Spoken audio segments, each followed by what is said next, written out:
The Project Gutenberg ebook of Life of Mozart, Volume 3, of 3, this ebook is for the use of anyone anywhere in the United States and most other parts of the world at no cost and with almost no restrictions whatsoever.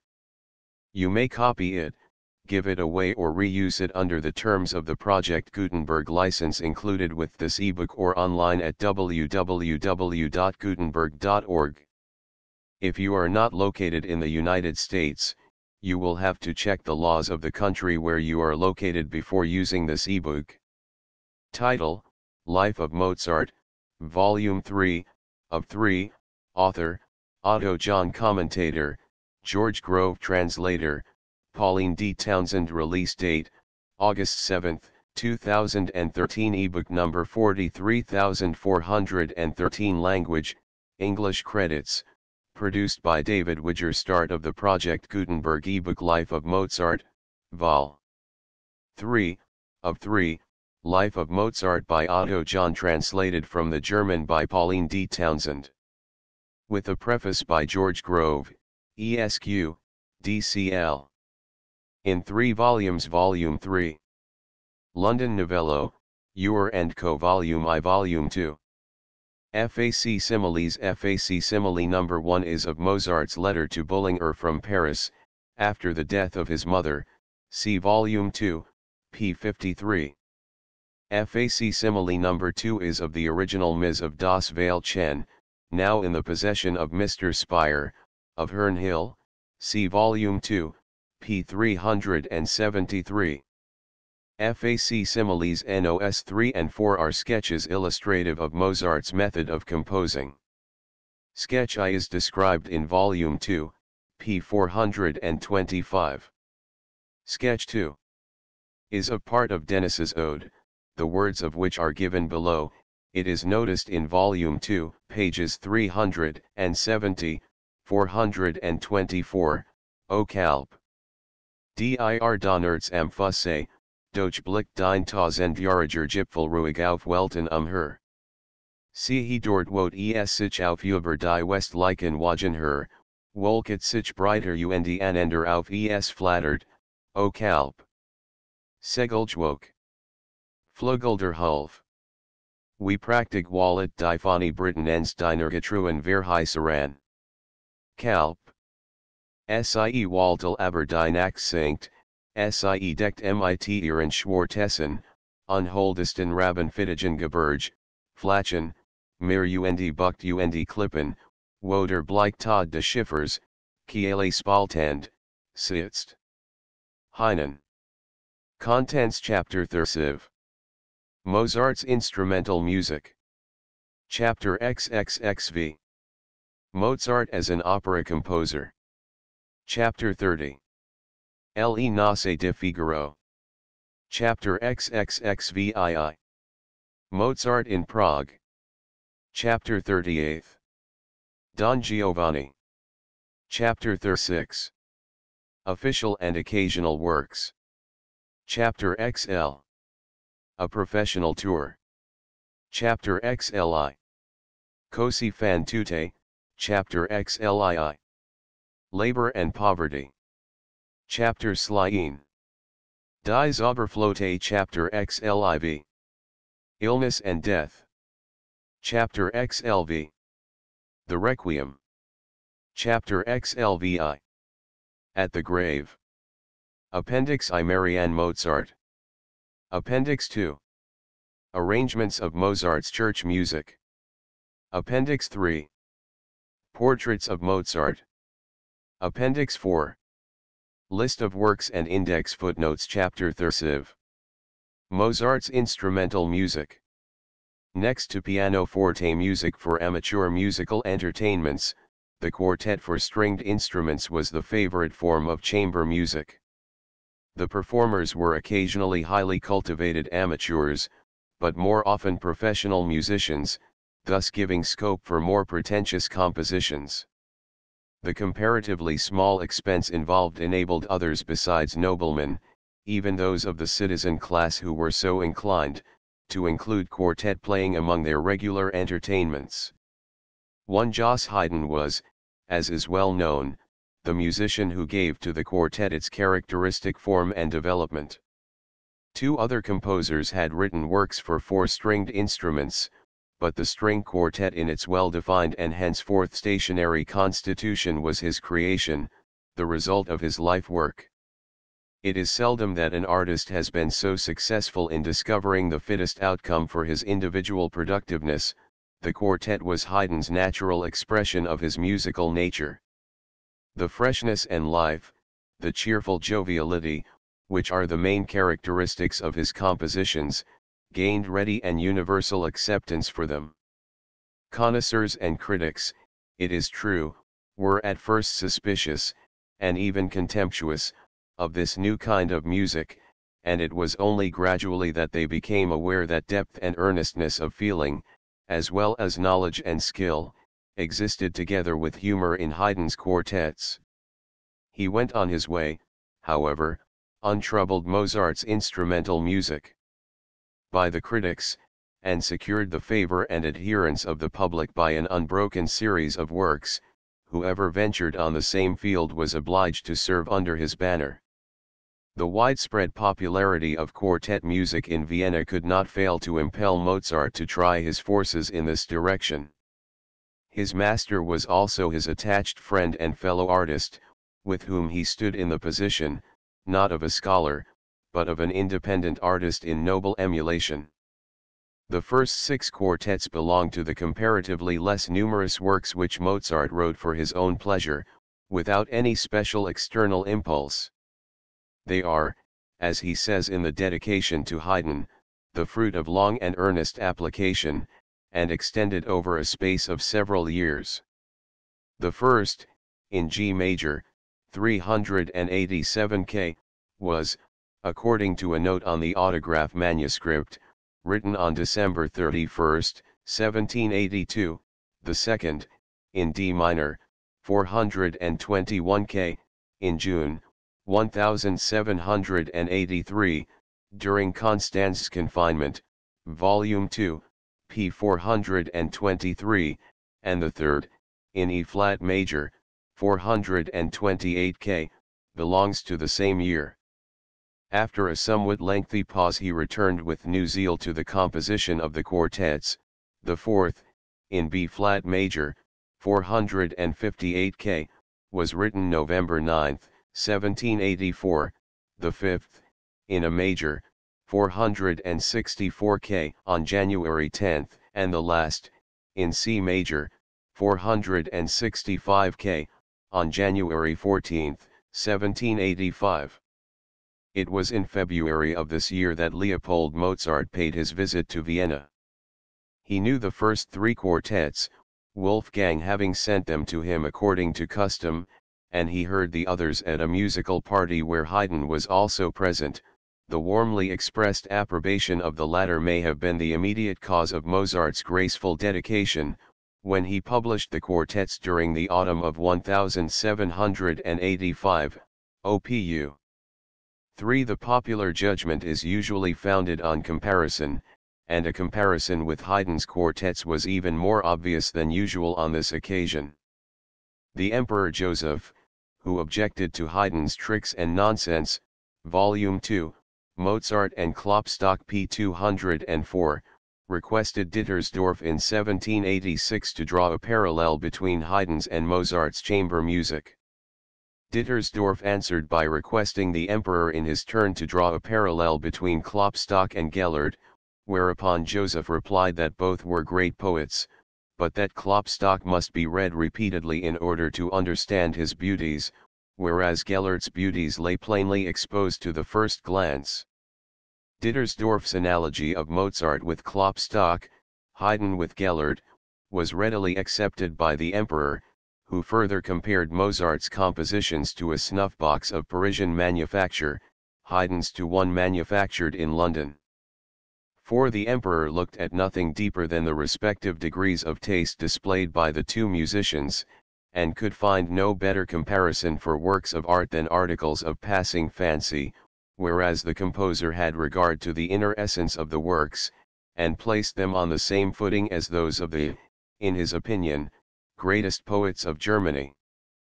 However odd may appear to us admiring as we do, above all things in Mozart, his clearness and purity of form. Dittersdorf's comparison of him with Klopstock, it is nevertheless instructive, as showing that his contemporaries prized his grandeur and dignity, and the force and boldness of his expression, as his highest and most distinguishing qualities. Mozart used also to say, that his son was in music what Klopstock was in poetry. 5. No doubt because Klopstock was to him the type of all that was deep and grand.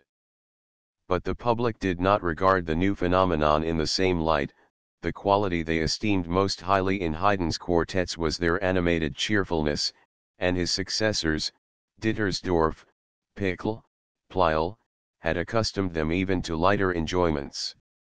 It is a pity, says a favorable critic, in a letter from Vienna, January, 1787, that in his truly artistic and beautiful compositions Mozart should carry his effort after originality too far, to the detriment of the sentiment and heart of his works. His new quartets, dedicated to Haydn, are much too highly spiced to be palatable for any length Mozart's instrumental music. Of time. 6. Prince Grassalkovich, a musical connoisseur of rank in Vienna, 7. Had the quartets performed, as Mozart's widow relates, 8. And was so enraged at finding that the discords played by the musicians were really in the parts, that he tore them all to pieces. But Gyrowet's symphonies pleased him very much. From Italy also the parts were sent back to the publisher, as being full of printers' errors, and even Sardi undertook to prove, in a violent criticism, that some of the music in these quartets was insupportable from its willful offences against rule and euphony. The chief stumbling block is the well-known introduction of the C major quartet. See page image, the harshness of which irritates the expectant ear. Its grammatical justification has been repeatedly given in learned analyses. 9. Haydn is said to have declared, during a dispute over this passage, that if Mozart wrote it so, he must have had his reasons for doing it. 10. A somewhat quartets, 1785. Ambiguous remark. Ulubikov 11 undertook to correct the passage with the aid of Fides, 12, and then considered it both fine and pleasing, and Lenz 13 declared that Mozart in this delightful expression of the doctrine of necessary evil, founded on the insufficiency of all finite things, had produced a piquant, but not an incorrect passage. It is certain, at least, that Mozart intended to write the passage as it stands, and his meaning in so doing, let the grammatical construction be what it will not be obscure to sympathetic hearers.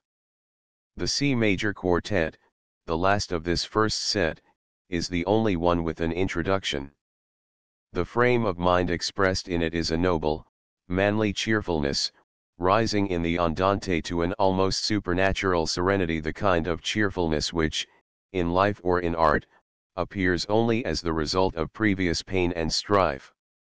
The sharp accents of the first and second movements, the struggling agony of the trio to the minuet, the wonderful depth of beauty in the subject of the finale, startling us by its entry, first in E flat and then in a flat major, are perhaps the most striking illustrations of this, but the introduction stands forth as the element which gives birth to all the happy serenity of the work. The contrast between the troubled, depressed phrase see page images has a direct effect upon the hearer. Both phrases have one solution, and the shrill agitated one see page images Mozart's instrumental music. The manner in which they are opposed to each other, and the devices by which their opposition is thrown into strong relief, are of unusual, but by no means unjustifiable, harshness. But the goal is not reached by one bound. No sooner does serenity seem to be attained than the recurrence of the B draws the clouds together again, and peace and the power of breathing and moving freely are only won by slow and painful degrees.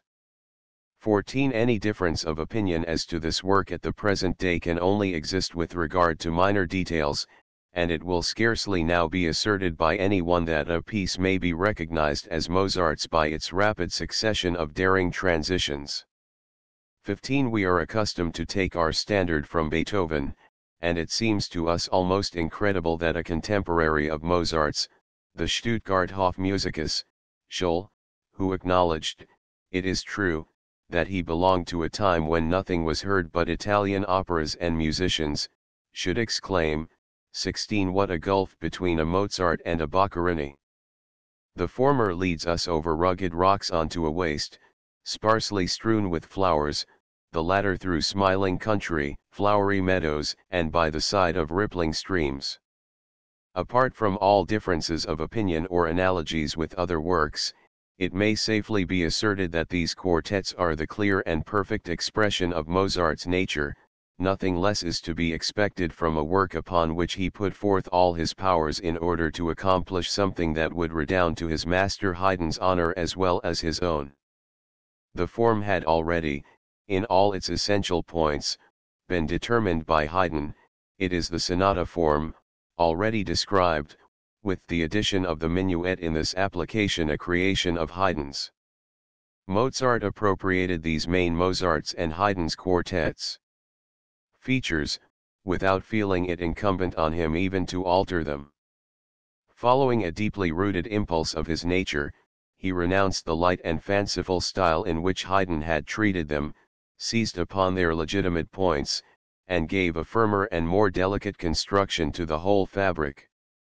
To say of Mozart's quartets in their general features that, in comparison with Haydn's, they are of deeper and fuller expression, more refined beauty, and broader conception of form, 17 is only to distinguish these as Mozart's individual characteristics, in contrast with Haydn's inexhaustible fund of original and humorous productive power.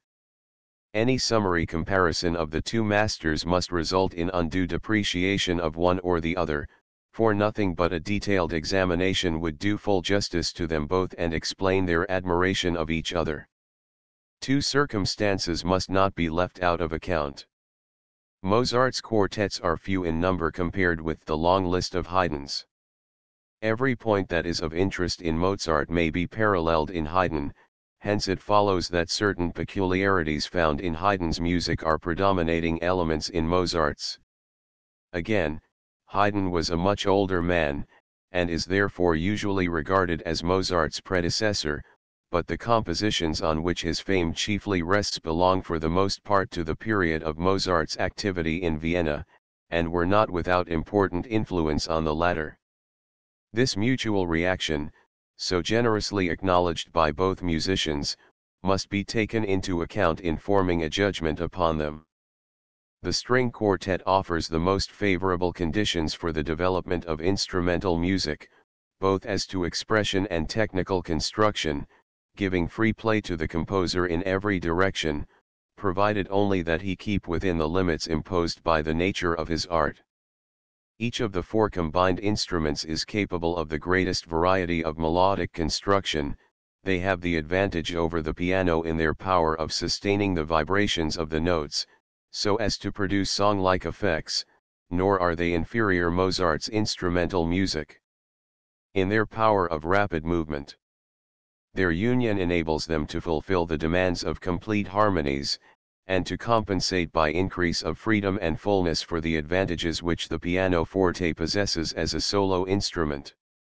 The quartet is therefore particularly well adapted both for the polyphonic and the homophony style of composition. The varieties of tone of the instruments among each other, and of each in different keys, further increases their capacity for expression, the nuances of tone coloring appearing to belong to the nature of stringed instruments. Thus the material sound elements of the string quartet are singularly uniform, at the same time that they allow free scope to the individual movement of the component parts. The beginning of the andante of the E-flat major quartet, 428 K, will suffice to show how entirely different an effect is given by a mere difference in the position of the parts. The value which Mozart set upon the uniformity of the naturally beautiful sound effects of stringed instruments may be inferred from the fact that he seldom attempted interference with it as a device for pleasing the ear. Pizzicato passages occur only 3 times in the trio of the D minor quartet, 421 K, of the C major quintet, 515 K, and of the clarinet quintet, 581 K.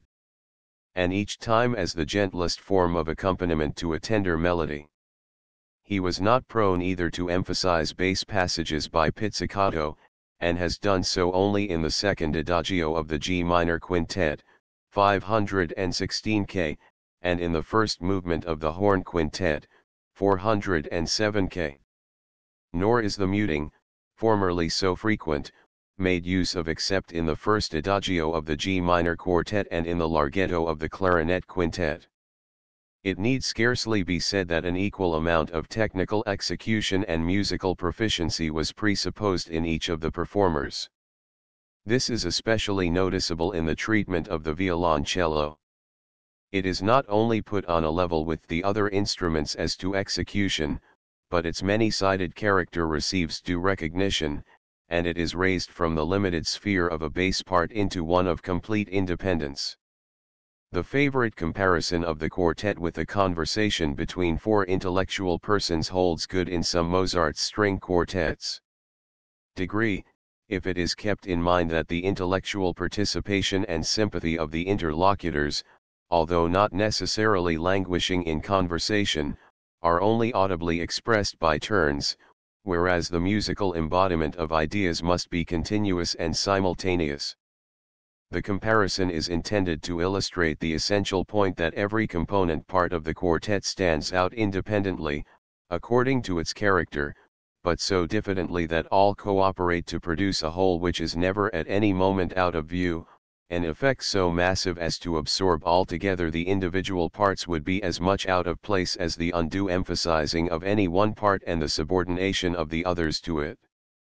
The object to be kept continually in view is the blending of the homophony or melodious, and the polyphonic or formal elements of composition to form a new and living creation. Neither is neglected, but neither is allowed to assert itself too prominently. Even when a melody is delivered by one instrument alone, the others do not readily confine themselves to a merely harmonic accompaniment, but preserve their independence of movement.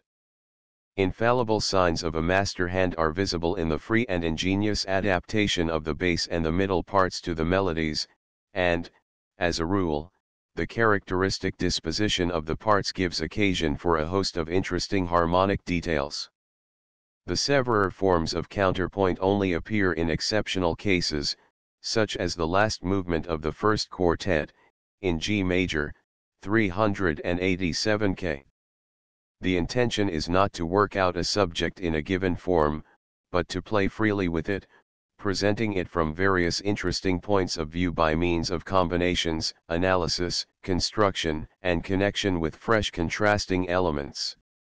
But since this free play can only be accepted as artistic by virtue of the internal coherency of its component parts, it follows that the same laws which govern strict forms must lie at the root of the freer construction.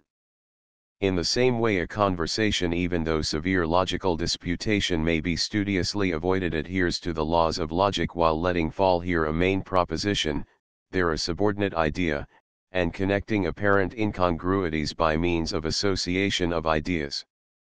A similar freedom in the grouping and Mozart's instrumental music. Development of the different subjects exists in the quartet, limited only by the unity of artistic conception, and by the main principles of rhythmic and harmonic structure, and of the forms of counterpoint.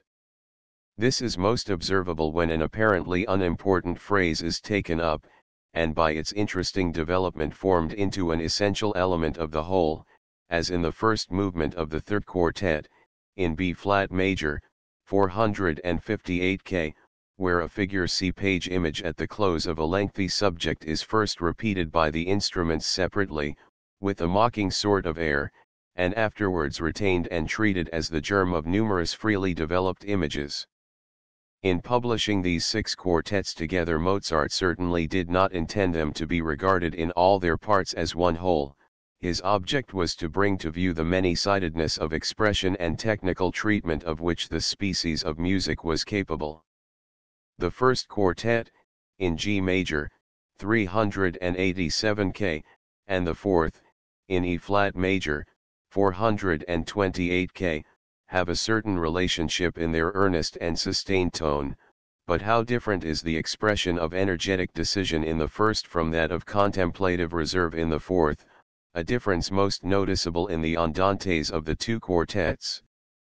Again, in the third and fifth quartets, in B-flat, 458 K, and A major, 464 K, the likeness in their general character is individualized by the difference in treatment throughout.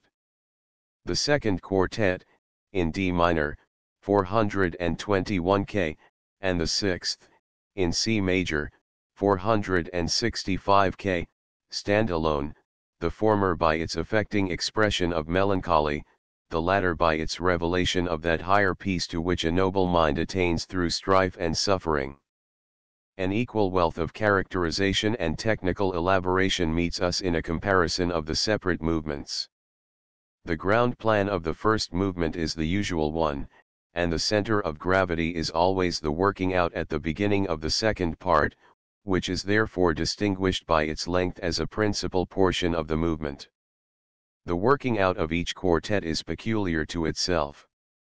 In the 2/6 quartets, 1785. First the principal subject is made the groundwork, and combined with the subordinate subject closing the first part, but quite differently worked out. In the G major quartet the first subject is spun out into a florid figure, which is turned hither and thither, broken off by the entry of the second subject, again resumed, only to be again broken off in order, by an easy play on the closing bar. See page images to lead back again to the theme. In the D minor quartet, on the other hand, only the first characteristic division. See page images of the broad theme is worked out as a motif.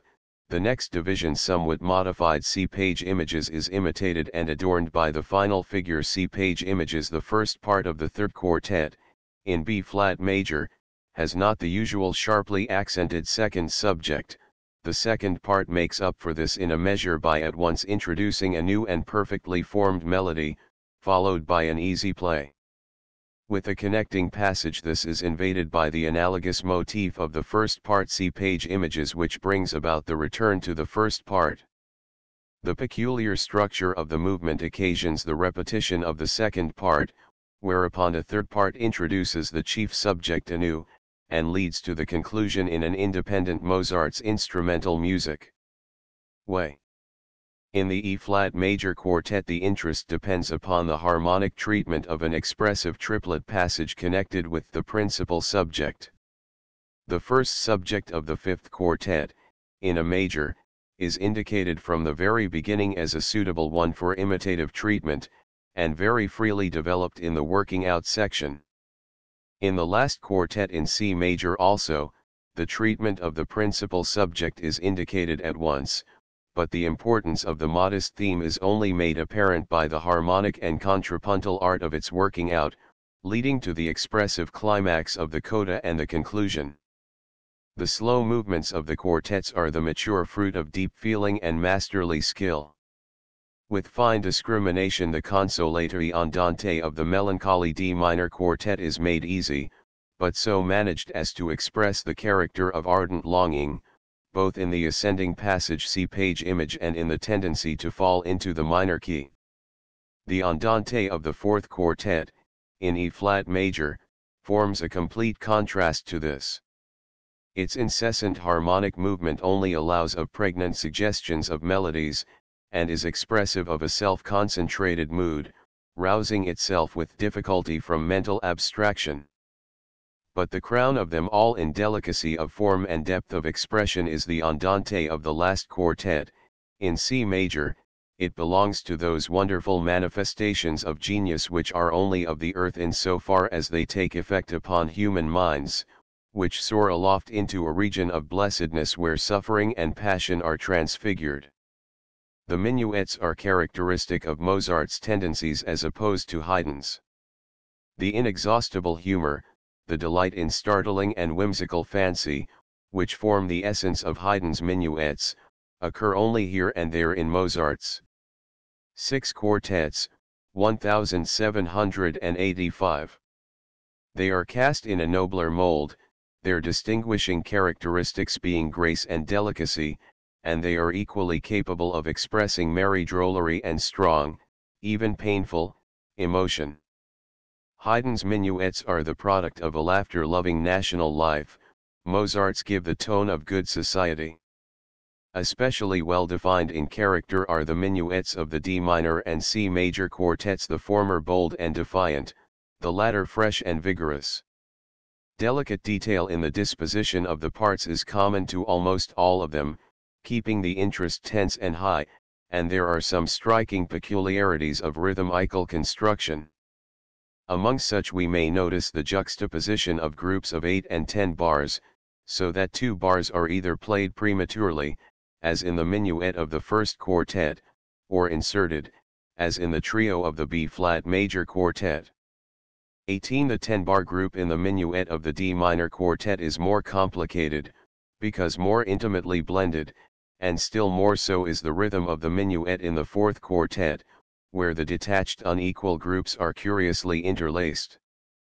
19. Very characteristic is also the sharp contrast between minuet and trio as, for instance, the almost harshly passionate minor trios of the first and last quartets, and the still more striking major trio of the D minor quartet, light and glittering, like a smile in the midst of tears. The finales have more meaning and emphasis than has hitherto been the case in Mozart's instrumental compositions. 3 of them are in rondo form, those of the B-flat, E-flat, and C major quartet, quick, easy-flowing movements, rich in graceful motifs and interesting features in the working out. The merriment in them is tempered by a deeper vein of humor, and we are sometimes startled by a display of pathos, as in the finale of the C major quartet. The more cheerful passages are distinctly German in tone, and echoes of the Zauberflöte may be heard in many of the melodies and turns of expression. Mozart's instrumental music. The last movement of the G major quartet is written in strict form, and highly interesting by reason of the elegance of its counterpoint. The finale of the A major quartet is freer and easier, but nevertheless polyphonic in treatment. 20. The D minor quartet concludes with variations, the original and long-drawn theme having the rhythmical and sharply accented harmonic form of the Siciliana. It is in imitation of a national song, and is sometimes like a slogjag, sometimes like a pastorale. The rhythm of the 6 to 8 time is somewhat peculiar, in that the first of 3 quavers is dotted throughout, the tone is soft and tender. There is a very similar Siciliana in Gluck's ballet Don Juan, No. 2, showing how marked the typical character is. 21. The variations, which are as charming from their grace and delicacy of form as from their singular mixture of melancholy and mirth, bring this wonderful quartet to a close in a very original manner. The middle movement of the A major quartet is also in variations more earnest and careful, on the whole the precursor of the variations in Haydn's Kaiser and Beethoven's A major quartets. These quartet variations far surpass the pianoforte variations in character and workmanship. They consist not merely of a graceful play of passages, but of a characteristic development of new motifs springing from the theme. The success of the quartets, on which Mozart put forth all his best powers, was scarcely sufficient to encourage him to make further attempts in the same direction. Not until August, 1786, do we find him again occupied with the quartet, D major, 499 K, in which may be traced an attempt to later quartets, 1786 to 1790. Meet the taste of the public without sacrificing the dignity of the quartet style. It is not inferior to the others in any essential point. The technical work is careful and interesting, the design brought in many respects freer than formerly, the tone cheerful and forcible throughout, with the sentimental element in the background, as compared with the first quartets. The last movement approaches nearest to Haydn's humorous turn of thought, following his manner also in the contrapuntal elaboration of a lightly suggested motif into a running stream of merry humor. Nevertheless, this quartet remained without any immediate successor. It would appear that it met with no very general approval on its first appearance. A short serenade, consisting of an allegro, romance, minuet, and trio, and finale in G major, composed August 10, 1787, 525 K, does not belong to quartet music proper. The direction for violoncello, contrabasso, points to a fuller setting, which is confirmed by the whole arrangement, especially in the treatment of the middle parts. It is an easy, precisely worked out occasional piece. During his stay in Berlin and Potsdam in the spring of 1789, Mozart was repeatedly summoned to the private concerts of Frederick William II. of Prussia, in which the monarch himself took part as a violoncellist. He was a clever and enthusiastic pupil of Graziani and Duport, and he commissioned Mozart to write quartets for him, as he had previously commissioned Haydn 22 and Boccherini 23, rewarding them with princely liberality. In June of this year Mozart completed the first of 3 quartets, composed for and dedicated to the King of Prussia, in D major, 575 K, the second, in B-flat major, 589 K, and the third, in F major, 590 K, were composed in May and June, 1790. From letters to Puchberg, we know Mozart's instrumental music. That this was a time of bitter care and poverty, which made it a painful effort to work at the quartets, but there is even less trace of effort in them than in the earlier ones. The instrument appropriated to his royal patron is brought to the front, and made into a solo instrument, giving out the melodies in its higher notes. This obliges the viola frequently to take the bass part, altering the whole tone coloring of the piece, and the instruments are altogether set higher than usual, the more so as the first violin constantly alternates with the violoncello. By this means the tone of the whole becomes more brilliant and brighter, but atones for this in an occasional loss of vigor and force. In other respects also, out of deference no doubt to the king's taste, there is more stress laid upon elegance and clearness than upon depth and warmth of tone. Mozart was too much of an artist to allow any solo part in a quartet to predominate unduly over the others. The first violin and violoncello leave the other 2 instruments their independent power of expression, but the motifs and working out portions are less important, and here and there they run into a fanciful play of passages. It is singular that in the quartets in D and F major the last movements are the most important. When once the composer has thrown himself into the elaboration of his trifling motifs he grows warm, and, setting to work in good earnest, the solo instrument is made to fall into rank and file, the artist appears, and has no more thought of his presentation at court. The middle movements are very fine as to form and effect, but are without any great depth of feeling. The charming allegro of the second quartet, in F major, is easy and graceful in tone, and interesting from the elegance of its elaboration. In short, these quartets completely maintain Mozart's reputation for inventive powers, sense of proportion, and mastery of form, but they lack that absolute devotion to the highest ideal of art characteristic of the earlier ones. Mozart's partiality for quartet writing may be inferred from the many sketches which remain, 68 to 75, on K, some of them of considerable length, such as that fragment of a lively movement in a major, 68, 72, on K, consisting of 169 bars. Trio in E-flat, 1788. Duets and trios for stringed instruments were naturally held in less esteem than string quartets. Mozart composed in Vienna, September 27, 1788, for some unspecified occasion, a trio for violin, viola, and violoncello, in pound-flat major, 563 K, which consists of 6 movements, after the manner of a divertimento allegro, adagio, minuet, andante with variations, minuet, rondo. The omission of the one instrument increases the difficulty of composing a piece full in sound and characteristic in movement, more than could have been imagined. The invention and skill of the composer are taxed to the utmost. It is evident that this only gave the work an additional charm to Mozart. Each of the 6 movements is broadly designed and carried out with equal care and devotion, making this trio unquestionably one of Mozart's finest works. No one performer is preferred before the other, but each, if he does his duty, may distinguish himself in his own province. With wonderful discrimination, too, every technical device is employed which can give an impulse to any happy original idea.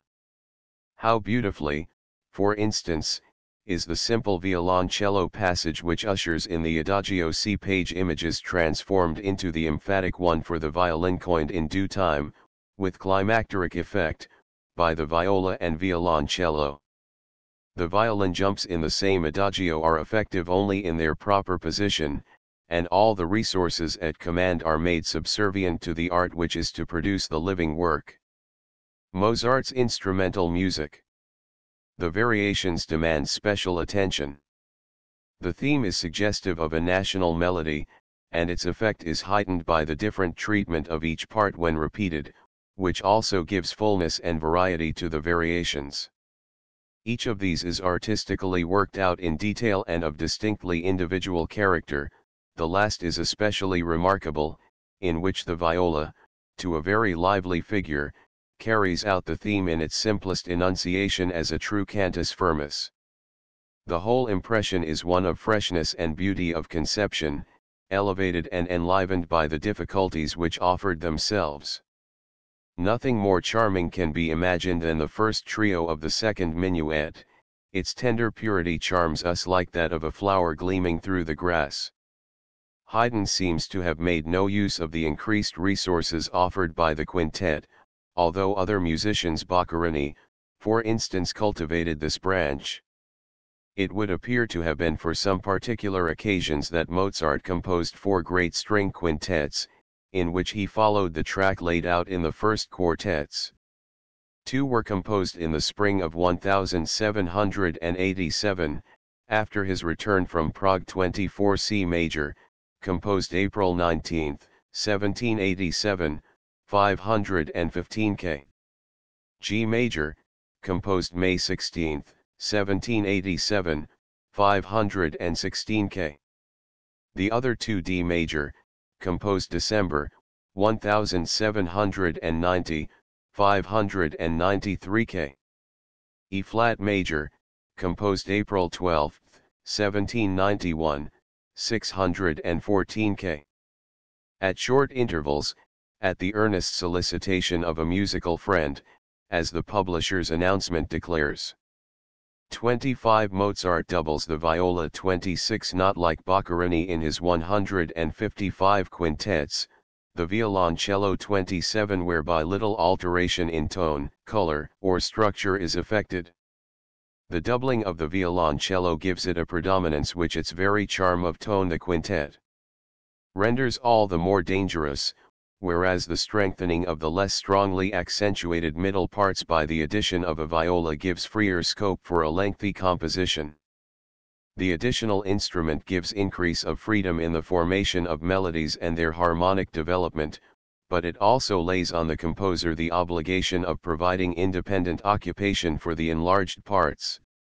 A chief consideration is the grouping of the parts in their numerous possible combinations. The first viola corresponds to the first violin as leader of melodies, while the second viola leaves the violoncello greater freedom of action. These parts share the melodies in twos or threes, either alternately or in imitative interweaving. The division of a motif as question and answer among different instruments is especially facilitated thereby. Again, 2 divisions may be placed in effective contrast, the violins being supported by a viola, or the violas by the violoncello.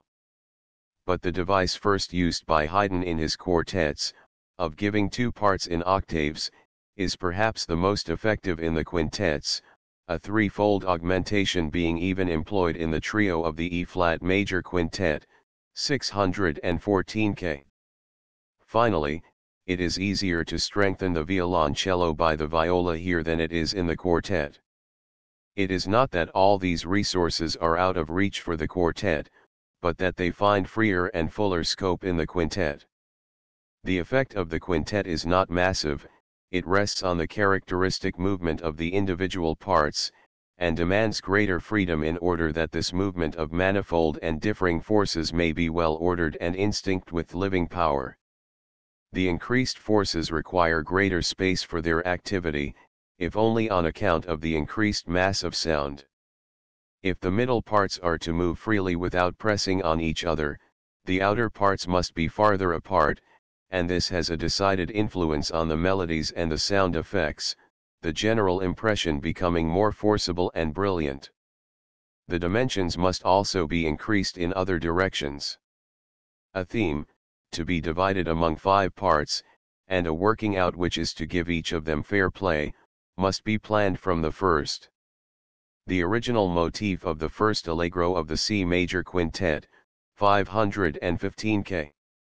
See page image. Mozart's instrumental music involves of necessity the continuation of the idea enunciated, and only after a third repetition with modifications is it allowed to proceed to a conclusion.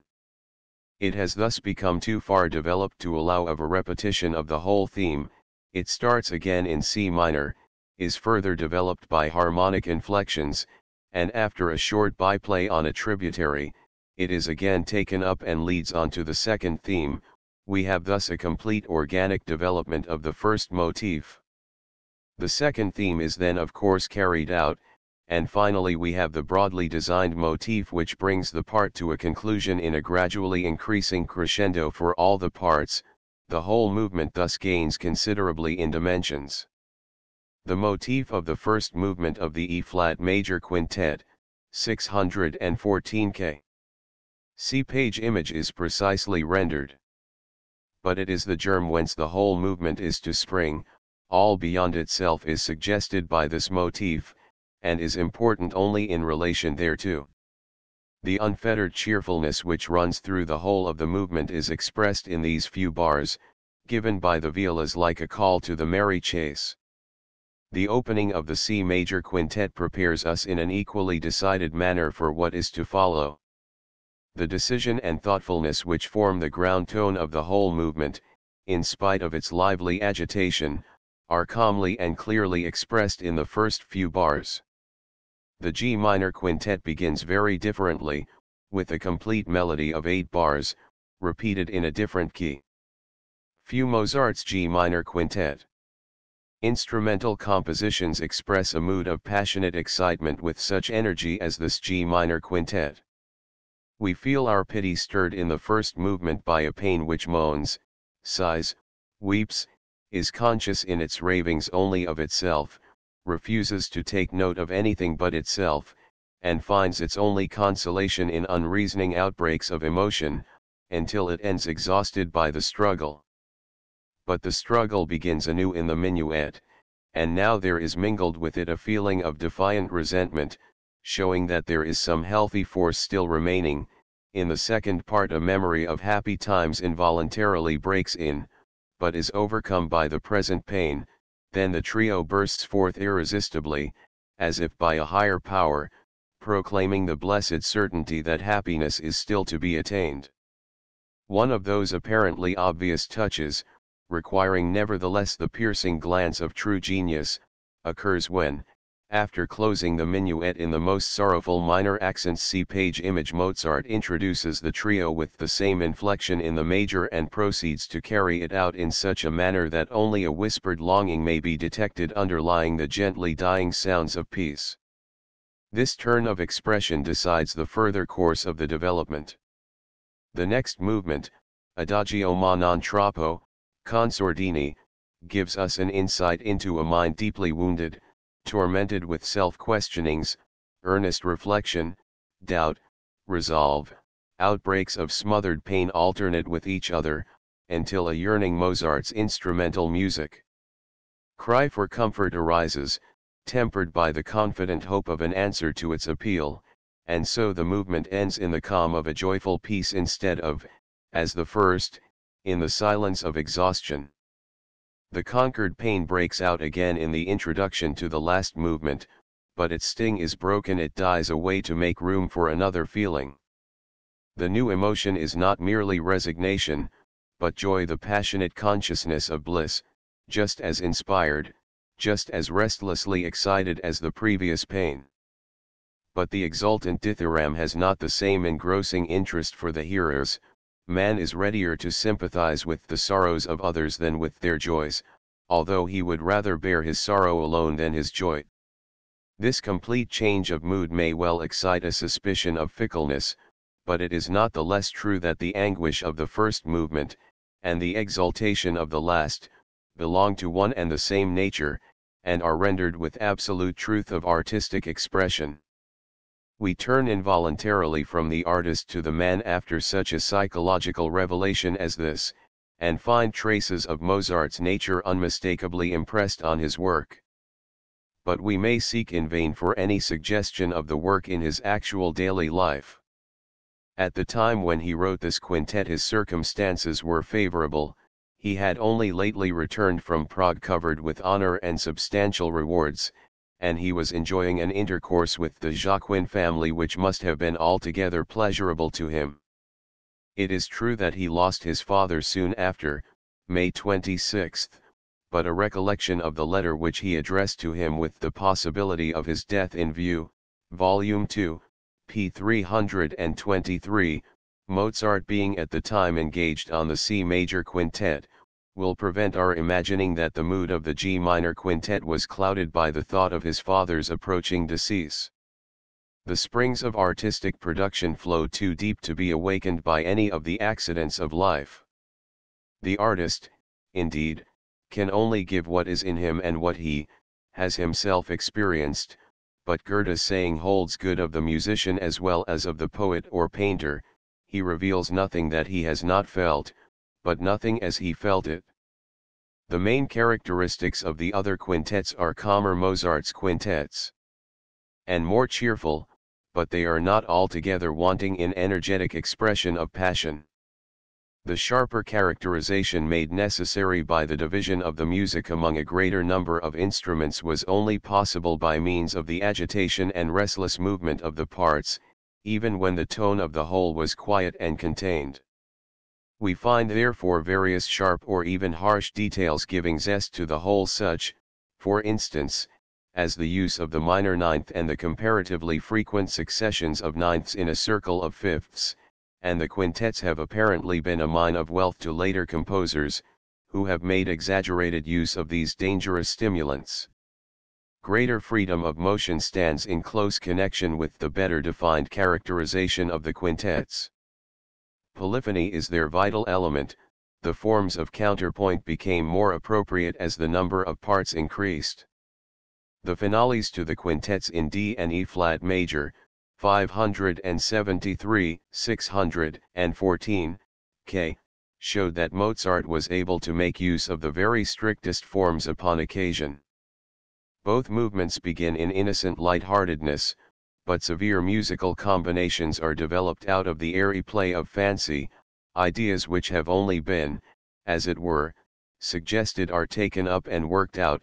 Severe forms alternate with laxer ones, one leads to the other naturally and fluently, and sometimes they are both made use of at the same time. The disposition of the parts is free, without any preconceived or definitive form, and its many delicate details of taste and originality give an individual charm to each separate part. The homophony style of composition is not altogether disregarded for the polyphonic, but it is never made the determining element. Even a melody such as the second subject of the first movement of the G minor quintet, complete in itself as any melody can be, is made use of as a motif for polyphonic development. The freest and most elastic treatment of form is that of the last movements. The other movements are fully developed, and sometimes carried out at great length, but the main features are always distinct and well preserved. The outline of the finales is less firm, and capable of a lighter and more varied treatment. Mozart's instrumental music. Another branch of concerted music high in favor in Mozart's day was the so-called harmony music, written exclusively for wind instruments, and for performance at table or as serenades. Families of rank frequently retain the services of a band for harmony music instead of a complete orchestra. 28. The Emperor Joseph selected 8 distinguished virtuosi, 29 for the imperial harmony, who played during meals, especially when these took place in the imperial pleasure gardens. The performances included operatic arrangements as well as pieces composed expressly for this object. 30. Richard dwells on the enjoyment afforded him in 1783 by the harmony music of the Emperor and the Archduke Maximilian. Tone, delivery, everything was pure and harmonious.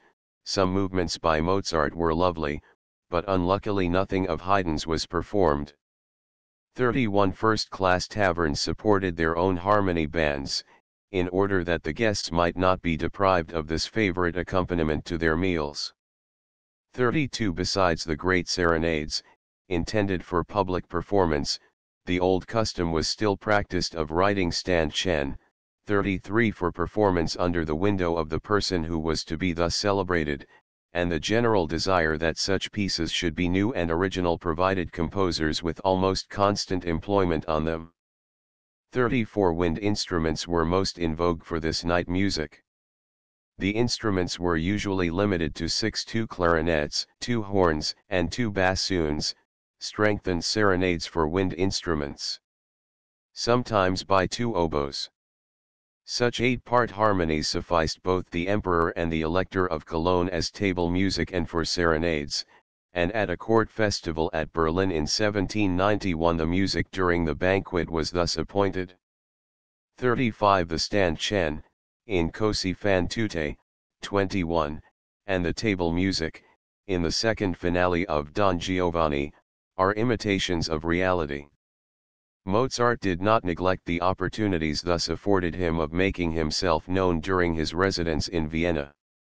He writes to his father, November 3, 1781, I must apologize for not writing by the last post, it fell just on my birthday, October 31st, and the early part of the day was given to my devotions. Afterwards, when I should have written, a shower of congratulations came and prevented me. At 12 o'clock I drove to the Leopoldstadt, to the Baroness Waldstatten, where I spent the day. At 11 o'clock at night I was greeted by a serenade for 2 clarinets, 2 horns, and 2 bassoons, of my own composition. I had composed it on St. Teresa's Day, October 15, for the sister of Frau von Hickel, the portrait painter's wife, and it was then performed for the first time. The 6 gentlemen who execute such pieces are poor fellows, but they play very well together, especially the first clarinet and the 2 horns. The chief reason I wrote it was to let Herr von Strack, who goes there daily, hear something of mine, and on this account I made it rather serious.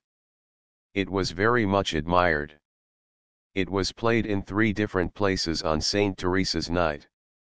When people had had enough of it in one place they went to another, and got paid over again. This rather serious composition is the Serenade in E-flat major, 375 K, which Mozart increased by the addition of 2 oboes, no doubt in June, 1782, when he also wrote the Serenade in C minor for 8 wind instruments, 388 K, S. He had at that time more than one occasion for works of this kind. The attention both of the Emperor and the Archduke Maximilian was directed towards him, Volume 2, p. 197, and since Richard heard compositions by Mozart at court in 1783, his attempt to gain Strack's good offices must have been successful. In the year 1782 Prince Liechtenstein was in treaty with Mozart concerning the arrangement of a harmony music, Volume 2, p. 206, and he Mozart's instrumental music had undertaken with Martin the conduct of the Augerton concerts, which involved the production of 4 great public serenades, Volume 2, p. 283. Both the serenades already mentioned are striking compositions, far above the ordinary level of their kind, and may be considered, both as to style and treatment, the precursors of modern chamber music. The first movement of the serenade in E-flat major had originally 2 parts, which Mozart afterwards condensed into one, giving it greater precision by the omission of lengthy repetitions. The addition of the oboes gives it greater fullness and variety, but it is easy to detect that they are additions to a finished work. The whole piece is of genuine serenade character. After a brilliant introductory phrase, a plaintive melody makes its unexpected appearance, dying away in a sort of sigh, but only to reassert itself with greater fervour. The amorous tone of the Inferno may be distinctly traced in the Adagio, and through all its mazy intertwining of parts we seem to catch the tender dialogue of 2 lovers. The closing rondo is full of fresh, healthy joy. The suggestion of a national air in no way interferes with the interesting harmonic and contrapuntal working out. 36. The serenade in C minor is far from leaving the same impression of cheerful homage.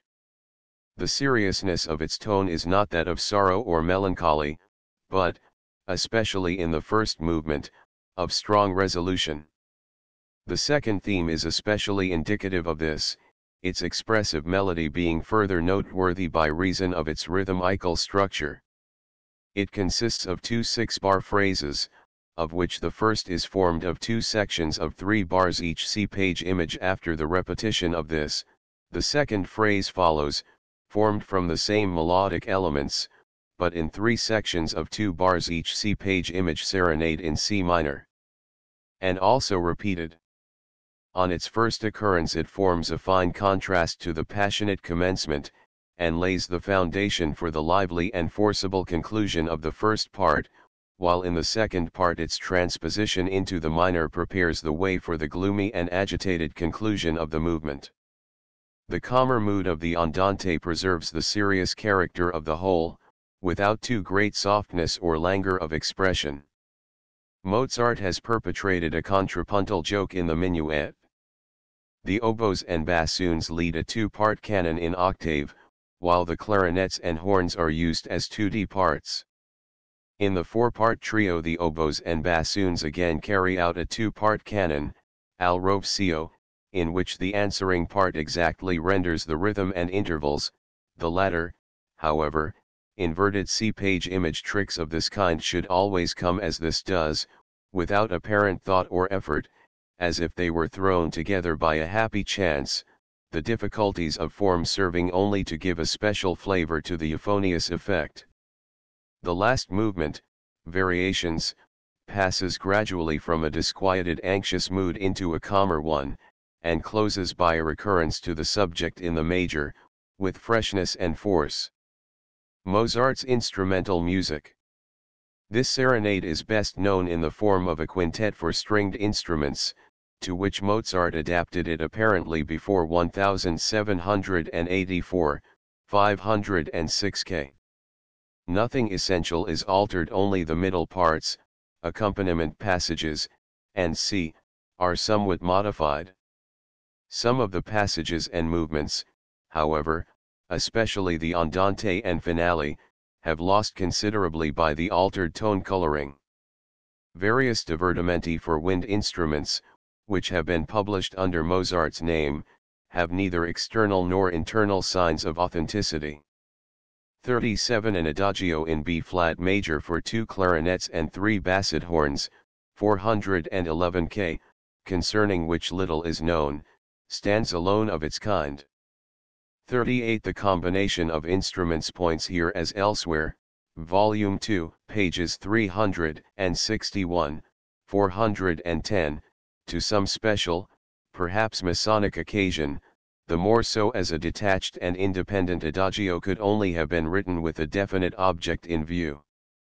The juxtaposition of instruments so nearly related, with their full, soft, and, in their deeper notes, sepulchral tones, produces an impression of solemnity, which is in accordance with the general factor of peace after conflict expressed by the adagio. Mozart's works for wind instruments are distinguished by delicacy of treatment apart from virtuoso-like effects. Considering them, however, in the light of studies for the treatment of wind instruments as essential elements of the full orchestra, they afford no mean conception of the performances of instrumentalists from whom so much mastery of technical difficulties, delicacy of detail, and expressive delivery might be expected. Instrumental music had risen to great importance in Vienna at that time. A great number of available, and even distinguished musicians had settled there.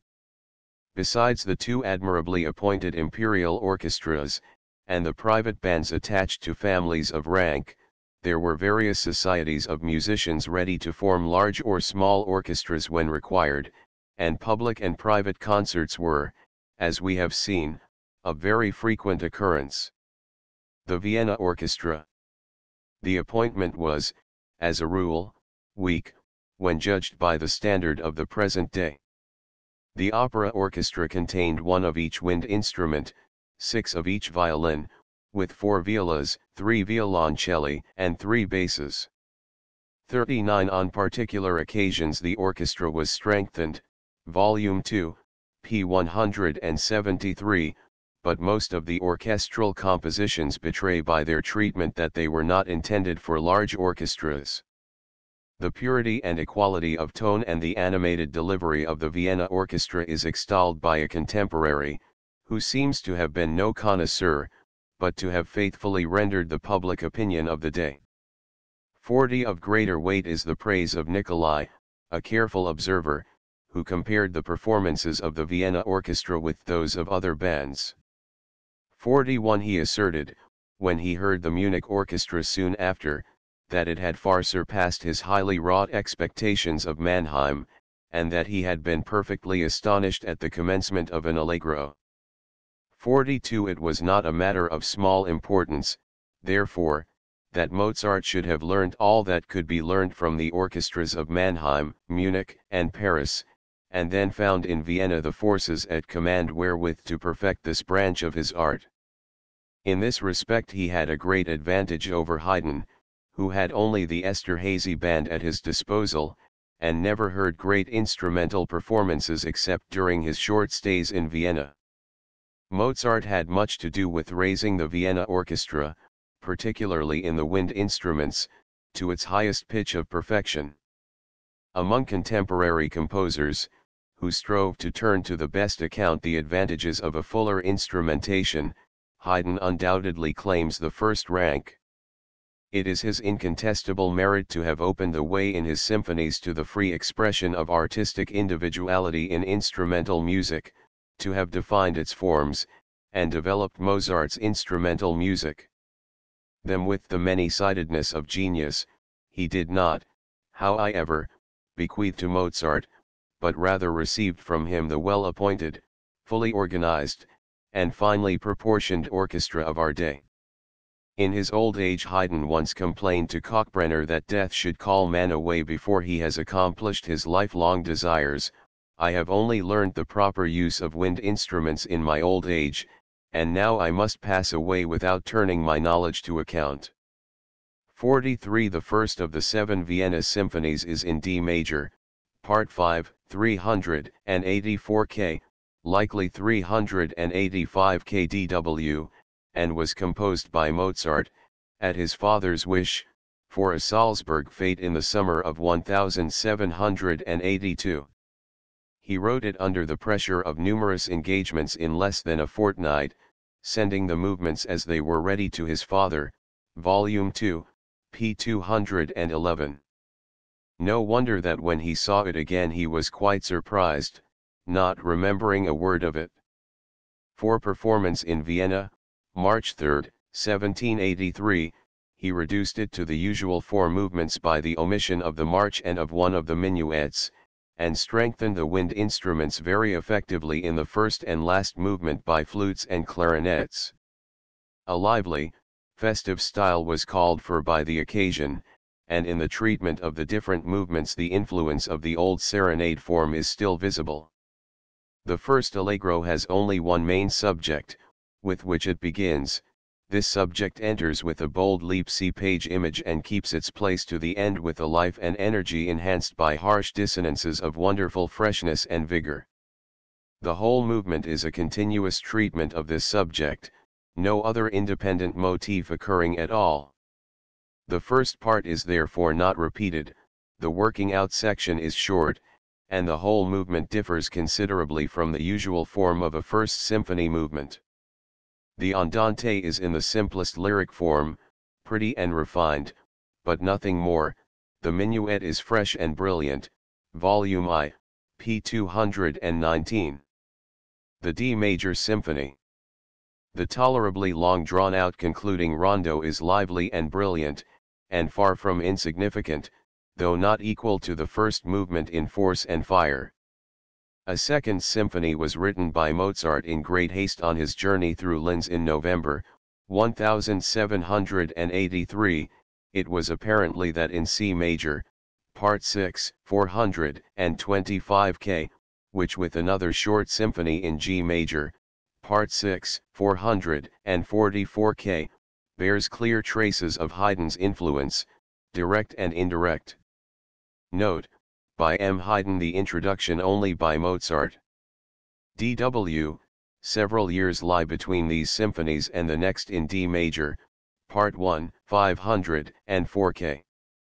This was written for the winter concerts on December 6, 1786, and met with extraordinary approbation, especially in Prague, where Mozart performed it in January, 1787. 44. The first glance at the symphony shows an altered treatment of the orchestra, it is now fully organized, and both in combination and detail shows individual independence. The instrumentation is very clear and brilliant here and there, perhaps a little sharp, but this tone is purposely selected as the suitable one. Traces of Haydn's influence may be found in the prefixing of a solemn introduction to the first allegro, as well as in separate features of the andante, such, for instance, as the epigrammatic close, but in all essential points we have nothing but Mozart. The adagio is an appropriate preface for the allegro, which expresses in its whole character a lively but earnest struggle. In this allegro the form of a great symphony movement lies open before us. The chief subject is completely expressed at the beginning, see page image Mozart's instrumental music, and recurs after a half close on the dominant with a characteristic figure, see page image, thus allowing of the independent development of section B. Then, after a complete close on the dominant, there enters the very characteristic and originally treated second subject. The close of the part is introduced by the figure, D, so that a member of the chief subject, A, is again touched upon. The working out in the second part is founded on the third section of the chief subject, C. These two bars, which there formed only an intermediate passage, are here treated imitatively as an independent motif. First B, then D, are added as counter subjects. All three are worked out together, tributary subjects reappear from the first part, until the chief subject, A, enters on the dominant in D minor, leading the way for the other motifs, which press in simultaneously, and glide upon a long organ point gradually back to the first subject, with which the modified repetition of the first part begins. In this lengthy working out every part of the main idea is fully developed. The simple enunciations of the first part appear, after the elaboration of their different elements, like utterances of a higher power, bringing conviction and satisfaction to all who hear. The spring-like charm of the andante, with all its tender grace, never degenerates into effeminacy. Its peculiar character is given by the short, interrupted subject see page image, which is given in unison or imitation by the treble part and the bass, and runs through the whole, different harmonic turns giving it a tone, sometimes of mockery, sometimes of thoughtful reserve.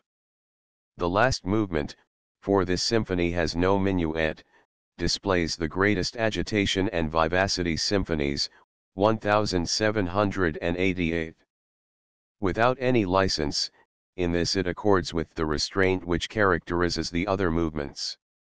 It illustrates the moderation of most of Mozart's great works, which, as Ambrose, Grands in der Musik und Poesie, p. 56, remarks, is not a proof of inability to soar into a higher sphere, but a noble and majestic proportioning of all his forces, that so they may hold each other in equilibrium.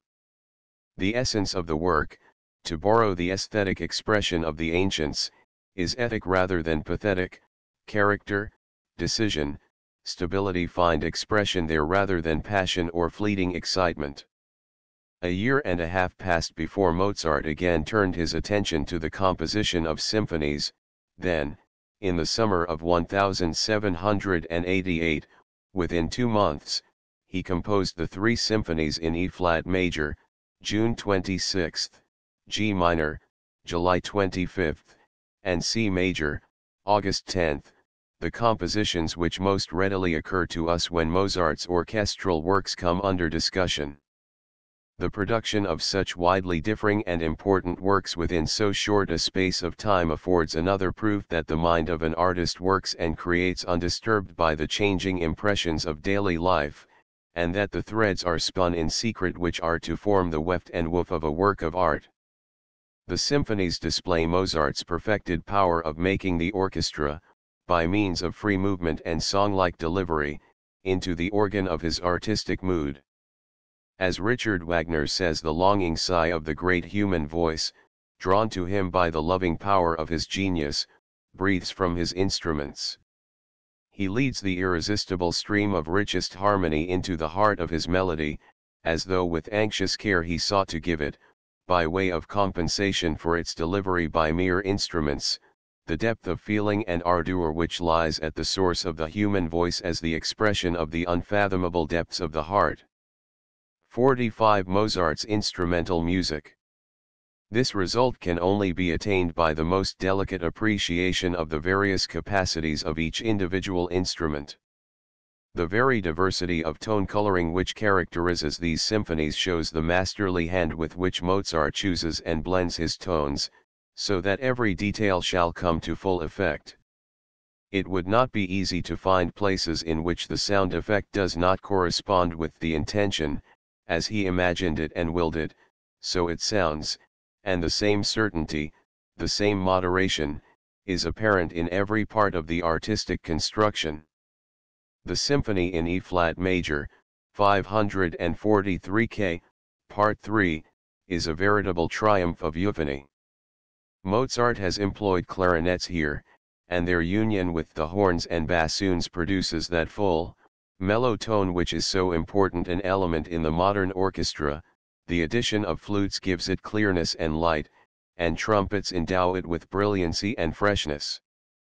It will suffice to remind the reader of the beautiful passage in the Andante, where the wind instruments enter in imitation, or of the charming trio to the minuet, to make manifest the importance of the choice of tone coloring in giving characteristic expression. We find the expression of perfect happiness in the exuberant charm of euphony, the brilliancy of maturest beauty in which these symphonies are, as it were, steeped, leaving such an impression as that made on the eye by the dazzling colors of a glorious summer day. How seldom is this unalloyed happiness and joy in living granted to mankind, how seldom does art succeed in reproducing it entire and pure, as it is in this symphony. The feeling of pride in the consciousness of power shines through the magnificent introduction, while the allegro expresses purest pleasure, now in frolicsome joy, now in active excitement, and now in noble and dignified composure. Some shadows appear, it is true, in the Andante, but they only serve to throw into stronger relief the mild serenity of a G minor symphony, 1788. Mind that communes with itself and rejoices in the peace which fills it. This is the true source of the cheerful transport which rules the last movement, rejoicing in its own strength and in the joy of being. The last movement in especial is full of a mocking joviality more frequent with Haydn than Mozart, but it does not lose its hold on the more refined and elevated tone of the preceding movements. This movement receives its peculiar stamp from its startling harmonic and rhythmical surprises.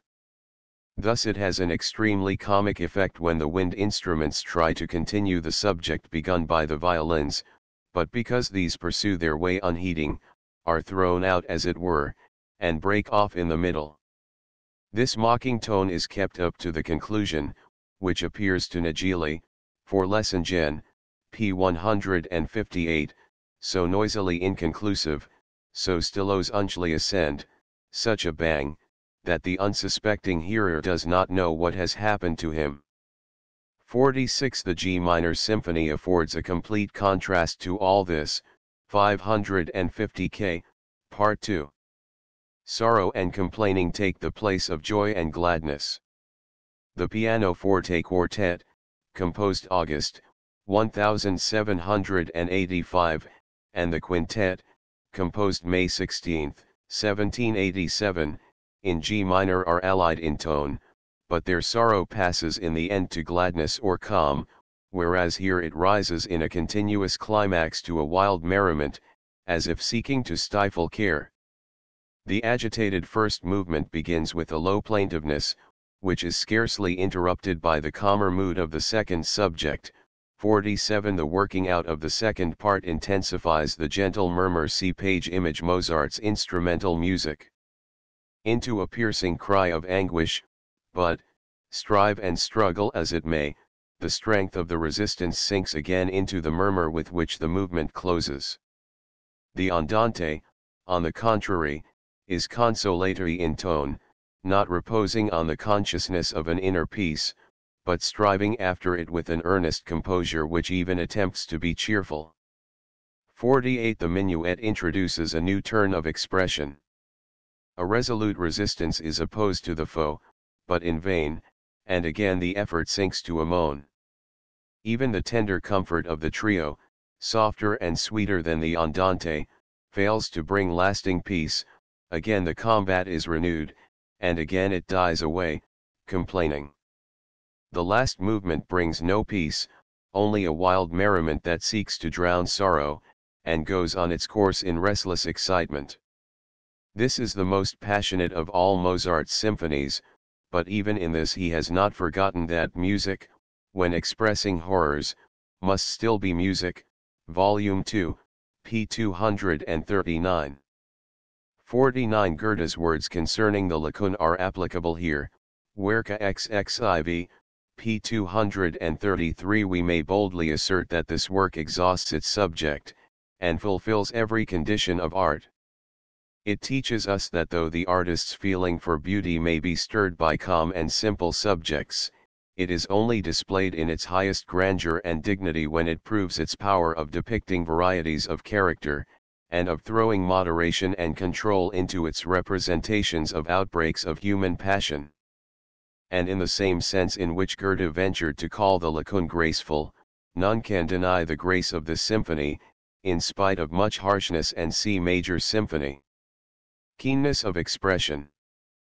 50. The nature of the case demands the employment of quite other means to those of the E-flat major symphony. The outlines are more sharply defined and contrasted, without the abundant filling in of detail which are of such excellent effect in the earlier work, the result being a greater clearness, combined with a certain amount of severity and harshness. The instrumentation agrees with it, it is kept within confined limits, and has a sharp, abrupt character. The addition of clarinets for a later performance gave the tone coloring greater intensity and fullness. Mozart has taken an extra sheet of paper, and has rearranged the original oboe parts, giving characteristic passages to the clarinets, others to the oboes alone, and frequently combining the two. No clarinets were added to the minuet. Again, of a totally distinct character is the Last Symphony, in C major, 551 K, Part 4, in more than one respect the greatest and best, although neither so full of passion as the G minor Symphony, nor so full of charm as the E-flat major.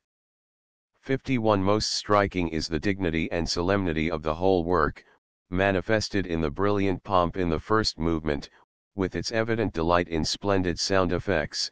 It has no passionate excitement, but its tender grace is heightened by a serenity which shines forth most unmistakably in the subject already alluded to, Volume 2, p. 455, cfp 334, which occurs unexpectedly at the close of the first part. The Andante reveals the very depths of feeling, with traces in its calm beauty of the passionate agitation and strife from which it proceeds.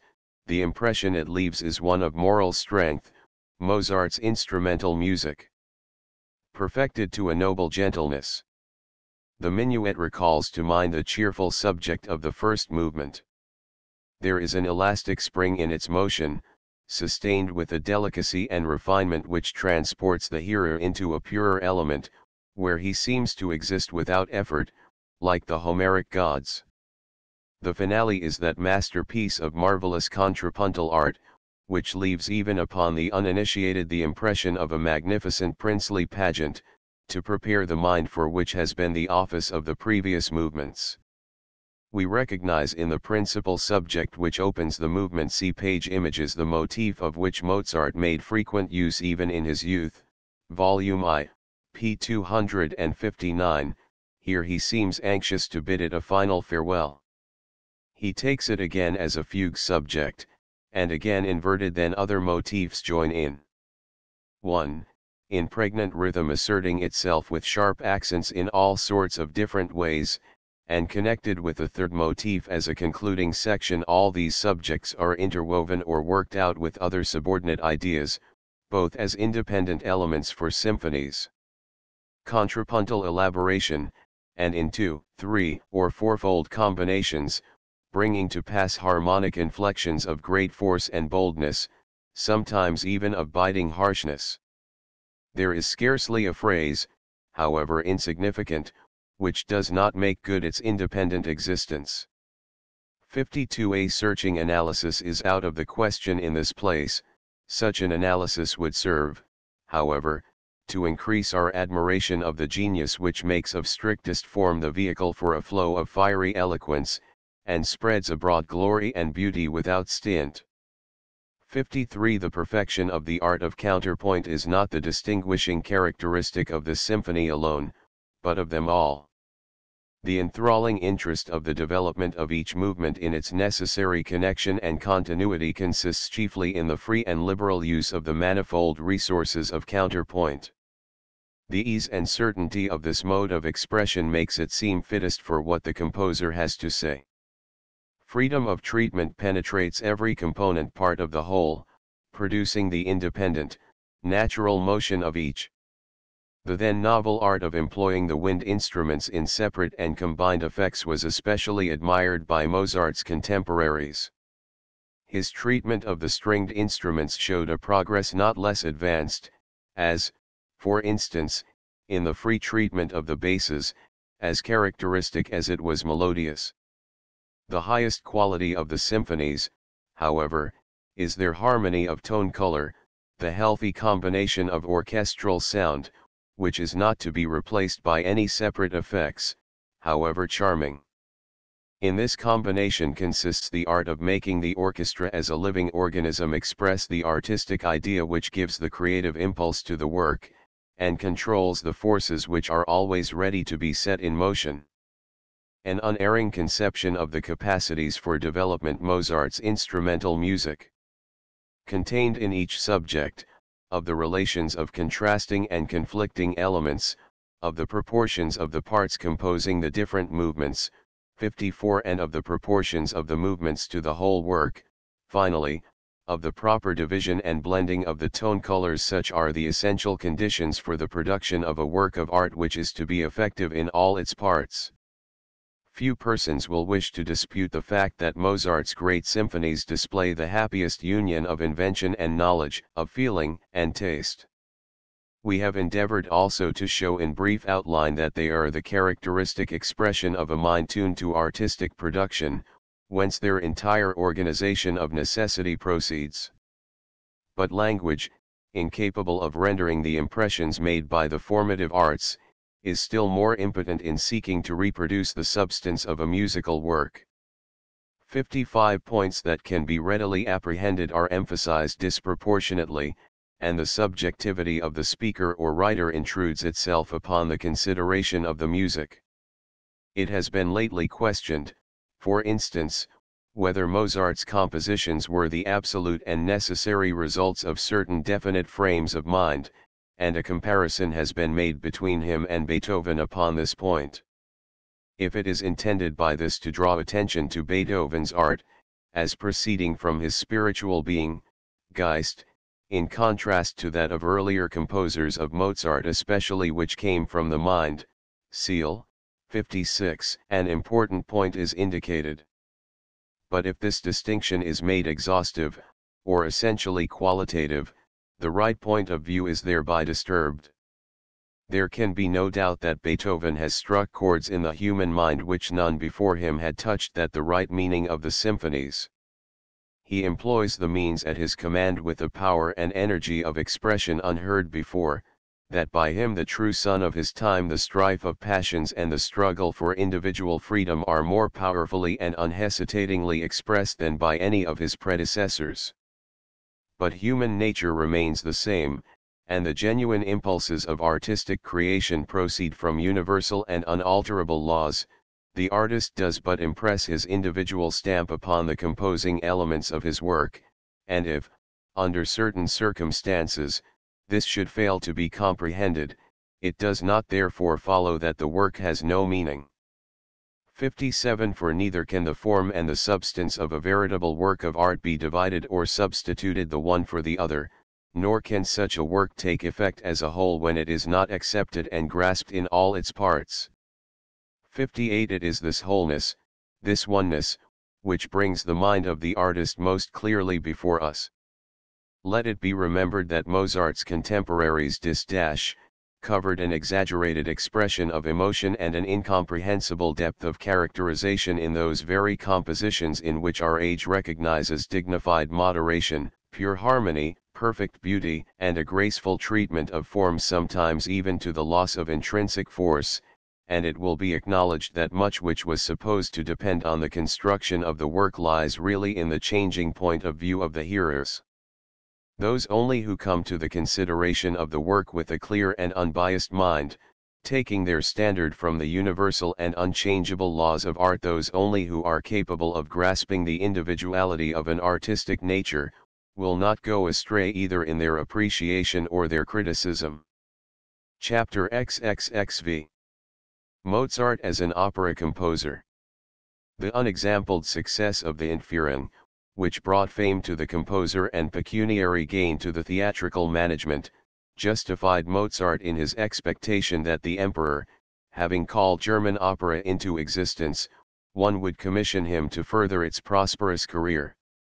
He was indeed offered an opera, but the libretto, Welches ist die beste Nation, was such miserable trash, that Mozart would not waste his music on it.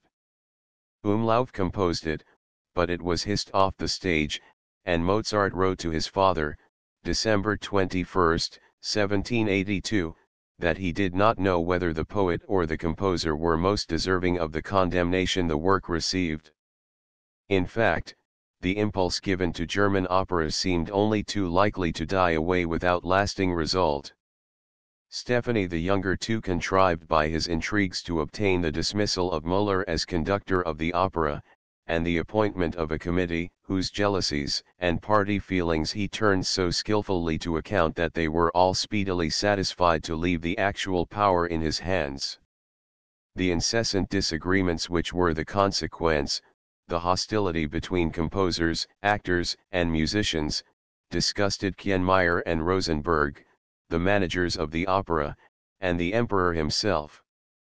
nor were the repeated experiments made with the works of mediocre the opera in Vienna. Composers, which so enraged Mozart that he purposed writing a critique on them with examples, likely to find favor with the emperor.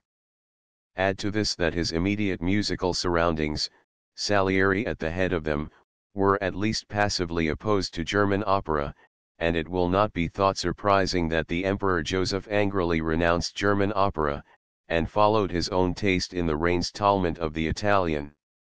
Chance brought this determination to a point. A French company of considerable merit, both in opera and the drama, was performing at the Kampfnerther Theatre, and was patronized by the Emperor. 3. He sent for the performers to Schönbrunn in the summer of 1782, and entertained them in the castle during their stay. They were dissatisfied with the hospitality they there received, and one of the actors had the ill-breeding, during a meal at which the Emperor happened to come in, to offer him a glass of wine, with the request that he would try it, and say whether such wretched Burgundy was good enough for them to drink. The Emperor drank the wine, and answered that it was good enough for him, but he had no doubt they would find better wine in France. 4. On the dismissal of this company, Count Rosenberg was commissioned to engage the best singers in Italy, male and female, for an opera buffa, which was all that was then thought feasible, and at the end of the carnival of 1783 the German Opera Company was dissolved, its best members associating themselves with the new Italian company. 5. Under these circumstances there was not much hope of success for German operatic compositions, and only 3 new pieces were produced in 1783, none of them with any success. 6. Mozart wrote to his father, February 5, 1783. Mozart as an opera composer. Yesterday my opera was given for the 17th time with the usual applause, and to a crowded house. Next Friday a new opera is to be given, The Music in Absurdity, Galli Matthias, by a young pupil of Wagenseils, Jo. Medritsk, called Gallus Cantons in Aberi Sedens Gigi Faciens. It will probably fail, but perhaps not so completely as its predecessor, an old opera by Gassman, La Notte Critica, The Disturbed Night, which was scarcely brought to a third performance. Before this there was Umlauf's execrable opera, which only reached a second. It is as though, knowing that German opera is to die after Easter, they wanted to hasten its end by their own act, and they are Germans, confound them, who do this. My own opinion is, that Italian opera will not survive long, and I shall always hold to the German. I prefer it, although it is certainly more trouble.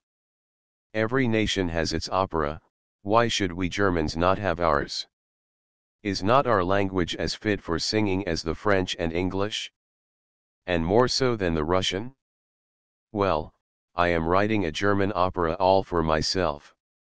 I have chosen as subject Goldoni's comedy Il Servitore di Due Padroni, and the first act is already translated, the translator being Baron Binder. But it is to be a secret until it is finished. Now, what do you think of that? Don't you think that I shall do myself some good by it? There can be little doubt that his father would have answered this question in the affirmative, but he would have been more sceptical as to the feasibility of the plan, and practical considerations seem to have caused its abandonment.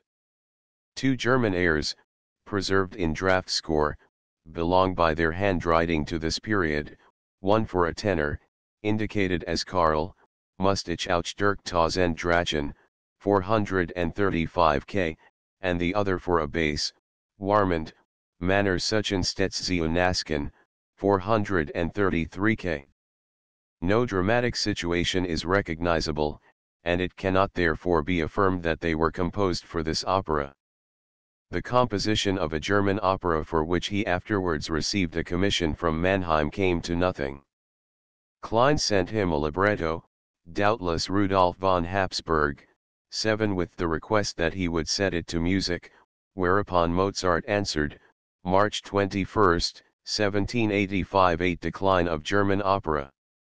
I ought certainly to have acknowledged before now the receipt of your letter and the accompanying parcel, but it is not the case that I have in the meantime received 2 other letters from you.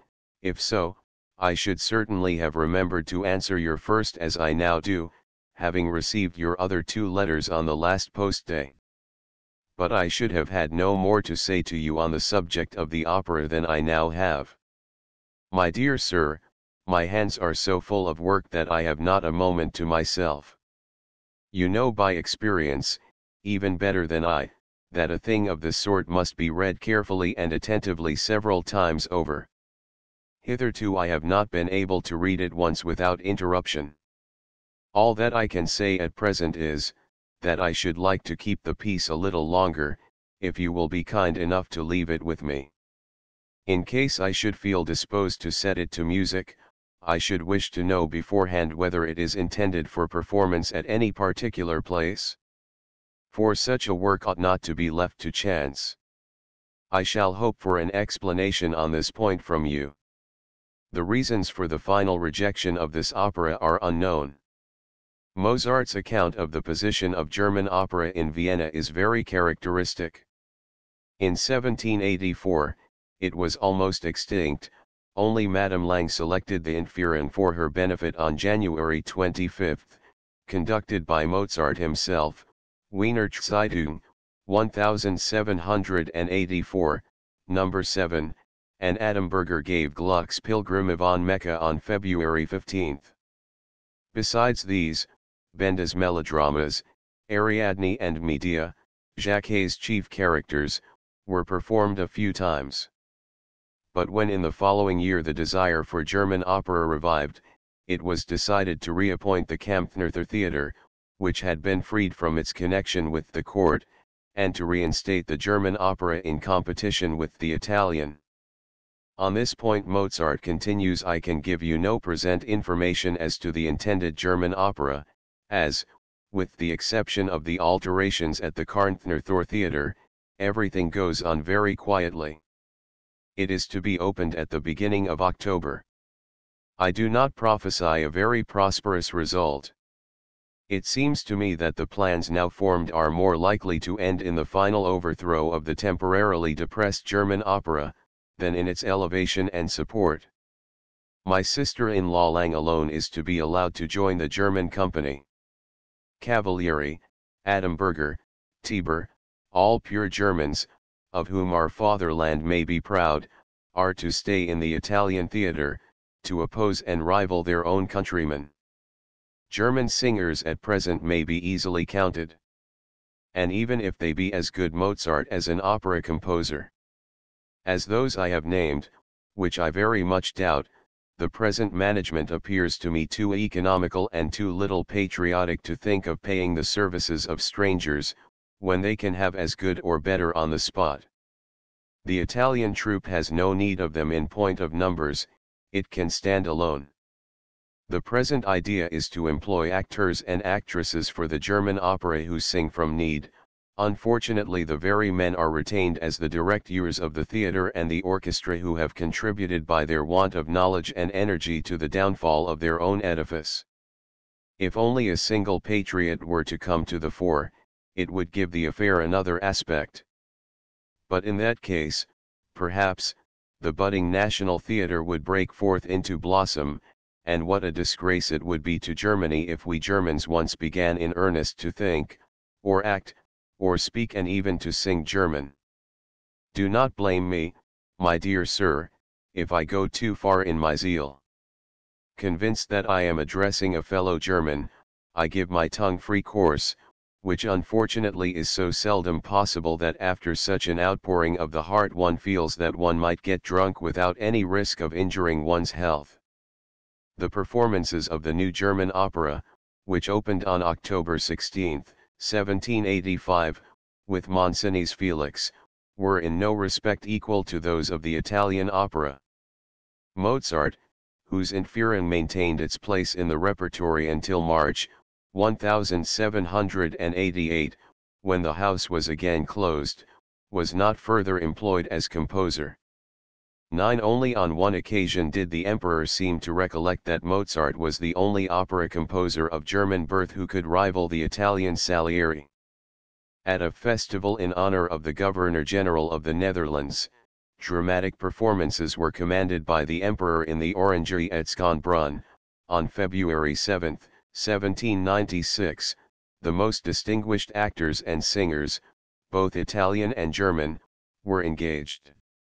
10. Stephanie Jr. was commissioned to prepare the German occasional Der Schauspieldirektor, 1786. Piece, it was called Der Schauspieldirektor.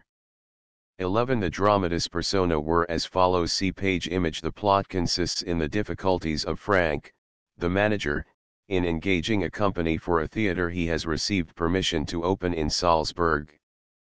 Many actors and actresses offer their services, and perform favorite scenes by way of testing their ability, the piece concluding with a similar trial of operatic music.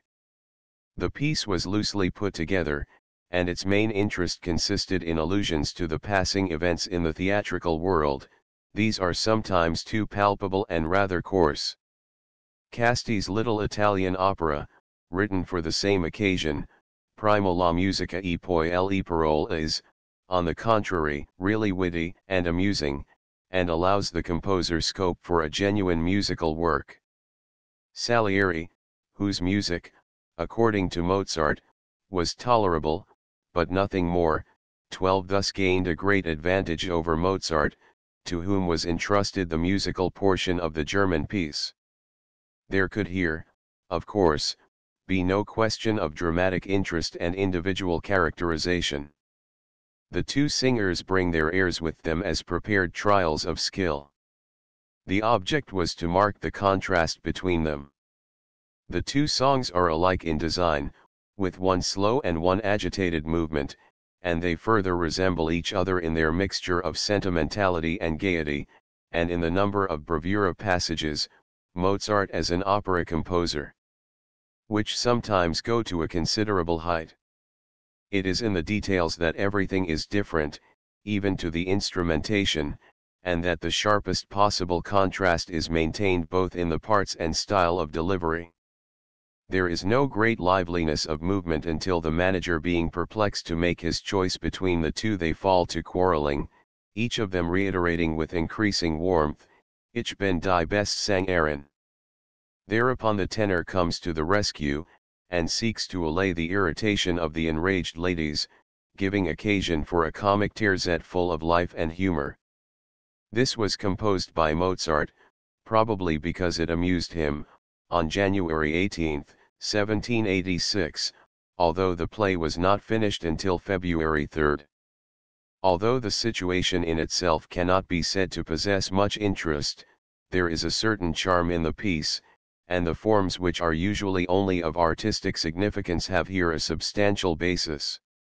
The imitations with which the singers follow on each other's heels, the passages in which they run up to a fabulous height, the alternation of rapid parlando with affected delivery and extraordinary passages, all these not only take effect as means of dramatic characterization, but give the hearers the pleasure of deciding for themselves which of the two aspirants really is the best singer. The peacemaking tenor attaches himself now to one, now to the other singer, and then again opposes them both, giving a certain amount of dignity to the dispute by means of musical and dramatic contrasts. Indeed, the whole scene is so lively, so gay, so free from caricature, and so euphonious, that the terzet may well claim a place with more important works. The concluding operatic piece is a vaudeville. Each solo voice delivers a verse of the song, passing with characteristic modifications into the principal motif, which takes the form of a chorus. The bass voice comes last. The actor buff gives his decision for the first buffo. This was Lang, who himself used to say that he could only make a singer at need, Selbst's biography, p. 126, and who thus ironically parroted his own words. Mozart also wrote an overture to the piece, in which, less bound by the triviality of the text, he could move more. Der Schauspieldirektor 1786. Freely. It consists of a single movement in quick time. The first bars see page image fall at once into the tone of the whole, and form in their contrasting elements the motifs which are afterwards intersected in the working out. The two subsequent better sustained melodies possess in their easy imitative movement, the charm of a lively, excited conversation, the transition passage forming a piquant contrast. In short, the whole overture resembles a comedy with the different characters and intrigues crossing each other, until at last all ends well. The whole festival was twice repeated at the Kampfnerther Theatre soon after the performance at Schönbrunn. 13 several later attempts were made to give the piece more action and more music, so as to preserve Mozart's work on the stage. When Goethe undertook the management of the court theatre at Weimar in 1791, numerous Italian and French operas were arranged to German words by the indefatigable concertmeister Kranz and the industrious theatrical poet, Vulpius. 14 Goethe, being in Rome in the summer of 1787, was extremely amused by the performance of an intermezzo, El Impresario in Angusti, 15, which Cimarosa had composed in the carnival of the previous year, at the same time as Mozart's Schauspieldirektor, for the Teatro Nuovo at Naples. 16 He at once had it arranged as a comic opera, with the title of Theatralis Cabentur, and the whole of the music to Mozart's Schauspieldirektor introduced. 17 Mozart as an opera composer. It was performed at Weimar on October 24, 1791, with great success, and afterwards repeated with alterations 18 on other stages during a considerable time. In Vienna, after the operetta had again been thrice performed in 1797, an experiment was made in 1814 with an increased adaptation by Stegmaier, but without lasting success. 19 Within the last few years L. Schneider has made a false step in the publication of the Schauspieldirektor, or Mozart und Skakanader. 20 Wishing to preserve Mozart's music free from foreign contact, he chose out some songs, which were suitably instrumentalised by Taubert, and fitted fairly well into the new piece. 21 But in order to give the plot more interest he fell into the unpardonable error of making Mozart himself the hero of the opera, composing the Zauberflöte under Skakanader's direction. It is incredible that anyone should have been capable of thus misrepresenting the master whom the resuscitation of his music was intended to honor, as a senseless, infatuated coxcomb, contemptible both in his obsequious submission to Skakanader and his immoral relations with his sister-in-law, Aloysia Lang. In 1856 Mozart's operetta was given in Paris at the Bouffes Parisiens with great success, but with what adaptations I am not aware. Mozart was altogether deceived in his expectation that the Italian opera would not find favor with the public. Joseph made himself acquainted through Salieri with all the most distinguished artists whom the latter had heard in Italy, Mosul, Salieri, p. 75, and gave him full power to engage those he thought fit. He even made this a special object of his own journey through Italy. He thus succeeded in bringing together a personnel for opera buffa, which through a long series of years, with various changes, was unsurpassed in the revival of Italian opera, 1783. Unanimous opinion of the public and connoisseurs. 22 The already mentioned Vienna singers who went over to the Italian opera, Lang, Cavalieri, and Tieber, were joined by B. Mascagni, already past her prime, in honor of whom Gluck's Iphigenie in Taurus was performed in Italian, in December, 1783. 23 From Italy came Nancy Storace, Mandini, and afterwards Celestine Coltellini. Of the German male singers they had indeed dismissed Fischer, whose loss Mozart rightly declared to be irreparable, but in Benucci they acquired a bass buffo of the first rank.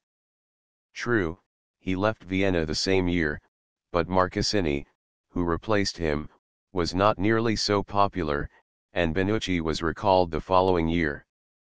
The baritones were Mandini, Busani, and Pognetti, together with the tenor, O'Kelly, Kelly, and the Germans, Adamberger, Saul, and Ruprecht. On April 22, 1783, the Italian opera was opened with Salieri's newly adapted opera La Scuola dei Gelosi. 24 It was a decided success, and was repeated 25 times, although a cold criticism of the opening night asserts, the prima donna sang extremely well, but her gesticulation is intolerable.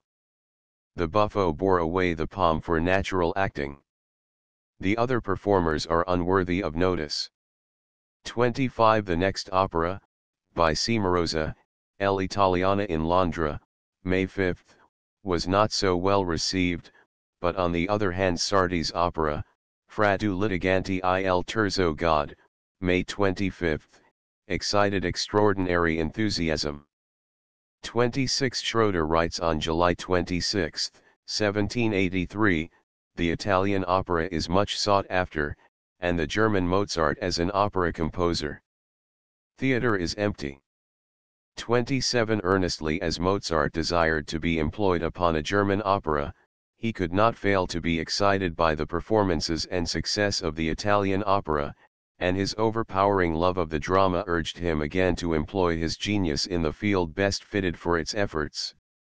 He writes to his father, May 7, 1783 The Italian opera has recommenced, and pleases very much. The buffo, named Benucci, is particularly good. I have looked through at least 100, indeed more, libretti, but cannot find one satisfactory, that is, unless much were to be altered. And a poet would often rather write a new one than alter, indeed the new one is sure to be better. We have here a certain Abbé de Ponte as poet, he is driven frantic with the alterations he has to make for the theatre, he is, per obligo, employed on a new libretto for Salieri, and will be at least 2 months over it. 28 Then he has promised to do something new for me. But who knows whether he can or will keep his word? You know how fair-spoken the Italians are. If he tells Salieri about it, I shall get no opera as long as I live, and I should like to show what I can do in Italian music. Sometimes I have thought that if Varesco does not bear malice on account of the Munich opera, he might write me a new book for 7 characters, but you know best if that can be done. He might be writing down his ideas, and we could work them out together in Salzburg. The essential point is that the whole thing should be very comic and, if possible, that it should have 2 good female parts, one seria, the other mezzo carattere, but both equal in importance. The third female might be quite buffa, and all the male parts if necessary. If you think anything can be done with Varesco, please speak to him very soon. By way of inducement to Varesco, he sent him word that he might reckon on a fee of 400 or 500 gulden, for that it was customary in Vienna to give the poet the receipts of the third representation. Some time after he asks again, June 7, 1783, do you know nothing of Varesco? I beg you not to forget, if I were in Salzburg we could work at it together so well, if we had a plan ready prepared. Before Mozart went to Salzburg he had an instance of what he might expect in the opposition made to the insertion of his 2 airs for Adamberger and Madame Lang in L'Oca del Cairo, 1783. Anfosse's Curioso Indiscreto, Volume 2, p. 326. On his arrival in Salzburg at the end of July, he found Varesco quite ready for the undertaking, which was to begin at once, and to be completed in Salzburg. Among Mozart's remains were found in Varesco's handwriting the first act complete, and the prose table of contents in detail of the second and third acts of the opera L'Oca del Cairo, The Goose of Cairo.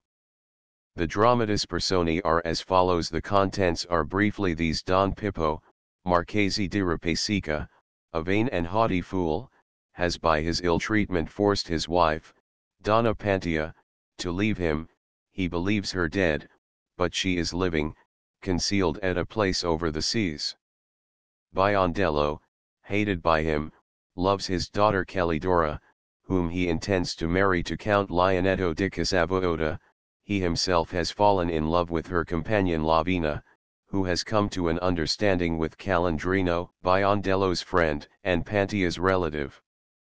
The two maidens are confined in a fortified tower and closely guarded. In full conviction of his security, Don Pippo has been induced to promise Biondello that if he succeeds in gaining access to Calidora within the year, her hand shall be his reward. Hereupon, Calandrino, a skillful mechanic, has constructed an artificial goose large enough to contain a man, and with machinery capable of motion. This is conveyed to Pantia, who, disguised in Moorish costume, is to display it as a show. It is hoped that Pippo may consent to its exhibition before the two maidens, and that Biondello may thus be conveyed into the tower. As a condition, Calandrino exacts from his friend a promise of Lavina's hand. The opera begins on the anniversary of the wager. Don Pippo is about to marry Lavina, and awaits the arrival of Count Lionetto. His house is filled with preparations for festivity. The curtain rises on the whole household, including the coquettish maid Auretta and her lover the house steward, Cicciabeo, having their hair dressed. Calandrino Mozart as an opera composer enters in much perturbation. Pantia has not arrived, and a violent storm gives rise to the fear that she may fail altogether. Some other device must be hit upon. He promises marriage to Cicciabeo and Auretta, if they can succeed in abstracting Don Pippo's clothes, and preventing his leaving the castle, which they undertake. The scene changes. Calidora and Lavina are conversing on a terrace on the fourth story of the tower, to which they have obtained access in secret. The lovers appear below on the other side of the moat, and a tender quartet is carried on. The new plan is to throw a bridge across the moat and scale the tower. Workmen arrive and the task is eagerly commenced, but Cicciabeo and Auretta, chattering about their marriage, have failed to keep watch, and now announce that Don Pippo has gone out. He himself speedily appears, summons the watch, stops the work, and drives away the lovers. In the second act, Pantia lands with the goose in a violent storm. It is a fair day, and the assembled people are full of amazement at the natural and rational movements of the goose, which is supposed to come from Cairo. Auretta and Cicciabeo inform Don Pippo of the wonderful sight. He causes Pantia to come forward, and she informs him that the goose, having lost its speech from fright during the storm, can only be restored by the use of a certain herb growing in a lonely garden. Don Pippo, delighted, commissions Calandrino to take Pantia and the goose into the pleasure garden, that so the two maidens may enjoy the spectacle. The finale represents the fair close to the tower, the two ladies looking on from the window. A dispute arises, in which Biondello takes part. Don Pippo, as magistrate, is called on to do justice. Some ridiculous action is carried on, ending in a general tumult. Pantia then puts Biondello into the goose and enters the garden, while Calandrino informs Don Pippo that Biondello, in despair, has set out to sea in a small boat, which is confirmed by the weeping Auretta. Don Pippo, in high delight, forms a ludicrous wedding procession and proceeds to the tower, where Calidora and Lavina stand at the window while the goose makes various antics for the amusement of the crowd.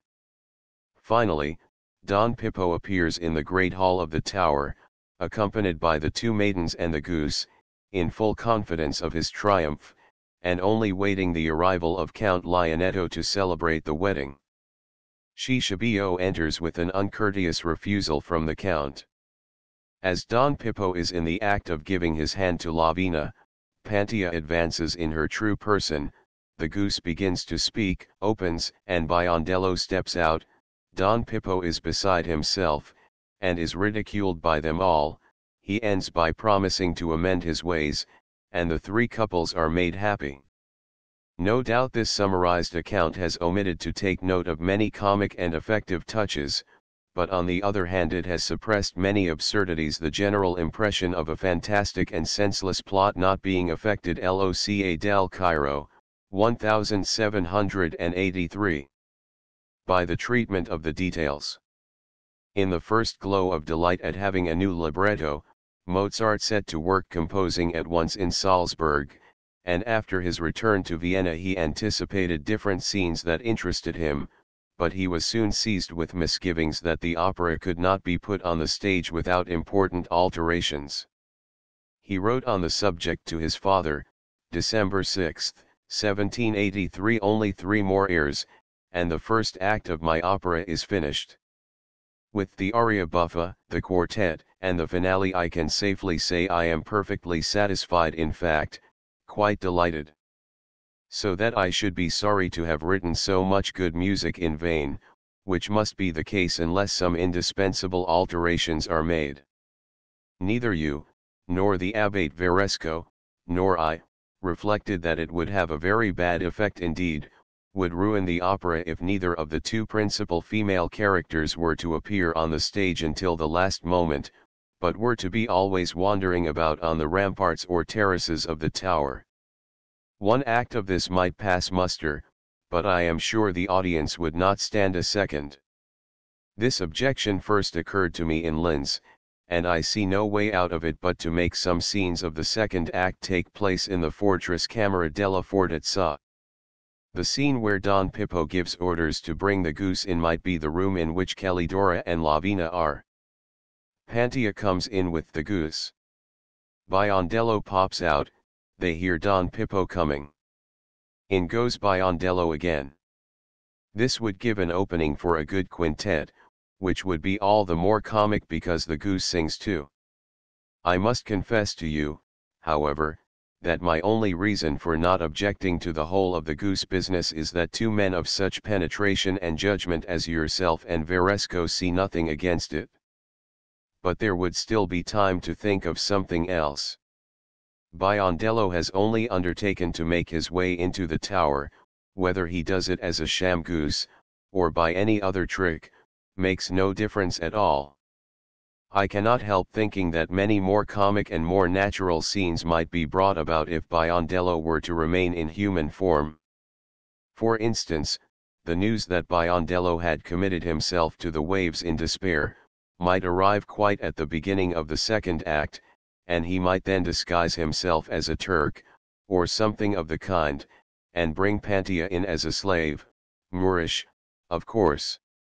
Don Pippo is anxious to purchase a slave for his wife, and the slave dealer and the Moorish are admitted into the fortress for inspection. This leads to much cajoling and mockery of her husband on the part of Pantia, which would improve the part, for the more comic the opera is the better.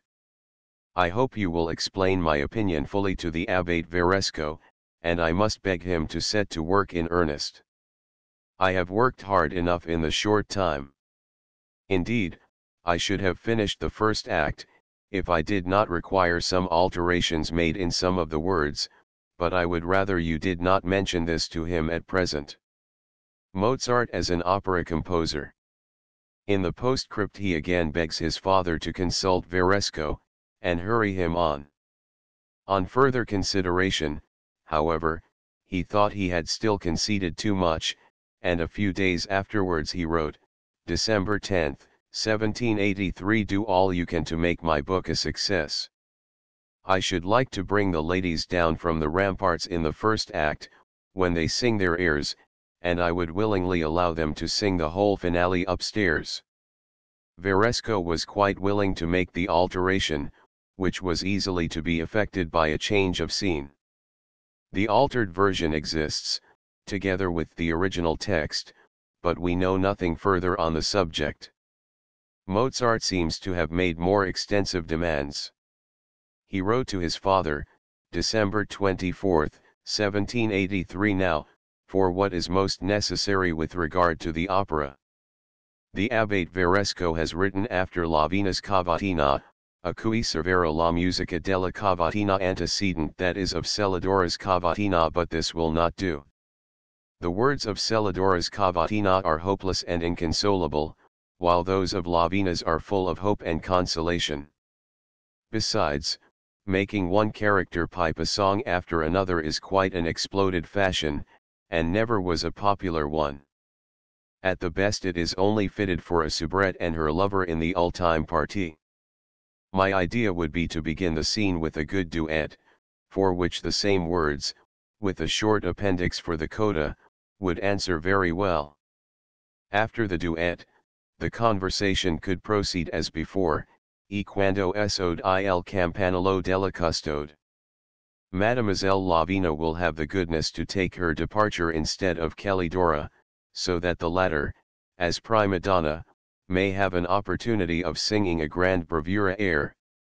This would, I think, be an improvement for the composer, the singers, and the audience, and the whole scene would gain in interest. Besides, it is scarcely likely that the same song would be tolerated from the second singer after being sung by the first. I do not know what you both mean by the following direction. At the end of the interpolated scene for the two women in the first act, the abbate has written, Si glashina 8 che prima era la 7 e cosi cangiansi di mano in mano I numeri. This leads me to suppose that he intends the scene after the quartet, where the two ladies, one after the other, sing their little songs from the window, to remain. But that is impossible. The act would be lengthened out of all proportion, and quite spoiled. I always thought it ludicrous to read, Calidora.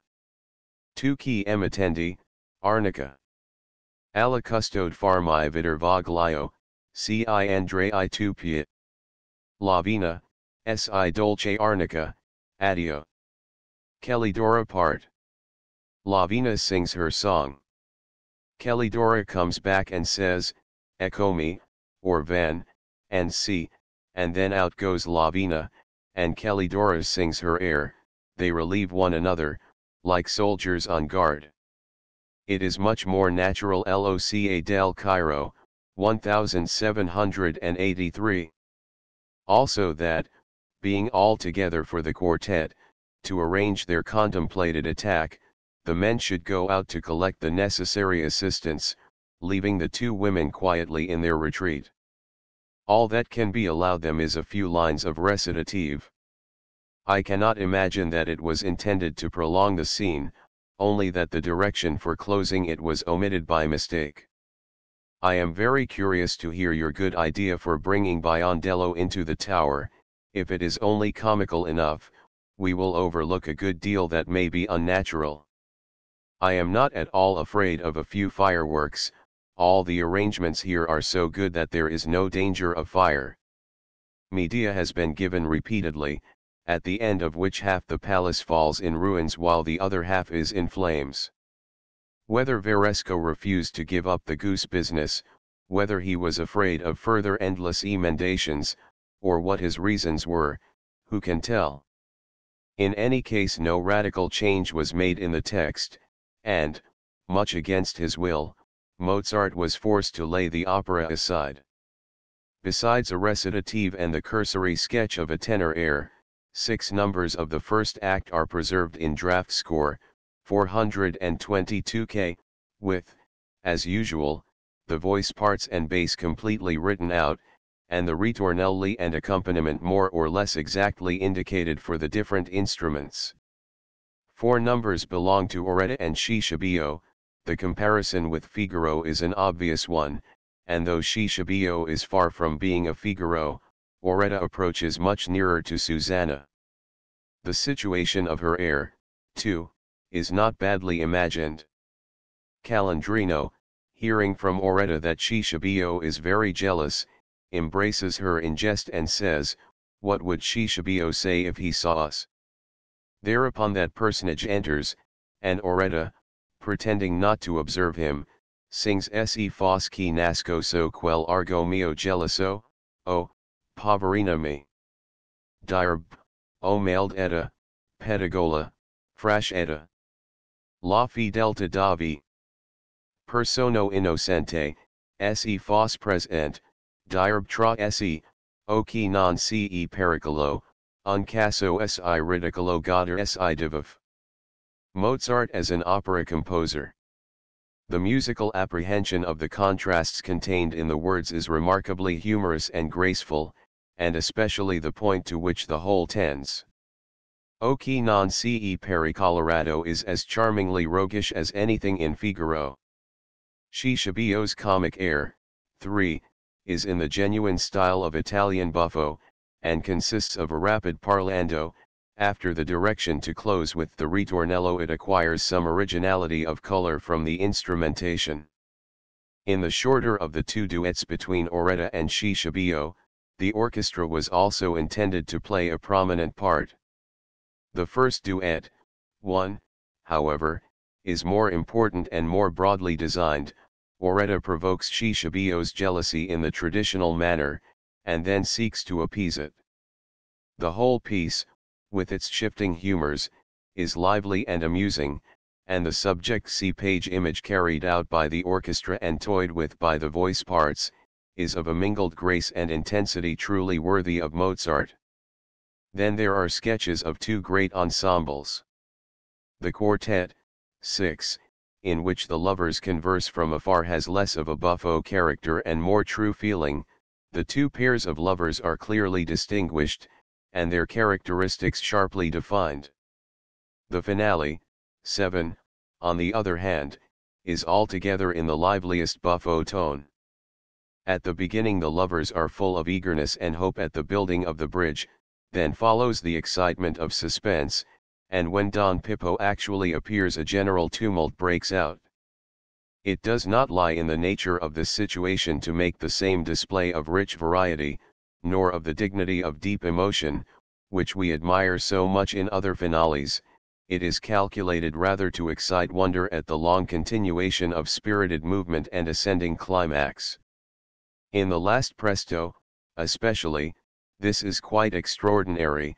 Here the chorus, contrary to custom in comic opera, is independent and full of effect, yielding to no later work of the same kind. A proof of the figure Don Pippo is intended to cut is given in this Lo Sposo deluso, 1784. Finale. The short Andante mostoso, io sono affisso. La mia eccellenza, la prepotenza soffrire nonda, indicates a grand buffo part such as never occurs in any other opera. We have, it is true, but a weak and shadowy outline of all these movements. Let the experiment be made of imagining corresponding numbers of Figaro and Don Giovanni deprived of all their orchestral parts except the bass, and a few bars to suggest the different motifs, and how much weaker and more colorless will be the image that remains. So, also, we can scarcely arrive at even an approximate idea of the life which Mozart would have thrown into these sketches when he came to work them out in all their detail and brilliancy of coloring. They betray, in common with all the works of this period, the firm touch of a master, and possess a singular interest to the student, even in their incomplete form. Who can say that Mozart, if he had finished the opera, would not have succeeded in overcoming the weaker points of the libretto? And yet he scarcely seems to have hoped as much himself, seeing that he finally laid aside the work, begun with so much eagerness and carried on so far. But he was far from abandoning his design, and seeing no immediate prospect of a new libretto, he selected from among the numerous books which he had collected one that he might at least hope to see put on the stage.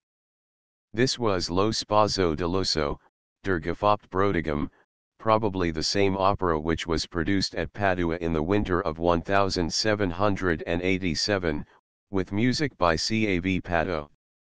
29. That it was a libretto which had already been made use of follows from the fact that Mozart made some corrections from the original of inaccuracies as to names committed by the ignorant Italian copyist.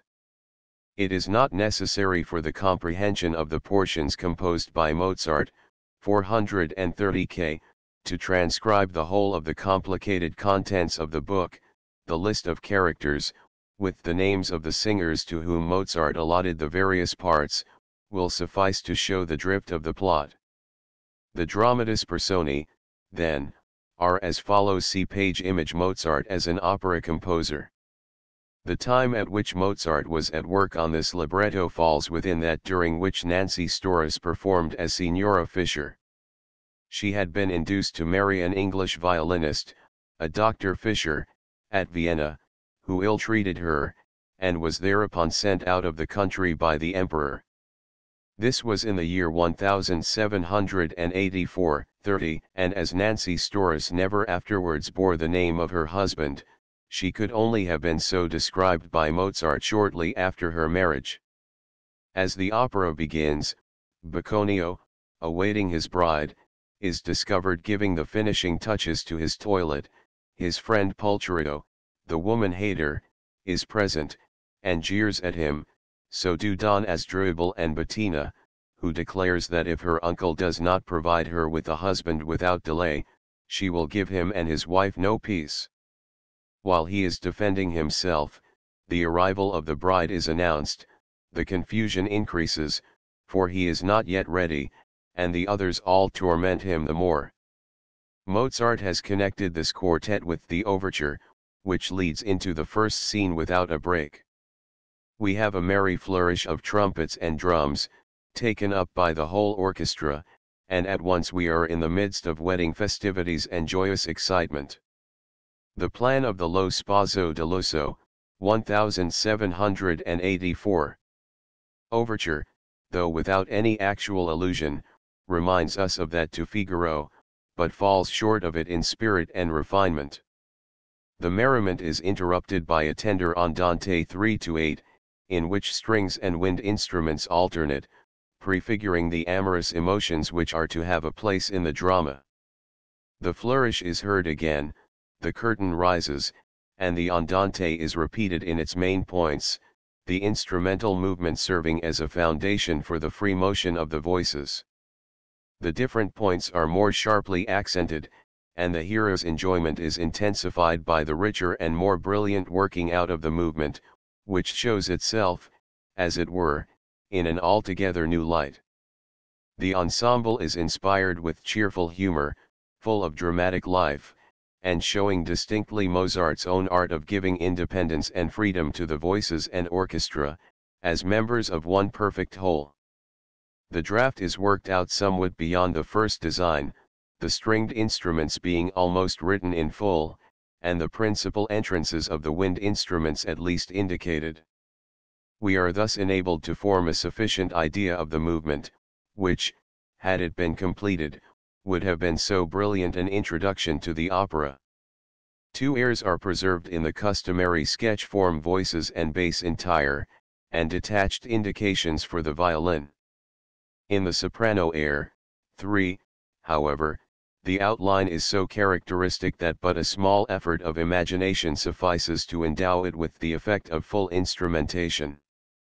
The caricatured haughtiness of the Roman lady Eugenia is shown in the very first words. The contrast between pomposity and volubility is given at once.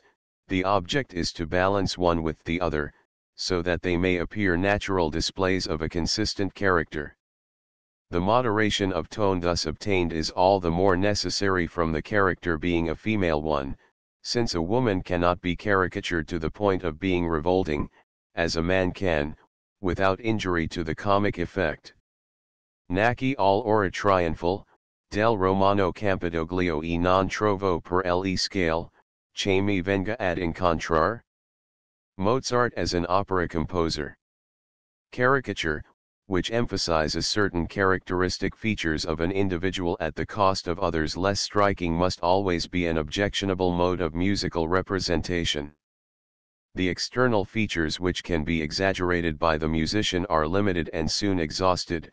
The exaggeration of emotional expression to produce a comic effect is a very dangerous device, because music does not possess the resources which enable poetry and the formative arts to represent disproportions of caricature as amusing and comical rather than distorted and hideous.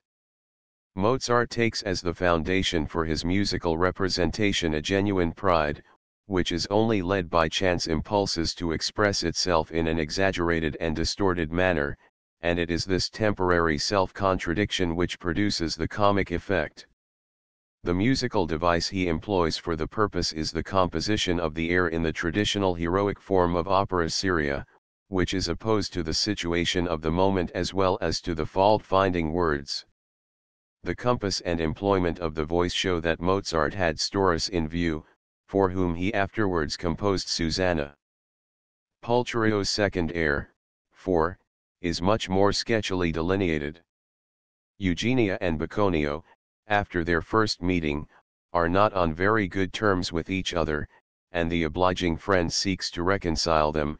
He draws Bacconio's attention to Eugenia's beauty, and hers to Bacconio's amiability, and as he goes first to one and then to the other with his appeals, he pictures to himself the misery which is sure to follow the union of the two. The contrasting motifs to which the situation gives rise are arranged in animated alternation. The sketch, however, shows only the general design, and the share taken in it by the orchestra, doubtless a very important one, cannot be even approximately arrived at. A Terzet, 5 cf. Volume 2, p. 424, between Eugenia, Don Asdrubal, and Bacconio is completely worked out, and causes regret that it was not inserted in a later opera, that so we might have heard it from the stage. Don Asdrubal coming to greet Bacconio's bride, the lovers in amazement recognize each other. Eugenia, who had been informed of Don Asdrubal's death in battle, falls half swooning on a couch, and Bacconio hastens off to fetch Lo Sposo deluso, 1784.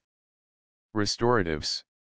Asdrubal, who is on the way to Rome that he may wed Eugenia, overwhelms her with reproaches, and throws himself on a couch in despair. Eugenia has risen, and before Asdrubal can explain himself, Bacconio returns, and to his astonishment finds the scene completely altered. At this point the terzet begins, and expresses most charmingly the confusion and embarrassment of the three personages, who are all in the dark as to each other's conduct, and who put restraint on themselves even in their extremity of suspense. The orchestra carries on the threads independently, joined by the voices, sometimes apart and interrupted, to suit the situation, sometimes together. An excellent effect is given by the sharply accented expression of involuntary painful emotion contrasting with the reserve which otherwise prevails in the terzet. The whole tone of the piece is masterly, while never overstepping the limits of comic opera, it successfully renders the deep agitation of mind of all the three characters. This is contrived, not by the mixture of a comic element in the person of Bacconio, who rather approximates to the frame of mind of the other two, but by the cheerful tone which penetrates the whole without any loss of truth of expression. This opera again stopped short of completion, and a third seems to have had the same fate. A terzet for male voices, which is preserved in duplicate draft, was intended for the first scene of a comic opera. An opera by Accaramboni, Il Regno dell'Amazzone, was, according to Fides, performed at Parma in 1782, as well as elsewhere, 31 with success, and the words of the terzet leave little doubt that this, too, was among the little books Mozart had looked through, and that it suggested to him an experiment which must almost have coincided in point of time with the two just mentioned. It can scarcely have been the imperfections of the libretti alone which caused Mozart to leave these operas unfinished, but also the improbability of ever bringing them to performance. The brilliant reception accorded to the Italian maestri, Sardi and Pisilo, in Vienna, only caused Mozart as an opera composer. The German masters to fall more into the background. The extraordinary success of Pisilo and Casti with Il Re Teodoro, Volume 2, p. 344, alarmed even Salieri. He had himself begun an opera, Il Ricco di un Giorno, but laid it aside rather than enter into competition with the Re Teodoro. He was always skillful in turning circumstances to account. When his Rockfankerer failed in 1781, and Mozart's Inferno was rousing great expectations, he received in the nick of time a commission from Munich to write the opera Semiramide, which was performed during the Carnival. 32 He then set out, recommended and patronized by Gluck, to produce Les Danaides in Paris. Crowned with new laurels, by reason of the success which it there met with, he returned to Vienna and completed his opera, after the first enthusiasm for his rivals had died out. It was given on December 6, 1784, but without success. 33 Mozart's prospects for the year 1785 were not any more favorable, when suddenly help appeared from an unexpected quarter. Lorenzo da Ponte, 1749–1838, 34 a native of Ceneda, was exiled from the Republic of Venice, where he had been schoolmaster, on account of his opinions and manner of life. After a short stay in Gortz and Dresden, he came to Vienna, warmly recommended to Salieri by the poet Mazzola, just as the Italian opera was in process of being established. Through Salieri's influence he was appointed a theatrical poet by Joseph II, who continued to befriend him. He had thus every reason to be beholden to Salieri. His first attempt was this opera, Il Ricco di un Giorno, which he did not himself consider a success. Salieri ascribed its failure, which he felt the more keenly in contrast to Pisilo's success, solely and entirely to the poet, and swore that he would sooner cut off his hand than set to music another word of da Ponte's.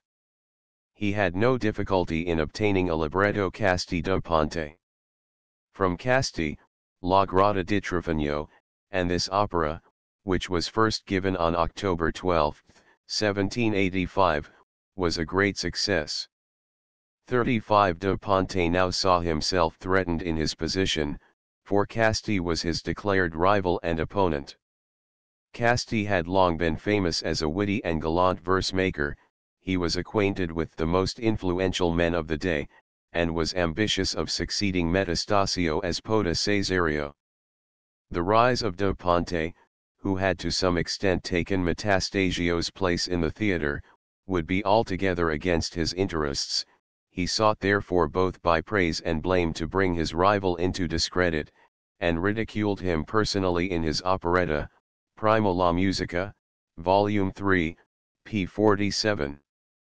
Casti carried his vanity and self-complacency to such a pitch that Kelly mimicked him on the stage in his own opera, Demogorgon, to the intense delight of the public. 36 It was plainly Da Ponte's interest to gain the favor of composers who might do credit to his operatic libretti. Vincent Martin, 1754–1810, born in Valencia, and therefore called Lo Spagnuolo, had produced some operas in Italy with success since 1781. Storace had made a furore in one of them at Venice.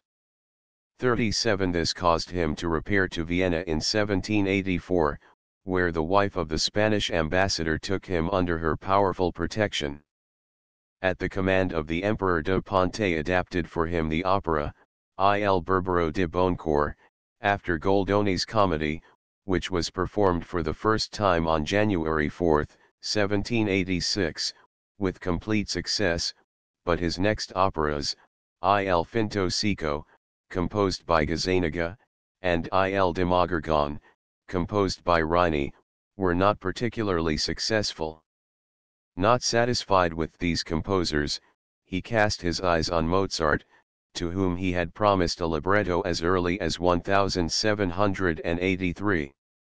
Da Ponte positively affirms 38 that it was owing to his readiness and decision that Mozart was enabled to place his masterpiece on the stage in defiance of all the cabals and intrigues of his enemies, and he expresses the Mozart as an opera composer. Hope that an impartial and truthful account of the affair will make this evident. We shall therefore follow his account, but shall correct and modify it in its details by means of other available information.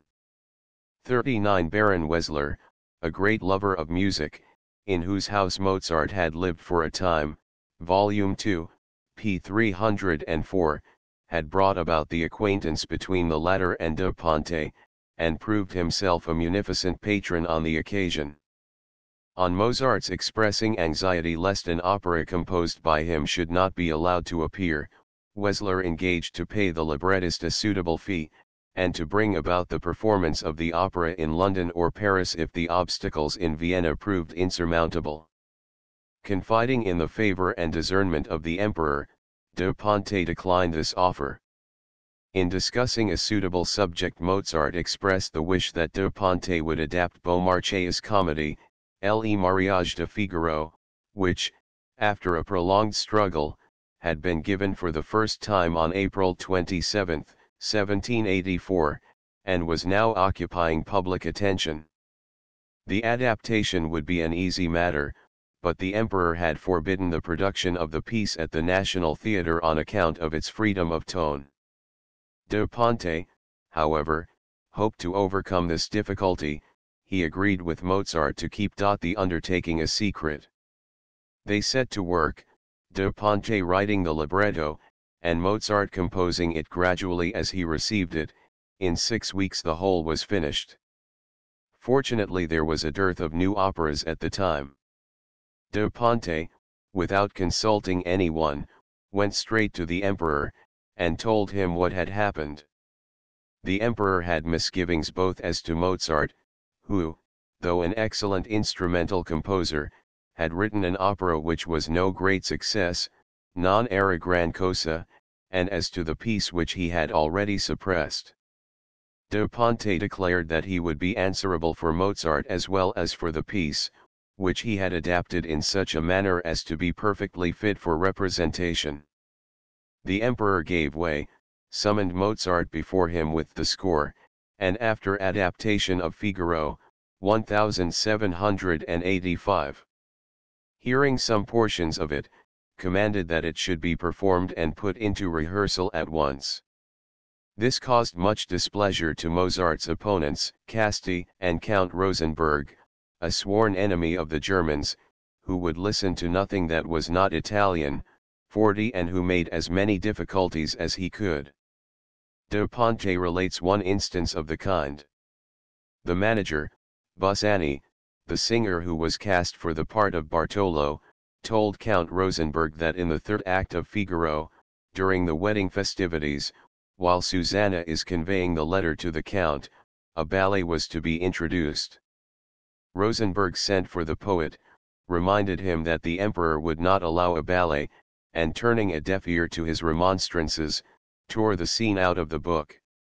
Mozart was furious, wanted to call the Count to answer, to horsewhip Busani, to appeal to the emperor, to take back the score. In short, he could with difficulty be pacified. At the full rehearsal the emperor was present. In obedience to Rosenberg's order the ballet was omitted, and in dead silence Susanna and the Count made their now meaningless gestures. The emperor, in amazement, asked what it all meant, and on da Ponte's explanation of the affair, ordered a proper ballet to be at once arranged. This story, although da Ponte may have exaggerated the importance of his own share in it, doubtless gives a fair idea on the whole of the circumstances under which Mozart's Figaro was produced. Kelly's assertion that Mozart was commissioned by the emperor to write an opera, and selected Figaro, accords very well with da Ponte's account.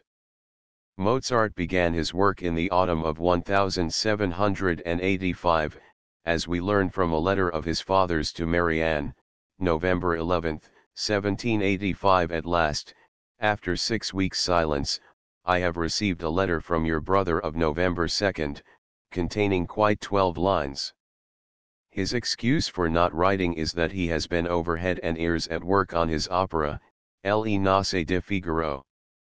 He has put off all his pupils to the afternoon, so that he may have his mornings free. I have no fear as to the music, Mozart as an opera composer.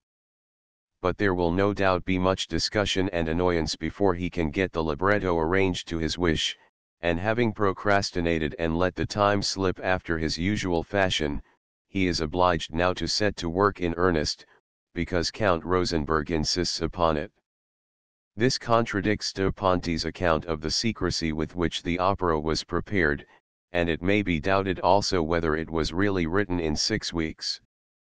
The date in Mozart's own catalogue, April 29, 1786, only proves that he closed his work by writing the overture immediately before the first performance, May 1.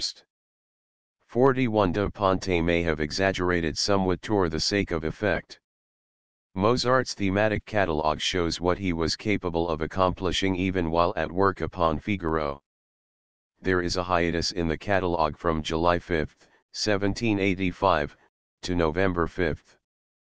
It is possible that he was busy with the opera during this interval, but during the time immediately following, when he was working at it in real earnest, we find the following compositions entered: 1785.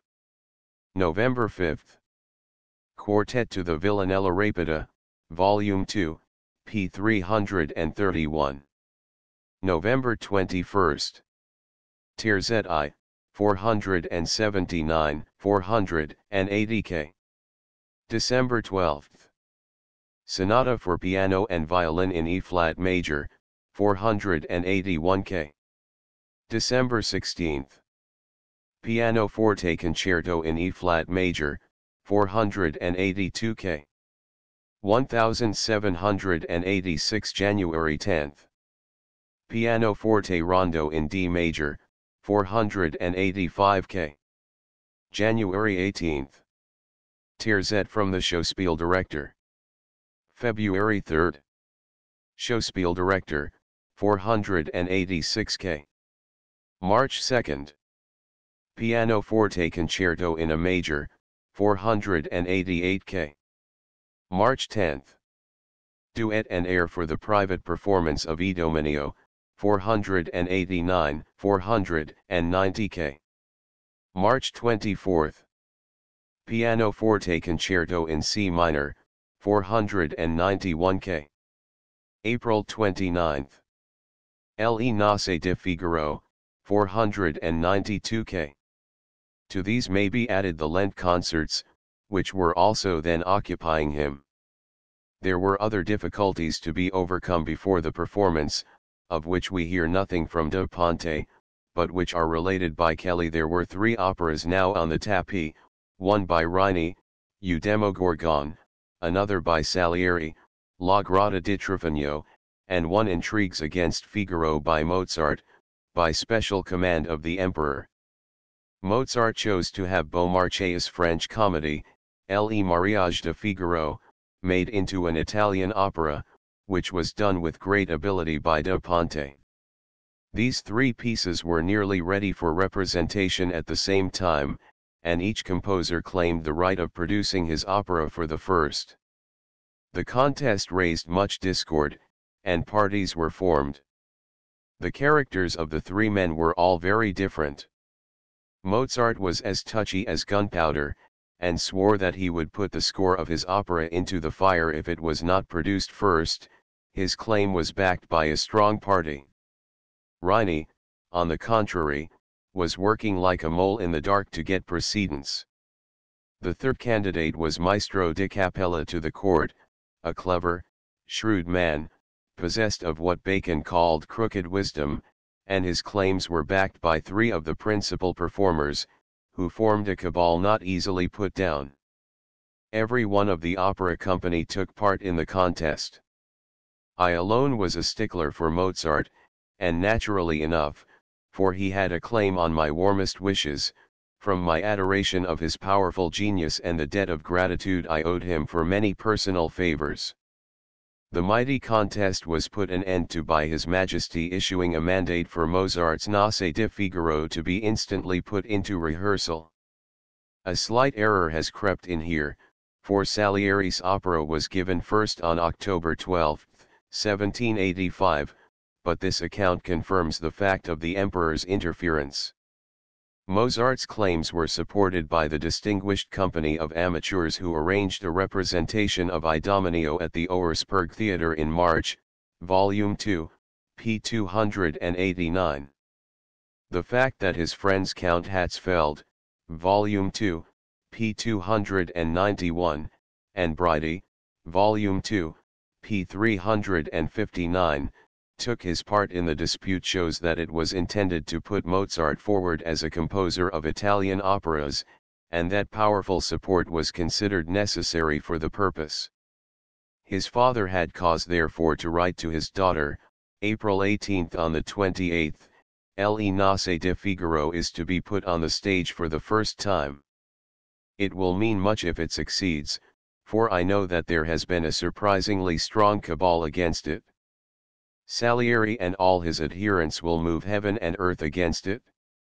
Duskek told me lately 42 that my son met with such violent opposition because of his extraordinary talent and cleverness. Mozart as an opera composer.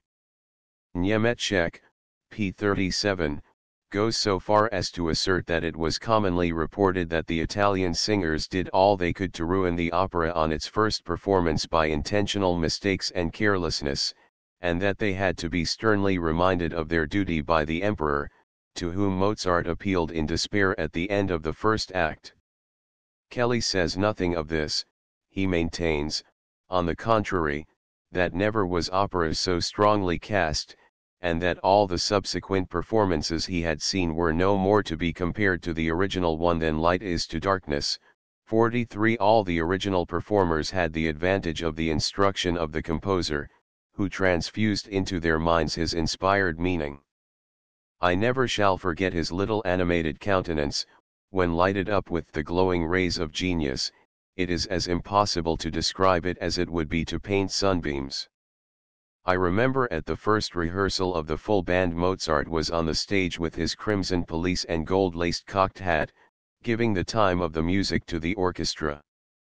Figaro's song Non più Andrei Benucci gave with the greatest animation and power of voice.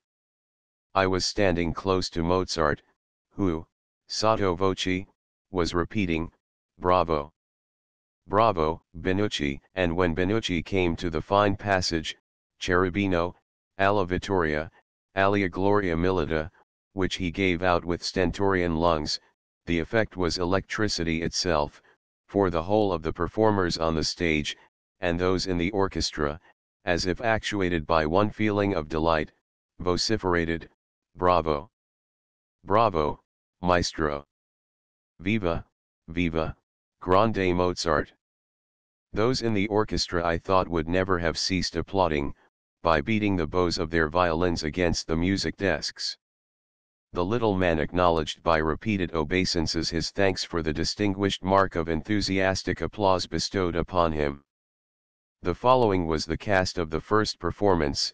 According to Mozart's thematic catalogue, the original libretto is unfortunately lost.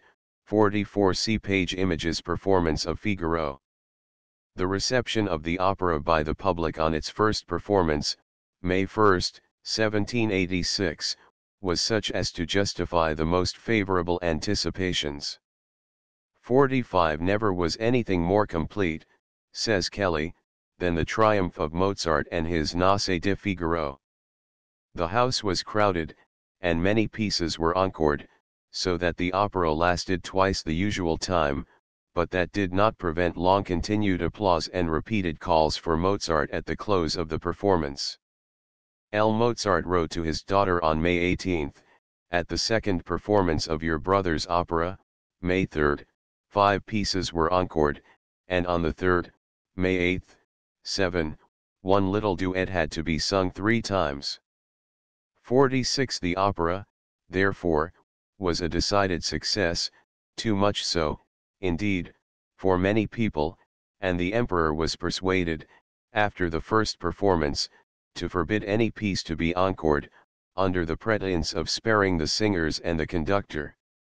Kelly narrates how the emperor, after issuing this prohibition, addressing himself at a rehearsal to Storace, Mandini, and Benucci, said, 47 Il Nozze di Figaro. "Dare say you are all pleased that I put a stop to encores. It must be fatiguing and distressing to you to repeat so many songs." Storace replied, "It is indeed, sire, very distressing. The other two bowed, as if in assent, but Kelly, who was standing by, said boldly to the emperor, "Do not believe them, sire, they all like to be encored, at least I am sure I always do," whereupon the emperor laughed. Mozart's enemies found it impossible to drive the opera completely from the stage, but they took care that it should not be given often enough to take firm hold of the public favor. Nevertheless, it reached 9 performances within the year, though with long intervals between them, May 1st, 3, 8, 24, July 4th, August 28th, September 22nd, November 15th, December 18th. On November 17 Martins Coserera, after so strong an opposition on the part of the singers, that the emperor was obliged to compel them to sing, 48 achieved an unprecedented success. This threw Figaro somewhat into the shade, both in the public estimation and in the emperor's opinion. The latter told Dittersdorf that Mozart overweight the singers with his full accompaniments. 49 Martin's easy and taking melodies were far more to the royal taste. During 1787 and 1788 Figaro was not given at all in Vienna, 50 and was not reproduced until August 29, 1789. Chapter 30. Le Nozze de Figaro. The choice of Beaumarchais' comedy Le Mariage de Figaro, ou La Folle Journée, as a subject for operatic treatment, was deliberately made by Mozart himself. 1. The Le Mariage de Figaro play had excited unusual interest, both on account of the name and political position of the author and of the curious circumstances under which it had been produced in Paris. Beaumarchais had offered his comedy, towards the end of 1781, to the Théâtre Français, where it was readily accepted. But rumors prejudicial to the piece led Louis XVI to have it read aloud in his presence. He was horrified at its freedom of tone, and declared that he would never consent to its performance. This only served to stimulate curiosity, and people thronged to hear the reading of the manuscript. A strong court party interested themselves for its production, the actors pressed for it, the public insisted upon it. Beaumarchais knew well how to turn all these circumstances to account. In June 1783, his comedy was on the point of performance at the Court Theatre. The audience was actually assembled, when, just as the curtain was about to rise, a fresh prohibition arrived, from the king. Complaints of tyranny and oppression now became audible, and the affair assumed a political aspect. At length the king was prevailed upon to countenance a private representation at a festival given by M. de Vaudreuil to the Comte d'Artois in September 1783. Beaumarchais contrived that this should lead to a public performance, which took place in April 1784. 2. The unheard-of success of the play caused its reputation to spread rapidly, and Mozart's attention could not fail to be attracted to it, the more so as Pisillo's Barbiere di Seviglia, founded on Beaumarchais' earlier comedy, had been well received in Vienna. Mozart's search for a suitable libretto among the Italian ones already published, and his attempt to produce a new one with Varesco, were equally unsuccessful. The accepted form of opera buffa, relying for effect solely on broadly comic situations and caricature, did not satisfy Mozart's conditions of dramatic reality in the development of an interesting plot and a consistent delineation of character. Both conditions were amply fulfilled by Beaumarchais. Le Nozze de Figaro is well known to be in a certain sort a continuation of the Barbiere di Seviglia. Le Nozze de Figaro. The majority of the characters appear in both pieces. Events belonging to the plot of Figaro are grounded on the previous play, and it is necessary for a proper appreciation of the motives and characterization to bear the connection of the two in mind. Count Almaviva having, with Figaro's help, gained the hand of Rosina, the charming ward of Dr. Bartolo, takes Figaro and Marcellina, Rosina's duenna, into his service, and retires to his castle, attended also by Basilio, the music master. He soon wearies of his wife's society, and seeks distraction in the company of Susanna, the countess's maid and Figaro's affianced bride. Basilio is again made to act the part of a go-between. The piece begins on the day appointed for Figaro's wedding. Figaro, having learned the count's designs from Susanna, determines to outwit his master, and to prevent the success of his scheme for delaying the wedding. In this scheme the count is offered assistance by Marcellina, who is in love with Figaro, and possesses his written undertaking to marry her should he fail in repaying her by a certain day a sum of money she has lent him. Her dread of losing all chance of Figaro, by his union with Susanna, induces her to call Bartolo to her assistance, and the latter is the more ready to do what he can, both that he may revenge himself on Figaro, and free himself from Marcellina's claims upon him. It appears that years ago she bore him a son, who was kidnapped as a child. While this danger is hanging over the heads of the lovers, Susanna is sought in her room by the page Cherubino, a heedless and beautiful youth, just budding into manhood. The count has surprised him with Fanchette, daughter of his gardener Antonio, with whom he is himself flirting, and has discharged him from his service. He begs Susanna to intercede for him with the countess, his godmother, for whom he entertains an ardent passion. As they converse, they hear the count approaching, and Cherubino hides behind a large armchair. The count has come to offer Susanna a dowry if she will consent to meet him the same evening. She, however, vigorously repulses him. Basilio enters, the count hides behind the same armchair, and Cherubino slips round to the front, and covers himself with a cloak which lies upon the chair. Basilio reiterates to Susanna the count's proposals, and, on her continued refusal, makes malicious allusions to the page, who is paying court not only to Susanna, but to the countess. The count comes forward in a fury, orders the immediate dismissal of the page, tells how he found him concealed in the gardener's house, and discovers him in the armchair. But Cherubino has been a witness to all that has passed, and, in order to conciliate and get rid of him at the same time, the count gives him a commission in his regiment, ordering his immediate departure for Seville, to join the garrison there. At this point Figaro enters at the head of the villagers in holiday attire. The count, at his marriage, had Beaumarchais as Figaro. Renounced his seigneurial rights, and, instigated by Figaro, his grateful subjects come to petition him to honor the first wedding which has since been celebrated by himself placing the wreath on the head of the bride. The count cannot refuse the petition, but begs for a few hours' delay, in order that the ceremony may be rendered more brilliant.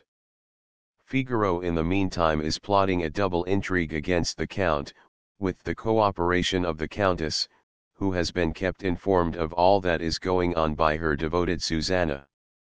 Her relations to Figaro and Susanna, and her ready acquiescence in a design to recall her husband to a sense of his duty by means of a trick, keep us in mind that the Countess Almaviva is the Rosina of the Barber of Seville. She loves her husband, and has a full consciousness of her own dignity, but the circumstances of her early life, and of her marriage with Count Almaviva, have left their indelible impress upon her. Figaro warns the Count, who has gone hunting, by an anonymous letter that a rival has made an assignation with the Countess. He hopes that jealousy will divert his mind from the wedding. On the other side he assures him of Susanna's intention to keep her appointment in the garden. Cherubino, who has been allowed to delay his departure at Figaro's intercession, is to be disguised so as to take Susanna's place at the interview. The page comes to be dressed. All at once the Count knocks, having hurried home in jealous haste. Cherubino slips into the inner room, of which the Countess locks the door. As the Count is plying her with angry questions, Cherubino throws down a chair. The Countess explains that Susanna is within, but refuses to allow her to come out, or even to answer, and will not give up the key. The Count, enraged, secures all means of egress, and drags the Countess away with him to fetch an axe and break the door open. Susanna, who has been concealed in an alcove during this scene, proceeds to liberate Cherubino. He, finding no other exit available, springs through the window into the garden, and Susanna takes his place in the cabinet. The Count returning with the Countess, determined to employ force in opening the door, she confesses that the page is in the inner chamber, whereby his rage is still further excited. To the astonishment of them both, Susanna steps forth. The Countess soon collects herself, and explains that their only intention has been to punish him for his want of faith, and that Figaro wrote the letter as a preliminary to the trick. The Count is forced to sue for pardon, which he obtains with difficulty. Figaro now enters with the information that all is prepared for the wedding, and being taxed by the Count with the letter, denies all knowledge of it, and is with difficulty brought to understand the position of affairs. This danger is hardly over when the gardener enters, half tipsy, with the complaint that someone has just jumped from the window of the cabinet upon his flowers. Figaro declares that he was there with Susanna, and had jumped into the garden from fear of the Count's fury. The gardener says that he thought he had recognized Cherubino, but hands Figaro a paper which Le Nace de Figaro had been dropped in the garden. The Count, his suspicions newly awakened, demands the contents of the paper. The Countess recognizes in it the page's patent, and whispers through Susanna to Figaro, who is able to ward off this fresh danger. Marcellina now appears supported by Bartolo, and makes known Figaro's promise of marriage. The Count, in high delight, promises to support her claims in a court of justice, and by dismissing Basilio, who puts forward his claims to Marcellina's hand, revenges himself for the letter which Basilio had presented to him. Before the sitting of the court, the Countess conceives the design of herself taking Susanna's place at the rendezvous with the Count. The trial which takes place results in Figaro's being ordered to pay his debt to Marcellina, or in default to marry her. The Count appears at the goal of his wishes, but Figaro's evasion that he must have the consent of his parents leads to the discovery that he is the long-lost son of Bartolo and Marcellina, who thereupon decide to celebrate their espousals together with his. Susanna, entering with money obtained from the Countess to redeem Figaro, is indignant at finding him in Marcellina's arms, but her anger is speedily turned to delight at hearing the true position of affairs. During the solemn wedding ceremony at which Cherubino, disguised as Fanchette, appears among the village maidens and is recognized, Susanna gives the Count a letter dictated by the Countess, in which she appoints the place of rendezvous. A pin which is stuck into the letter is to be returned as a token of understanding. Figaro sees that the Count reads the letter and pricks himself with the pin, without noticing that Susanna has given it to him. Hearing afterwards from Fanchette that she is commissioned by the Count to convey the pin back to Susanna, he easily surmises what it means. Beside himself with jealousy, he stations his parents and friends in the neighborhood of the appointed place, and repairs thither himself to surprise and punish the guilty pair. In the darkness of night, the Countess and Susanna, having exchanged clothes, come to put their husbands to the proof. Susanna has been warned by Marcellina of Figaro's designs. Scarcely is the Countess alone, when she is alarmed by the approach of Cherubino, who presses a kiss on the supposed Susanna. The Count, entering on the instant, salutes the page with a box on the ear, which is received instead by the listening Figaro. Alone with the Countess, the Count addresses her in the most endearing terms, presents her with money, and with a costly ring, and endeavors to go off with her. She escapes him in the darkness, and he seeks her in vain. In the meantime Susanna, as the Countess, comes to the enraged Figaro, but forgetting for a moment to disguise her voice, he recognizes her, and turns the tables by proposing to her to revenge herself for her lord's want of faith by her own, whereupon she makes herself known by Da Ponte's libretto. Boxing his ears. Peace is easily restored by his explanation, and as the Count approaches, seeking his Susanna, they continue to counterfeit love. The Count in a rage calls for his people with torches, Figaro's friends hasten in, and with them the Countess. The Count, to his shame, discovers that it was his wife who accepted his presents and declarations of love, and the pardon which she accords to him brings the confusion to an end. Such is a mere outline of this amusing play of intrigue, where one knot twisting in with another, one embarrassment growing out of another, call forth ever and again fresh contrivances, while an abundance of effective situations and characteristic detail make the witty and satirical dialogue one of the most graphic character pictures of the time.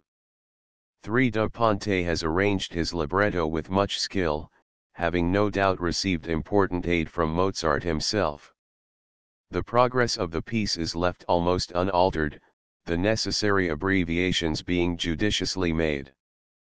For thus, the lengthy trial scene is omitted, and only the result in its bearing on the plot is communicated. Sometimes an underplot is added, such as Basilio's appearance as Marcellina's lover. The clearness of the plot is not often endangered, as it certainly is by the alteration which omits all mention of a son of Bartolo and Marcellina previous to their recognition of Figaro as their offspring. The musical pieces are introduced with admirable discrimination in such positions as to allow free and natural scope to the musical rendering of each situation without hindering the progress of the plot, and this is no small praise in such a piece as Figaro. The whole scheme of the drama demands that quite as much attention shall be given to the ensemble movements and finales as Le Nozze di Figaro. The solo airs, and this is of great advantage to the musical construction. The definite and prearranged progress of the action fulfills all the conditions of operatic representation with regard to the position and diversity of the musical pieces, the poetical conceptions are clever and appropriate, a suggestion of Beaumarchais being often amplified in the musical working out. The French comedy was of wonderful advantage in maintaining the dialogue, and, shortened and modified as it was of necessity, it retained far more of the spirit and life of the original than was usual in the recitatives of opera buffa. This is not indeed the case as far as the German adaptations of the opera are concerned. I am not aware whence proceeded the first translation made use of in Berlin in 1790. 5. In 1791 Nigge adapted the opera for Schroeder in Hamburg, 6. In 1792 it was given in Vienna, translated by Gieske, and in 1794 Vulpius's translation appeared. A new translation, giving not only Da Ponte's verses, but Mozart's improvements on them, is a pressing necessity. The vast superiority of Le Nozze di Figaro, in characterization, plot, and dialogue, to the very best of opera buffa libretti may be easily discerned by comparing it with other famous operas, such as Casti's Re Teodoro or Grotta di Trofano. In many essential points Figaro overstepped the limits of opera buffa proper, and brought to view entirely new elements of dramatic construction. The political element indeed, on which perhaps most of the effect of the comedy depended, was altogether omitted from the opera. Not only does the dialogue receive its essential character from the satire and scorn which it freely casts upon the abuses of political and social life, the whole tendency of the play is to depict the nobleman of the period, who, himself without truth and honor, demands both from others, indulges his lust without scruple, and thereby causes his dependents, injured in their moral rights, to turn against him their intellectual superiority, so that he is finally Da Ponte's libretto, worsted and disgraced. This conception of the nobility and their position in relation to the citizen class is expressed with energy and malice, and found such a response in the prevailing opinions of the time, that the production of the piece against the expressed will of the king appeared to be a public confirmation of the principles which inspired it, and Napoleon might with justice say of Figaro, "C'était la révolution déjà en action." 7. Every trace of these feelings has vanished in the opera, as will be clearly perceived by a comparison of the celebrated Frangeur monologue of Figaro in the fifth act with the jealous song in the opera. The omission was made not so much in deference to the Emperor Joseph's scruples as with the right conviction that the political element is altogether out of place in music. The omission of political satire is the more serious because it leaves as the central point of the plot an immorality which is not exactly justified, but not by any means seriously punished, only treated with a certain frivolity. The noble libertine is opposed by true and upright love, honest devotion to duty and honorable conduct, but these moral qualities are not made in themselves effective. The true levers of the plot are cunning and intrigue employed as weapons of defense. The whole piece appears in a doubtful light, the atmosphere surrounding Count Almaviva is impure, and the suppression of those circumstances which could alone make the phenomenon natural affects more or less the whole spirit of the plot, and deprives the dialogue of much of its point and double meaning. Beaumarchais might fairly plead that, having undertaken to give a true picture of the manners of his time, absolute truth of conception and detail was necessary to ensure the right moral effect. It was for a later age to perceive how completely the author of the satire was himself under the influence of the time which he depicts and would fain improve. This justification is denied to the opera.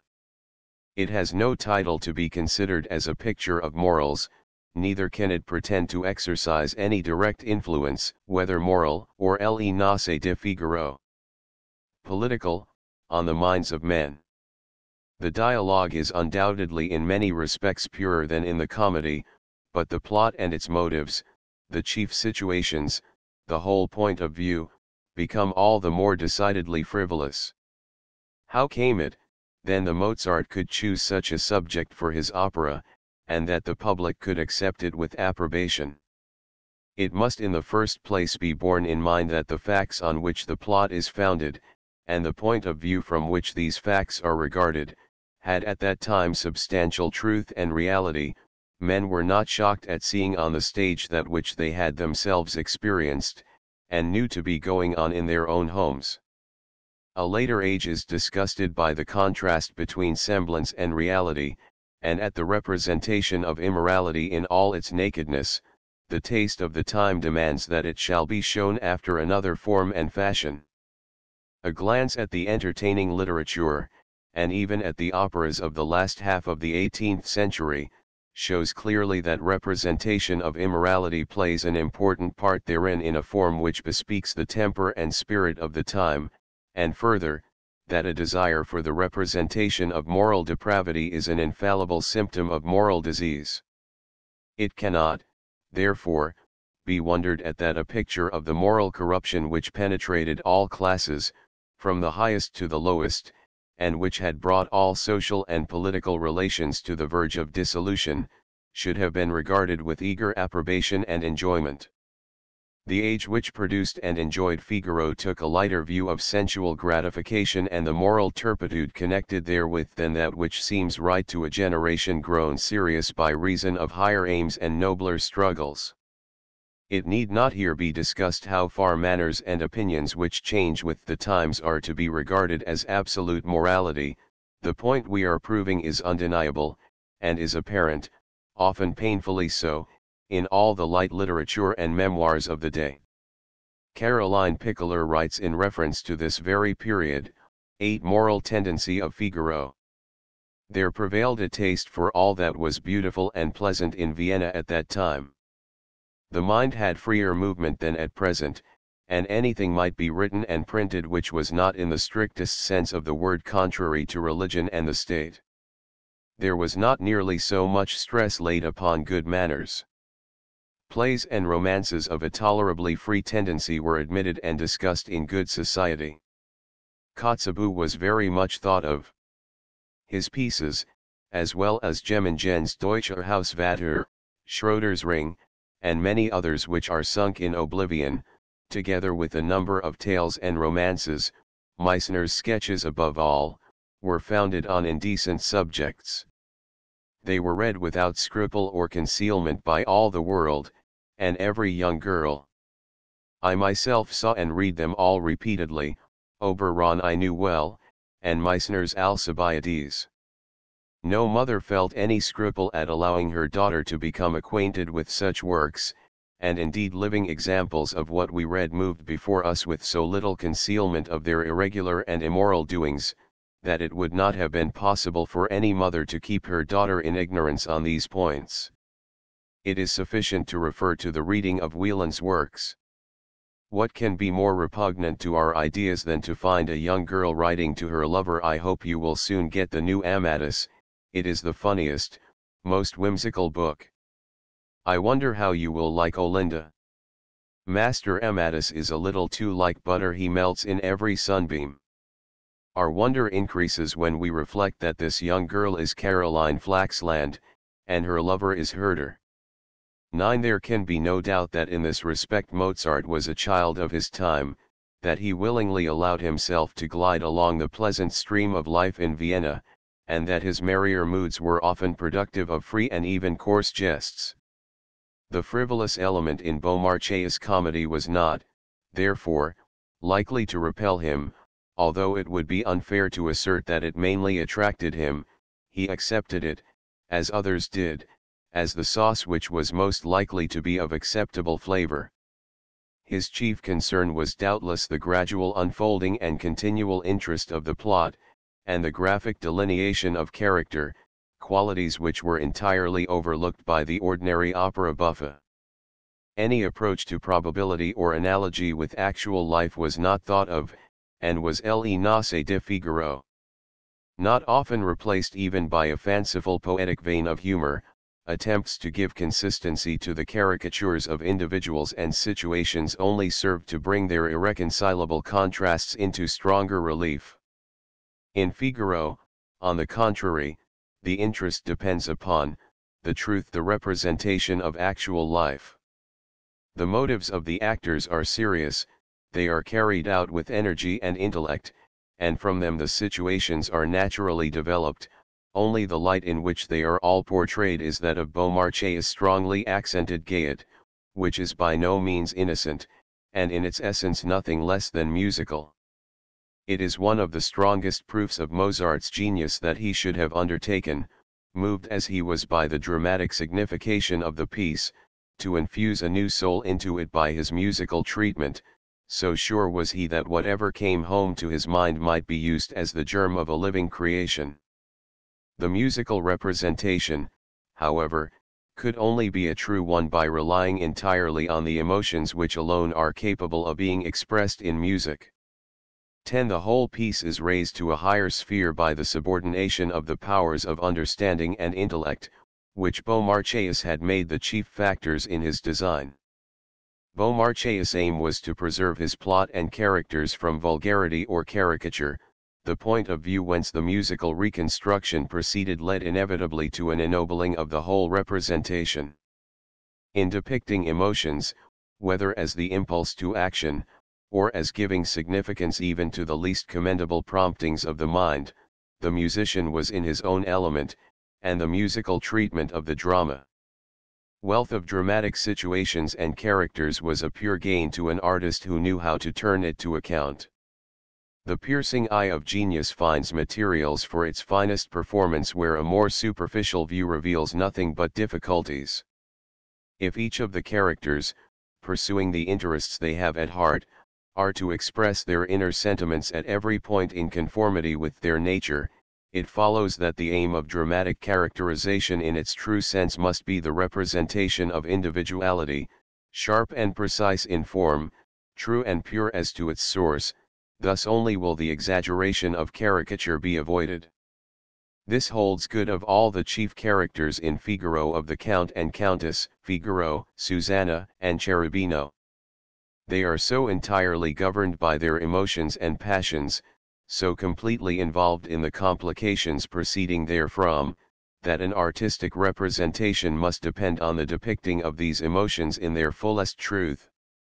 Bartolo and Marcellina seem to invite a treatment in caricature. In The Barber of Seville we find the same Bartolo as a buffo character. This is made impossible here by the fact that they are to appear afterwards as Figaro's parents, and ought not, therefore, to cut grotesque figures in our eyes.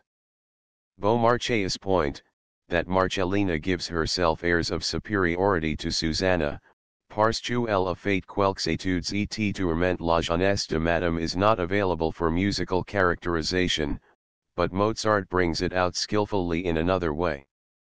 In the duet, Act I, 5, in which Susanna and Marcellina vie with each other in impertinence and provocation, the expression is toned down by the actual, disputing being left to the orchestra, and the two women are put quite on an equality. Susanna prevails over Marcellina only by reason of her youthful grace, and the whole appears an outbreak of that jealous susceptibility which is said to be an attribute of the female sex. Nobler women would not yield to such impulses, but these two belong to no exalted sphere, and give the rein to their angry humors. But they never forget themselves so far as to offend delicacy, and the general tone is a gay one, Marcellina being shown in no way inferior to Le Nozze di Figaro. Susanna. 11. Afterwards, when graver matters engage her, when she asserts her claims upon Figaro in the first finale, or recognizes him as her son in the sestet, the musical expression is sustained and full of true feeling. A singer who was able to form her conception of the part from these touches of character would make of Marcellina something quite different from the ordinary old housekeeper, whom we have unhappily been used to see and hear, no doubt from a mistaken endeavor to render the illusion that Figaro's mother must be an old woman, and sing like an old woman. Marcellina's air, Act 4, 2, on the other hand, does not assist the characterization, and is the only piece in the whole opera which fails of its effect. The whole style of it, even to the passages, is old-fashioned, like the traditional air for a second Donna. It appears to have been a concession made to the taste of the singer. Basilio, the man of cold intellect and malicious cunning, is not a figure which can be made comic by caricature. Michigan Kelly, 1764–1825, for whom it was written, was an Irishman, who had studied in Naples, and was highly successful as a tenor in Italy and Vienna. His powers as a mimic fitted him especially for comic parts. 12. Basilio's malice and scorn are expressed in the Terzet, Act I, 7, with delicacy and character, and, in contrast with Susanna's painful excitement and the Count's anger, they give to the piece an irony, such as has seldom found expression in music.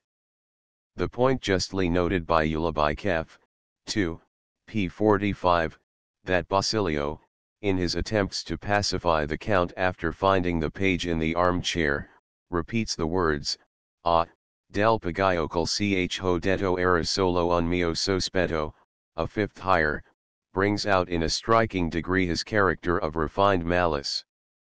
The effect is heightened by the use of the same motif by the Count, when he is Basilio, telling how he found the page with Barberina, and it is attained in the simplest manner by the natural development of the musical structure.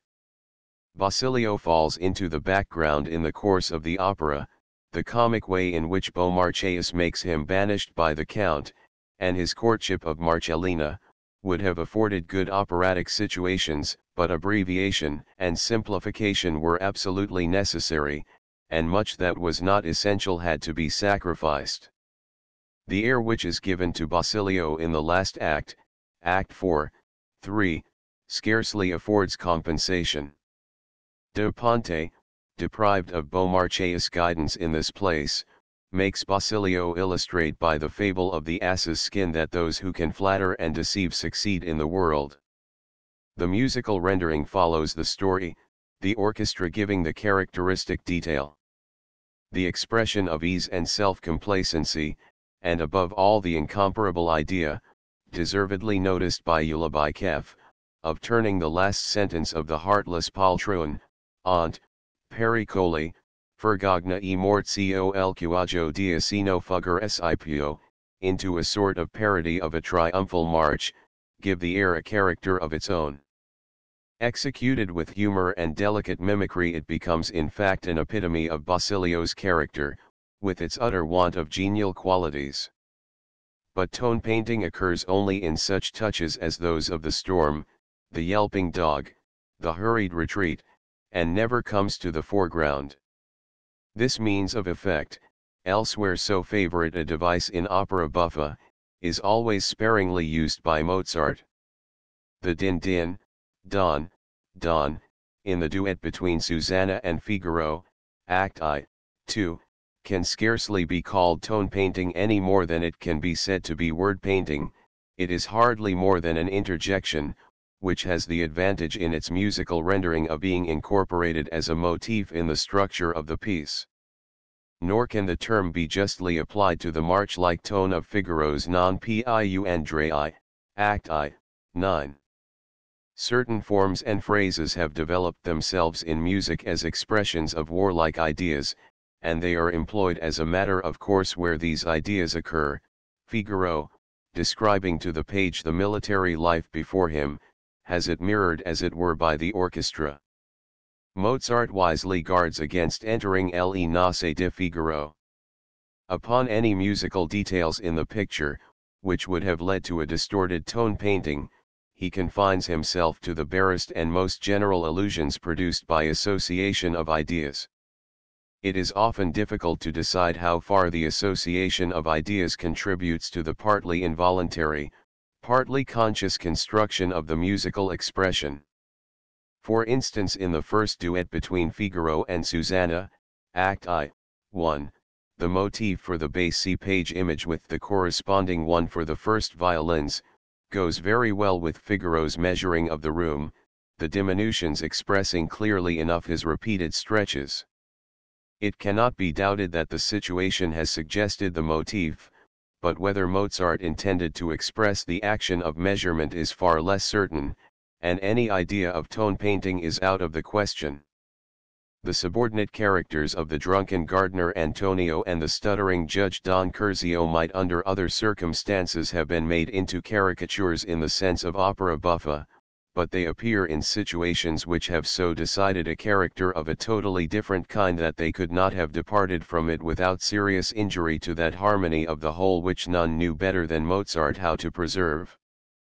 The little cavatina, Act 4, 1, for Barberina, Fanchette in Beaumarchais, is very significantly not exactly caricatured, but drawn in stronger colors than is elsewhere the case. This little maid, in her liking for Cherubino, and with an open-hearted candor which makes her a true enfant terrible to the Count, is altogether childish, and not only naive but unformed. It is, therefore, natural that she should express her grief for the lost pin, and her fear of punishment, like a child, and when we hear her sobbing and crying over it we receive the same ludicrous impression which grown-up people rarely fail to feel at the sight of a child expressing the sorrow of his heart with an energy quite out of proportion to the occasion. The fact that the strong accents which Mozart here multiplies to produce the effect of the disproportion of childish Figaro ideas are afterwards made use of to express real emotion does no injury to the truth of his characterization. In a similar way the expression of sentiment is exaggerated when it is represented as feigned, as, for instance, the last finale, when Figaro makes love to the supposed countess, whom he has recognized as Susanna, and grows more and more vehement in order to excite the count's jealousy. Here we have a parody of the accents of strongest passion, Volume 2, p. 427. How differently does the same Figaro express his true feelings! How simple and genuine is the expression of his love in the first duet, Act I, 1, when he interrupts his measurements to exclaim to his pretty bride, with heartfelt joy, "Si, mio cor," or "Epiu bello," and in the last finale, when he puts an end to pretense and, in an exalted mood, with the feeling of his newly won, safely assured happiness fresh upon him, exclaims, Pace! Pace, mio dolce tesoro! Equally true is Figaro's expression of the jealousy which results from his love. At first indeed this feeling is a curiously mingled one. Warned by Susanna herself, he has full confidence in her, and feels all his intellectual superiority to the Count. He contemplates his situation with a humor which is admirably rendered in the celebrated cavatina, Act I, 3. Cheerfully as it begins, the expression of superciliousness and versatility has a tinge of bitterness and resentment, betraying how nearly he is touched by the affair which he affects to treat so lightly. Afterwards, when he believes himself deceived, grief and anger are strongly expressed in the recitative preceding his air, Act 4, 4. But his originality asserts itself even here. The consciousness of what his situation has of the ludicrous never forsakes him, and his anger against the whole female sex, which he works up more and more, involuntarily assumes a comic character. Here we have one of the many points which Mozart added to the text.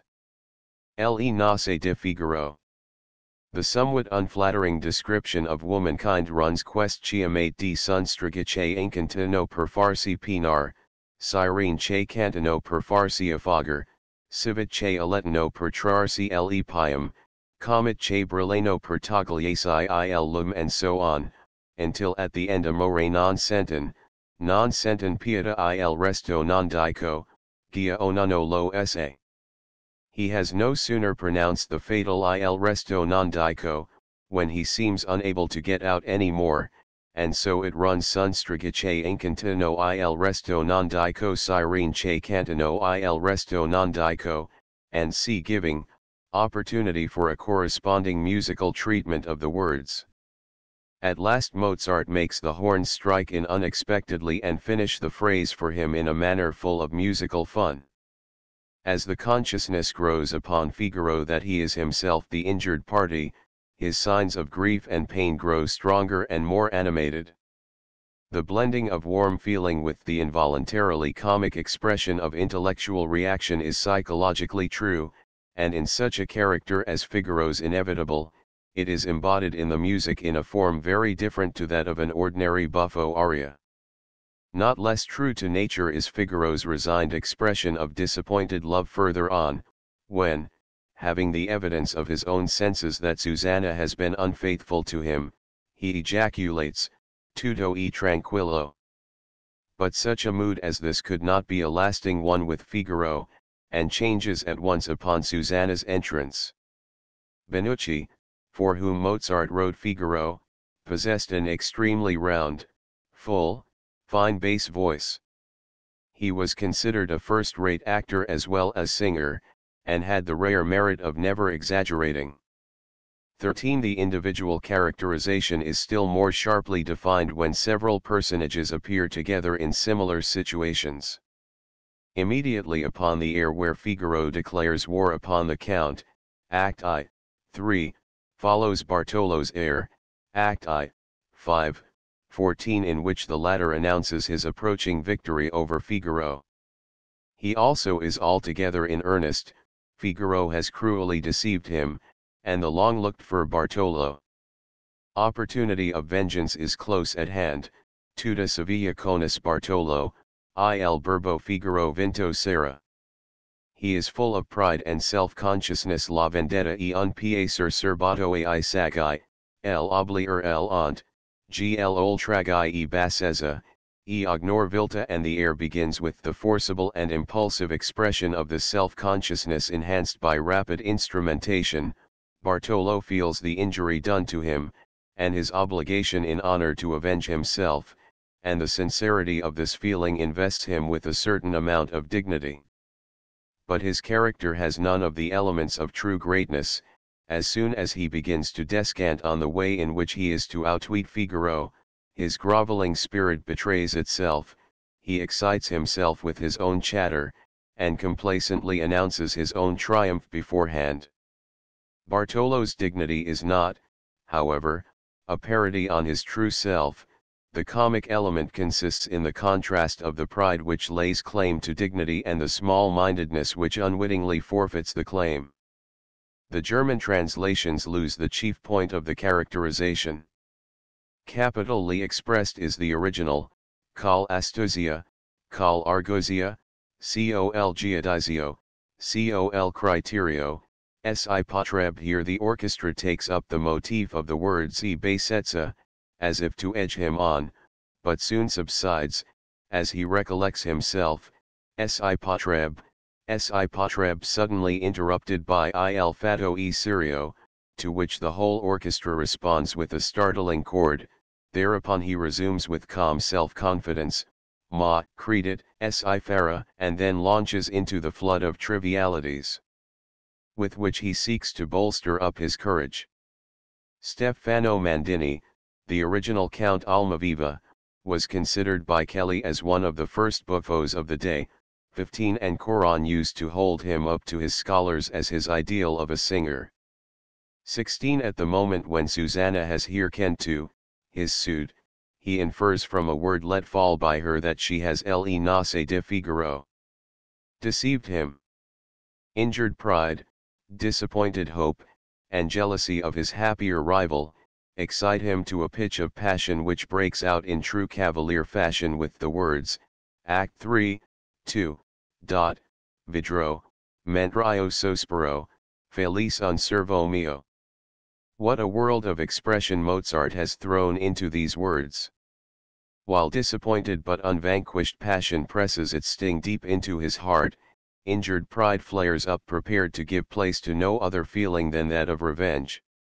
In the wonderful passage which follows with renewed force upon the immediately preceding tones of sharp complaint, see page image, the change from major to minor bruit about by the chromatic passage in the middle parts is of inimitable effect. 17 We have before us the nobleman, feeling his honor affronted because he is not allowed to injure that of his servant, and there is in the expression of his revengeful desires and his certainty of victory no tinge of Figaro's cunning or Bartolo's meanness.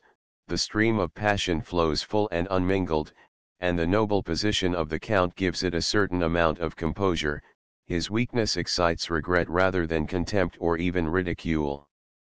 The expression of this air corresponds to the musical conception of the Count throughout the opera, in making his feelings of injured pride outweigh those of disappointed desire. Pride, jealousy, or anger, unjustifiable as they may be in their outbreaks, are always more dignified and nobler motives than a love-making whose only foundation is licentiousness, and its only excuse frivolity. He gives free play to this feeling in the Count. The enchanting duet with Susanna, Act 3, 1, but the situation is rendered endurable to the audience by the knowledge that Susanna is playing a part to please the Countess. Mozart has given this little duet a title to be placed in the first rank of musical works of art by the delicacy with which he has rendered the mixture of encouragement and coyness in Susanna's demeanor, her true motives being as clear to the audience as is the misunderstanding of the Count. The harmonic turns of her evasive answer to his passionate request, Signor, la donna ignora tempo ha di dirsi, are masterpieces of musical diplomacy. Even the piquant conceit by which she answers his urgent questions, vorrei non mancare, with si instead of no, and vice versa, to his great perplexity, has something more than a merely comic signification. 18 It characterizes most strikingly the security with which she plays with his passion as expressed in these eager, flattering requests. Even here, delight at his hard-won victory predominates over his sensual impulses. The sensual element of love plays far too great a part in Figaro, however, to be altogether disregarded in its musical rendering. It would be a difficult matter to determine how far and in what way music is capable of giving artistic expression to this side of the tender passion, but it cannot be disputed that Mozart has in this respect competed successfully with the sister arts of painting and poetry. In Susanna's so-called garden air, Act 4, 5, her longing for her betrothed is expressed with all the tender intensity of purest beauty, but the simple notes, cradled as it were in blissful calm, that seem to be breathed forth soft as the balmy breath of Eve, glow with a mild warmth that stirs the heart to its depth, entrancing the mind, and intoxicating the senses like the song of the nightingale. The pizzicato accompaniment of the air fitly suggests a serenade. It gives the voice free scope, and the sparely introduced wind instruments, as well as the tender passage for the first violin towards the close, only serve to give a finer emphasis to the Le Nozze di Figaro. Full body of the voice. The impression of longing delight is intensified by the simplicity of the harmonies, as if from fear of disturbing by any sudden change the calm bliss of the passing moment. But what analysis can penetrate these mysteries of creative genius? 19 Mozart was right to let the feelings of the loving maiden shine forth in all their depth and purity, for Susanna has none but her Figaro in her mind, and the sentiments she expresses are her true ones. Figaro in his hiding place, listening and suspecting her of waiting the Count's arrival, throws a cross light on the situation, which, however, only receives its full dramatic signification by reason of the truth of Susanna's expression of feeling. Susanna, without her sensual charm, is inconceivable, and a tinge of sensuality is an essential element of her nature, but Mozart has transfigured it into a noble purity which may fitly be compared with the grandest achievements of Greek sculpture. Nancy Storace, 1761–1814, who possessed in a degree unique at that time, and rare at any time, all the gifts, the cultivation, and the skill which could be desired for Italian comic opera, 20 seems to have been a singer to whom Mozart was able to entrust the rendering of this mixture of sentiment and sensuality. When Figaro was reproduced in July, 1789, he wrote for Adriana Ferrarese del Bene, 21, a less refined and finished singer, the air Aldisio dici Teodora, 577 k, retaining the rondo for Susanna. Accompanied recitative. 22 The words of the song Aldisio dici Teodora vieni, vola, o mia speranza, morirò, se indarno ancora tu mi lasci sosperar. Le promessi, I giuramenti de. Ramenta, o mio tesoro. E I momenti di ristoro che mi fis amore parar. Ah! Che o me piu non resisto all ardor, che il sen accend. Chi di amor gli affetti intend, compatisca il mio penar. With the reference to vows and hopes unfulfilled seem better suited to the Countess than to Susanna, though the air is clearly indicated for the latter. Apparently the song was intended to strengthen Figaro in the delusion that it was the Countess he saw before him. The device might intensify the situation, but it was a loss to the musical characterization, for the air was not altogether appropriate either to Susanna or the Countess. The singer had evidently wished for a grand, brilliant air, and Mozart humored her by composing the air in two broadly designed and elaborately executed movements, allied in style to the great airs in Così fan tutte, and in Titus. The bravura of the voice and orchestra is as entirely foreign to Figaro as is the greater display of sensual vigor with which the longing for the beloved one is expressed. Apart from its individual characterization, the air has wonderful effects of sound and expression, greatly heightened by the orchestra. Basset horns, bassoons, and horns are employed, occasionally concertant, giving a singularly full and soft tone coloring to the whole. A draft score, unfortunately incomplete, in Mozart's handwriting, testifies to a later abandoned attempt for a similar song. The superscription is Scena con Rondo 23. The person indicated, Susanna. The beginning of the recitative, both in words and music, is like that of the better-known Le Nozze di Figaro song, and it expresses the same idea somewhat more diffusely as it proceeds, closing in B-flat major. The solitary leaf preserved breaks off at the 8th bar of the rondo, only the voice part and the bass are given, see page image, but even this fragment of text and melody suffices to show a complete contrast to the air just mentioned. A little ariette preserved in Mozart's original score and marked Susanna, 579 K, has still less of the delicate characterization which we admire so much in the opera. 24 The words un modo di Gio mi sento nel petto, che annunzia diletto in mezzo il timore. Speriamo che in contento finisca l'affanno, non sempre e tirano fatto ed amor are trifling, and so commonplace that they suggest no particular situation. Even the music, hastily thrown together and light in every respect, expresses only a superficially excited mood. If, as is probable, the air was intended for the dressing scene, 25 The want of individual characterization Susanna becomes all the more observable. It would be a great mistake to consider the character of Susanna as a mere expression of amorous sensuality. This side of it is judiciously displayed first without any reserve, in order to throw into relief her not less real qualities of devoted affection, faithful service, and refined and playful humor. The very scene, not in itself altogether unobjectionable, in which the ladies disguise the page, is turned into an amusing joke by Susanna's innocent and charming merriment. Susanna's air in this scene, Act 2, 3, is, technically speaking, a cabinet piece.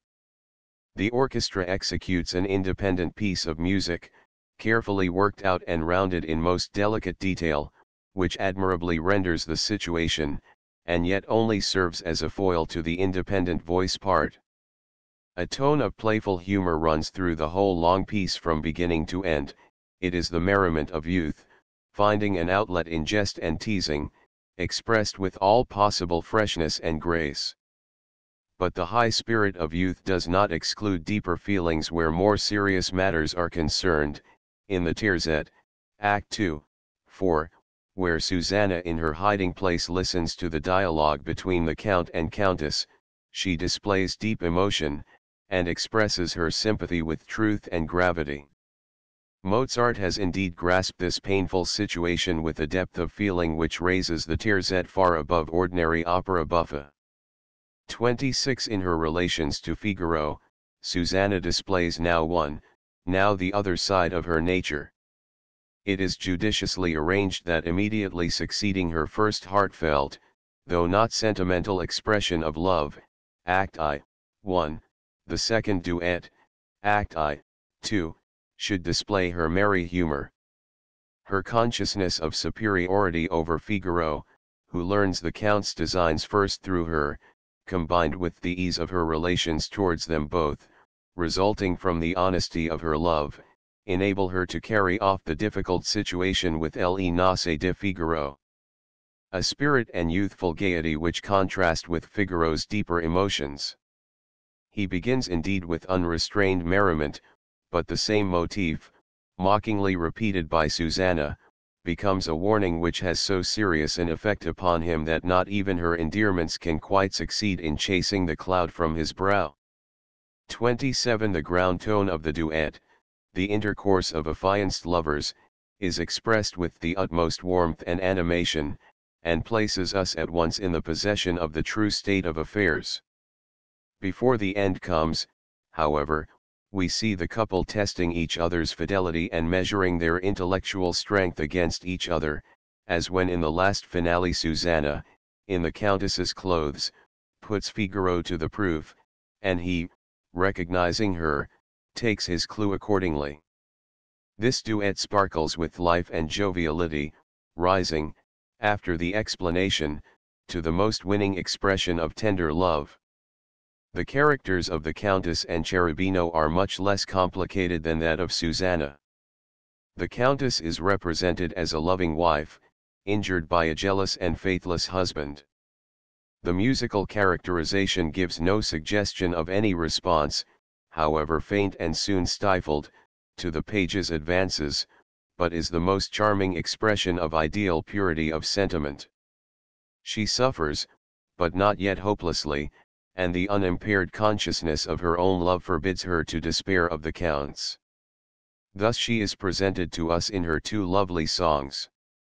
The calm peace of a noble mind upon which sorrow and disappointment have cast the first light shadow too light seriously to trouble its serenity is expressed with intensest feeling in the first air, Act 2, 1.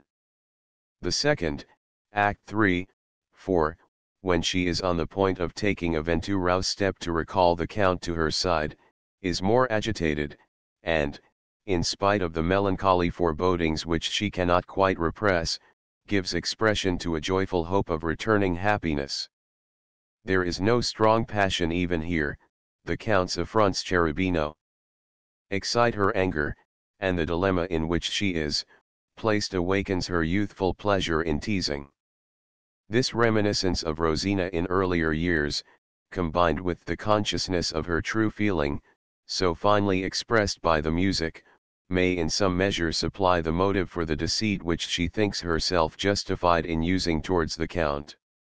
Signora Lasca, who took the part of the Countess, was highly esteemed in Italy, but was not a great favorite in Vienna.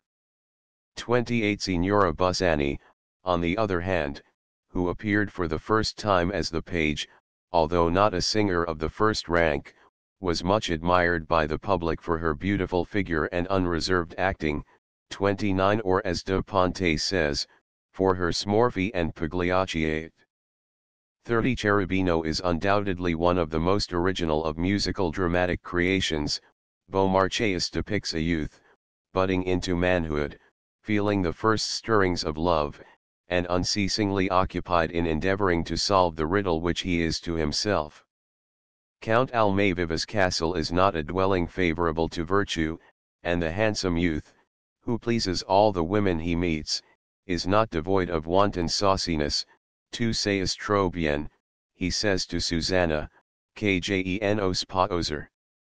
To Susanna, with whom he can be unreserved, he expresses the commotion of his whole nature in the celebrated air, Act I, 6, which so graphically renders his feverish unrest, and his deep longing after something indefinable and unattainable. The vibration of sentiment, never amounting to actual passion, the mingled anguish and delight of the longing which can never be satisfied, are expressed with a power of beauty raising them out of the domain of mere sensuality. Very remarkable is the simplicity of the means by which this extraordinary effect is attained.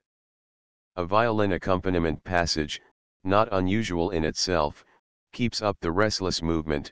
The harmonies make no striking progressions, strong emphasis and accents are sparingly used, and yet the Le Nozze di Figaro. Soft flow of the music is made suggestive of the consuming glow of passion. The instrumentation is here of very peculiar effect and of quite novel coloring.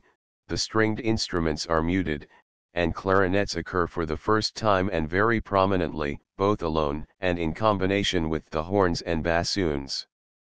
31 The romance in the second act, 2, is notably different in its shading.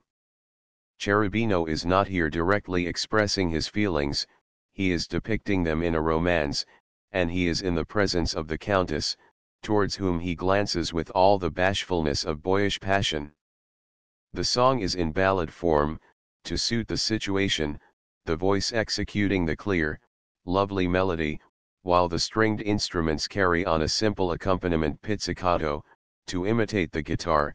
This delicate outline is, however, shaded and animated in a wonderful degree by solo wind instruments.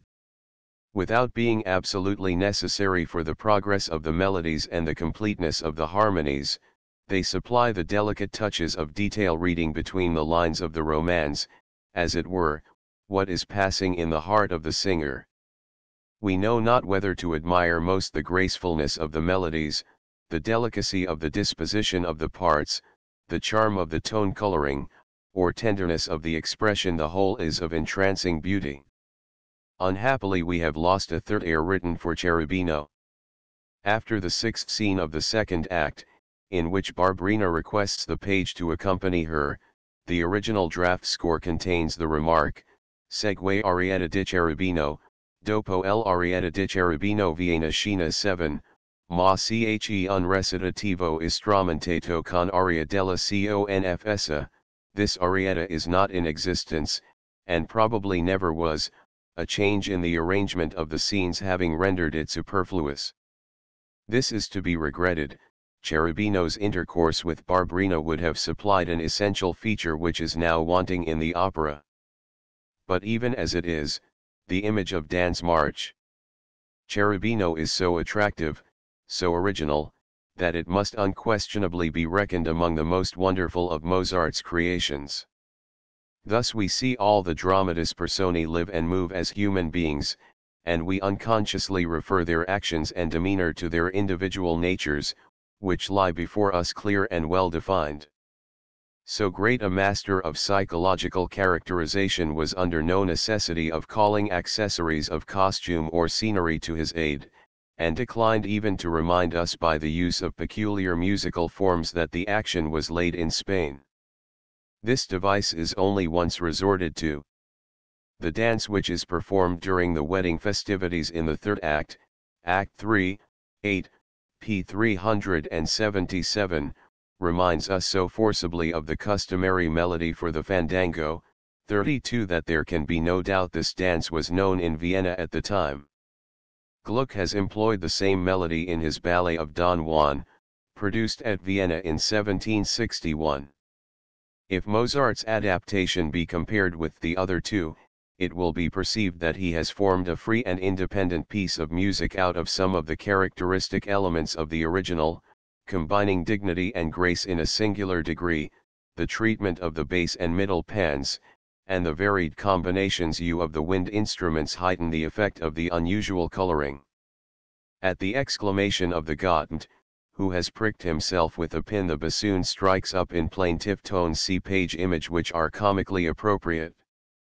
But they are not primarily introduced to express pain, they belong to the dance music, and recur at the same point later on in the dance. The point of the joke is the apparently chance coincidence of the dance music with the situation of the moment.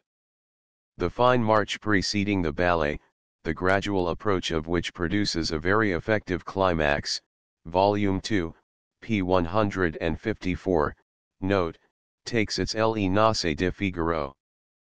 Peculiar coloring from the constant transition to the minor in the wind instruments. See page images without having any very decided national character.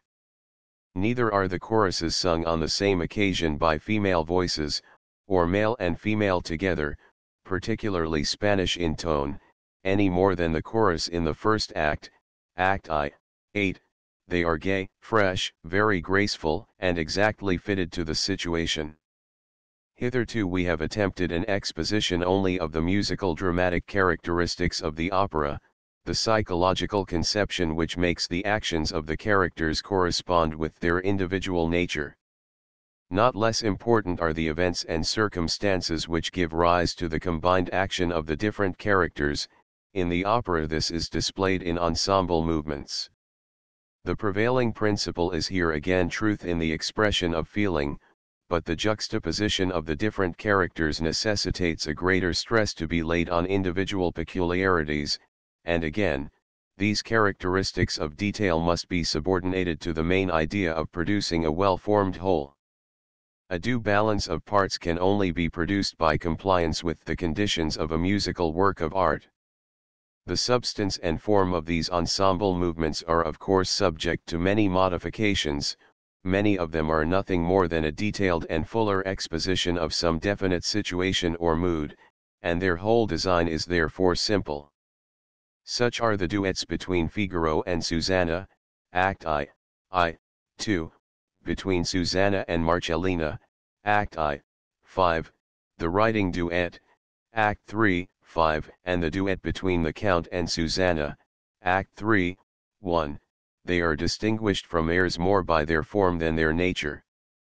If during the dressing scene Cherubino were to chime in with Susanna's remarks, the Countess were also directly to interpose, such a duet or terzet would represent the situation in greater variety of detail, the form would become richer by means of contrasting ensembles.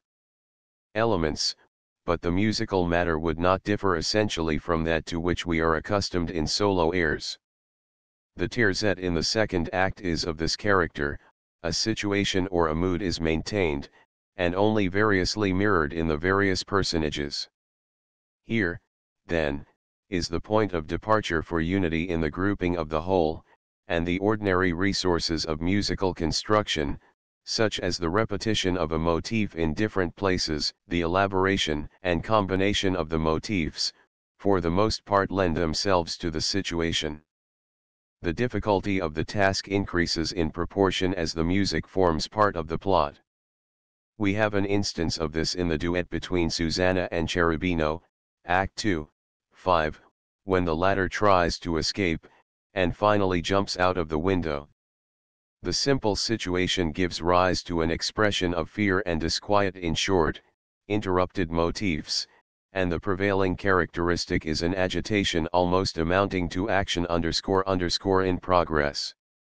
The agitation, however, is so characteristically rendered by the music, that, while appearing to flow from an irresistible impulse, it is in reality only an effect of a definite musical formula fitly working out a given motif. The orchestral part forms a separate piece of music of very varied character. 33 The terzet of the first act comes in the very middle of the action, Act I, 7. Here we have not merely three persons of dissimilar natures thrown together, but at the particular point in the plot their interests and sentiments are altogether opposed, and each of them is influenced by different suppositions. The plot proceeds, however, and the discovery of the page in the armchair gives a turn to affairs which changes the position of each person present. We are struck in the first place with the striking, delicately toned musical expression, especially when the voices go together, as at the beginning, when the Count's anger, tosto andate e scocciate ille nase de Figaro. Sedutor. Basilio's lame excuse, in mal punto sun qui unto, and Susanna's distress, che ruina, mi mesquina, are all blended into a whole, while preserving throughout their individual characters. The same is the case at the end also, when the Count, taken by surprise, turns his displeasure against Susanna in ironical expressions, onestissima signora, or capisco cum va, while she is anxious on her own account, accater non più di peggio, and Basilio gives free expression to his malice, cosi fan tutte le belle. But while the music appears only to follow the plot, we cannot fail on closer examination to perceive that we have before us a work constructed and carried out according to the strictest laws of musical form. It is all so naturally and easily put together that what is really owing to deep artistic insight might be considered by the uninitiated as the result of a fortuitous coincidence of dramatic and musical effects. The intensely comic effect produced by Basilio's repetition of his previous sentence, a fifth higher, is brought about of necessity by the musical form.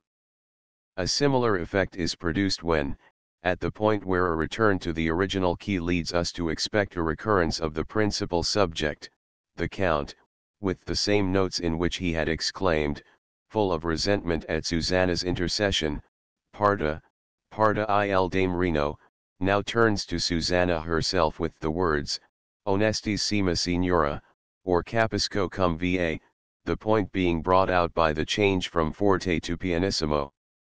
Traits like this of delicate dramatic characterization proceed immediately from the musical construction, and are to be ascribed solely to the composer.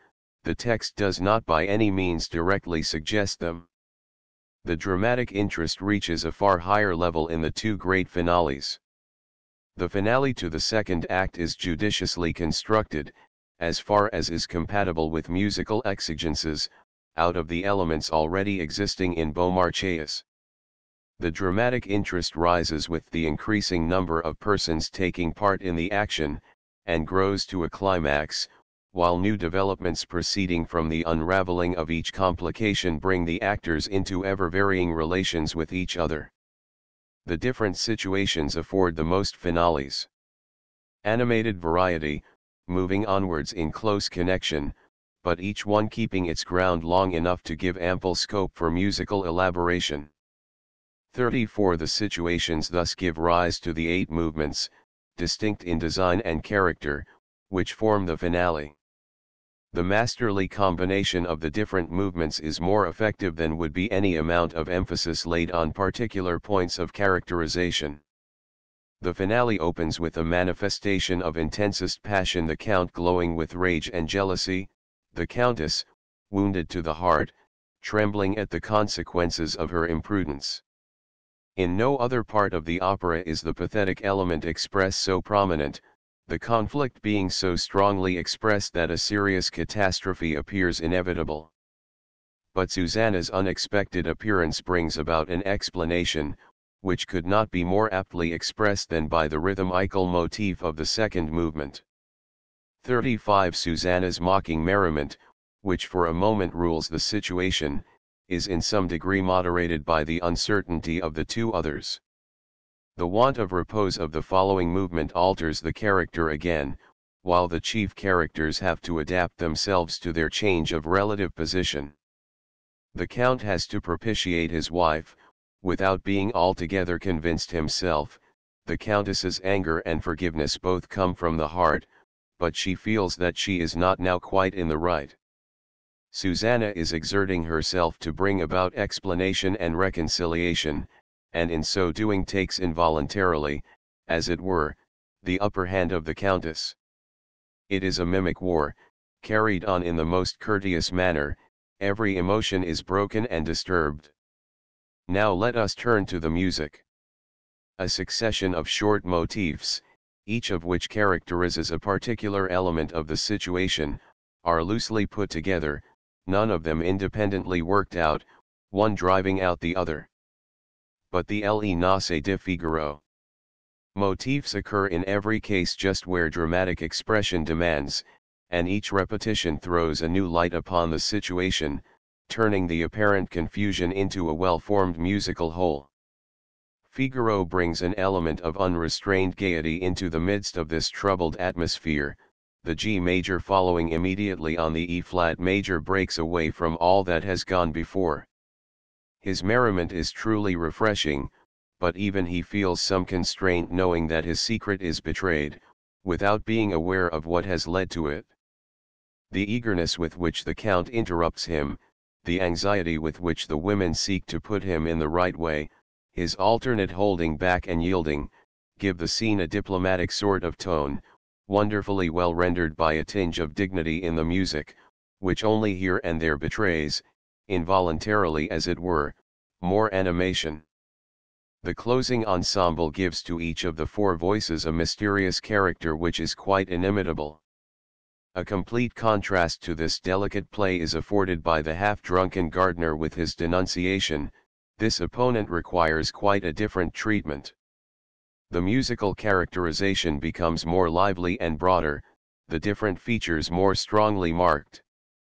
As soon as the Count begins his examination of Figaro, the tone alters again. The remarkable Andante 6-8 in which the beating motif C page image is hurried through the most varied harmonic transitions expresses an impatience which is scarcely to be kept from violent explosion, quite in accordance with the suspense with which the progress of the explanation is followed by all present without arriving at any satisfactory solution. Finally Marcellina enters with her confederates. The firm, bold pace which is at once adopted by the music marks the commencement of a new struggle, the peril becomes serious, and the change of situation brings about a new finales. Disposition of the characters. Marcellina, Basilio, and Bartolo range themselves on one side, the Countess, Susanna and Figaro on the other, both parties aggressive and prepared for the fight, the Count between them turning first to the one side and then to the other. When the crisis is over, and Marcellina's claim acknowledged, the previous positions are reversed, Marcellina's party has the advantage, Figaro's is defeated. The vanquished party now lose self-command and become violently agitated, while the victors express their triumph with mocking composure. The finale ends in doubled tempos with a diffuse but decided expression of those discordant moods on both sides, bringing the long strife and confusion to an end. 36. The plan of the second finale is quite different. We plunge at once into the midst of an animated intrigue, one misapprehension and surprise following close upon another. The Countess, disguised as Susanna, awaits the Count, Figaro, and Susanna listen concealed. First the page enters, then the Count, and the play proceeds, every one getting into the wrong place, receiving what is not meant for him, and addressing himself to the wrong person. Mozart has only grasped the amusing side of the complication, and the music maintains a cheerful, lively character, without leaving room for any expression of deeper feeling. By this means whatever is objectionable in the situation seems to spring unavoidably as it were from the facts of the case, on which the play is founded and developed. It is sufficiently astonishing that the music should succeed in following this development step by step in all its turns. The higher art of the master is displayed in his power of representing dramatic life and reality in all its perfection within the limits of a musical movement of scientific conception and form. Nowhere perhaps is the style of intrigue which Zelter praises as the special quality of the opera 37 brought Le Nozze di Figaro so prominently forward as in this ensemble. It consists in the art of making each character express himself naturally and appropriately, at the same time rendering the due meaning of the situation and throwing the right light on every separate utterance, while giving the whole a brighter coloring. As soon as Figaro and Susanna are opposed to each other, the tone and style are altered. Serious genuine feeling breaks through the mask of deception, and asserts its sway. Not until the Count enters does the trickery begin again, leading to a succession of surprises which find their climax in the appearance of the Countess. The music renders so bewitchingly the impression of her pardoning gentleness and amiability that we are forced to believe in the sincerity of the reconciliation, and to share in the rejoicings which follow on so many true blues events. 38. Next to these two finales a prominent position is assigned to the sestet, Act 3, which according to Kelly was Mozart's favorite piece in the whole opera. 39. This partiality is characteristic, for his amiable nature finds fuller expression in this piece than in any other. The trial scene is omitted in the opera, but the recognition of Figaro by Marcellina and Bartolo is brought into the foreground. The cool sarcastic tone of Beaumarchais gives the scene something unpleasant, but the musical version even here allows human sentiment to assert itself. If it were not for the extraordinary circumstances on which the scene is founded it would be quite pathetic. Both the parents and the son are in the act of expressing the tenderest affection and delight when Susanna hastens in to redeem Figaro. The violence with which she manifests her anger at Figaro's apparent want of constancy is meant quite seriously, and is necessary in order to show how deeply her heart is affected. Amid the caresses of her supposed rival she learns the truth, the charming melody to which Marcellina had made herself known to her the sestet. Son being transferred to the orchestra while she acquaints Susanna of her relationship to Figaro. Susanna, incredulous of the wonderful story, demands confirmation from each person present in turn, and the situation assumes a comic character, consisting however only in the unexpected turn of events, not in the sentiments of the persons interested, who only wish to be quite sure of their facts before giving themselves up to unmitigated delight. Once assured of their happiness, it overflows in fervent gratitude with an enchanting grace that invests the happy lovers with a sort of inspired and radiant beauty. Mozart has added very much to the effect by keeping the whole passage sotto voce, a device which he always employs with deep psychological truth. 40. But the lovers are not alone, and the contrast afforded by the other personages present prevents the purely idyllic character which would be incongruous in this scene. One of these is the Count, who with difficulty restrains his rage so far as not to commit himself. The other is the stupid, stuttering judge, Don Curzio, who has pronounced judgment as the Count's tool, and is now amazed at what is passing before him. Incapable of an idea, he says first one thing and then another, and finally takes refuge in obsequiously following the opinions of his lord and master. The striking musical effect of the high tenor going with the Count's deep bass gives an expression of cutting irony, and emphasizes the stupidity of the judge who chimes in with the Count, without in the least entering into the passions which agitate him. Don Curzio serves here the same purpose as Basilea in the terzet of the first act, mingling a comic element with the expression of a deeper emotion, and modifying, without injuring, the serious ground tone of the piece. This mode of construction is altogether Mozart's own, and is a striking testimony to his power of grasping and delineating dramatic truth. Kelly narrates that Mozart begged him not to stutter le Nozze di Figaro, while he was singing lest the impression of the music should be disturbed. He answered that it would be unnatural if a stutterer should lose his defect as soon as he began to sing, and undertook to do no harm to the music. Mozart gave in at last, and the result was so successful that the sestet had to be repeated, and Mozart himself laughed inordinately. He came on the stage after the performance, shook Kelly by both hands and thanked him, saying, "You were right and I was wrong." 41. This was doubtless very amiable of Mozart, but his first view was the right one, nevertheless. The artifice might succeed in a master of mimicry, but Don Curzio ought certainly not to be made the principal person in the sestet. On the contrary, he might well be omitted altogether as a musical pleonasm, at least, if Basilio were to be brought in and made to take the same part in the action. The sestet may be taken as an excellent example of the manner in which Mozart turned his means of representation to account. We are struck first of all with his power of grouping so as to produce a clear and distinct whole. The effect and appreciation of music depends, like architecture, on symmetry. Even though a strict parallelism of the different component parts may be in all but certain cases inapplicable, yet their symmetry must be always present to the apprehension of the hearers. In the musical drama, the characterization of the situation dominates the construction side by side with the laws of musical form. In the sestet before us, Marcellina, Bartolo, and Figaro form a natural group, announcing themselves at once as connected from a musical point of view, Marcellina and Bartolo closely corresponding, Figaro forming the uniting member of the little group.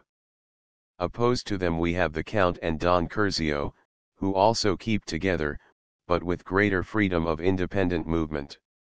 Susanna's entry introduces a new element.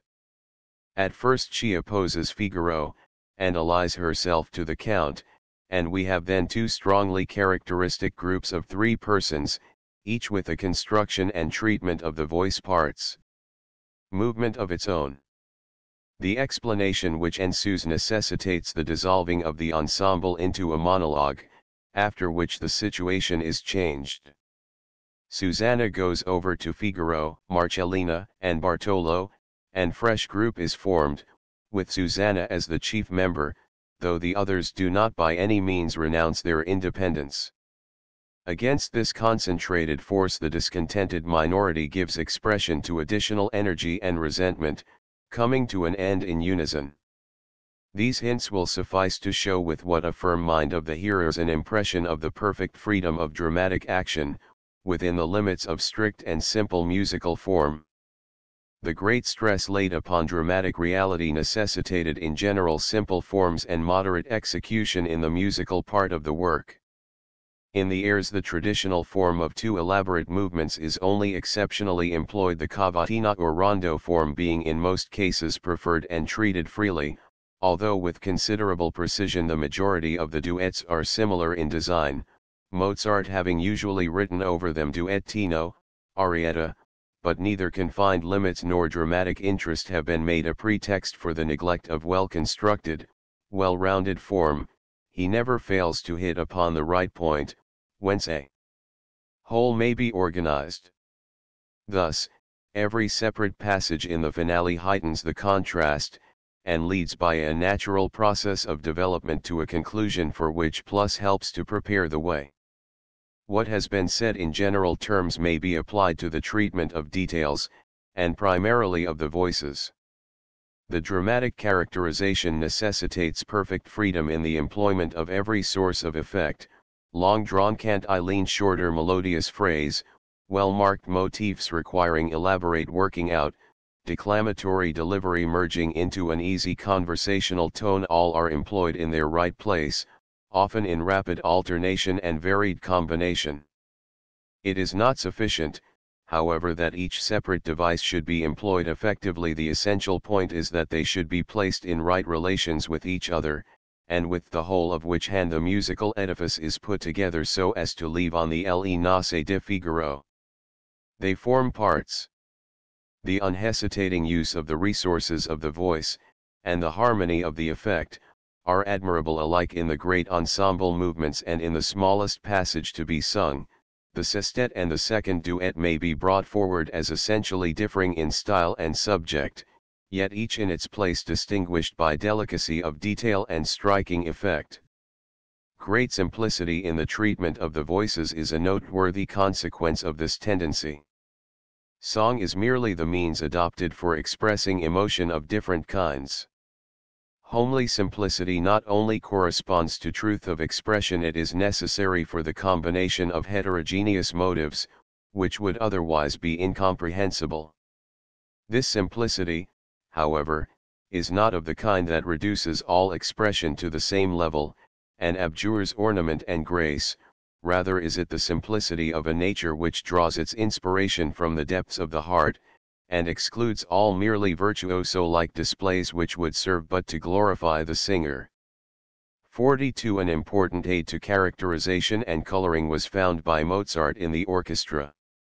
We know by what means he had prepared and cultivated every part of a full orchestra as a means of characteristic expression and euphonious charm. His contemporaries were particularly impressed by his use of wind instruments, and in point of fact they were little likely ever to have experienced before the sensations produced by the tender interweaving of the wind instruments in Cherubino's Romance, Act 2, or their soft, melting sounds in his air, Act I, 6. In these days we should, indeed, appreciate rather Mozart's moderation in the employment of wind instruments. Trombones are never used, and trumpets and drums only in the overture, the march with the chorus, Act 3, 7, the closing passages of the finales, and in 3 airs, those of Bartolo, Act I, 4, Figaro, Act I, 9, and the Count, Act 3, 2. This is not saying much.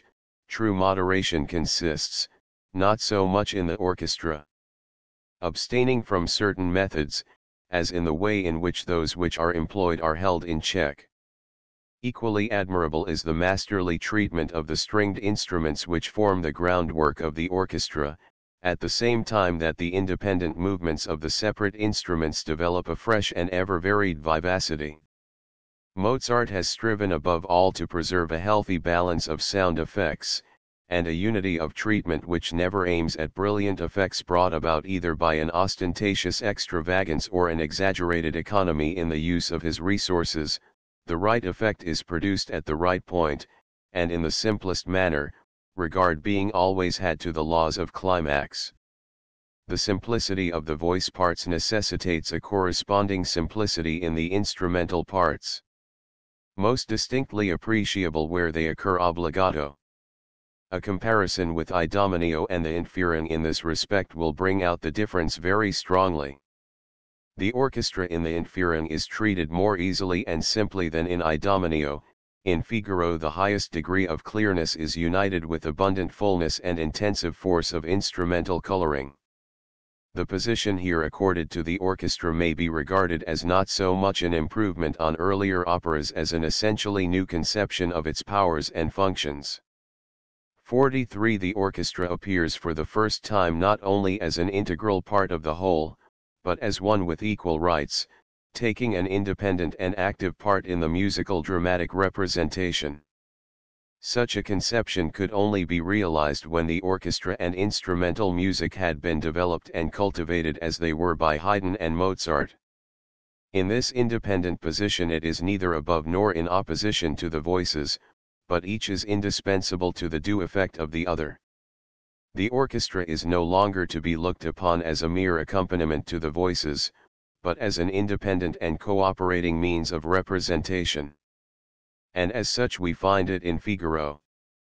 In many passages the orchestra seems to take the lead as, for instance, in the dressing scene, Act 2, 3, when the animated, Le Nozze di Figaro. Delicately worked out orchestral passages not only hold the threads together, but develop the characterization.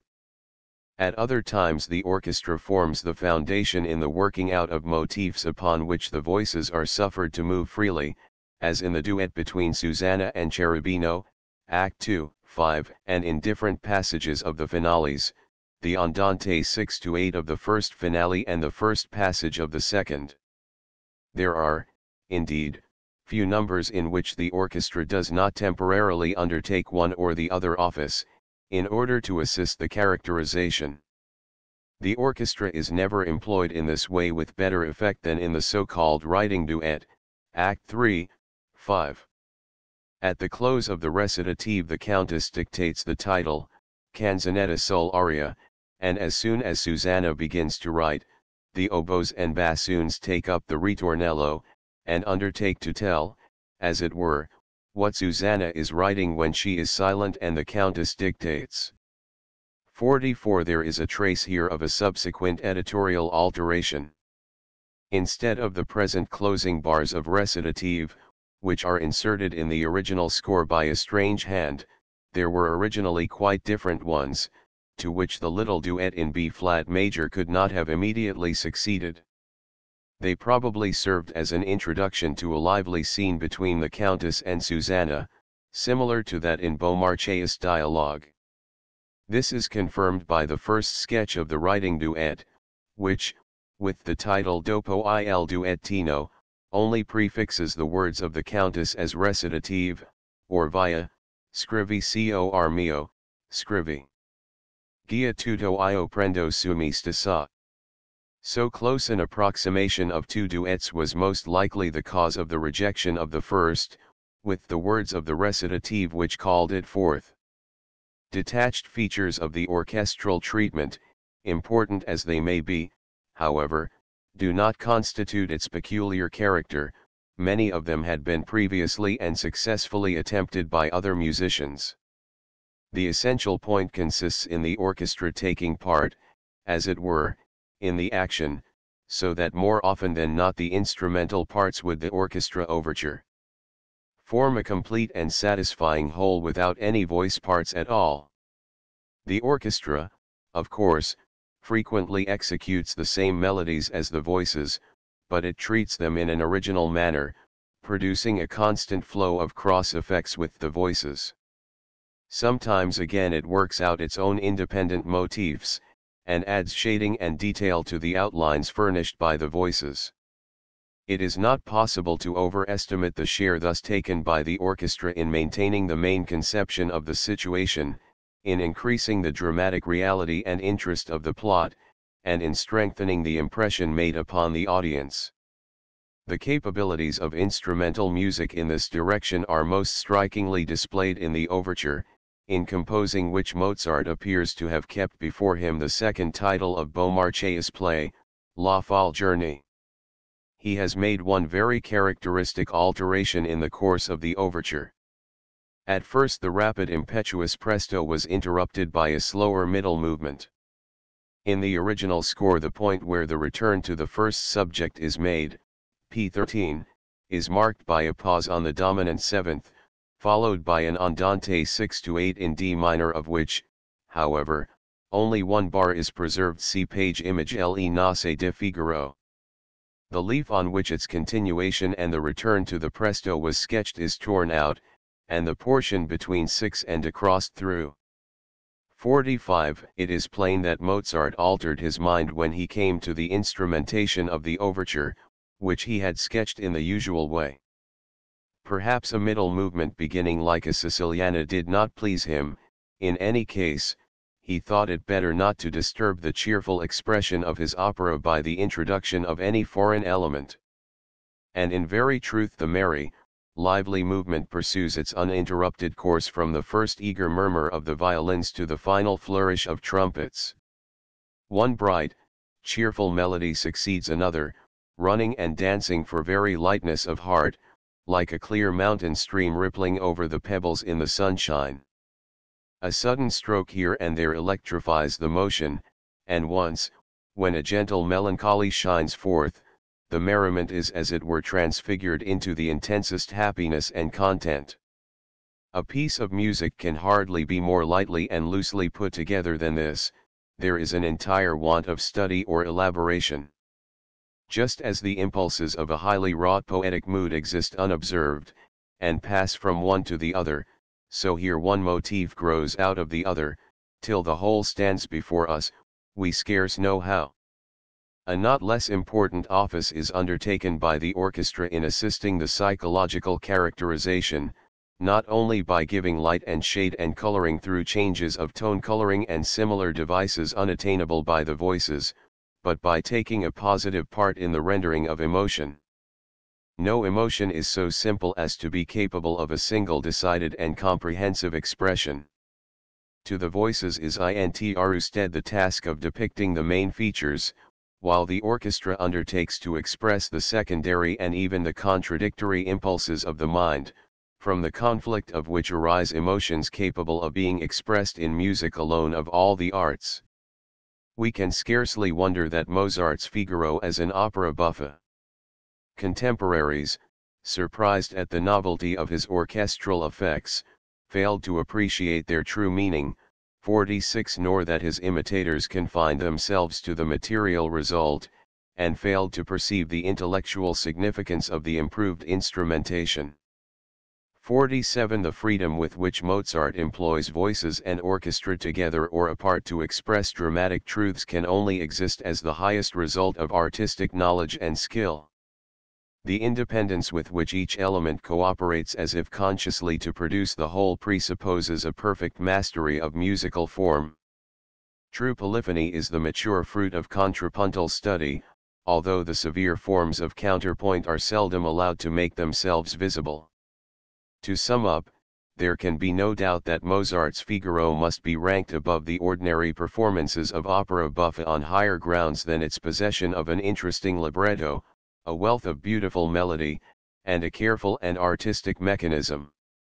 The recognition of truth of dramatic characterization as the principle of musical representation was an immense gain, and had never even been approached by opera buffa, with its nonsensical tricks and caricatures. Rossini himself said that Mozart's Figaro was a true dramma giocoso, while he and all other Italian composers had only composed opere buffe. 48 Even though we acknowledge the influence of French opera on Mozart, Volume 2, p. 342, as formed by Gluck, 49 and still more by Gritry, Volume 2, p. 15, 50 The first glance suffices to show that Mozart's superior musical cultivation enabled him to employ the resources of his art to l'enlace de Figaro. A far greater degree than Gritry. Granting also Gritry's undoubted powers of dramatic characterization and expression of emotion, Mozart's nature is also in these respects far deeper and nobler. Nothing can be more erroneous than the idea that Mozart's merit consisted in taking what was best from Italian and French opera, and combining them into his own. It was solely by virtue of his universal genius that he was enabled to produce an opera which is at once dramatic, comic, and musical. Chance has decreed that Figaro should be an Italian adaptation of a French comedy, set to music by a German, and this being so serves only to show how national diversities can be blended into a higher unity. A glance by way of comparison at the Italian operas which competed in some respects successfully with Figaro, such as Sardi's Fra due litiganti il terzo godef Pisilos, Barbiere di Seviglia and Re Teodoro, Martin's Coserera and Arbori di Diana, or Salieri Scrota di Trofano, may at first excite surprise that they contain so much that reminds us of Mozart, and which we have learned to identify with Mozart, knowing it only through him. But a nearer examination will show that the similarity is confined to form, for the most part to certain external turns of expression belonging to the time, just as certain forms of speech and manner belong to different periods.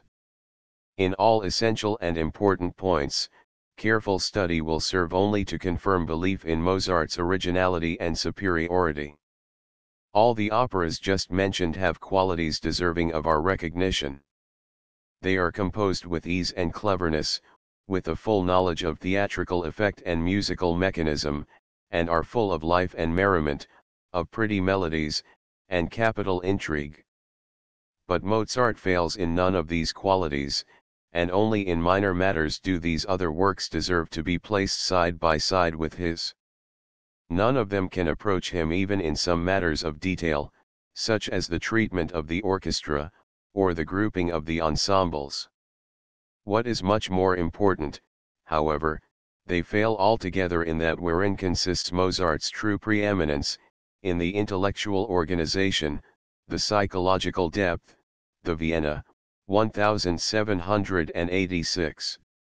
Intensity of feeling, and consequent power of characterization, the firm handling of form and resource, proceeding from that power, and the purity and grace which have a deeper foundation than merely sensual beauty.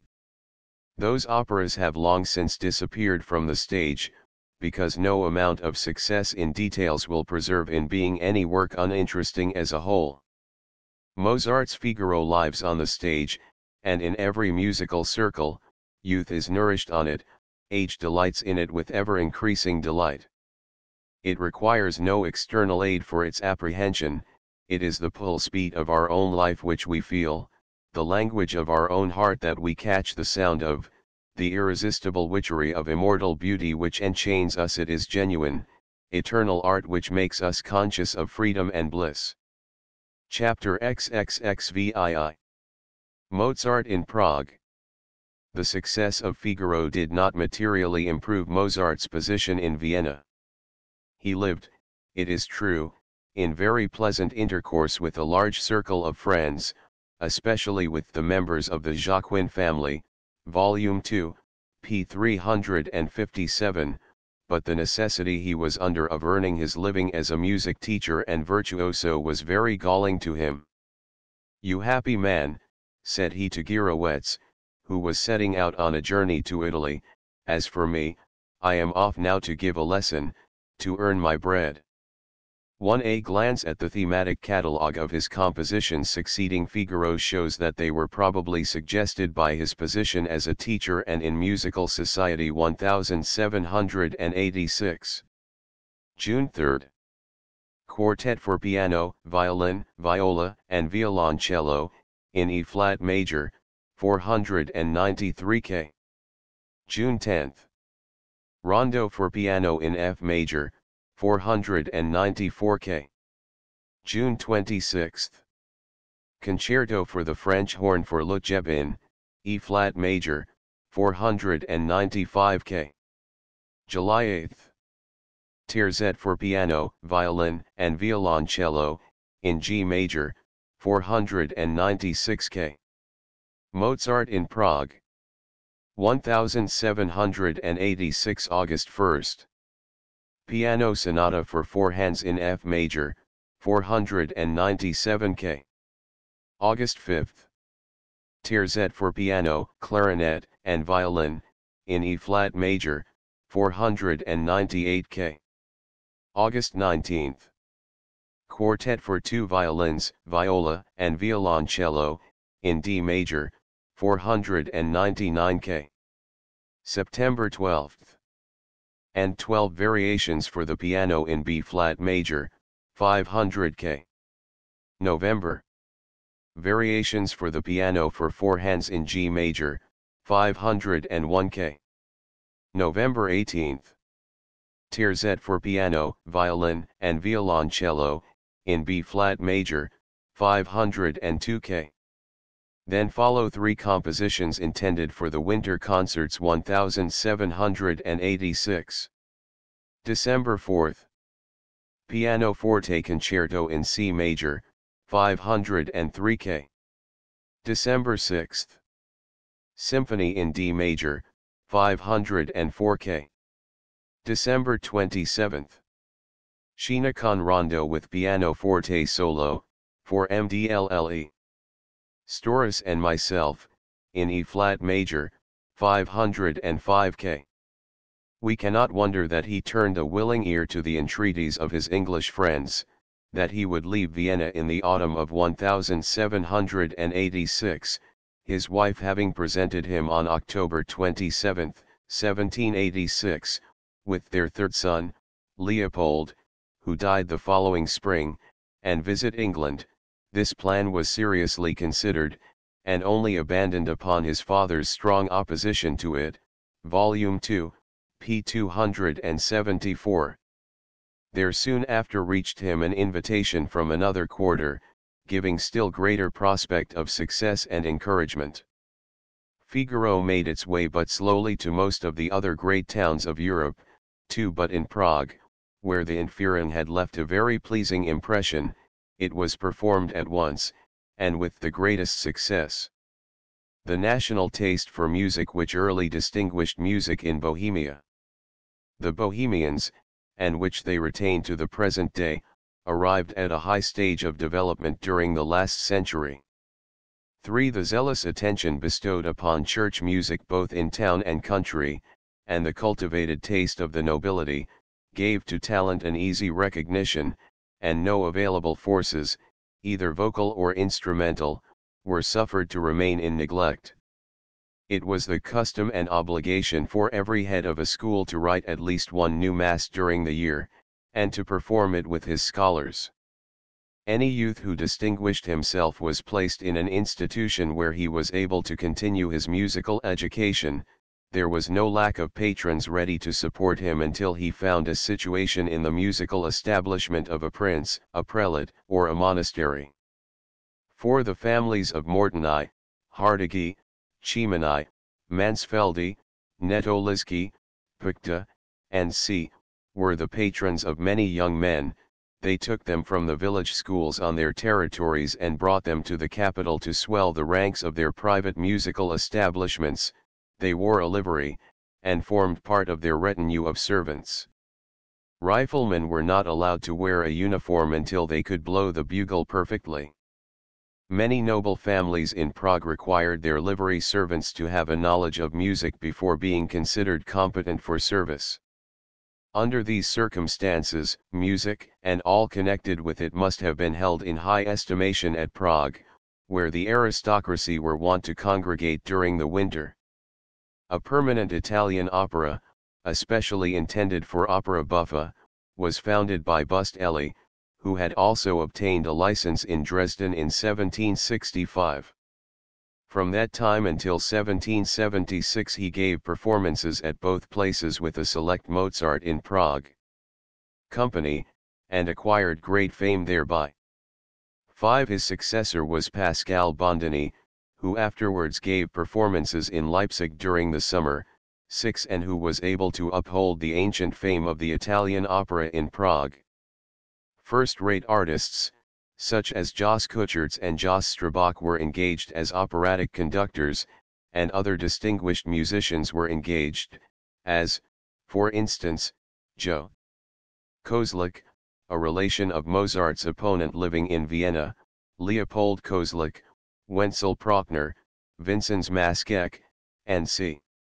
There was, however, one artistic couple in Prague of peculiar interest from their influential position and their intimate friendship with Mozart. These were the Duskeks, whose name we have already had frequent occasion to mention. 7. Franz Duskek, born 1736 in Schotenberg, while still a poor peasant lad, attracted the notice of his feudal lord, Count Jo. Karl von Spork, by his uncommon talent. He was first sent to study at the Jesuit seminary at Königgrätz, but being obliged to give up study owing to an unfortunate accident, he devoted himself entirely to music, and was sent by the Count to Vienna, where he was educated into an accomplished pianoforte player by wage and sale. As such he had long held the first rank in Prague, and not only did much by his excellent teaching to advance the art of pianoforte playing, but exercised a decided and beneficial influence on musical taste in general. He was universally esteemed as an honest and upright man, and his influence with distinguished connoisseurs made him a powerful patron of foreign artists visiting Prague. His hospitable house formed a meeting point both for foreign and native talent, and concerts were regularly given there on certain days in the week. The animating spirit at all these meetings was Duskek's wife Josepha, née Hamaker, 9, who had received her musical education from Madame Duskek. She played the pianoforte well enough to pass for a virtuoso, and made some not unsuccessful attempts as a composer, but her forte lay in singing. Her beautiful, full, round voice was admired equally with her delivery, which was especially fine in recitative. She accomplished the most difficult bravura passages with perfect ease, without neglecting the effect of a perfect portamento. She united fire and energy with grace and expression. In short, she maintained in every respect her claim to be ranked with the first Italian singers of her time. This claim was not, it is true, acknowledged by Leopold Mozart, when she was in Salzburg with her husband. In 1786, he wrote to his daughter, April, Madame Duskek sang, but how? I cannot but say that she shrieked out an air of Naumann's with exaggerated expression, just as she used to do, only worse. Her husband is answerable for this, he knows no better, and has taught her, and persuades her that she alone possesses true taste. Her appearance did not please him either. She seems to me to show signs of age already, he writes, April 13, she has rather a fat face, and was very carelessly dressed. Schiller's unfavorable remarks upon her in Weimar, where she was in May, 1788, are quite in accordance with this. 10. She displeased him by her assurance, Dreistigkeit, he would not call it impudence, Freakheit, and her mocking manner, which caused the reigning duchess to observe that she looked like a discarded mistress. 11. By favor of the Duchess Amalie she was allowed to give 3 concerts for the display of her talent and the general edification. Corner answers Schiller's account of her. 12. The Duchess is not so wrong in what she said of her. She did not interest me very greatly. Even as an artist, I consider her expression caricatured. Gracefulness is, in my estimation, the chief merit of song, and in this she seems to me entirely wanting. Mozart in Prague. Reichardt, who became acquainted with the Duskeks in 1773, 13 writes in 1808 from Prague, 14 I have found a dear and talented friend of those happy youthful days in Madame Duskek, who retains her old frankness and love for all that is beautiful. Her voice, and her grand, expressive delivery, have been a source of true pleasure to me. She was a true friend also to Mozart. In 1777 the Duskeks were in Salzburg, where they had family connections who were acquainted with the Mozarts. Wolfgang took great pleasure in the society of the young lively singer, and if she showed a disposition to hold aloof from Salzburg folk in general, he too was schlimm, as he called it, in this respect. Of course he composed several songs for her, Volume I, p. 234. The Duskeks discovered Wolfgang's uncomfortable position in Salzburg, and the intelligence that he intended shortly to leave the town drew from them, his father says, September 28, 1777, expressions of the warmest sympathy. They begged Wolfgang, whether he came to Prague then or at any other time, to rely upon the most friendly welcome from them. In the spring of 1786 they came to Vienna, and were witness of the cabals against which Mozart had to contend before the performance of his Figaro. They were quite able to judge for themselves what the opera was likely to be, and after the success which had attended the performance of the Entführung in Prague, they found no difficulty in rousing interest there. In the new opera, Figaro was placed upon the stage in 1786 by the Bondini Company, and was received with an applause which can only be compared with that which was afterwards bestowed on the Zauberflöte. It is a literal truth that this opera was played almost uninterruptedly during the whole winter, and that it completely restored the failing fortunes of the entrepreneur. The enthusiasm which it excited among the public was unprecedented. They were insatiable in their demands for it. It was soon arranged for the pianoforte, for wind instruments, as a quintet for chamber music, and as German dance music. Songs from Figaro performance of Figaro were heard in streets, in gardens. Even the wandering harper at the tavern door was obliged to strum out Non più Andrei if he wanted to gain any audience at all. 15. Fortunately, this enthusiastic approbation was turned to the profit of the one whom it most concerned. Leopold Mozart wrote to his daughter with great satisfaction, January 12, 1787. Your brother is by this time in Prague with his wife, for he wrote to me that he was to set out last Monday. His opera Le Nozze di Figaro has been performed there with so much applause that the orchestra and a number of connoisseurs and amateurs sent him a letter of invitation, together with some verses that had been written upon him. He conjectured that they would take up their abode with Duskek, whose wife was absent on a professional journey to Berlin, but a greater honor was in store for them. Count Johann Joseph Thun, one of the noblest patrons of music in Prague, had placed his house at Mozart's disposal. He accepted the offer gladly, and on his arrival at Prague, in 1787, he found the public enthusiastic for his music, and well disposed towards himself. The account which he addressed to Gottfried von Jacquin, January 15, 1787, is written in the highest spirits. Dearest friend, at last I find a moment in which to write to you. I intended to write 4 letters to Vienna immediately on my arrival, but in vain. Only a single one, to my mother-in-law, could I attempt, and that I only wrote the half of. My wife and Hofer were obliged to finish it. Immediately upon our arrival, Thursday, the 11th, at noon, we had enough to do to be ready for dinner at 1. After dinner old Count Thun regaled us with music performed by his own people, and lasting about an hour and a half. I can enjoy this true entertainment daily.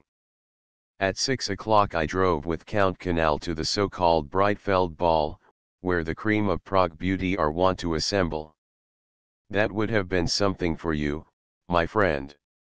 I think I see you after all the lovely girls and women, not running, no, limping after them. I did not dance, and did not make love.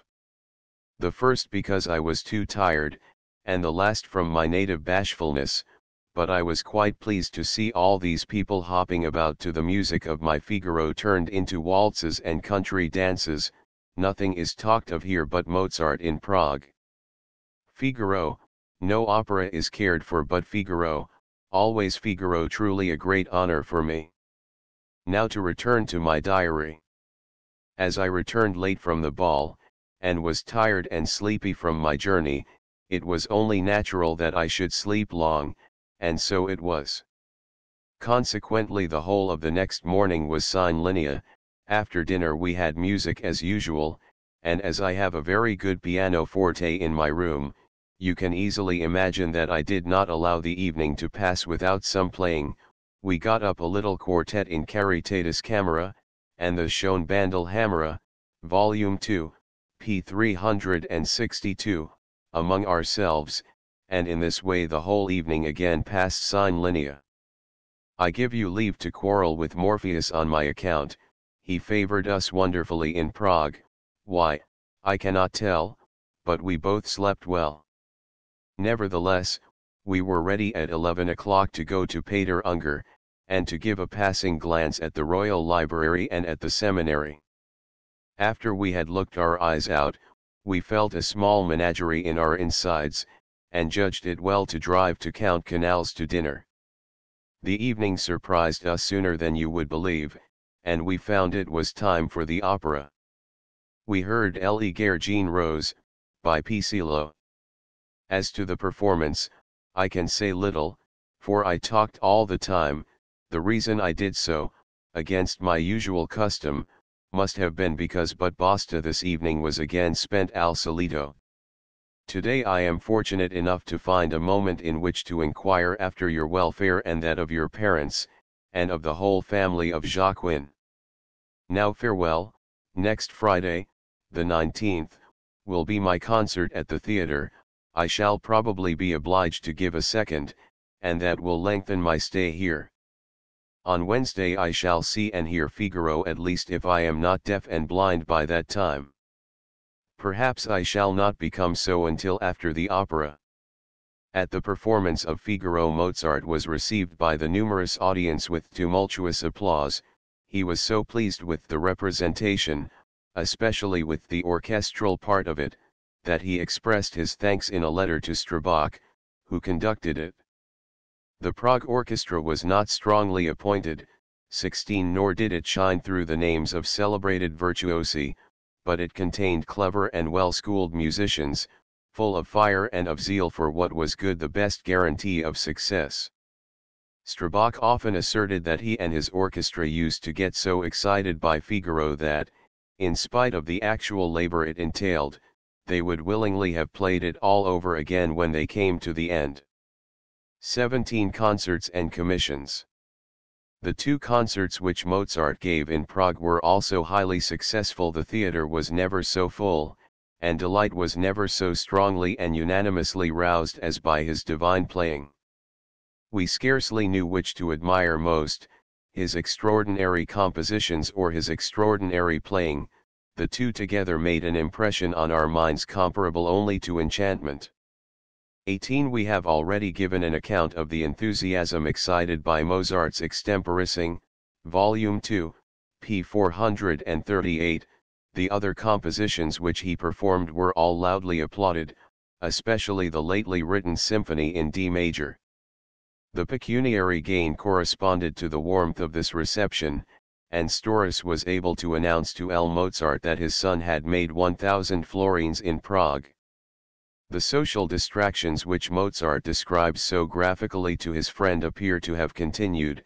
At least, he accomplished no musical work except the country dances which he improvised for Count Picta, 510 K, Volume 2, p. 436, and 6 waltzes, 509 K, composed for the grand orchestra, probably for a similar occasion, February 6, 1787. 19 When, however, in the joy of his heart Mozart declared how gladly he would write an opera for an audience which understood and admired him like that of Prague, Bondini took him at his word, and concluded a contract with him by which Mozart undertook to compose an opera by the beginning of the next season for the customary fee of 100 ducats. 20 Chapter 38. Don Giovanni. Mozart had been so well satisfied with De Ponte's libretto for Figaro that he had no hesitation in entrusting the new libretto to him, and immediately on his return to Vienna they consulted together as to the choice of subject. De Ponte, fully convinced of the many-sidedness of Mozart's genius, proposed Don Giovanni, and Mozart at once agreed to it. De Ponte relates, one with an amusing amount of swagger, that he was engaged at one and the same time on Terror for Salieri, on the Arbori di Diana for Martin, and on Don Giovanni for Mozart. Joseph too made some remonstrance on this, to which De Ponte answered that he would do his best. He could write for Mozart at night and imagine himself reading Dante's Inferno, for Martin in the morning, and be reminded of Petrarch, and in the evening for Salieri, who should be his Tasso.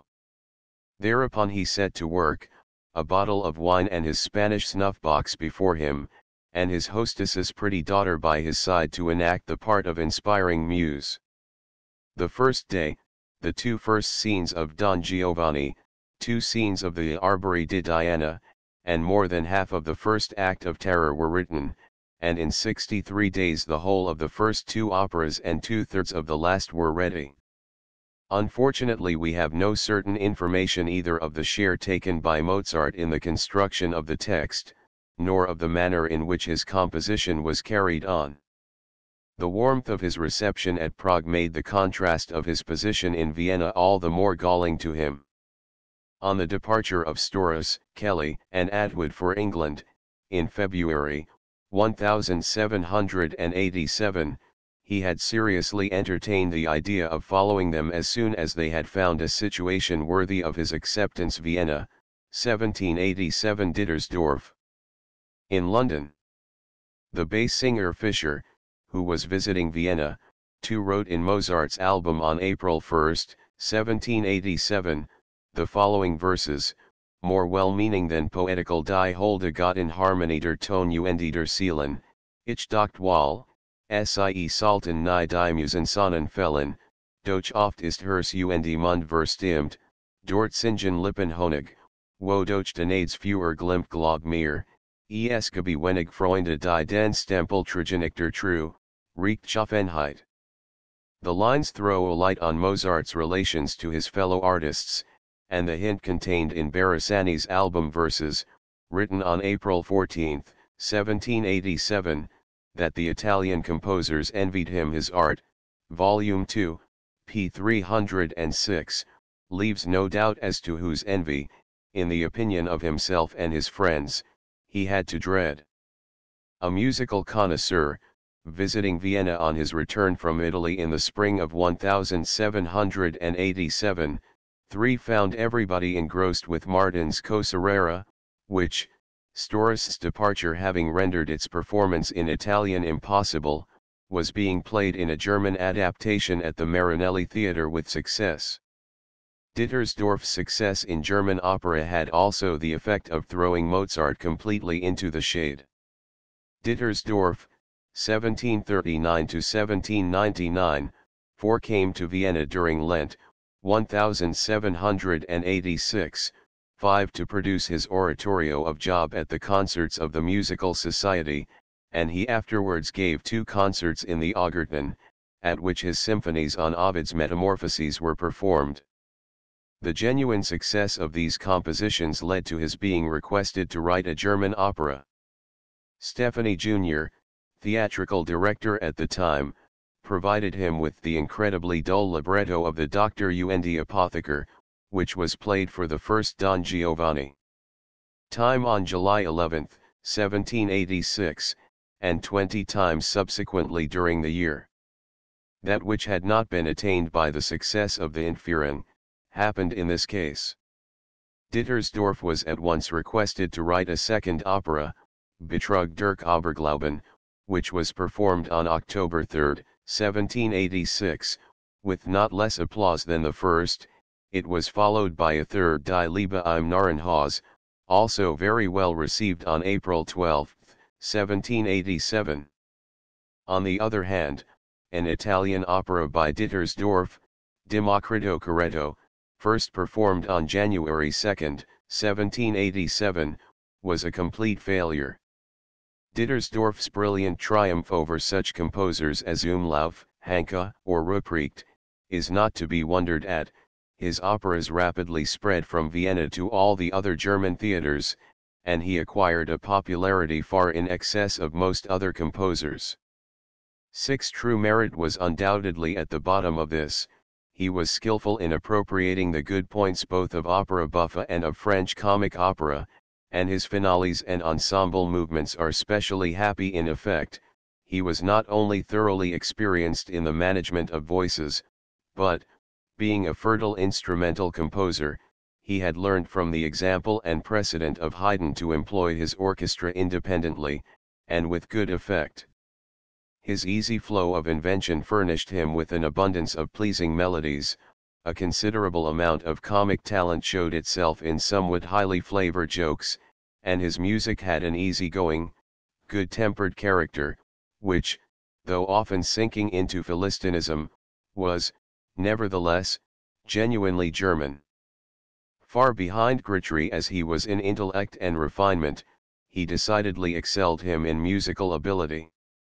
Life and originality were incontestably his, but depth of feeling or nobility of form will be sought for in vain in his works. Each new opera was a mere repetition of that which had first been so successful, affording constant proof of his limited powers, which were rightly estimated by some of his contemporaries. 7. Joseph II. Compositions in 1787. Shared the partiality of the public for Dittersdorf's lighter style of music, and rewarded him munificently when he left Vienna in the spring of 1787. But the emperor took no real interest in German opera. The company received their dismissal in the autumn of 1787, and the performances ceased in February, 1788. 8. Mozart's autograph thematic catalogue contains few important works between his return to Vienna and his second journey to Prague 1787. March 11. Rondo for pianoforte, a minor, 511 K. March 18. Scena for Fischer, non so di onde Vienna, 512 K. March 23. Air for Gottfried von Jacquin, M. Entrée T. I. Lasaio, 513 K. April 6. Rondo for the horn, for Lutjeb, 514 K. April 19. Quintet for two violins, two violas, and violoncello, C major, Volume 3, P19, 515 K. May 16. Quintet, G minor, Volume 3, P20, 516 K. May 18, 20, 23, 26. A song on each, 517 to 520 K. May 20th. A piano sonata for four hands, in C major, 521 K. June 11th. A musical jest, Volume 2, P 367, 522 K. June 24th. Two songs, 523, 524 K. August 10th. Serenade, 525 K. August 24th. Pianoforte Sonata with Violin, in A major, 526 K. These were probably all composed for social or teaching purposes. Even the two quintets, which are worthy of the first rank, were no doubt written to order for a particular musical circle. Nor were these compositions to the taste of the Viennese public of the day. The traveler already mentioned notes as follows: 9 Kozlicka's works hold their ground, and are always acceptable, while Mozart's are not by any means so popular. It is true, and the fact receives fresh confirmation from his quartets dedicated to Haydn, that he has a decided leaning to what is difficult and unusual. But on the other hand, how great and noble are his ideas, how daring a spirit does he display in them. The amount of industry with which Mozart worked at Don Giovanni is unknown to us. We may conclude that, if he followed his usual habit, he plunged eagerly into his new libretto at first, and afterwards procrastinated over Don Giovanni. The actual transcription of his ideas. The received tradition represents him as bringing the unfinished opera to Prague in September, 1787, 10 and completing it, incited by intercourse with the intended performers and the stimulating society of his enthusiastic friends and admirers. 11. The impresario, who was bound to provide accommodation for the composer until after the performance, had lodged Mozart in a house, Badrie Lowen, on the market-place. 12. He preferred, however, the vineyard of his friend Duskek at Kossohurs, and the summer house and stone table are still shown at which he used to sit writing his score, with lively talk and bowl playing going on round him.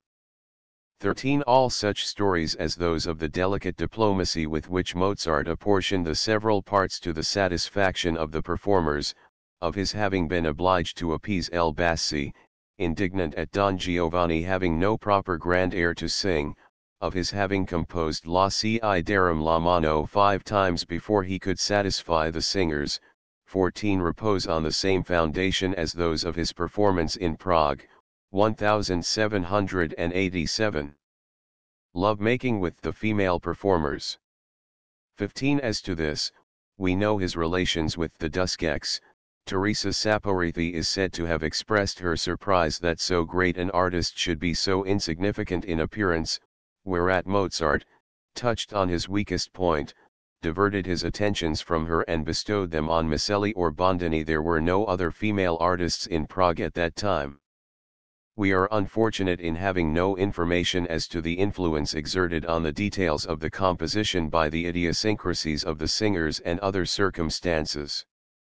2 anecdotes obtained credence at the time, both relating to the rehearsals for which de Ponte had also come from Vienna.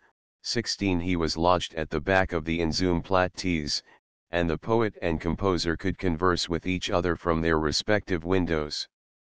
In the finale of the first act, Teresa Bondini as Zerlina failed to utter the cry for help in a sufficiently spontaneous manner.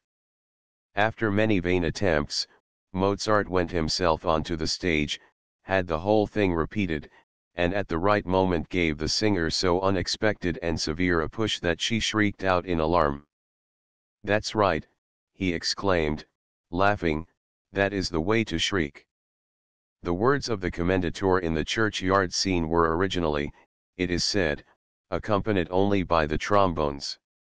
The trombone players failing to execute the passage, Mozart went to the desk, and began to explain how it might be done, whereupon one of them said, "It cannot be played in that way, nor can even you teach us how to do it."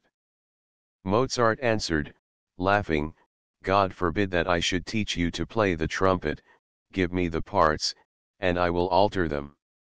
He did so accordingly, and added the woodwind instruments.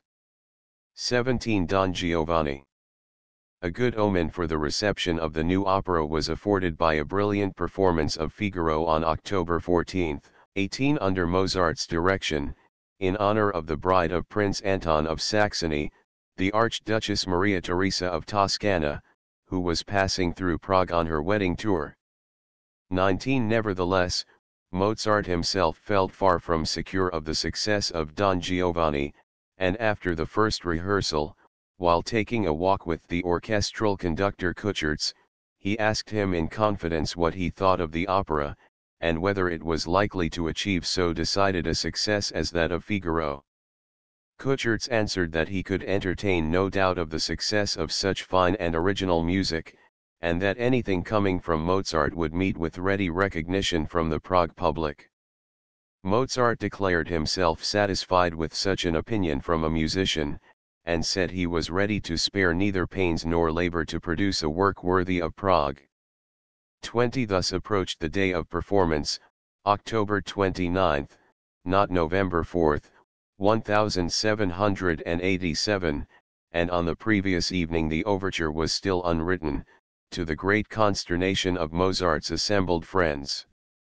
We have already told, Volume 2, p. 414, how he parted late from the merry company, and sat down to write with a glass of punch before him, and his wife telling him stories by his side, how sleep overcame him, and he was obliged to lie down for several hours before completing his task, and how the copyist was sent for at 7 o'clock in the morning, and the overture was ready at success in Prague the appointed time.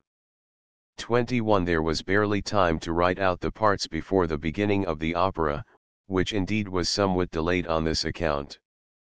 The well-drilled and inspired orchestra played the overture at sight so well that, during the introduction to the first act, Mozart observed to the instrumentalists near him, some of the notes fell under the desks, it is true, but the overture went capitally upon the whole. The success of the first representation was brilliant. The theater was full to overflowing, and Mozart's appearance as conductor at the piano was the signal for enthusiastic clapping and huzzas. The suspense with which the overture was awaited found vent in a very storm of applause, which accompanied the opera from beginning to end. The cast of this performance was as follows. See page images. The performance, though not including any virtuosi of the first rank or fame, was considered an excellent one. The inspiring influence of the maestro and the elevated mood of the public united to induce the performers to put forth all their powers, and stimulated them to extraordinary efforts. Guardasoni, who was associated with Bondini in the management of the theater, 22, was so delighted with the success of Don Giovanni. The opera that he announced it to Da Ponte, who had been obliged to hurry back to Vienna to put acture upon the stage, in the words, "Evviva Da Ponte, viva Mozart. Tutti gli impresari, tutti I virtuosi devono benedirli. Finch essi vivrano, sun si saper mai, cosa si miseria titrall." 23. Mozart also communicated to Da Ponte the happy result of their joint labors, and wrote to Gottfried von Jacquin, November 4, 1787. Dearest friend, I hope you have received my letters.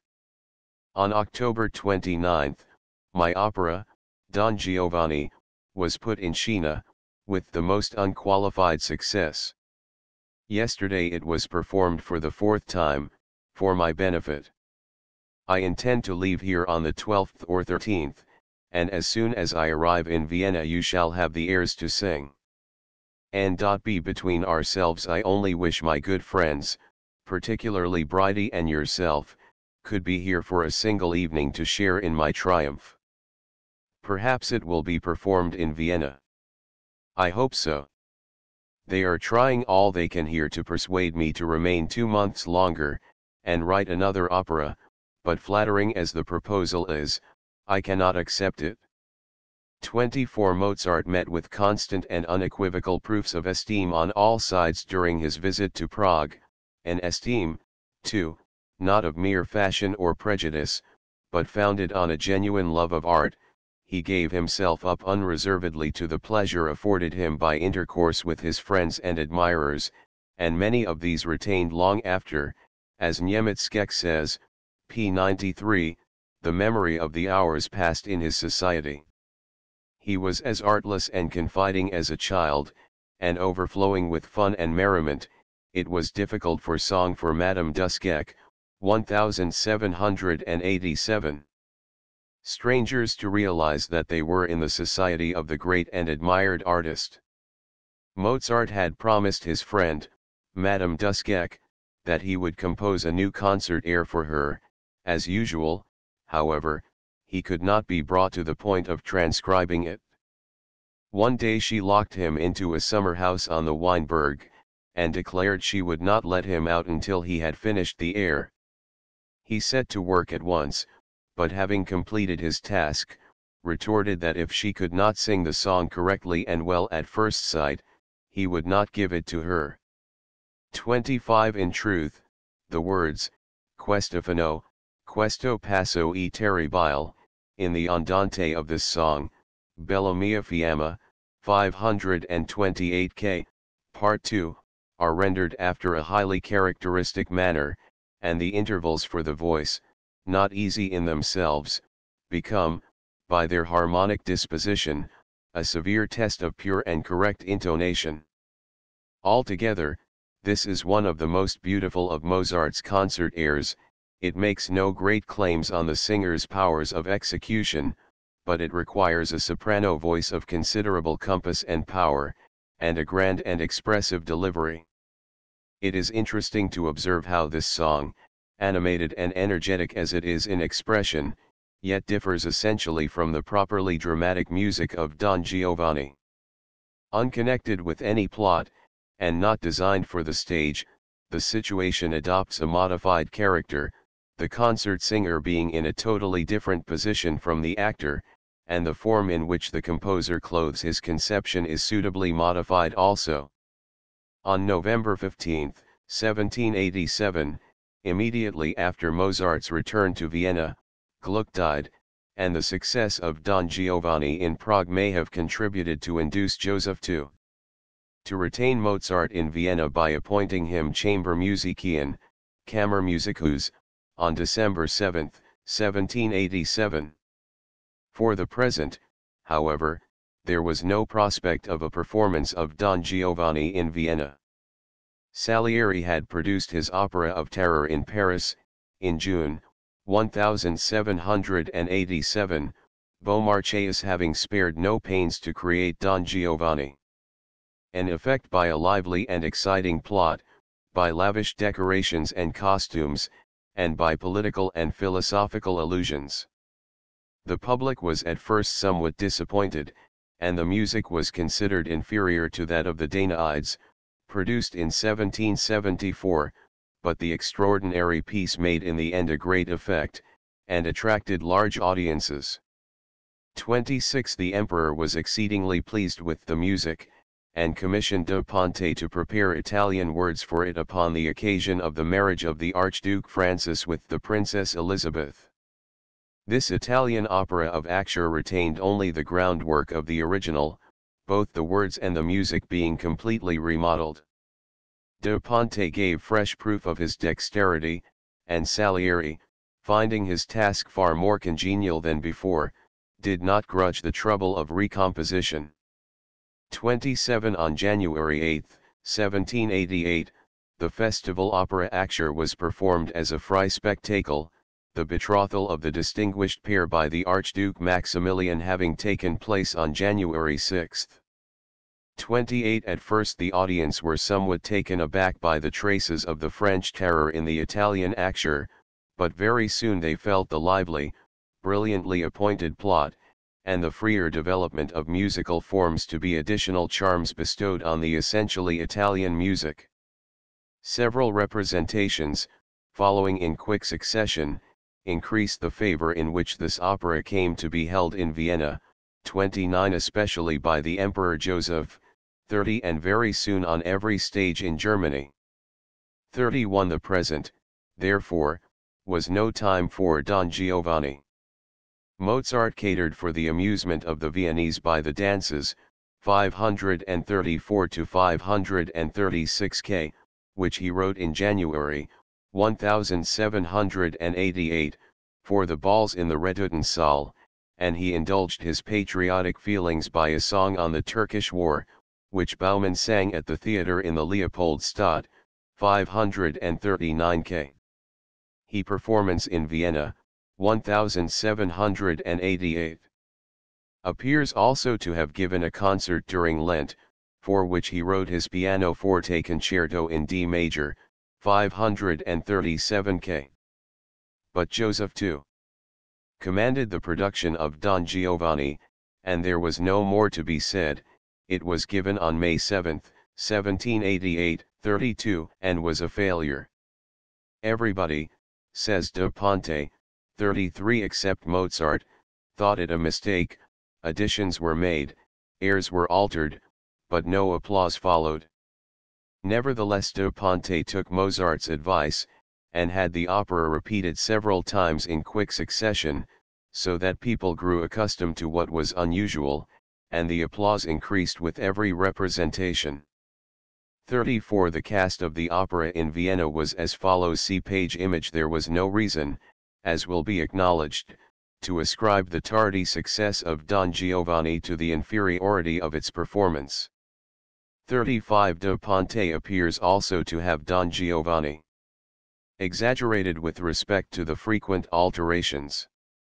Mozart's thematic catalogue contains 3 pieces for insertion written before the first performance, April 24, 28, 30, and incorporated in the Book of Words. 36 Mdlle. Cavalieri, of whom it was said at the time 37 that, deserving to be placed in the first rank of Italian singers, and almost deified as she was in Italy, not a word in her praise was ever uttered in Vienna, insisted on having a grand scena in the part of Elvira, in order to maintain her reputation as a singer. This gave rise, April 30, to the magnificent air Mi tradi quel alma ingrata, 527, 25k. 38 Mozart could not indeed persuade himself to sacrifice so much to the voluble organ of Mdlle. Cavalieri as he had formerly done in the Entführung, Volume 2, p. 235, but even as it is, the dramatic interest has to yield to the vocal the character of Elvira to the individuality of the singer. The tenor singer, Signor Francesco Morelia, 39 on the contrary, seems to have found Ottavio's grand air too much for him, and the air in G major della sua pace, 527, 27k, composed for him is more modest in every respect. A stronger effort after popularity was made by the duet between Zerlina and Leporello, per quest Tuesday Manin, 527, 28k. The situation is broadly comic, and has no proper connection with the plot. Leporello is roundly abused, and finally tied hand and foot by Zerlina.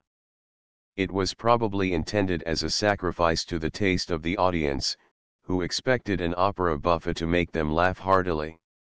We know that Benucci was an excellent comedian in every branch of his art, and this duet leads to the conclusion that Signora Mombelli's forte was buffa. Zerlina expresses her anger and revenge volubly enough, but her own special grace critiques on Don Giovanni and Roghi have quite deserted her here. In a true opera buffa the duet would have been quite in keeping, but it is out of place in Don Giovanni, because it brings Leporello and Zerlina to the foreground in a degree which does not accord with the plot, and places them both in a harsh light, false to their character as elsewhere displayed. Mozart was right, then, in his opinion that additions and alterations were not the means to make his opera gain favor. It was altogether too unusual a phenomenon to take immediate effect upon a Viennese audience. We have already seen how Haydn was constrained to put to silence the adverse criticisms of musicians and connoisseurs assembled at Count Rosenberg's, by declaring his conviction that Mozart was the greatest composer in the world. Don Giovanni first made its way upon the stages of Germany in German adaptations. It was given at Mannheim with extraordinary success in October, 1789, 40 and Schroeder produced it in Hamburg at about the same time. Schenck, while severely criticizing the libretto of the opera, expresses himself enthusiastically in praise of the music. How can this music, so full of force, majesty, and grandeur, be expected to please the lovers of ordinary opera, who bring their ears to the theatre with them, but leave their hearts at home? The grand and noble qualities of the music in Don Juan will appeal only to the small minority of the elect. It is not such as to tickle the ear of the crowd, and leave the heart unsatisfied. Mozart is no ordinary composer. His music has been profoundly felt and thought out in its relation to the characters, situations, and sentiments of his personages. It is a study in language, treated musically. He never decks out his songs with unnecessary and meaningless passages. That is the way in which expression is banished from music, expression consisting not in particular words, but in the skillful and natural combination of sounds as a medium of real emotion. Of this method of expression Mozart is a consummate master. Each sound which he produces has its origin in emotion, and overflows with it. His expression is glowing with life and picturesqueness, yet without the taint of voluptuousness. He has the richest, and at the same time the most temperate imagination. He is a true virtuoso, never allowing his creative impulse to run away with his judgment. His inspiration is guided by reason, his impersonations are the result of calm deliberation. 41 Don Giovanni. The Berlin criticism was not quite so favorable, the opera having been there performed for the first time in the presence of the king on December 20, 1790, 42. If ever an opera was looked forward to with curiosity, if ever a composition of Mozart's was lauded to the skies before its performance, it was surely this Don Juan. Everyone will allow that Mozart is a great and admirable composer, but that nothing good or great has been written before this opera, or will be written after it, is a point on which we may be allowed to doubt. Theatrical music admits of no rules, of no appeal but to the heart, and its worth is in proportion to its effect thereon.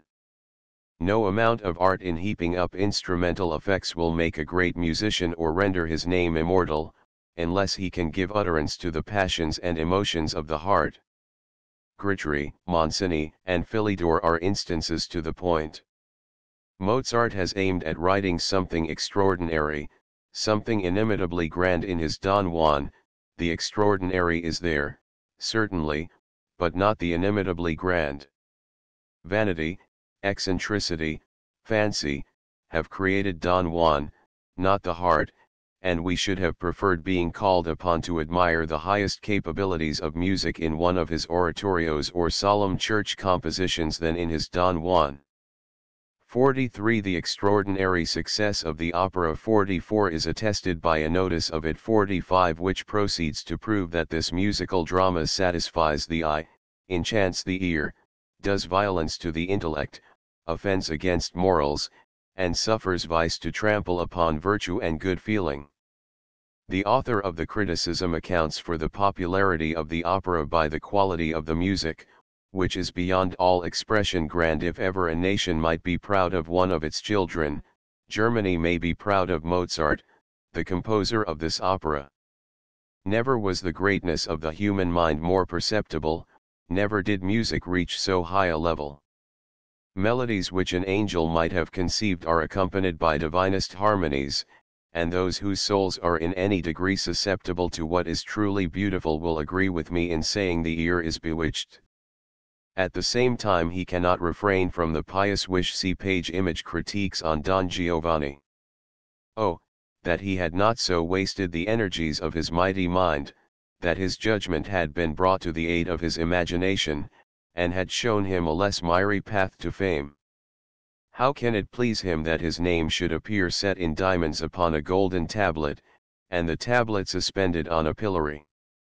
Spitzer, who acknowledged Mozart's true, unborrowed, unartificial wealth of ideas, 46 and said of Don Giovanni that some of its single airs were worth more than whole operas by Piccolo, 47 remarks on another occasion, 48 the pleasure of seeing a genius strike out a new path with ease, which one feels would possess insurmountable obstacles to others, becomes pain and grief, which can only be turned to enjoyment again by minute study of the work, when such an artist puts forth his whole strength as Mozart has in Don Juan, where he overwhelms his hearers with the vastness of his art, giving to the whole an almost boundless effect. His promise of a more minute description remained unfulfilled. The various notices of the work which followed its performance in other places were all of the same kind, both praise and blame, recognizing the fact that a novel and important phenomenon was being treated of. 49 After the performance in Weimar, Goethe wrote to Schiller, December 30, 1797, your hopes for the opera are richly fulfilled in Don Juan, but the work is completely isolated, and Mozart's death frustrates any prospect of his example being followed. 50 Don Giovanni. The popularity of the opera with the general public spread rapidly, and very soon there was no stage in Germany where Don Juan had not acquired permanent possession.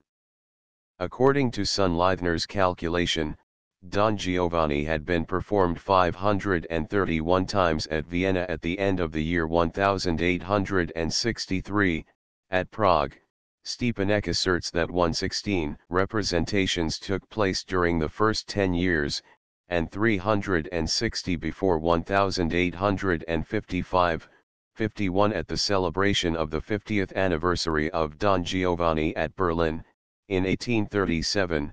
More than 200 performances were calculated to have taken place, 52 similar celebrations took place at Prague, 53 and Magdeburg. 54 The opera was first introduced at Paris in 1805, in a fearfully distorted and mangled version, by C. Kalkbrenner, A characteristic instance was the Masque Terzet, where the words courage, vigilance, address, defiance, kl active prudence preside à nos desseins were sung by 3 gendarmes. Kalkbrenner also interpolated some of his own music, and, spite of it all, the fabrication pleased for a time. 55 In the year 1811 Don Giovanni was first given in its original form by the singers of the Italian opera, and ever since the most distinguished artists have retained Mozart's masterpiece upon this stage in an uninterrupted succession of performances. 56 A French translation of Don Juan, by Castille Blaise, 57 was given at Lyons in 1822, at the Odeon in Paris in 1827, and at the Académie de Musique in 1834, admirably cast and brilliantly appointed, besides being more true to the original. 58 A still newer adaptation has been performed at the Theatre Lyrique. 59 In London the great success of Figaro had paved the way for Don Giovanni, which has ever since its statistics of performances. First performance, in April, 1817, occupied a prominent place at the Italian Opera of that city. The applause which followed the first Italian representation was so great that the lessee of Covent Garden Theatre produced an English version in May of the same year, which was excellently performed, and with considerable success. 60 While Don Giovanni was thus becoming familiar to opera-goers in the north, and even in Petersburg, Stockholm, and Copenhagen, it had not met with any very warm or general sympathy in Italy, where repeated attempts to introduce it to the public had resulted only in a certain amount of respectful recognition from connoisseurs. Don Giovanni was first given in Rome in 1811, no pains having been spared in the rehearsals, and few alterations made in the opera. The audience was very attentive, and applauded loudly. The music was termed bellissima, superba, sublime, un musicone but not altogether del gusto del paese. The many stranezze might be bellissime, but they were not what people were accustomed to. 61 A more successful attempt was made in Naples in the following year, although not on so grand a scale. The audience were attentive, and seemed to accustom themselves to the musica classica, but even here the success was not lasting. 62 The first representation at Milan in 1814 provoked quite as much hissing as applause, but subsequent performances were more successful. 63 At Turin the opera appears to have pleased in 1815, in spite of its wretched performance. 64 A mangled version of Don Giovanni was given at Florence in 1818, and failed, but it was afterwards very well received in its true form. 65 In 1857, as a friend wrote to me, the antiquated Hyperborean music was so emphatically hissed that it could not be risked again. In Genoa, too, in 1824, Don Giovanni pleased the learned, but not the public. 66 And at Venice, in 1833, it gained some Don Giovanni. Little popularity by slow degrees. 67 Quite lately a celebrated Italian singer exclaimed angrily at a rehearsal of Don Giovanni, non capisco niente a questa maledetta musica. 68 Against all this must be placed Rossini's charming answer when he was pressed to say which of his own operas he liked best. One person present suggested one, another the other, till at last Rossini exclaimed, Vous voulez connaître celui de mes ouvrages que j'aime le mieux, eh bien, c'est Don Giovanni. 69 The fame of Don Giovanni did not long remain confined to the old world. When Garcia and his daughters were giving Italian operas at New York in 1825, at De Ponte's suggestion they produced Don Giovanni. 70 At the conclusion of the first finale everything went wrong. Garcia, who was playing Don Giovanni, exerted himself in vain to keep the singers and orchestra in time and tune, until at last, sword in hand, he came forward and, commanding silence, exclaimed that it was a shame so to murder a masterpiece. They began again, collected themselves and took pains, and the finale came happily to an end. 71 The applause of the public renewed de Ponte's youth. He recounts the satisfaction with which he heard the assurance of a friend, whose custom it was to go regularly to sleep at the opera, that such an opera as that would keep him awake all night. 72 Don Giovanni brought him still further good fortune. He placed his unexpectedly large profits obtained therefrom in the lottery, and for the first time drew a prize. 73 Don Giovanni, once having made its way, was soon unanimously pronounced first among all Mozart's operas. He was said to have declared that he wrote the libretto. It not at all for Vienna, a little for Prague, but mostly for himself and his friends. 74 It is true that the libretto was formerly considered as a bungling fabrication only tolerated for the sake of the music, nevertheless, and especially after Hoffmann's clever vindication of its poetical meaning, 75 Don Giovanni gradually became the accepted canon of dramatic music, and the subject of wide-reaching discussion. 76 In Figaro da Ponte had opened a new field to opera buffa, by representing the actual life of bourgeois society. In Don Giovanni he raised opera buffa in another direction to an altogether higher sphere. 77 The legend on which the opera is founded had reached the people through the tradition of centuries, and, familiar upon every stage in Europe, it held the same place in the popular mind as the myths of Greek tragedy. The facts, in spite of their wonderful and fantastic character, offered a good groundwork to the dramatist, and the main conception and essential elements of the situations and characters being given, the fullest freedom of construction and development was permitted in the treatment of the legend. 78 Whether the legend current in Seville Don Giovanni of Don Juan Tenorio, 79 who invited to supper the statue of a warrior slain by him in a duel, and who, warned in vain to repent, was doomed to everlasting perdition, is of ancient origin or not, would be difficult to determine from the contradictory accounts given of it. 80 It is said to have been performed in monasteries from an early date, adapted by an unknown writer with the title of El Ateista Fulminado. 81 The first authentic dramatic version of the story being that by Gabriel Tellez, contemporary of Lope de Vega, monk and prior of a monastery in Madrid. His active ecclesiastical life did not prevent his acquiring, under the name of Tirso de Molina, an honorable place in Spanish literature as a dramatic poet.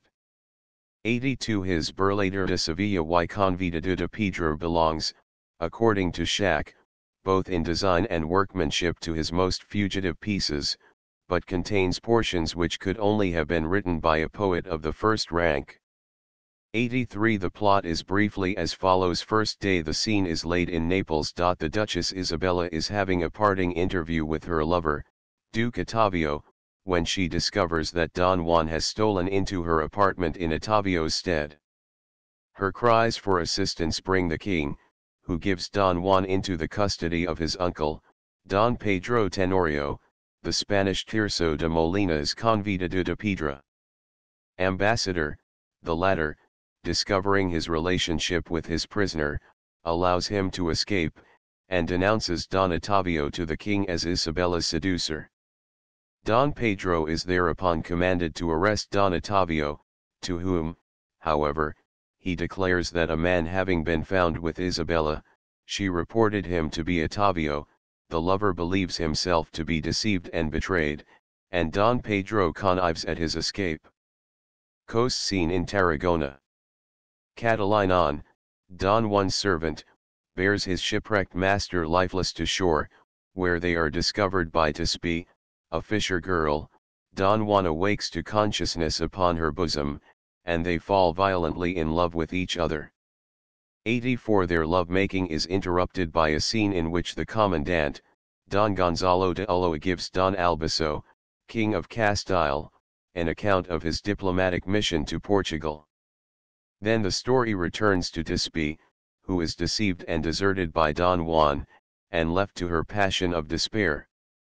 Second day the scene is in Seville. Don Diego Tenorio, Don Juan's old father, acquaints the king with the crime which his son has committed in Naples against Isabella and Ottavio. The king banishes Don Juan from Seville until he shall make reparation by marrying Isabella. Ottavio enters and puts himself under the protection of the king, who promises to demonstrate his innocence in Naples, and to give him the hand of Donna Anna, Ulloa's daughter and Don Juan's fiancée. Don Juan appears, greets Ottavio in friendly fashion, and enters into a long conversation with the Marquis de la Mota, wherein they discuss the beauties of the day like the regular roués they are. Finally the Marquis declares his love for Donna Anna. He has no sooner departed than a note is brought to Don Juan to be conveyed to the Marquis.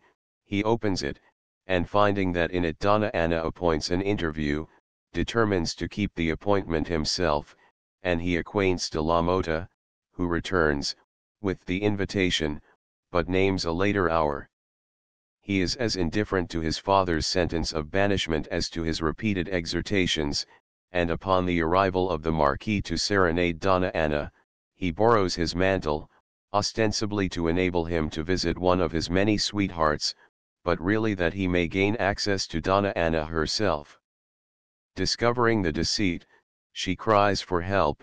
Her father stops Don Juan's way with drawn sword, and falls by his hand. The murderer flies. De la Mota enters for the rendezvous.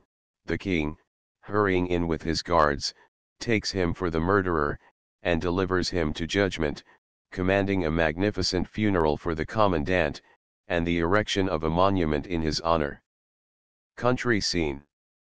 Patricio is celebrating his wedding with Aminta, when Don Juan, journeying through, mingles with the guests, and placing himself close to the bride, excites the jealousy of the bridegroom. Third day Don Juan prevails upon the jealous Patricio to renounce Don Giovanni. Aminta, by falsely representing that she was formerly seduced by him, and had summoned him to interrupt the wedding, he gains the consent of her father by means of a solemn promise of marriage, and after a long resistance, Aminta gives way. The sea coast. Isabella, arriving at the king's summons for her espousals with Don Juan, falls in with Tisbe, who complains of Don Juan's treachery, and repairs with Isabella to Seville to seek justice from the king. Seville. Don Juan, informed by Catalinon of how his victims are united to revenge themselves on him, sees the statue erected to the commandant, with an inscription calling for vengeance on his murderer. This rouses his haughty insolence. He plucks the statue by the beard, and invites it to supper, that it may execute his vengeance. While Don Juan is entertaining his followers at table, the statue appears, to the consternation of all but Don Juan, and remains silent until the meal is over. Left alone with Don Juan, the commandant invites him to supper in the chapel, and he accepts the invitation, after repressing an involuntary shudder. The palace.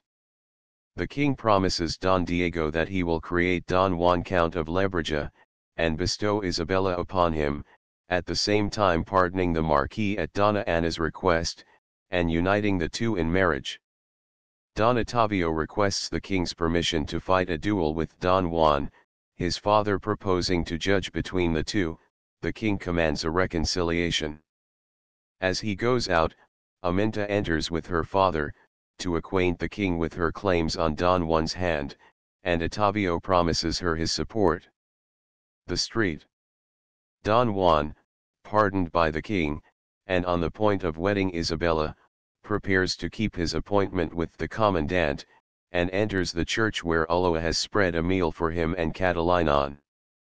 The dishes contain scorpions and snakes, the wine is gall and verjuice, and the table music is a penitential psalm. After the meal, the commandant grasps Don Juan's hand with a grip which cannot be shaken off.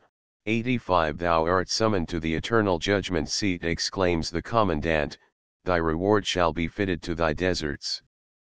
Don Juan falls down lifeless and sinks below with the statue. The palace.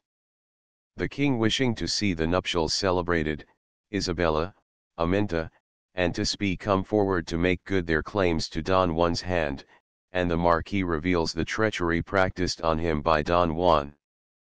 The king is in the act of promising justice, when Catalinon enters and makes known Don Juan's dreadful end. Thereupon Ottavio and Isabella, de la Mota and Donna Anna, Patricio and Aminta, are severally united, and the story of the marble guest comes to an end. Tirso de Molina's Convida de Piedra. The drama, necessarily, in this rapid sketch, stripped of all the elegance and brilliancy of its poetical rendering, bears to an extraordinary degree the stamp of the time and nation to which it belongs. The freedom and unreserve with which the various love intrigues are treated and described are certainly peculiar to the age, and the story is distinguished by a dash of chivalric bravery all its own. The audience, while recognizing a faithful representation of their own state of morals, were little inclined to take umbrage at the summary punishment of the sinner before them. 86. This point is, indeed, emphasized by various observations made in a truly Catholic spirit. For instance, when Don Juan says to his stony guest, after having mockingly invited him to sup, "What willest thou, vision, ghost? Dost thou suffer still the pains of purgatory? Dost thou demand satisfaction? What is thy will? I pledge my word to do as thou commandest. Why hast thou left God's throne? Do thy sins cause thee still to wander?" The effect is greatly heightened again by the reply of the statue when Don Juan is about to light him out, "Let be, God lights my path." And when Don Juan sees that all is over, he begs for a confessor, and the statue answers, too late is thy contrition," and Don Juan falls dead. The intricate plot is very unequally treated, and so indeed are also the characters. Among the female characters, Tisbe as a type of passion, and Aminta as a type of naive simplicity, are both attractive and original, and among the men Don Juan, boldly and freely sketched, and his servant Catalinon, the inevitable gracioso of the Spanish drama, are most remarkable. Catalinon in particular is treated with moderation and delicacy, neither his cowardice, his moralizing, nor his wit is brought too prominently forward, and he always appears as the shadow of his master. Even in the spectre scenes he fails to rise to any grandeur of character. The influence of Spain upon the Italian drama 87 necessarily Don Giovanni brought Tirso's Don Juan to Italy. According to Riccoboni, it first appeared upon an Italian stage soon after 1620. 88. The first printed translation known is that by Onofrio Giliberti, entitled Il Convitato di Pietra, performed in 1652 at Naples. Others followed with the same title by Jacinto Andrea Cicognini, 1670, and Andrea Perucci, 1678. 89. The subject was familiar on the Italian stage, and unfailingly popular. 90. The Italian Dramatic Company, who were naturalistes in Paris at the theatre of the Hôtel de Bourgogne, were accustomed to appoint one of their number to arrange the plan of the pieces which they performed, but the actual performance was improvised. In this fashion they played an improvised version of Giliberti's Convitato di Pietra, which had an extraordinary run.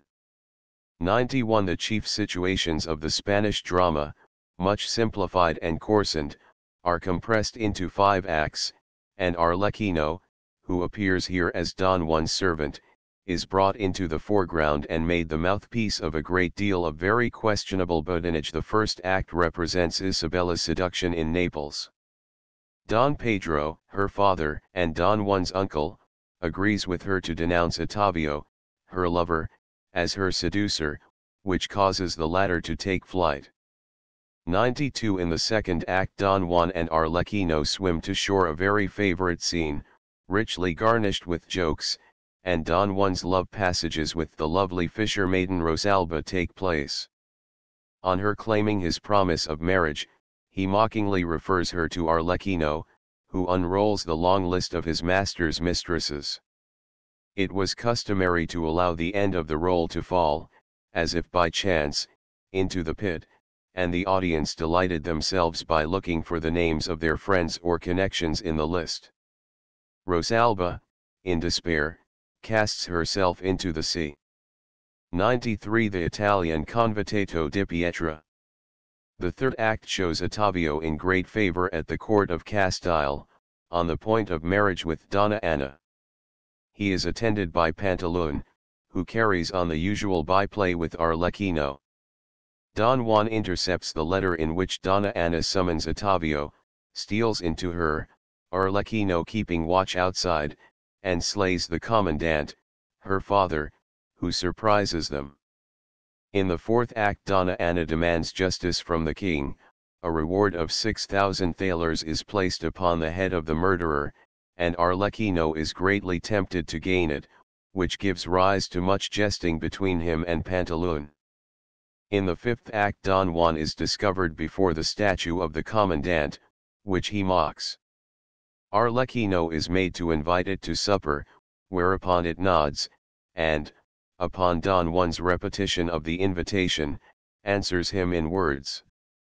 Don Juan's supper gives opportunity for much comic display of greediness and cunning on the part of Arlecchino, continuing even after the appearance of the commandant, who invites Don Juan and departs. The king, made acquainted with Don Juan's crimes, commands him to be seized and brought to justice. Before escaping he keeps his appointment with the commandant in the church, and is dragged below by the spectre. The closing tableau shows Don Juan burning in hell, and expressing his torment and his remorse, to which the demons answer, "My." 94. This extravaganza was extraordinarily successful. In 1673 a second version, with additions and new scenery, An I unto al Convitato di Pietra, was announced.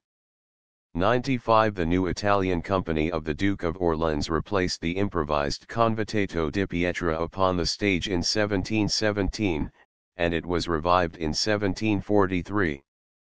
96. This gave rise to a dispute with the French actors, who were not willing to renounce their claim to so taking a piece. 97. Doramin first produced a translation of Giliberti's piece with the title of Le Festin de Pierre, 98. Oule Fils Crimiel, at Lyons in 1658, when Don Giovanni Louis XIV met the Princess of Savoy there, and it was performed again at the Théâtre de la Rue de Quatre-Vents, in Paris, during 1661. But de Villers had been beforehand with him here, having produced his tragi-comedy with the same title and almost verbal identity in 1659 at the theatre of the Hôtel de Bourgogne. 99. Don Juan's afflicted father, exposed to the insolence of his son and the mockery of the servant, appears quite at the beginning of the piece. Afterwards Don Juan changes clothes with his servant Philippin in order to elude justice, robs a monk of his cowl, and in this disguise slays Don Filippo, Ottavio, the lover of Amaryllis, Donna Anna. After the commandant has supped with him and invited him, Don Juan again seduces a newly married woman, and then repairs to the chapel, where he is struck by lightning as he sits at table. Molière did not neglect so promising a subject for the use of his company, and his Don Juan, Oule Festin de Pierre was first performed at the Palais Royal on February 15, 1665. In contrast with the buffoonery of the Italians, he has tried to raise the subject into the sphere of genuine comedy, and has thereby obliterated the last trace of the national historical character of the drama in its Spanish form. Both sensual passion and chivalric boldness have disappeared. Molière's Don Juan is a cold-blooded egotist in his love and his want of faith, an enlightened rationalist, even when preserving his honor as a cavalier with personal bravery. His servant Sganarelle reasons as morally as his master immorally, but is quite as great an egotist, and a coward into the bargain. The striking situations, in which the original was so rich, are either merely related, as in the case of the seduction of Donna Anna and the murder of the commendator, or they have lost all their lively coloring by a new turn, as in the case of the adventures with the fisher girl and the peasant. Everything that might shock or injure the Molière's festin de pierre refined tone of comedy was omitted. On the other hand, the interests of morality required that every opportunity for repentance and amendment should be given to Don Juan. The more he is preached at from every quarter, the more obstinate he becomes in his evil courses. The truthfulness of psychological development thus striven after makes the catastrophe all the more glaringly absurd. Such a sinner as this could not be carried off by a ghost. As a compromise, Molière makes Don Juan to be warned by a spirit in the form of a woman, who is transformed into an appearance of time with his scythe. This was an allegory quite after the taste of the time, and rendered the marble guest a superfluity. Some of the situations, such as the adventure in the country, or the scene with the merchant, are excellently rendered, and delicate traits of characterization are always to be found. In fact, the better a point is, the less it is found to have to do with the original Don Juan. Molière's Don Juan was not printed during his life, and was only played 15 times. A versified adaptation of it by Thomas Corneille, given in 1677, was well received, and kept the stage until 1847, when Molière's comedy was again substituted. 100 incited by Molière's example, Goldoni produced the Mauvaise piece Espagnole, which he could not contemplate without horror, at Venice in 1736, in the worthier form of a regular comedy entitled Don Giovanni Tenorio, Ascia il Desolieto. In the first act, Donna Anna obeys her father against her will, and is betrothed to Don Ottavio. The second act shows Elisa, a peasant girl, taking leave of her lover Carino. Immediately after Don Juan appears, plundered by robbers, and gains her favor. Carino surprises them bidding farewell, but Elisa appeases his jealousy. Isabella, who has been deserted by Don Juan in Naples, follows him disguised as a man. In the third act she enters Seville with Ottavio, whom she has delivered from the hands of robbers on the way hither. When Donna Anna discovers her sex, she makes it the excuse for renouncing Ottavio's hand. Isabella, meeting Don Juan, forces him to fight with her, but, refusing from shame to give the standers by any account of herself, she is pronounced by Don Juan to be a maniac. Elisa, also Don Giovanni, pursues Don Juan, but he is warned against her by Carino, to whom she has been faithless. Don Juan declares himself ready to give her up, but Carino will have none of her. In the fourth act, Don Juan makes declaration of love to Donna Anna, who is not unfavorably disposed towards him, but refers him to her father for consent. He seeks, however, with drawn sword to gain her favor on the spot. She calls for help, her father hastens in, and is slain by Don Juan, who then escapes. It is resolved to pursue him and to seek redress against him from the king. In the fifth act Elisa promises to liberate him, having relatives among the guards, if he will marry her. Isabella interposes and renews her challenge to him to fight. Donna Anna, in mourning robes, calls for vengeance, but Don Juan displays so much passion for her that she relents and pardons him. Thereupon comes a letter from the King of Naples, demanding Don Juan's punishment, and disclosing Isabella's secret. Don Juan, seeing himself hopelessly lost, beseeches Carino to slay him.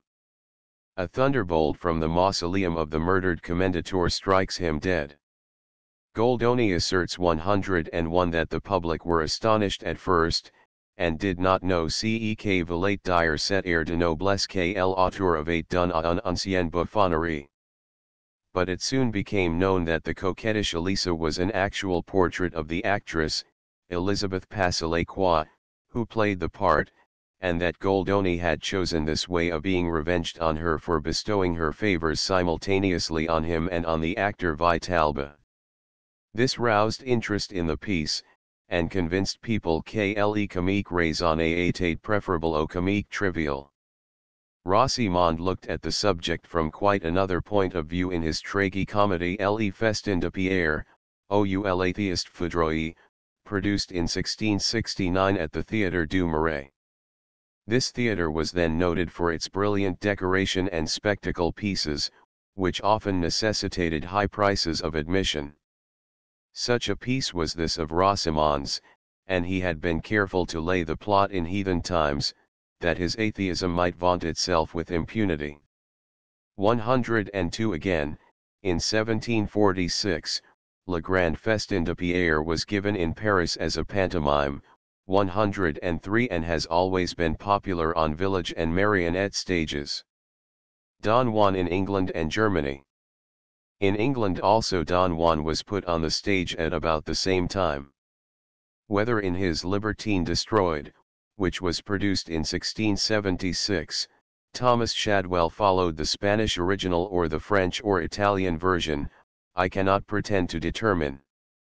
The piece was very successful, but Don Juan's villainy was so dreadful, and the piece altogether so horrible, as to render it little less than impiety to represent it on the stage.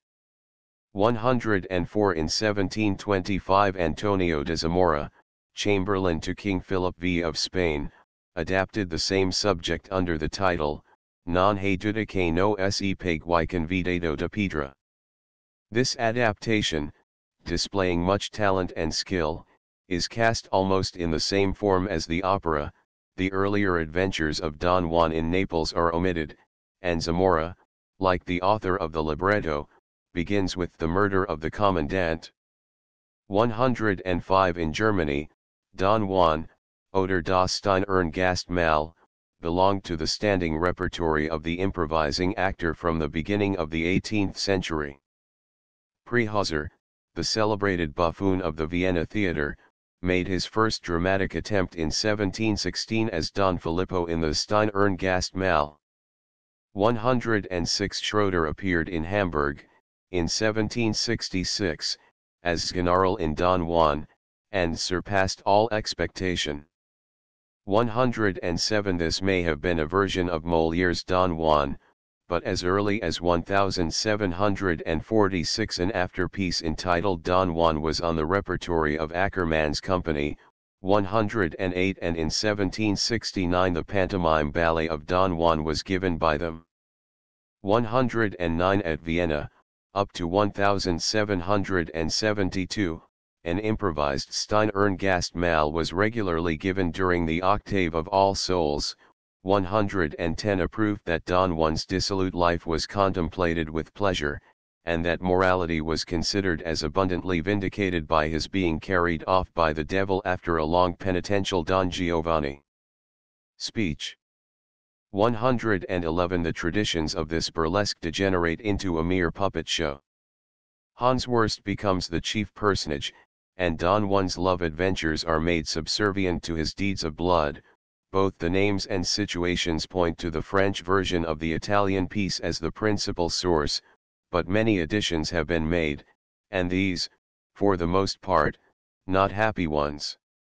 112 It was in Paris that the first attempt was made to treat Don Juan operatically. In the year 1713, Le Tellier produced Au Jeu d'Octave, a comic opera Le Festin de Pierre, in 3 acts, and En Vaudeville sans prose at the Théâtre de la Foyer Saint-Germain. 113 It was well received, but exception being taken to the representation of hell at the conclusion of the opera, it was suppressed, but a few days after, we are told, Le Magistrat, mieux informe, revoqua cette sentence. 114 The piece followed the old lines, only a few new jokes were introduced, and the language of the couplets, judging by the specimens which are given, must have been tolerably free. A ballet of Don Juan, with music by Gluck, was performed in Vienna in 1761. 115 The program indicates 4 divisions, each of them containing an important situation, worked out and enlivened by means of different dances. Gluck's Ballet, Don Juan. Unfortunately we have no hints as to the details of the music, which consists for the most part of short and unelaborated dance melodies. In the first division, Don Juan serenades his mistress, Donna Anna, and is admitted by her. Surprised by her uncle, he escapes into the street, and slays his pursuer. In the second division, Don Juan is giving a feast, at which Donna Anna is present, and dances, a pas de deux with him. The appearance of the statue scares away the guests. After a short stay, the commendator invites Don Juan, who accepts, and conducts him to the door. In the meantime the guests reassemble, but seized with fresh terror, rush from the house. Don Juan prepares to seek the commendator alone, his servant, spite of threats and persuasions, refusing to accompany him. The third part takes place in the mausoleum. The commendator tries vainly to bring Don Juan to repentance, and finally plunges him into the abyss. In the last division, Don Juan is tormented by demons in the lower world. He strives in vain to escape or to resist, and at last, in despair, he resigns himself and is devoured by the flames. 117 10 years before Mozart's Don Giovanni, a drama tragicomico, entitled Il Convitato di Pietra, Ascia il Desolieto, was performed both at Vienna, first on August 21, 1777, and at Prague. The composer was Vine. Rini. 118 The plot is briefly as follows. 119 The fisher maiden Elisa, and her lover Umbrino, save Don Giovanni and his servant Arlecchino from the waves. Don Giovanni, who has betrayed Isabella, daughter of the Duca di Altamonte, in Naples, and is a fugitive in consequence, readily wins the love of the too confiding Elisa. The Commendator di Loyo, returning from victorious war, is greeted by Don Alfonso in the name of the King of Castile, who has erected a statue to his honor, and promises to wed his daughter Donna Anna to the Duca Ottavio. Donna Anna, in defiance of her father's threats, refuses the honor. Don Giovanni, whose crime and flight have been made known to Don Alfonso, enters with Arlecchino the house of the Commendator, where Donna Anna, having dismissed her maid Lizette, is preparing to retire to rest. He offers her violence, which she resists, and recognizes him. Thereupon enters the Commendator and falls in Don Giovanni. Combat with Don Giovanni. Donna Anna vows vengeance on the murderer. In the second act Don Giovanni determines to flee, and orders Arlecchino to be ready in the tavern, and to order a meal. Isabella, who has pursued Don Giovanni, extorts from Don Alfonso a promise of reparation. Don Giovanni, seized with remorse, takes refuge in the mausoleum, and falls asleep near the statue of the Commendator. There he is found by the sorrowing Anna, whose love and pity he seeks in vain to kindle. Arlecchino summons him to the tavern, where all is prepared. He invites the statue to be his guest, and is sorely perplexed by the answer given. Arlecchino in the tavern makes love to the hostess Corolina. Donna Anna receives from Don Alfonso the assurance of the speedy pursuit and punishment of Don Giovanni. The latter sups with Arlecchino, waited upon by Corolina and Tiberzio. He toasts the approving audience, Arlecchino and the pretty maids, in German verse. The statue appears, but does not eat, invites Don Giovanni and disappears. The meal is continued with the utmost composure. In the third act, Don Giovanni is the guest of the Commendator in the mausoleum. He refuses to repent, and is cast into the abyss. Don Alfonso and Donna Anna are acquainted by Arlecchino of this consummation. Don Giovanni is seen tormented by demons. The libretto differs neither in design nor execution from that of an ordinary opera buffa. In 1787 Il Convitato di Pietra, by Gius Gazzaniga, was given in Venice at the Teatro di Esmos, and was received with much applause. The opera was given in Ferrara, Bergamo, 120 and Rome, every evening for a month, till no one was satisfied who had not seen Don Juan roasting in hell, and the late lamented commandant rising to heaven as a disembodied spirit. 121 It was played in Milan, 1789, in Paris, 1791, where, however, in spite of the brilliant concluding scene, it was only moderately successful, 122 and in London, notwithstanding Da Ponte's contradiction, in 1794. 123 The libretto is lost, but fragments of a score which Sunleithner discovered in Vienna 124 show that Da Ponte Gazzaniga's Convitato di Pietra must have made liberal use of this libretto. 125 If, indeed, the two have not a common source. Pasquariello is reluctantly keeping watch before the house of the commandant, when Don Giovanni rushes out, and strives to free himself from Donna Anna, who snatches the mask from his face and calls her father to help. He appears and falls in combat, a terzet for the men closing the introduction. There is no overture. After some little talk, Don Giovanni flies with Pasquariello. Donna Anna hastens in with her betrothed Duca Ottavio, and finds to her horror the corpse of her father accompanied recitative. More composedly she acquaints him with Don Giovanni's villainy, and declares her intention of retiring to a nunnery until Ottavio shall have discovered and punished the murderer heir. 126 To which he consents sorrowfully. Don Giovanni, waiting for Donna Ximena in a casino, converses with Pasquariello. When Donna Elvira enters in traveling guise, she has been deceived and deserted by Don Giovanni in Burgos, and has followed him hither. They recognize each other. Don Giovanni refers her to Pasquariello for the motives of his departure, and goes out. Pasquariello gives her the list of his master's mistresses. She vows to gain justice or be avenged.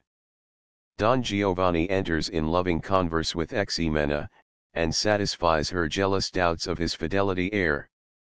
A peasant couple, Biagio and Maturina, are celebrating their wedding. Chorus and tarantella. Pasquariello pays court to the bride, but on the entrance of Don Giovanni retires, and Don Giovanni treats the bridegroom so rudely that he finally goes off in dudgeon. Don Giovanni befools Maturina by flattery and a promise of marriage. Two scenes are wanting here, 14 and 15. Biagio enters in jealous mood, but is appeased by Maturina, Scena and Rondo. Ximena questions Pasquariello concerning his master, and rejoices to learn that he is constant to her. Don Giovanni is besieged with questions by Donna Elvira, Ximena, and Maturina all at once, and satisfies each in turn by assuring her that love for him has turned the brains of the other two. 127 Duca Ottavio is discovered in the mausoleum adding the inscription to the statue which the commandant had erected to himself in his lifetime. Don Giovanni enters with Pasquariello to view the monument, and obliges the latter to invite the statue to it. The cook Lanterna attends Don Giovanni. Elvira comes and meets him returning with Pasquariello. She exhorts him earnestly to repent, but he scornfully refuses, whereupon she leaves him Don Giovanni, and retires to a nunnery. Don Giovanni proceeds to sup merrily concertino. Pasquariello eats with him, and Lanterna wait upon them. They toast the town of Venice and its lovely women. 128 A knock is heard, and, to the horror of the two servants, the commandant appears. Don Giovanni bids him welcome, and orders Pasquariello to serve him. He accepts the commandant's invitation, giving him his hand on it, but rejects his exhortation to repentance, and is delivered over to the demons. 129. A Convitato di Pietra, by Trito, is known to me only through Fetes, who places it in the year 1783. 130. A wealth of material, which made the task of selection difficult, left Da Ponte no necessity to task his invention for his libretto. 131. We have no means of ascertaining how deep or how extensive were his previous studies. 132. But even compared with Gazzaniga's libretto, which he closely followed for the greater part of the first act and the second finale, we cannot fail to recognize his superiority in the arrangement of the plot, in the delineation of character, and in the grouping of situations for musical treatment, especially in the ensembles. His discrimination in the selection of material was also very just. He saw clearly that if the spectral apparition was to have its due effect, it must be set in vivid contrast with the representation of actual life, with all its impulses of passion, of love, hate, or despair, of humor and merriment. He cannot be said to have cast the magic of true poetry over his work, nor has it the knightly tone of the Spanish original, but he has endowed Da Ponte's libretto. His characters with the easy pleasure-loving spirit of the time, and the sensual frivolity of life at Venice or Vienna is mirrored in every page of his Don Giovanni.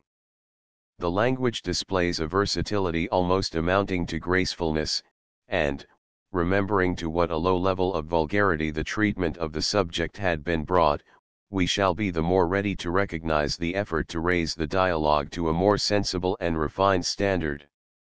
Da Ponte was right in placing the main points on which the action turns upon the stage, and in furnishing the composer with a number of musically effective situations, in which the elements of tragedy and comedy, of horror and merriment, meet and mingle together.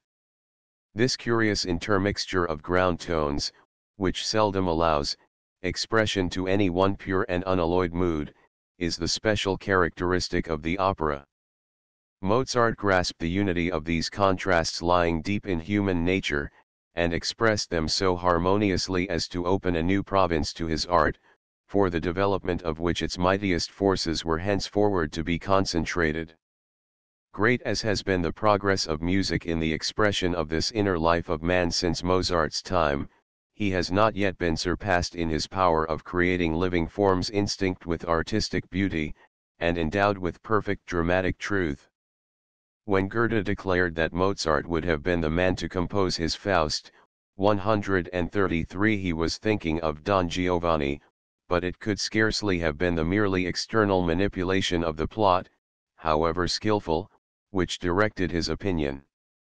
With the instinctive certainty of genius, he felt the universality of Mozart's conception and representation of humanity, and acknowledged him as his equal on what was, in his judgment, a far more extensive field than this.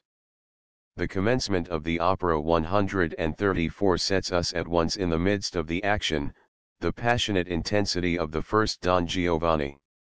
Scene, the villainy which is practiced before our eyes, prepare us for the deep shadow which is to fall on the picture of reckless pleasure-seeking, and for its horrifying conclusion, nor is the humorous element altogether absent. Leporello is discovered keeping impatient watch for his master, who soon appears, pursued by Donna Anna, and vainly striving to break loose from her. Her cries for help bring the commendator, her father, who challenges the insolent intruder to fight, and falls by Don Giovanni's sword, to the consternation of the latter and of Leporello. Neither scorn nor mockery are expressed in the words, "Ah, giacade il sciagurato," and the music is as far from such sentiments as the words. Da Ponte has sagaciously shown traits of natural human sentiment in Don Giovanni, and Mozart has not let these escape him. But he has no time to waste in regrets. He takes to flight, and immediately after Donna Anna returns with her affianced lover, Don Ottavio, she swoons at sight of the corpse, and as soon as she returns to herself makes Don Ottavio swear vengeance on the murderer. Don Giovanni, deaf to Leporello's reproaches, is confiding to him that he is in pursuit of a new adventure, 135 When a lady enters. This is Donna Elvira, whom he has deceived and deserted in Burgos, and who has followed him to claim his promise of marriage. He approaches her, and is consternate on seeing who she is. She overwhelms him with reproaches, and he refers her to Leporello for explanations and excuses, taking the opportunity of slipping away himself. Leporello, for her consolation, displays a list of his master's love intrigues, which he carries about with him. Enraged at this fresh insult, she resolves to sacrifice her love for her unfaithful lover to her thirst for vengeance. Masetto and Zerlina, with their village friends, are celebrating their wedding in the neighborhood of Don Giovanni's casino, whither he has repaired by preconcerted arrangement. Zerlina's fresh loveliness attracts him, and, making acquaintance with the bridal party, he invites them all into his casino, but soon drives out Masetto, whose jealousy he has excited, and is on the point of winning Zerlina by his flattery and declarations of love when Elvira steps between them, warns Zerlina, and, spite of Don Giovanni's whispered protestation that she is a poor maniac in love with him and mad with jealousy, carries off the peasant maiden. 136 To Don Giovanni, thus left alone, enter Donna Anna and Ottavio, who greet him as a friend of the family, and claim his Da Ponte's libretto. Assistance in discovering the murderer and bringing him to justice. While he is conversing with Donna Anna, Elvira again interposes and warns her that he is a hypocrite. He again secretly represents her as a maniac who must be humored. 137 And goes out with her. Donna Anna's suspicions are aroused, and observing Don Giovanni closely, she recognizes her father's murderer in him, acquaints Don Ottavio with the circumstances, and urges him to avenge her father's death. Unwilling to give easy credence to such a grave accusation, he decides to examine thoroughly into the affair, and to clear up the doubts as to Don Giovanni. The latter, disembarrassed of Donna Elvira, commands a banquet to be prepared in honor of the bridal party. Masetto, whom Zerlina has with difficulty appeased by her coaxing endearments, conceals himself when he sees Don Giovanni approaching. After some demure behavior on Zerlina's part, Masetto comes forward, and Don Giovanni, with quick presence of mind, persuades them both to accompany him into the house for the banquet. Donna Anna and Don Ottavio enter with Elvira, who has explained everything to them, and at her instigation they all put on masks, in order to observe Don Giovanni without being recognized. Leporello, perceiving them, conveys the expected invitation to enter, which they accept.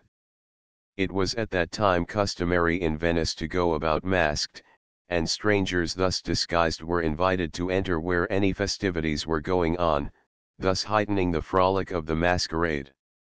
As they enter the hall, there is a pause in the dance, the guests take refreshment, Don Giovanni devotes himself to Zerlina, and Masetto, his jealousy again aroused, seeks to warn her.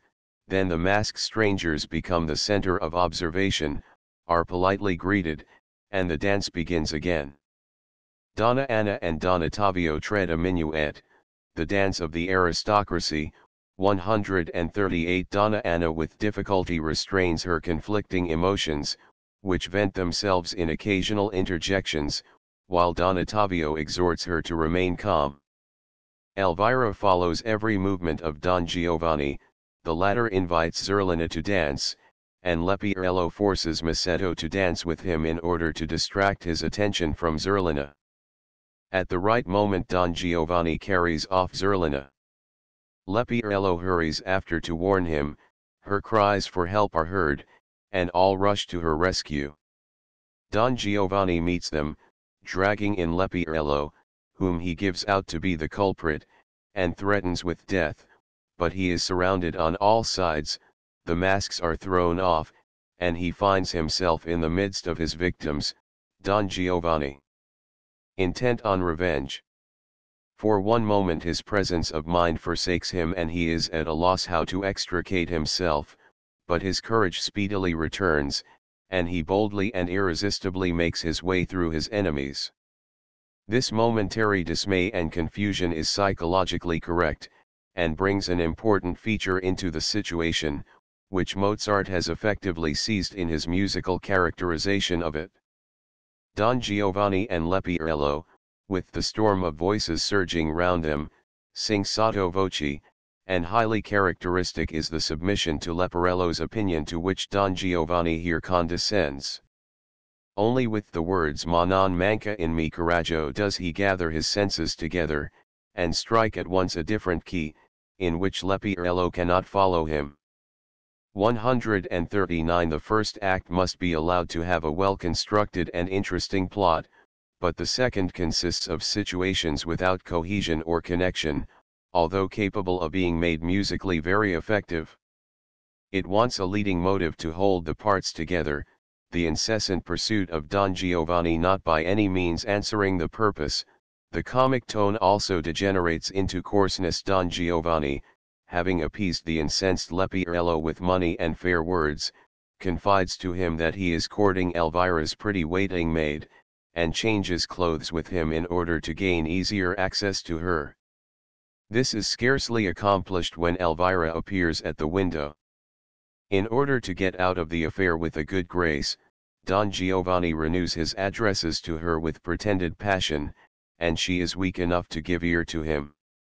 Leporello, in his disguise, accepts and answers her protestations of love, until Don Giovanni, making a noisy entrance, drives them both away. Then with a tender song he strives to entice the waiting maid to appear. Masetto then enters armed, with several friends, to call Don Giovanni to account. The supposed Leporello undertakes to put them on the right track, but cleverly contrives to disperse and dismiss them, wheedles Masetto out of his weapons, beats him soundly, and escapes. Masetto's cries bring Zerlina to the spot, and she seeks to console him with loving caresses. In the meantime Leporello and Elvira have taken refuge in an antechamber. Leporello tries to slip away, while Elvira beseeches him not to leave her alone in the dark. He is on the point of escaping when Da Ponte's libretto. Don Ottavio enters with Donna Anna, endeavoring to calm her sorrow. Elvira and Leporello each try to escape unobserved, but Zerlina and Masetto intercept them. The supposed Don Giovanni is taken to account on the spot. In vain does Elvira petition for him. To the general astonishment, at last Leporello discovers himself, and after many excuses and explanations makes good his escape. Don Ottavio, now no longer doubting that Don Giovanni is the murderer of the commendatore, announces his intention of proceeding against him in a court of justice, and begs his friends to console his betrothed until he shall have accomplished his design. Don Giovanni awaits Leporello's arrival at the foot of the monument erected to the commendatore, and laughingly relates his latest adventure. An invisible voice twice utters words of warning. He becomes aware of the presence of the statue, and makes Leporello read the inscription on it: "I here await the chastisement of my ruthless murderer." In arrogant contempt of Leporello's horror he forces the latter to invite the statue to supper, the statue nodding its head. Don Giovanni calls upon it to answer, and on its distinctly uttering the word yes he hastens away in consternation. Don Ottavio strives anew to console Donna Anna, and at last begs for her hand in marriage. She explains that, though her heart consents to his prayer, her mourning for her father compels her to postpone its fulfillment. This scene gives rise to a suspicion of having been inserted in Prague after the completion of the opera, in order to give the singer a final air. The situation is repeated at the close of the finale, and is not here in accordance with Don Ottavio's previous appearances. Don Giovanni, seated at his richly appointed table, eats and jokes with the greedy Leporello. This scene, which was always made the occasion for broad jesting between master and servant, has been turned by Mozart into musical fun and byplay. Don Giovanni's private musicians play favorite airs from the newest operas. At the first bar Leporello cries brevi. Coserera. It is the last movement of the first finale from Martin's Coserera, O quanto un si belgia below, which was then in everyone's mouth, and the parody was a very happy one. Just as in Martin's opera the discontented lovers are contrasted with the more favored ones, on whom their mistresses have been bestowed before their eyes, so here the hungry Leporello contrasts with the gormandizing Don Giovanni, and the music might have been made for them. The second piece is greeted by Leporello with E vivano. I litiganti. It is Mignon's favorite air from Sardi's opera, Fra du litiganti il terzo God, Act I, 8, the same on which Mozart had written variations, Volume 2, p. 345, the then familiar words of which come on Agnello, che va al macello, Andrei ballando per la città Don Giovanni, were comically appropriate to the snuffling Leporello. 140 The apparent malice which induced Mozart to parody favorite pieces from operas which were avowedly rivals of his own, the impression being immensely heightened by the humorous instrumentation caricaturing arrangements for harmony music, is rendered in some degree excusable by his having included himself in the joke. When the musicians strike up Non più Andrei, Leporello exclaims, Questa poi la conosco per troppo. Thus Mozart expressed his gratitude to the people of Prague for their enthusiastic reception of Figaro. 141 To this merry pair enters Elvira. She has overcome her love, and intends entering a cloister, but wishes to make one more effort to bring Don Giovanni to repentance, but her representation being met only with easy contempt, she angrily leaves him. She is heard to utter a shriek without. Leporello hastens after her, and returns in horror. The statue of the commendator is at the door, it knocks, and Don Giovanni has to go himself to open it, and to conduct his marble guest to a seat. The statue rejects all hospitality, and asks Don Giovanni if he is prepared to return the visit. On his answering in the affirmative, he grasps him by the hand, and calls upon him to repent.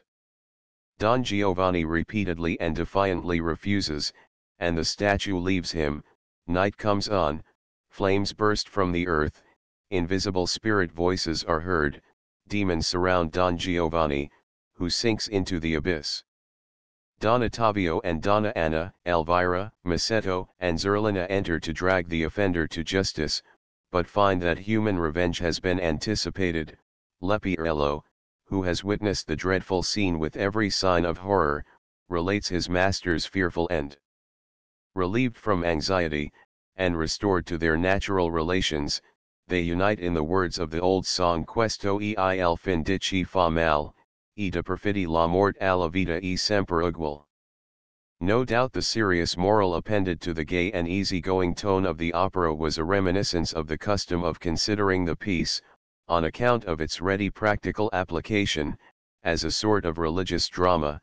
The music takes the same tone towards the end. We can scarcely conceive that it was with a view to the moral effect alone that De Ponte so contrived the plot that Don Giovanni should fail in each German adaptations. Of the love adventures in which he engages, there can be no question that the cheerful tone which runs through the whole opera depends chiefly on the repulses with which the hero is continually met on the field of his heroic deeds. It is true that some of the passionate force which distinguishes the Spanish drama is thereby sacrificed, but, on the other hand, the murders and low crimes which were heaped up in the German burlesques of Don Giovanni also disappeared, and the concentration of the action dispensed with a number of ill-connected and licentious scenes. Unfortunately, the German adaptations have made a concession to the popular taste in retaining the accustomed carnival frolic, which has nothing whatever in common with De Ponte's Don Giovanni, to say nothing of Mozart. Only of late has this deformity been occasionally removed by the introduction of the original recitative in its stead. 142 But, apart from this, The current German version not only misses the easy, often striking, and graceful style of the Italian verses, and spoils the melodious flow of the words, it even distorts the sense, and puts into the mouths of the singers sentiments foreign alike to the situation and to the music. 143 But whatever merit de Ponti's libretto may claim, it claims chiefly as having given occasion to Mozart's music, 527 k. One is accustomed to consider the libretto of an opera as the canvas on which the composer is to work Don Giovanni. His embroidery, it might in this case almost be compared to the frame on which the sculptor erects and models his statue, so completely is the endowment of the opera with body and soul the actual and exclusive work of Mozart. 144 The very overture 145 shows at once that something more is to be expected than the usual fun of opera buffa. Mozart must have strongly felt the necessity for a grave and solemn introduction, and has therefore selected the usual French form of overture, consisting of a slow introduction followed by an allegro. The andante is taken from the opera itself. We have the principal subjects of the spectral apparition, as it were, the musical expression of the old title Il Convitato di Pietra, indicating at the very commencement the culminating point of the opera, and fixing its ground tone. 146 After a few introductory chords, clear, solemn sounds are heard like an apparition from heaven, spreading around a feeling of disquiet and strangeness, swelling into fear and horror. It is interesting to note how the ascending and descending scales, which, like the mysterious rustling of the overture breeze, produce a kind of cold shudder in the hearer, were first brought clearly before Mozart's mind during the performance of the ghost scene. In the finale, where they first occur, p. 271, they were wanting in the original score.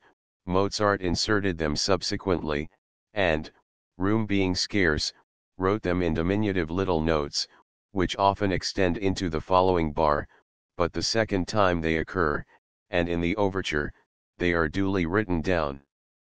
The allegro is exclusively suggestive of the main features of the story, and an eager, irrepressible force, which is intoxicated with the lust for enjoyment, and in enjoyment pines for lust, penetrates the whole, sometimes in accents of keen pain see page images and hot desire, sometimes with exultation and wild delight. 147 The grave cry of warning which interrupts the eager movement is answered, as if in frivolous mockery, by an easy playful passage see page images, and then the contrasting elements are worked out with a wealth of harmonious and contrapuntal detail. Mozart is said to have borrowed both the subject and its imitation from Don Giovanni. A canon by Stahlzel. 148 But a glance at the bars which are adduced to prove this page image will show what a keen hunt after plagiarism is required to find any borrowed idea in this imitative disposition of parts, common to many old church compositions. But here again Mozart has turned one of the resources of musical construction into a development of a psychological idea. How deeply suggestive it is that the warning cries should be heard woven into the imitations, dying into tender, almost melancholy entreaty, and finally, as the mocker seems determined to treat it all as a jest, rising into an awful call to repentance, sounding again and again with a force that penetrates into the very marrow of one's bones. Again, how truly conceived is the harmonic transition at the close, by means of which this warning motif cuts short with the seventh the jubilation at its very highest pitch, then dies away into gentle notes of remonstrance, and so gradually calms the hearer, and prepares him for what is to follow. 149 The opera begins by introducing us to the only really comic character it contains, and thus in a measure fulfills the anticipations excited by the overture. The typical character of the comic servant, which in Don Juan had passed through the successive stages of Gracioso, Arlecchino, Sganarelle, Hanswurst, and Casperle, here attained to perfection as far as opera buffa is concerned. Leporello is a creation unique of its kind, but since in every branch of art gifted minds, however original, draw from a common source, so Leporello, striking as is his individuality, is developed out of the traditions of opera buffa. The distinctive character of the opera depends upon his intimate connection with all the situations and all the persons. It would not suffice for the due blending of the contrasting elements that Leporello should scatter jests in season and out of season on every conceivable topic. It was only by rendering all his acts and expressions consistent with his character that they could be made to react upon the situations and persons which brought them forth. He has a distinct personality, with his own way of thinking and feeling, and his own way of expressing himself. The boldness with which his essentially comic nature is brought into conflict with passions and events which sound the very depths of the human heart transports us to the highest province of humor. This is especially observable in his relations to his master, with whom he is at once in sympathy and in striking contrast. He has the same desire for enjoyment and display, the same laxity of moral judgment, the same tendency to treat serious matters in a mocking spirit. He does not want ability either, but fails altogether in just those qualities which keep alive our interest in Don Giovanni in strength and courage. His cowardice betrays itself on every occasion. While Don Giovanni is on the lookout for every adventure, however daring, and extricates himself from every peril, however imminent, Leporello is always pressed into the service, is utterly helpless in any contingency, and escapes finally only by virtue of his cowardice. This contradiction between his nature and his surroundings is all the more entertaining since he himself is perfectly aware of it. We learn his character from the very first. He is in high dudgeon at being forced to mount guard outside while his master is enjoying himself within, and marches impatiently up and down, but as he marches, proud thoughts of future grandeur take possession of his soul. Voglio far il gentiluomo, he might almost be taken for a cavalier. Suddenly he hears a noise. He is no longer the grand gentleman, but gives vent to abject fear in his terrified babble, as Don Giovanni wrestles with Donna Anna. When the danger grows serious, and the commendator falls, he is seized with horror, but Don Giovanni. Although the moral shock is great, it is with actual physical fear that his teeth chatter. The whole sequence of characteristic expression in the scene receives its full significance only by contrast with Leporello's cowardice. Donna Anna's passion, which Don Giovanni is constrained to oppose with a force equal to her own, the dignified bearing of the commendator, forcing Don Giovanni at length reluctantly to draw the sword. 150 The duel 151 with its horrifying result. All these afford a rapid succession of exciting and harrowing points, scarcely leaving room for the comic element, which nevertheless is there, and kept actively before us without doing injury to the harmony of the whole. What a force of artistic expression is displayed in the 18 bars of Andante which close the introduction. The death which ends the pain of the commendator, the mingled pity and triumph of Don Giovanni, the horror and fear of Leporello, are blended into such harmony as to leave the mind relieved from suspense, full of true emotion. The unusual combination of 3 bass voices seems as though expressly chosen for the serious tone of the situation. The stringed instruments accompany the voices in the simplest manner, with a few sustained notes for the horns and bassoons, and only in the concluding symphony do the oboes and flutes enter with a plaintive chromatic passage. Here burns truly the inextinguishable flame of genius. 152 To return to Leporello. The various ways in which his timorous nature expresses itself in different situations give occasion for the most interesting characterization. He has least to do in the first finale, but he stands close by his master, who shields him in their common danger, in the Sestet Leporello. Sestet, however, he shows himself in his full proportions. Willing as he is to take his master's place with Elvira, his fears do not suffer him to do it, and when he finds himself alone in the dark with her, in spite of her entreaties not to be left alone, his one anxiety is to escape. The contrast is excellently expressed between the bashfulness of Elvira and the terror of her cowardly interlocutor. Just as he is making off, Don Ottavio and Donna Anna enter, and he conceals himself. A rapid transition to another key, emphasized by the unexpected entry of drums and trumpets, transports us to a higher region, and an affectingly beautiful expression is given to the sorrow of a noble mind and the consolation of a loving heart. Elvira again takes part in the situation.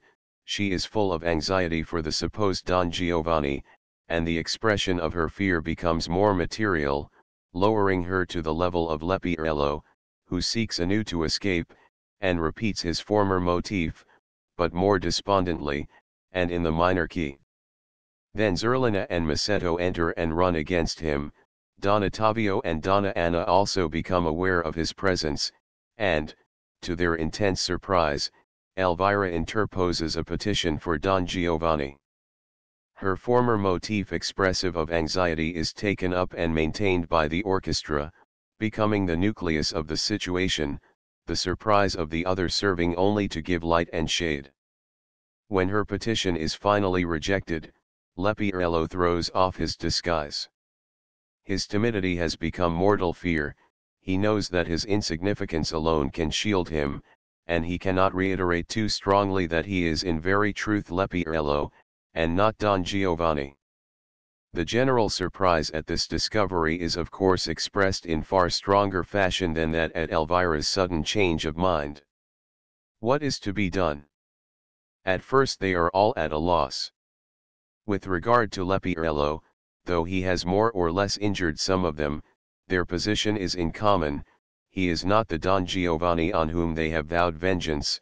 Their indignant amazement at the deceit practiced on them unites them into a compact body, more occupied with their own feelings than anxious to punish Leporello.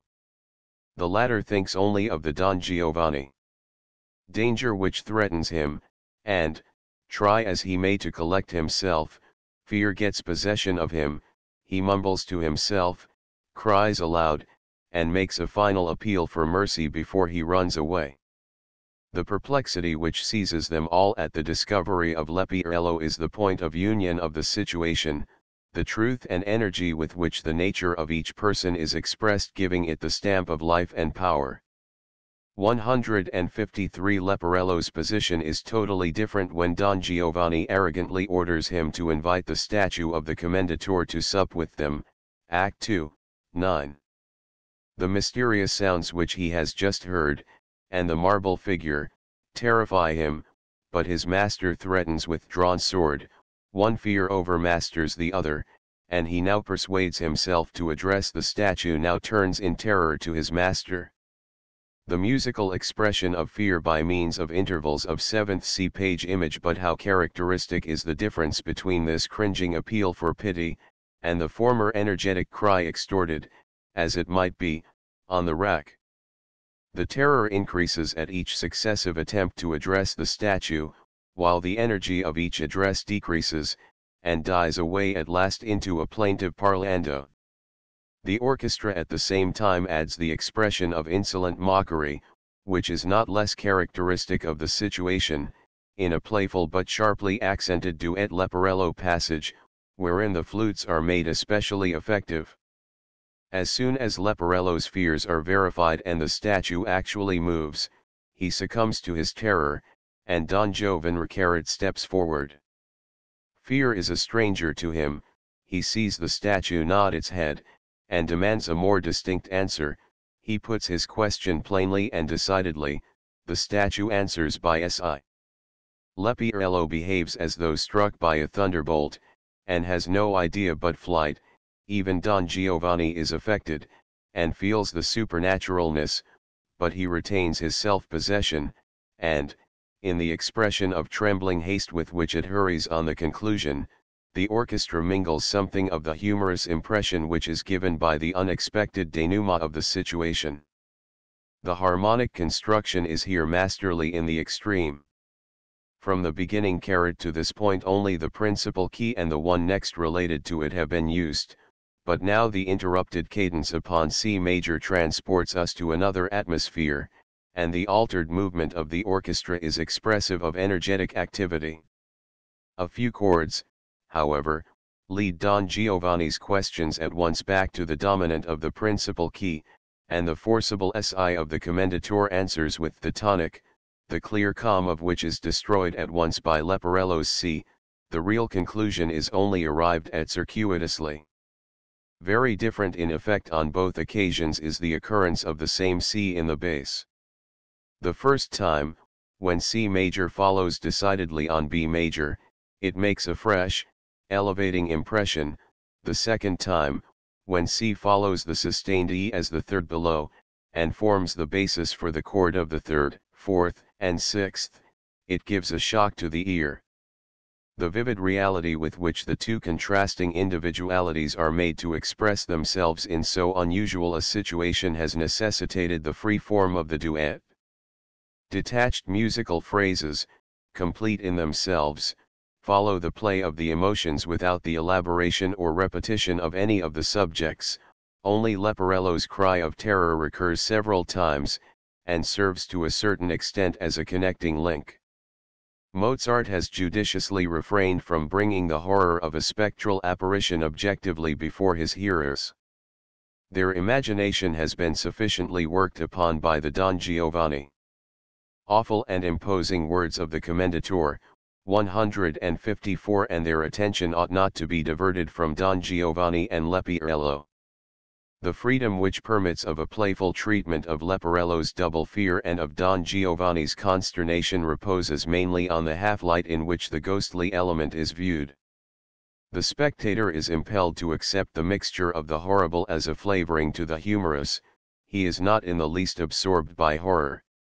As soon as the ghost appears bodily, he comes to the foreground and gives tone and color to all the rest.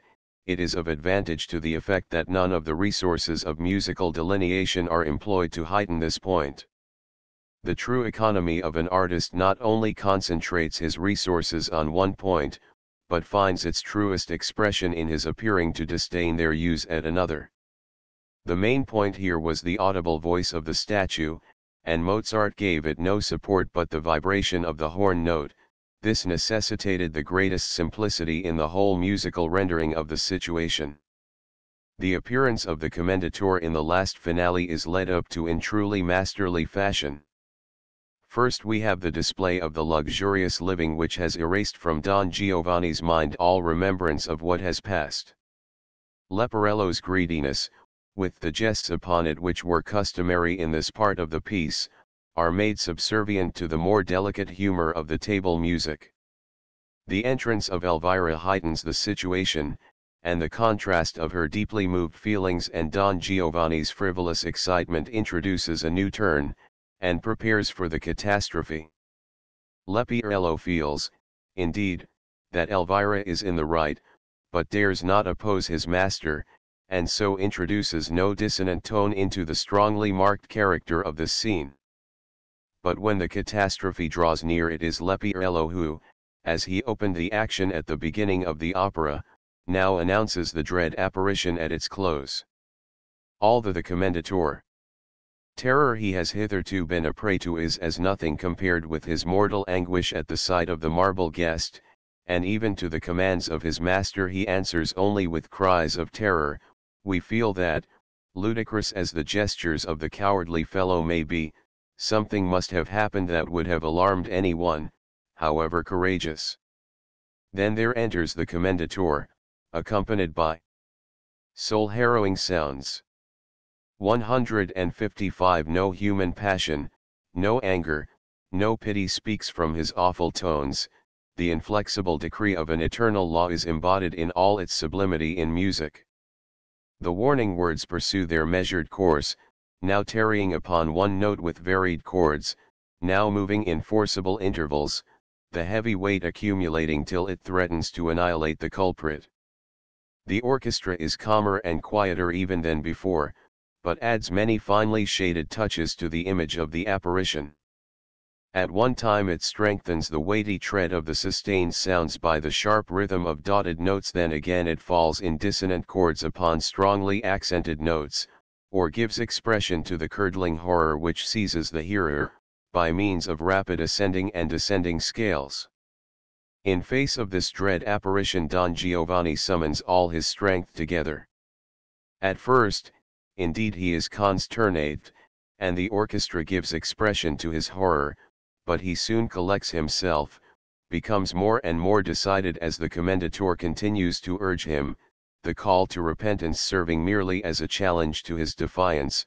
His fall is inevitable. Again, as at the first, the two stand opposite each other in deadly struggle, but now it is Don Giovanni who is forced to yield, powerless against the forces of the unseen world. Mozart has endued the awestruck sublimity Don Giovanni of this scene with noble beauty and force of climax, and has even ventured to invest it with something of a comic tone. Leporello's abject fear during such a conflict was a matter of course, but it would be foreign to his nature even under these circumstances, to be altogether silent. When, with chattering teeth and shaking limbs, he sings his triplets, when, upon the commendator's question vere, he calls in deadly fear to his master's see-page image, every one must feel how woefully in earnest the poor wretch is, and how he is ludicrous not of his own free will, but because he cannot help it. Everyday life shows how easily the sublime or the awful passes into the ridiculous, and how the incongruous emotion thus produced only strengthens the impression of horror. The blending of these contrasting elements into a true and living representation in art can only be accomplished by a great genius. There is scarcely anything in dramatic music which can compare in this respect with the scene of Don Giovanni. Leporello is not conscious of the ridicule he incurs by his cowardice, and in truth it forms but one feature in his character. His air, Act 2, 7, following the sestet, in which he seeks to justify himself on all sides, looking out at the same time for an opportunity of escape, makes his cunning more apparent than his fear. He has collected his senses, and, convinced that once recognized he has nothing more to fear, he only seeks to fortify himself with excuses until he can escape. The air is therefore lighter and easier in tone, in strong contrasts, varying according to the quarters to which he addresses himself, but in no way elaborated, and coming to an end with a musical point charmingly expressive of the words. The moderated tone of the piece is of very good effect after the ponderous length of the sestet. Leporello is a dissipated, insolent fellow, but, little as his principles can stand before a threat or a bribe, he has not so completely emancipated himself from all moral restraint Leporello errs, as has his master. He has little scruple, however, in accepting his part in the villainies planned by Don Giovanni, who makes use of him chiefly to get rid of Elvira. In the celebrated air, Act I, 4, in which, professedly by way of consolation, he unrolls the list of his master's amours, he does not conceal the pleasure which the remembrance of the love adventures and the thought of the trick he is playing on Elvira afford him. In the first part the enumeration of the long list is made parlando, only here and there the accent is somewhat raised for effect, as at the famous Ma in Ispigna son guia mil e tre, but the orchestra, in lively motion all the time, betrays the reminiscence of jovial and licentious adventures which is passing through the mind of the speaker. He grows warmer over his description of his master's tastes and habits, and gives full expression to every detail, until his final malicious apostrophe, Voi sapit col che fa, is given with undisguised mockery. Those who have heard how Lablac sang see-page image col che fa under his breath, and a little through his nose, with an indescribable side glance at Elvira, can have an idea of the comic ill nature which Mozart meant to throw into this conclusion. The characterization, appropriate in every detail and inimitable in its rendering of Leporello's secret complacency, 156 can only be rightly appreciated with the Italian words, The German translation is most faulty where the musical treatment demanded the strictest accuracy. The mode of expression, too, is purely Italian, sometimes only comprehensible in conjunction with Italian pantomime. When indeed he extols nella bionda la gentilezza, nella Don Giovanni. Bruna la Costanza, nella bianca la dolcezza, the expression is universally applicable, and the grande mostoso rises plainly before the minds of all, but when we come to see page image the proper effect cannot be rendered in German. In the streets of any town in Italy it may be observed how, when anything is to be described as small, the person describing it repeats the word 8 or 10 times with great rapidity, lowering the hand by degrees nearer and nearer to the ground, and the action could not possibly be better indicated than in this place by Mozart. There is a similar effect in the Terzet, Act 2, where Leporello cannot contain his laughter. See page image ses goitati I do, I do, I do, I do, I do, I do, I do, I do, I do, I do, and the silent internal chuckle of the Italian is musically expressed to perfection. More especially has the rapid utterance, one of the principal devices of opera buffa, a totally different signification in Italian and German. It is not natural to the German, and appears either exaggerated or vulgar. It should therefore be seldom and carefully employed as a means of characterization. For an Italian, on the contrary, rapid speech, for which his language is so well adapted, is the natural expression of excitement, and the only question for him is whether he shall give vent to his feelings or exercise control over them. In Italian opera it is used without scruple, and without in itself aiming at making a comic impression. The circumstances, persons engaged, and manner employed give the character of the piece. In the part of Leporello the rapid parlando has a very different expression in different situations, and can always be justified on psychological grounds. But it is by no means exclusively the characteristic of comic persons. In the first finale, Act I, 13, Massetto's rapid outpouring of jealous rage, Zerlina's fear and distress, are not intended to move the rapid parlando audience to laughter, they merely give natural expression to their feelings, and it is the situation which produces the comic effect. These characters, it is true, belong to the lower classes, to whom some indulgence might be accorded in respect of good manners, but even Don Giovanni makes free use of his tongue when he ceases to exercise control over himself. In his intercourse with Leporello especially he allows much freedom to his servant, and lowers himself to the same level. This is of course made apparent in the musical expression, and various small indications of a free and easy tone of conversation have an extraordinary effect on the free and vivid conception of the whole. In the short duet, Act 2, 1, in which he appeases the incensed Leporello, he expresses himself altogether after the manner of the latter, but it must be remembered that Leporello is really highly indignant, while Don Giovanni is only in joke all the time. In this contrast consists the comic point of the situation.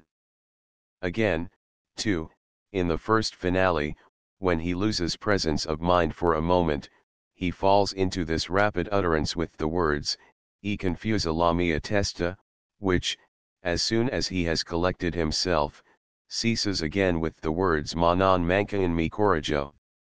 In the quartet, Act I, the danger threatening him through Elvira excites him so greatly that in counseling her to be careful siat un poco più prudent, the rapidity of his address betrays his own loss of self-control. There is something of a comic tone in this, but the gravity of the situation does not allow it to go beyond a mere shade, and even this rapid parlando ought not to assume a really buffo character.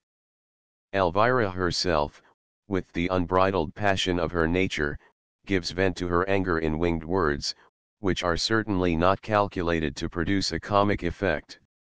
Donna Anna, on the other hand, and Don Ottavio, persons of high birth and breeding, never so far lose command over themselves as to fall into this hurried speech. The quartet just mentioned is one of the finest instances of the quality and extent of Mozart's genius. The conversation between Donna Anna, Don Ottavio, and Don Giovanni is most unexpectedly interrupted by the warnings of Elvira. The two first are amazed, and uncertain what to make of it, Don Giovanni. While Don Giovanni, alarmed, seeks by deception to keep them in uncertainty, and to silence Elvira. All this gives rise to a genuinely musical variety of mood tinged with melancholy by the grief of Donna Anna and Don Ottavio. A most prominent feature of the whole is the skillful grouping. Donna Anna and Don Ottavio are inseparable, and form the nucleus of the piece. Elvira and Don Giovanni, though in opposition, are sometimes together, and sometimes in conjunction with the other two. The situation demands that Elvira shall be most frequently isolated, in contrast with the three remaining characters, and as her passionate excitement keeps her in the foreground, she gives the tone to the whole piece, and Don Giovanni is constrained to follow her, while Don Ottavio and Donna Anna only occasionally emerge from their mood of anxious contemplation. A touch of dramatic truth is the adoption by the orchestra and other voices of Elvira's motif to the word see page image, so that it seems to be the key to the riddle forcing itself on the ear and betraying Don Giovanni's guilt. The motif recurs after all the reproaches, questions, and appeals, and dies away in gentle but pained reproach when the true position of affairs is left unexplained. The suspicion which here enters the mind of Donna Anna prepares the way for the conviction which forces itself upon her that Don Giovanni is the murderer of her father. The grouping of the voices is treated primarily as a means of psychological characterization. The entrance of Elvira in the second finale gives Leporello a moral shock which brings him musically en rapport with Elvira, and their parts are therefore in correspondence. Indeed, towards the end they are in close imitation 157 and opposed to that of Don Giovanni. In the Don Giovanni Terzet again, Act 2, Leporello is first associated with Don Giovanni and afterwards with Elvira, whom he begins by reviling, but who later arouses his sympathy, while Don Giovanni holds aloof from them both. This power of grouping the parts so that they shall serve the purposes of psychological and dramatic characterization as well as of musical construction, is observable in every one of the ensemble pieces. El Bassi, 1766–1825, who is described as an excellent and well-trained singer, and as a man of fine exterior and pleasing manners, 158 was, we are told, very much annoyed that, as the chief personage of the opera, he had no grand air to sing. This was probably felt by others as a blemish in the work. If the nature of Don Giovanni had at all resembled that of Faust, he could not have failed to give some expression to the mental conflict between sensuality and misanthropy on the one hand, and the impulses of his higher moral nature on the other, and such a conflict would have lent itself readily to musical representation. But Don Giovanni has no scruples of the kind. The gratification of his desires is his sole object, and to this he devotes himself in all the consciousness of his own strength. Danger entices him as calling forth his powers, he delights in jests which demonstrate his superiority to his victim, and sensual enjoyment is his only real object in life. He pursues it neither with the lust of a fiend nor with the passion of a strongly moved nature, but with a reckless abandonment to sensual impulses taking absolute possession of all his faculties, and so coming into momentary contact with the nobler capabilities which exist in every soul. Imposing strength, external refinement, a jovial and even humorous manner are, indeed, far from ennobling or dignifying such a character, but they render it less despicable, and reflect line for line the manners of the age which produced Tirso's Don Juan and Da Ponte's Don Giovanni. Music, which in its very nature gives preference and expression to the emotional element of the human mind, Don Giovanni. was the only fitting exponent of such a creation in the world of art. 159. A nature such as that of Don Giovanni does not express itself in monologue, but in action, and we learn to know him almost exclusively in his relations to others. It is only when he is directing Leporello to prepare a costly banquet, and abandoning himself to the anticipation of the enjoyment it will afford him, that he gives musical expression to his excitement in an air, or rather in a lied, Act I, 11. His mind is engrossed with the idea of the ball, and he predicts the situation which actually occurs in the finale. Even the three different dances are mentioned by name: senza alcun ordine la danza sia el minuetto chi la follia chi one alemana fare baller.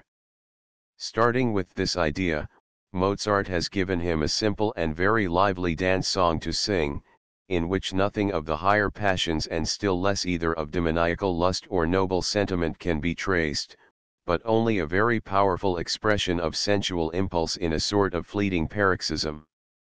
The very pleasing and impressive melody, the simple harmony, the marked rhythm, and especially the instrumentation, all combine to produce a happy effect.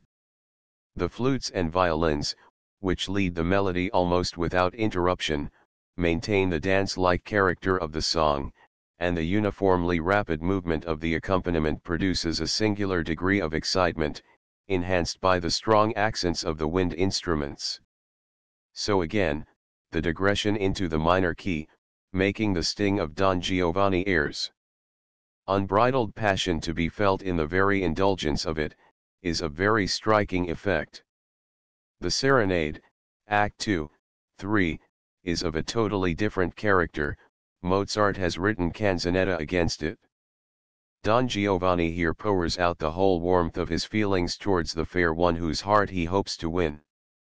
The Italian version of the song has a national character both in rhythm and language.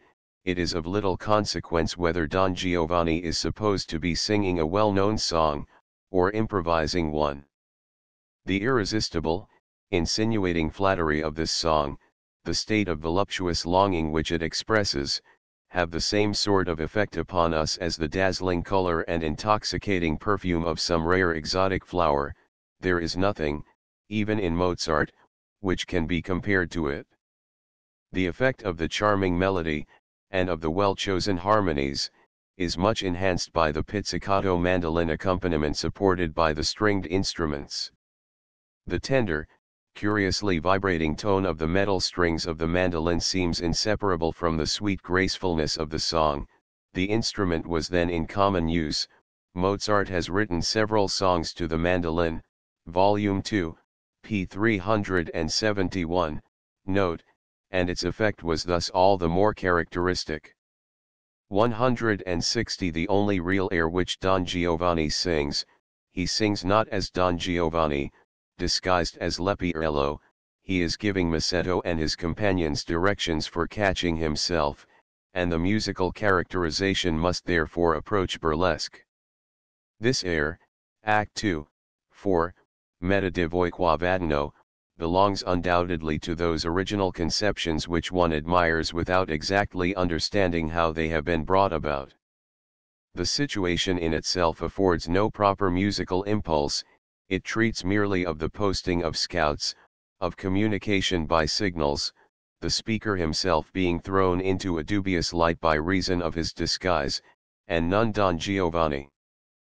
But a great genius could have found in this place a nucleus round which to develop a musical masterpiece. The character of the piece is of course buffo, not only because Don Giovanni is playing the part of Leporello, but because he is himself thoroughly enjoying the trick he is playing Masetto. These motives must therefore be blended.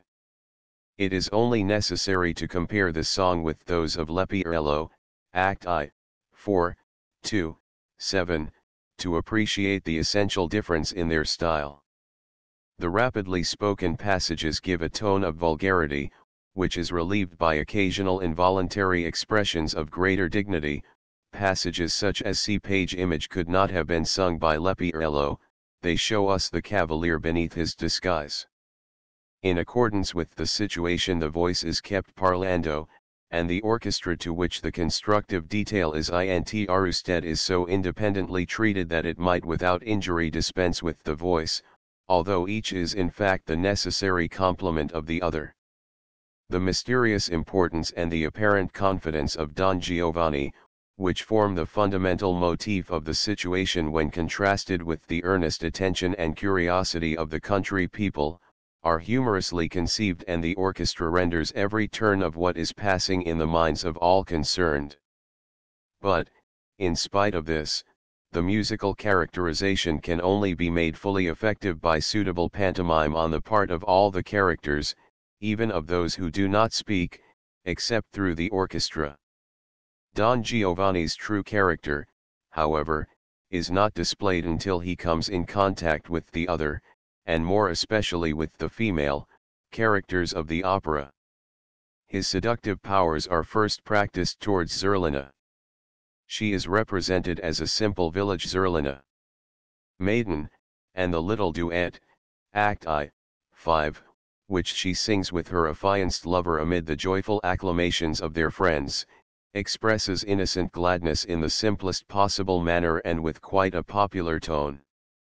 161 Don Giovanni is the first to arouse sentiments which have hitherto slumbered unsuspected in her bosom. The simple peasant girl becomes an easy prey to the elegant man of the world, her vanity is flattered by his condescension, and his way of expressing the tender emotions excited in him by sensual gratification impresses Zerlina's innocent mind with a conviction of truthfulness, and rouses so irresistible a love towards him that all other considerations are cast into the shade. This is the main idea expressed in the duet, Act I, 6, wherein Don Giovanni makes speedy conquest of Zerlina's heart. The feeling of mutual satisfaction to which they both yield, as it has been preceded by no strife of passions, gives rise to an expression of unalloyed happiness cradled in softest, warmest sunlight. The second part was indeed required to contain more of fire and passion, but the truth of the characterization has probably suffered thereby. Zerlina's nature is neither deep nor passionate, but light and impressionable, and Don Giovanni's chief weapon is his power of assimilating himself to the woman whom he designs to attract. This point has been made admirable use of by Mozart. 162 Such a broad psychological fact is, however, easy to represent. That which can neither be analyzed nor reproduced is the effect of the tender intensity of the simple notes, which penetrate the soul like the glance of a loving eye. At the second interview between the two the state of affairs is considerably modified. Zerlina has been warned by Elvira, she has just calmed Masetto's jealousy with some difficulty, and is aware that he overhears. She seeks, therefore, to repel Don Giovanni. Don Giovanni, though conscious that he has lost none of his old attraction for her. He knows this, and answers her petition for mercy with her own motif, whereby the love-making is as delicately characterized as immediately afterwards his astonishment at finding Masetto in ambush, and the quick presence of mind with which he ceremoniously greets him, whereupon Don Giovanni's own phrase is mockingly repeated by Masetto. The orchestra, after accompanying the lovers with strains as tender as their own, here gives inimitable expression to suppressed scorn and resentment. The dance music is heard, however, and relieves the strain, all except Zerlina feel the relief, and hasten within. As the festivities proceed, and Zerlina, watched by Masetto's jealous eyes, endeavors to elude Don Giovanni's pursuit of her until he leads her to the dance and then carries her off. 163 The complicated situation is characterized, as a whole, with firm and distinct touches, and the individual points are allowed to fall into the background. When she has been delivered from Don Giovanni's hands her feelings for him have undergone a revulsion, and henceforward she is found among the number of his pursuers. Her passing inclination for the libertine has, however, roused into life a germ which is fostered and developed by her relations towards Masetto. At first her intercourse with her lover is unreserved and entirely happy. Masetto is represented as a coarse, jealous, but good-natured clown, and appears at a disadvantage when compared with Zerlina, Don Giovanni, or even with Leporello. Mozart has sketched his figure for us in simple graphic lines, never bringing him to the foreground, but always giving him his right place in the ensemble movements, to which he contributes his share of life and color. He only asserts himself once in an air, when Don Giovanni is sending him away in order to be alone with Zerlina. This is of a decidedly buffo character, and, compared with the Masetto Zerlina airs of Don Giovanni and Leporello, affords a totally distinct but equally faithful picture of character, his indignation, only restrained from respect for the great man, which would fain vent itself in ironical bitterness, his coarse sarcasm, which he intends to be so delicate and biting, are admirably characterized. The very first motif of the orchestra, where the ominous horns are again distinctly heard, see page image, at which he exclaims, "Ho capito, signor si," shows by the monotonous repetition of increasingly emphatic bars how engrossed he is in the one idea which has taken possession of his mind. The two motifs with which he sarcastically addresses Zerlina and Don Giovanni are also admirably characteristic, and equally so the conclusion, where he does not know how to stop, and the syncopated rhythm adds not a little force to the expression of his perplexity. Zerlina's two airs are in vivid contrast to the coarse and boorish, but honest character of her lover.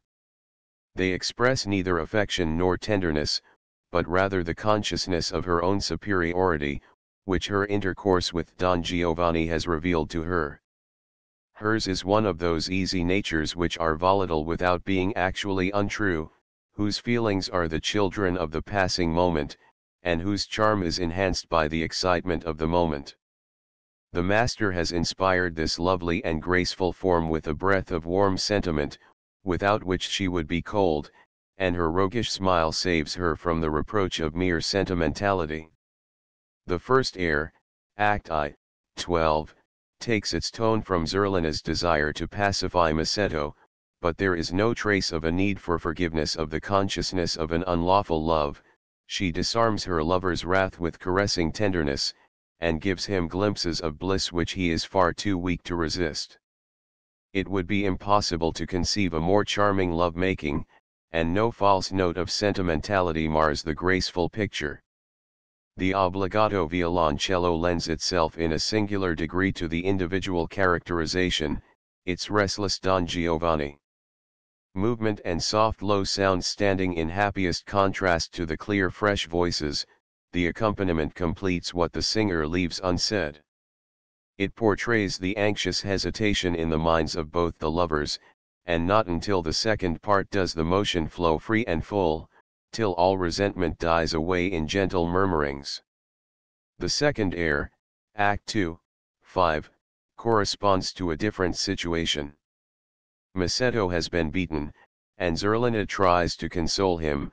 If she were to put on an air of sentimental gravity it would appear absurd. The roguish playfulness with which Mozart has endowed the broader merriment indicated by the words is far more appropriate here, and gives the expression of pure and tender grace, which renders this one of the most attractive of songs. The clearness and brightness of the instrumentation compared with that of the first air is very striking. Very different is Don Giovanni's behavior towards Elvira. This ungrateful part of a deserted mistress has for the most part been neglected. If a great artist, such as Schroeder de Vries, had conceived the idea of embodying on the stage the dignified character of Elvira as Mozart created it, the representation of the opera would have been placed on an altogether different footing. Elvira is in an outward position of equality with Don Giovanni. She is his superior in nobility of mind, and she has been deeply injured by him. Her first air, Act I, 3, 164 shows her as a woman of strong character and passionate feeling, as far from the ladylike reserve of Donna Anna as from the youthful grace of Zerlina. As unreservedly as she had given her love to Don Giovanni does she now yield to her thirst for revenge, and even this proceeds not so much from injured pride as from disappointed love, ready to burst in new flames from its ashes. The tone coloring of the instrumentation in this air is in very striking contrast to that of the previous songs. Clarinets are used for the first time, and with the horns and bassoons, no flutes, give a full and brilliant effect. Don Giovanni, overhearing her, and sympathizing with her, while Elvira, not recognizing her, together with the running comments he makes on her to Leporello, add a mixture of humor to the scene which could not be more gracefully expressed. The laugh is unsparingly turned against Elvira, and is occasioned by the passionateness with which she has compassed her own discomfiture. The musical rendering clearly shows that in her proper person she remains unaffected by it. Resolved to pursue Don Giovanni, and defeat his machinations, she intercepts him as he is hastening into his casino with Zerlina, and exclaims to the deluded maid, "Ah! Fuggi il traditor! Non lo lasciare piudir, il labro e mentiter e falso il siglio. De miei tormenti impara a credere col cora nasca il tuo timor dal mio periglio." This air, unlike the rest of the opera, retains the form of the older school, then still frequently heard in church music.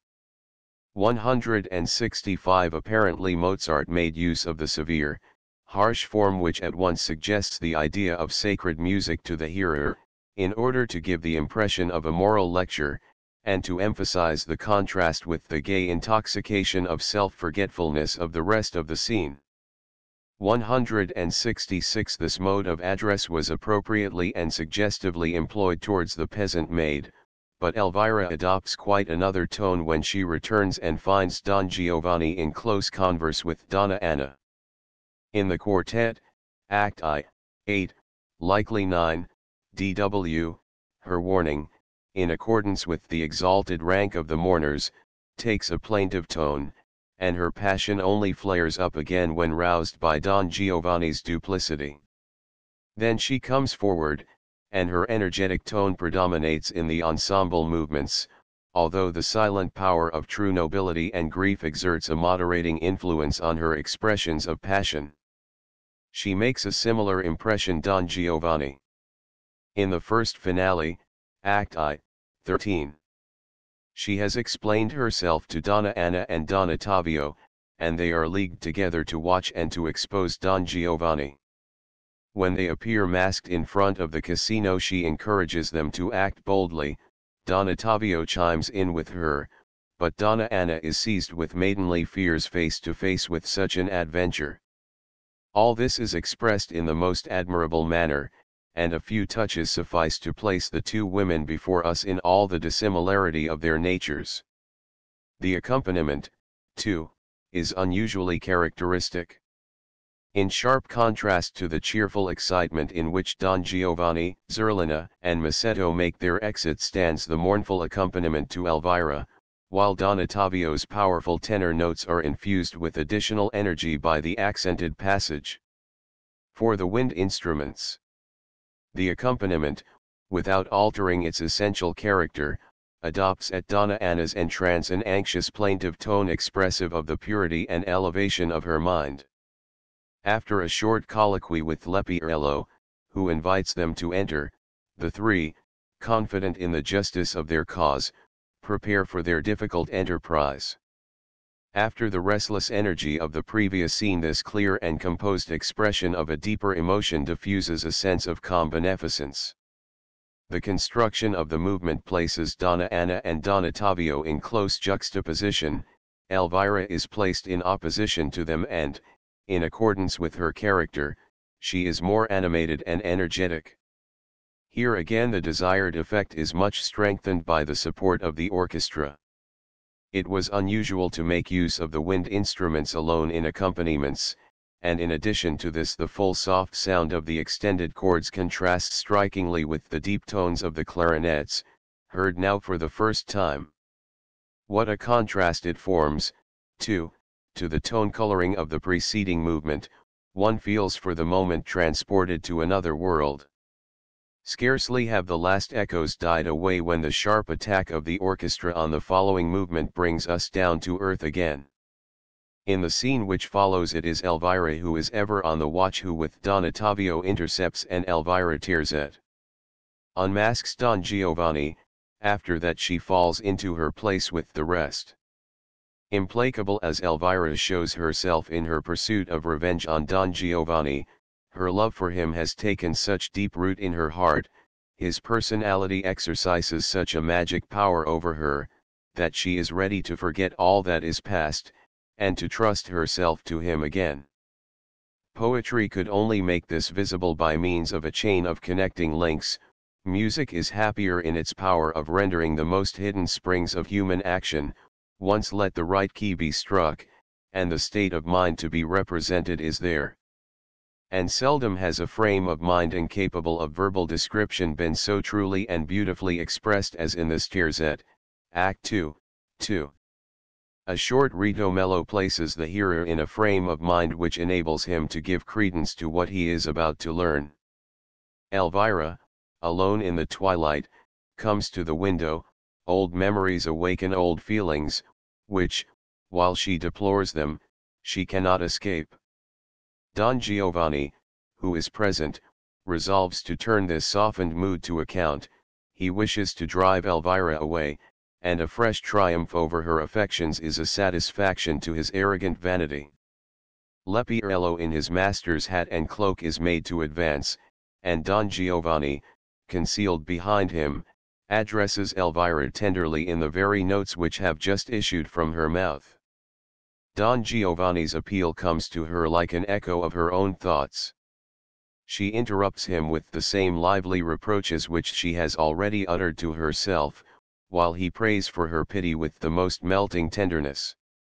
Elvira is overcome, and thereupon very appropriately the motif occurs with which Leporello first expressed his consternation at Elvira's appearance. Don Giovanni persists all the more urgently in the same tone, and the turn of expression just alluded to is developed, with the startling impetus produced by the transition to the key of C major, into a cantilene of entrancing beauty.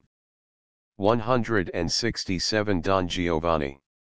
He answers Elvira's violent reproaches, con transporto e quasi piangendo, Mozart has noted them, with exclamations of increasing passion, and threatens to kill himself if she does not grant his prayer. The feeling that Elvira must yield to so passionate an outburst of the love towards which her heart impels her is mingled with a sense of Leporello's ludicrous situation, and we feel no incongruity in his fit of laughter. But when Elvira actually yields, even Leporello cannot withhold his sympathy from her, while Don Giovanni mockingly triumphs in his victory. In a certain sense the two have exchanged their parts as well as their clothes.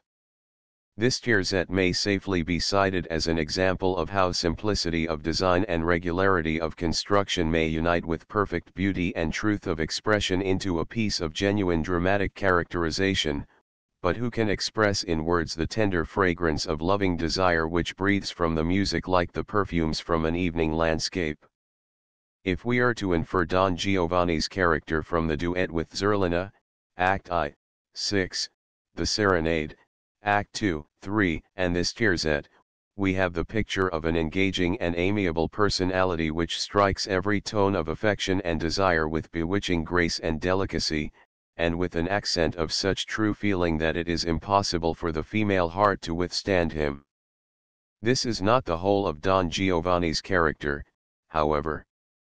When Elvira's weakness has betrayed her into an equivocal position, Don Giovanni's heartless insolence places her in a situation which only Leporello's comic character prevents from becoming an exceedingly painful one. The fear which takes undisputed possession of him during the interview reflects a comic light upon Elvira, but without interfering with her preconceived character. Mozart has succeeded admirably in the Sestet, Act 2, 6, in maintaining Elvira's dignity of deportment both towards the craven Leporello and her former allies. She never sinks below herself, but the consciousness of her weakness and of the dastardly trick played upon her has broken her spirit. There is no trace of the energetic, flaming passion of the earlier Elvira, Donna Anna's pure Elvira inserted air finale. Form rises high above her, and she no longer takes the lead in the expression of astonishment and indignation.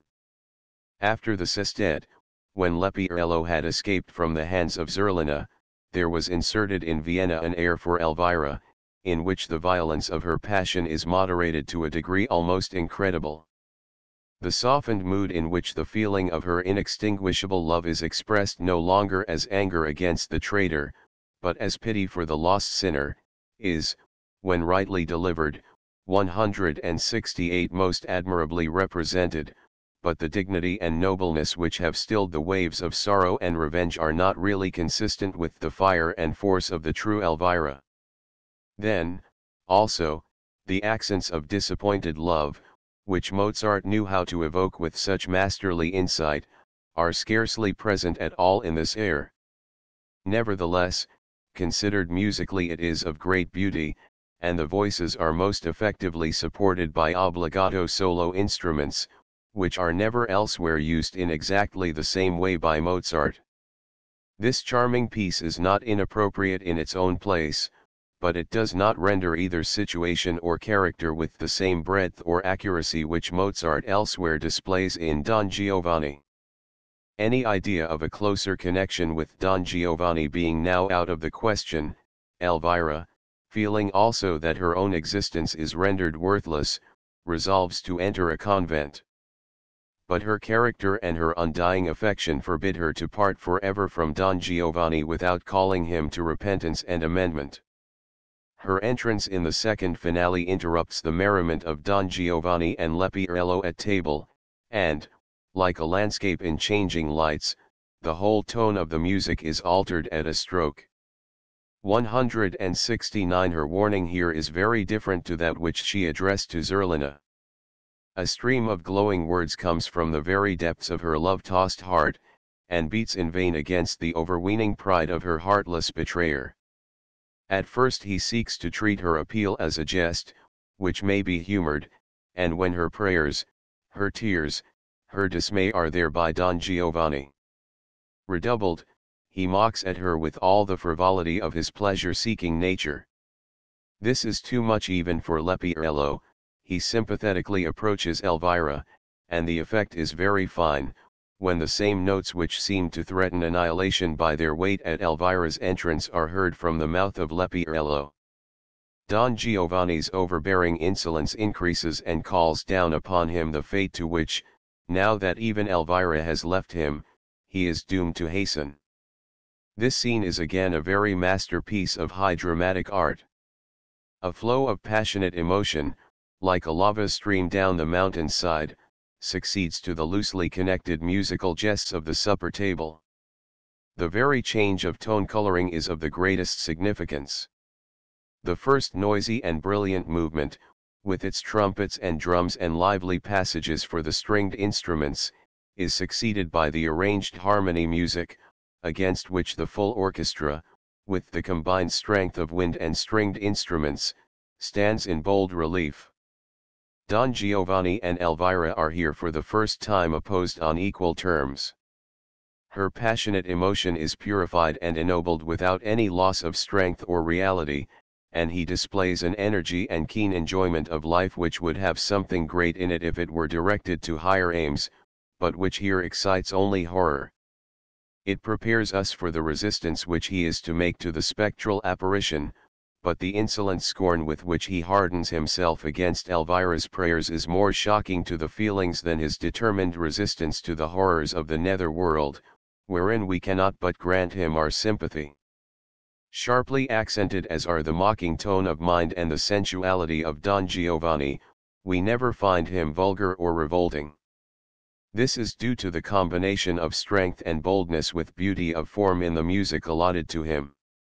What can be more impressive than the oft-repeated motif given to Don Giovanni? See page image. Don Giovanni's character, with no support but a simple bass, in strong contrast to the rich accompaniment elsewhere employed. His good breeding is as characteristic of him as his love of enjoyment, and is shown at his first entrance in his behavior towards Donna Anna and the Commendator. There is no roughness in his struggle with her, and he would fain avoid violence, as also in the combat with her father. Not until his honor as a cavalier has been touched to the quick does he draw his sword, and the result of the duel causes him genuine emotion. True, his nobler impulses are not of long duration, he is destitute of generosity or nobility of mind, and his highest quality is mere brute courage. In the churchyard scene, when his arrogance has brought matters to a crisis, and Leporello has made his terrified exit, the horror of his situation rouses all Don Giovanni's determination, and he passes the bounds of foolhardiness in his defiance of the spectre. This scene, however, in which the defiance of a mortal is forced to yield to the higher powers, is a necessary sequel to the preceding one with Elvira, in which the moral conflict has just been fought out. Its pathos redeems it from burlesque, and spreads an impression of horror which overmasters human reason. Mozart's success in the combination of these qualities into a whole of harmonious beauty has already been admired by us as the work of a genius. Gracious and winning manners and overflowing strength and animal spirits, combined with the refinement of good birth and breeding and the frankness of a jovial temperament, produce a picture of a man richly endowed by nature, but requiring to bend to moral restraint before he can be called great or noble. He attracts liking, he rouses sympathy, but he is doomed to final overthrow. Donna Anna, 170 as the representative of intellectual elevation and moral purity, is placed in strong contrast to this seductive being, who attracts and degrades all with whom he comes in contact. She triumphs over him from the first, Don Giovanni. The magic of his presence being powerless to affect her pure spirit. But her maidenly pride resents his unworthy advances. The idea that an insult so great should remain unpunished rouses such passion within her, that she loses sight of all save her just revenge. The music gives a tone of nobility and elevation to her passionate excitement, stamping her at once as the superior nature to which Don Giovanni yields, not only that he may escape recognition, but because he cannot help himself. Her relation to him preserves this tone throughout, and there is no subsequent suggestion of any closer or more personal interest. Hoffmann's infelicitous idea that Donna Anna had been disinured by Don Giovanni is contradicted by da Ponte's libretto, which emphasizes her affection for Don Ottavio as repeatedly and decidedly as does the high-pitched ideality of the music. It is a grievous error to suppose that her high tragedy manner towards her betrothed arises from the consciousness of shame and from falsehood and hypocrisy, and not rather from an elevated sense of pride and pure morality and from filial grief for her murdered father. Hoffmann's conception of the two chief characters, and their relations to each other, though often quoted, 171 is in many respects a misleading one. A Don Giovanni, a very demon, who seeks in sensual love to satisfy his cravings for the supernatural, who, weary and satiated with earthly pleasures, despising mankind and in utter scorn against nature and his creator seeks to compass the ruin of every woman he meets, is as foreign to the age, the character and the music of Mozart as a Donna Anna who, loving the greatness which originally existed in Don Giovanni, yields to him without resistance, only to feel doubly conscious of her abasement, and absorbed in the desire for revenge. Upon her return with Don Ottavio she finds her father a corpse, and, after making the most pitiful lamentations, she becomes insensible. Coming to herself her first Donna Anna. Half-unconscious exclamation is for her father, she imagines that the murderer is before her, and beseeches him to slay her also. When the dread certainty has brought her to full consciousness, she collects all her forces for revenge. She makes Ottavio swear vengeance on the murderer, and her excitement rises to an unnatural joy at the prospect of the fulfillment of their gloomy task. The musical rendering of this state of mind is perfect. The high-pitched mood of Donna Anna is characterized with so much precision and delicacy, and the continuous climax is so consistent and well connected, chiefly by virtue of the musical construction, that we feel ourselves taken captive and prepared to accept what we hear as the involuntary outbursts of passion. 172 Even Don Ottavio's consolatory words, sharply as they contrast in their cantilene-like delivery with Donna Anna's broken interjections, betray in their restless accompaniment and changing harmonies the inner disquiet from which he cannot free himself. As soon, however, as the thought of revenge has been grasped, the two go together, and the voices are in close connection, while the orchestra, a chief factor in the musical rendering of the whole scene, contrasts with them in sharpest accents, now urging, now restraining. The long suspense of the detached, disconnected phrases is relieved by the stream of passion which seems to raise the weight from the hearts from which it flows. Don Ottavio, owing partly to the libretto, has acquired an unfavorable reputation that can scarcely be entirely overcome, even if the exaggerations which have become customary in his part should be discarded. 173 In real life we feel the highest esteem for a character which preserves calmness and clearness in the midst of heaviest trials, Don Giovanni. And stands loyally and tenderly by the side of the afflicted, but we seldom find a poetic or passionate side to such a nature. Such an one is Don Ottavio. He preserves his composure amid the whirlwind of passion around him. His love imposes upon him the task of consoling and supporting his beloved one under the loss of her father, and he performs it in a manner at once tender and manly. He rises to greater strength in the summons to vengeance, when he shows himself in no way inferior to Donna Anna, and when the two next come upon the scene, it is he who exhorts Donna Anna to stifle her grief and to dream only of revenge. The unexpected appearance of Elvira, and Don Giovanni's behavior inspire him with some degree of suspicion, but he and Donna Anna preserve in the quartet, Act I, 8, a dignified reserve towards the strangers, which has a depressing effect when united with their mournful contemplation of their own sorrow.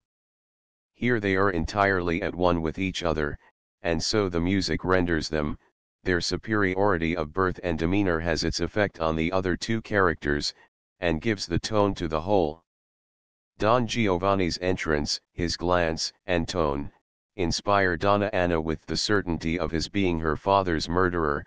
The memory of that fearful event flashes across her, and the tumult of feeling which it arouses is expressed by the orchestra in pungent dissonances by means of opposing rhythm and harsh sounds produced especially by the trumpets, which have been silent since the overture until now. It is with difficulty that she composes herself sufficiently to acquaint her lover with the cause of her agitation. When she has told him all, she urges him again to revenge her father's death, in an air, Act I, 10, of which the delicate characterization completes the perfect image of Donna Anna. This air, in comparison with the preceding recitative and with the duet, is temperate in tone. The renewed appeal for revenge is not the same involuntary outburst of passion which it was, it is the expression of conviction, and is therefore more composed, though not less forcible than before. A high and noble pride speaks in the first motifs, Volume 11, p. 428, see page image Donna Anna Ottavio. With inimitable dignity and force, while the plaintive sextoles of the violins and violas, the urgent figure for the basses, which turns to imitation at the second motif, and the gentle admonitory dialogue of the wind instruments represent the restless anxiety which has called forth her determination. 174 Donna Anna's elevation of mind raises the man of her choice, and her maidenly bashfulness gives her confidence a lover-like character. Ottavio, who has not been inspired with the same instinctive certainty of Don Giovanni's guilt, finds it hard to convince himself that a nobleman, and his friend, can be capable of such a crime, but he is quite ready to acknowledge the necessity for closely observing him. It was at this point that the air composed in Vienna was inserted, on 3, to express Ottavio's devoted love for Donna Anna. It depicts exclusively the tender lover, and the heroic impulses which might be supposed to belong to the situation will be sought for in vain.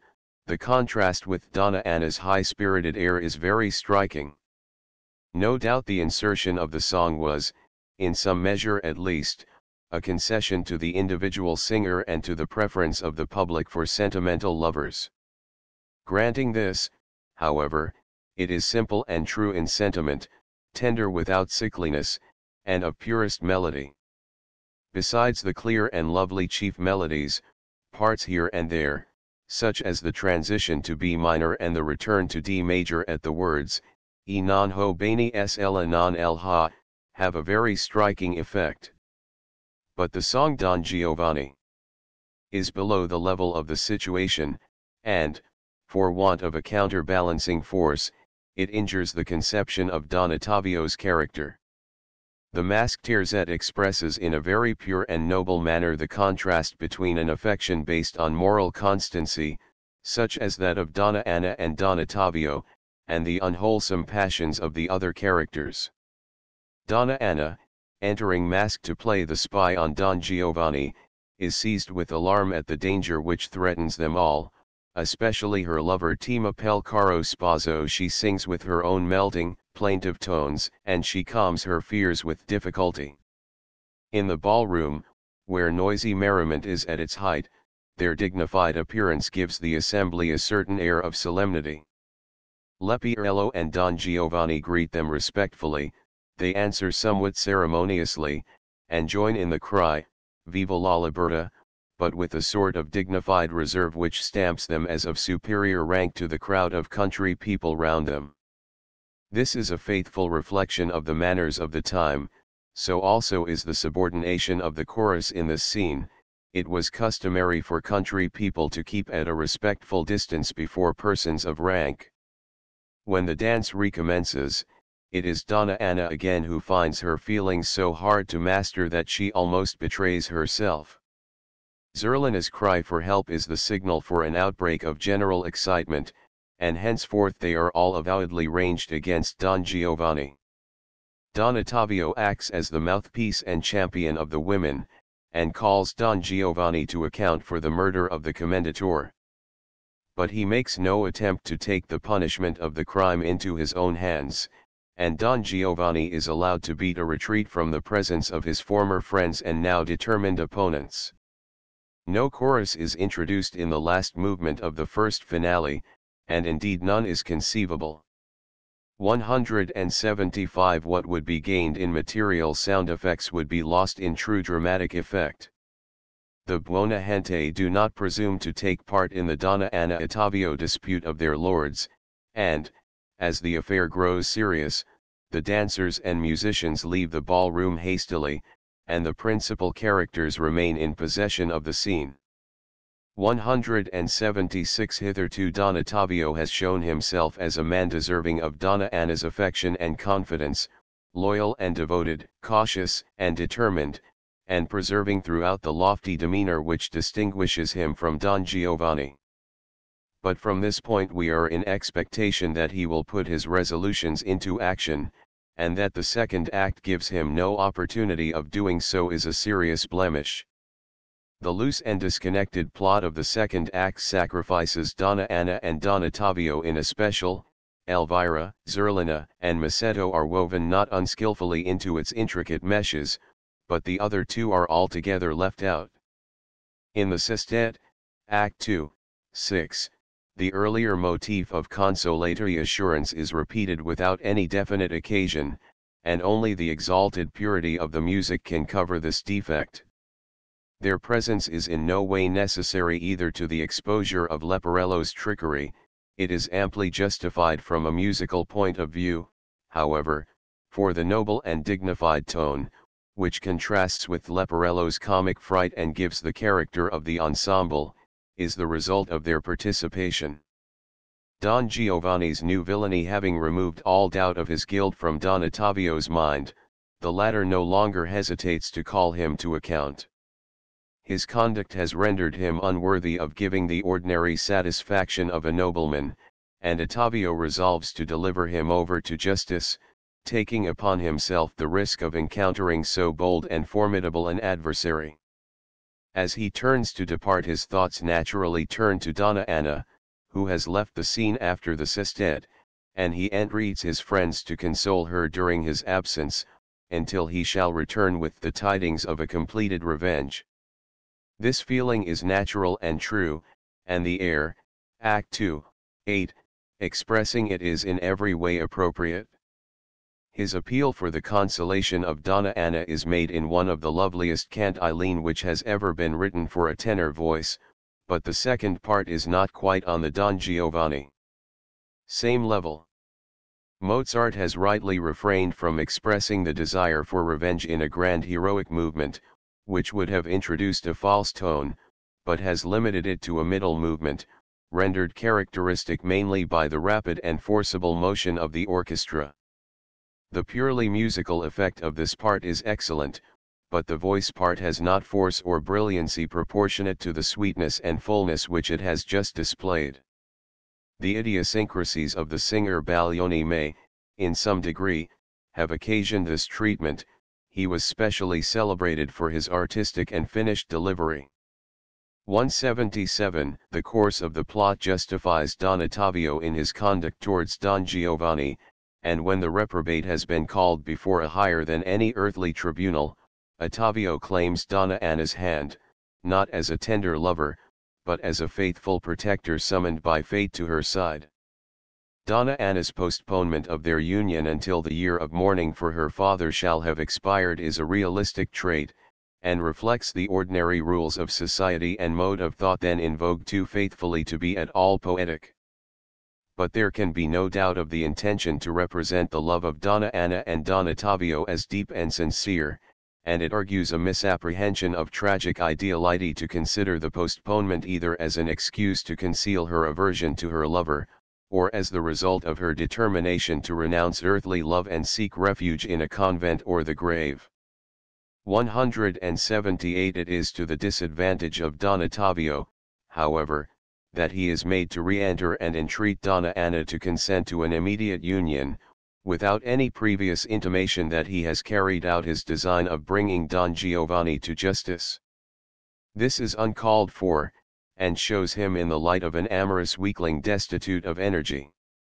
179. The scene was probably inserted later in order to separate the Donna Anna Ottavio churchyard scene from the supper, and chiefly, no doubt, to supply Donna Anna with another air. The characterization of Don Ottavio and the natural progress of the plot are sacrificed to these objects.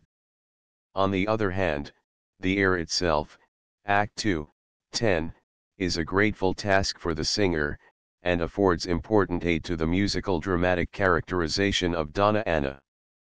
Hitherto grief and revenge have inspired her utterances. Her affection to Don Ottavio has been indicated by her entrusting to him her most sacred interests and duties.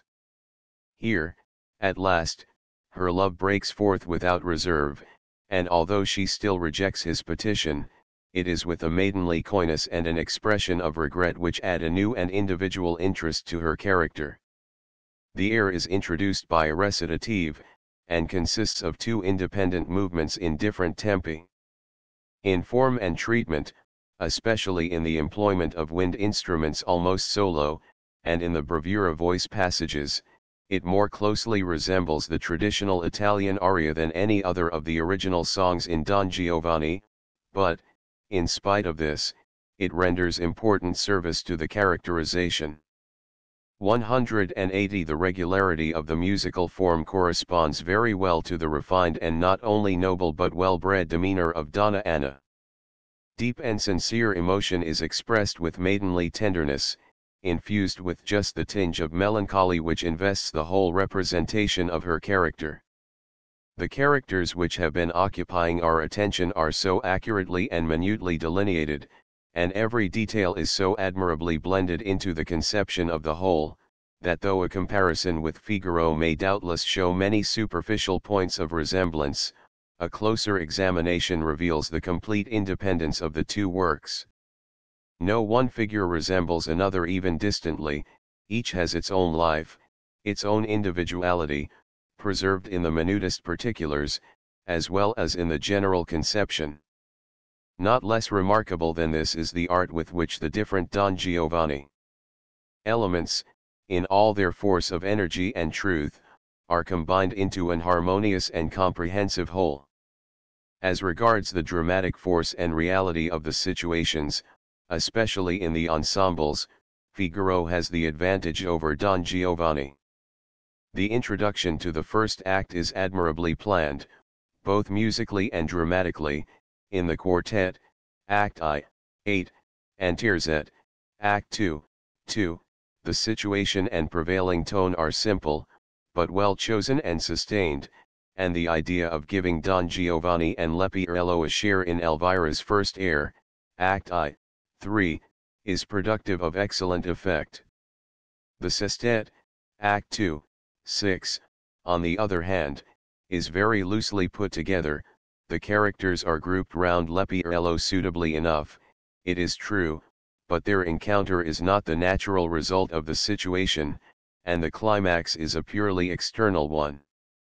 The finales in Don Giovanni are indeed far superior to the ordinary run, which even in good operas often consist of loosely strung scenes which might just as well be spoken as sung, but they are inferior to the well-combined, consistent development of the plot which delights us in the finales in Figaro.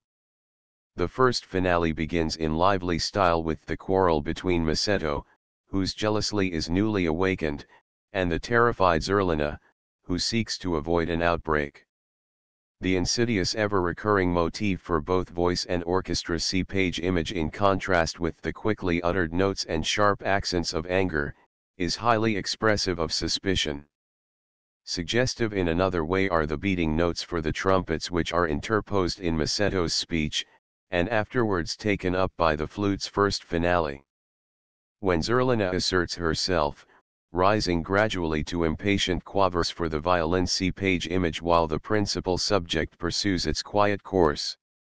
They are interrupted by the noisy merriment of Don Giovanni and his companions, who are repairing to the merrymaking in the casino. The gradual dying away of the song of the retreating guests prepares us for the singularly tender and lovely scene between Zerlina and Don Giovanni, which, contrasted with the preceding duet with Misetto, first clearly shows the dangerous fascination of the seducer. After the inimitably expressed start of surprise at Misetto's reappearance, the music alters altogether in character, and Don Giovanni assumes a cordial hospitality and cheerful gaiety which is partly accounted for by the sound of the dance music from the casino. This is made also a musical prophecy of what is to ensue, for the 8 bars that are heard are taken from the second of the dances afterwards combined, and Mozart has omitted the 2 first bars, in order to put the hearer at once in the midst of the dance. Volume 2, p. 154 note. A lively figure for the violin expresses the desire of the 3 to join in the merriment. The figure is continued when Elvira, Donna Anna, and Don Ottavio appear, and several accompaniment figures are also retained, with important modifications.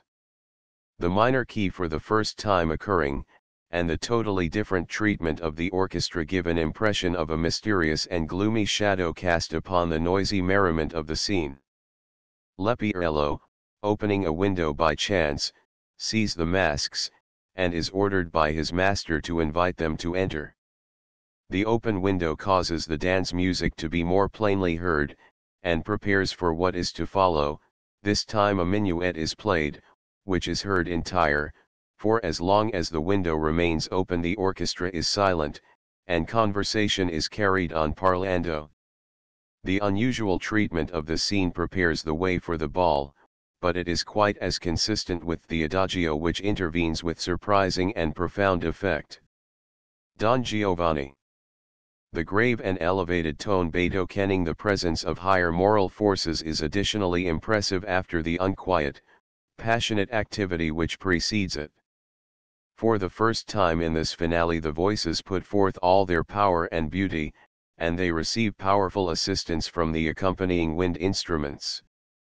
The voices seem to stand out from the dark background of the peculiarly deep notes of the clarinets, but the chords which follow are like gleams of light cast upon them, and the whole movement appears transfigured in the glory of a higher region.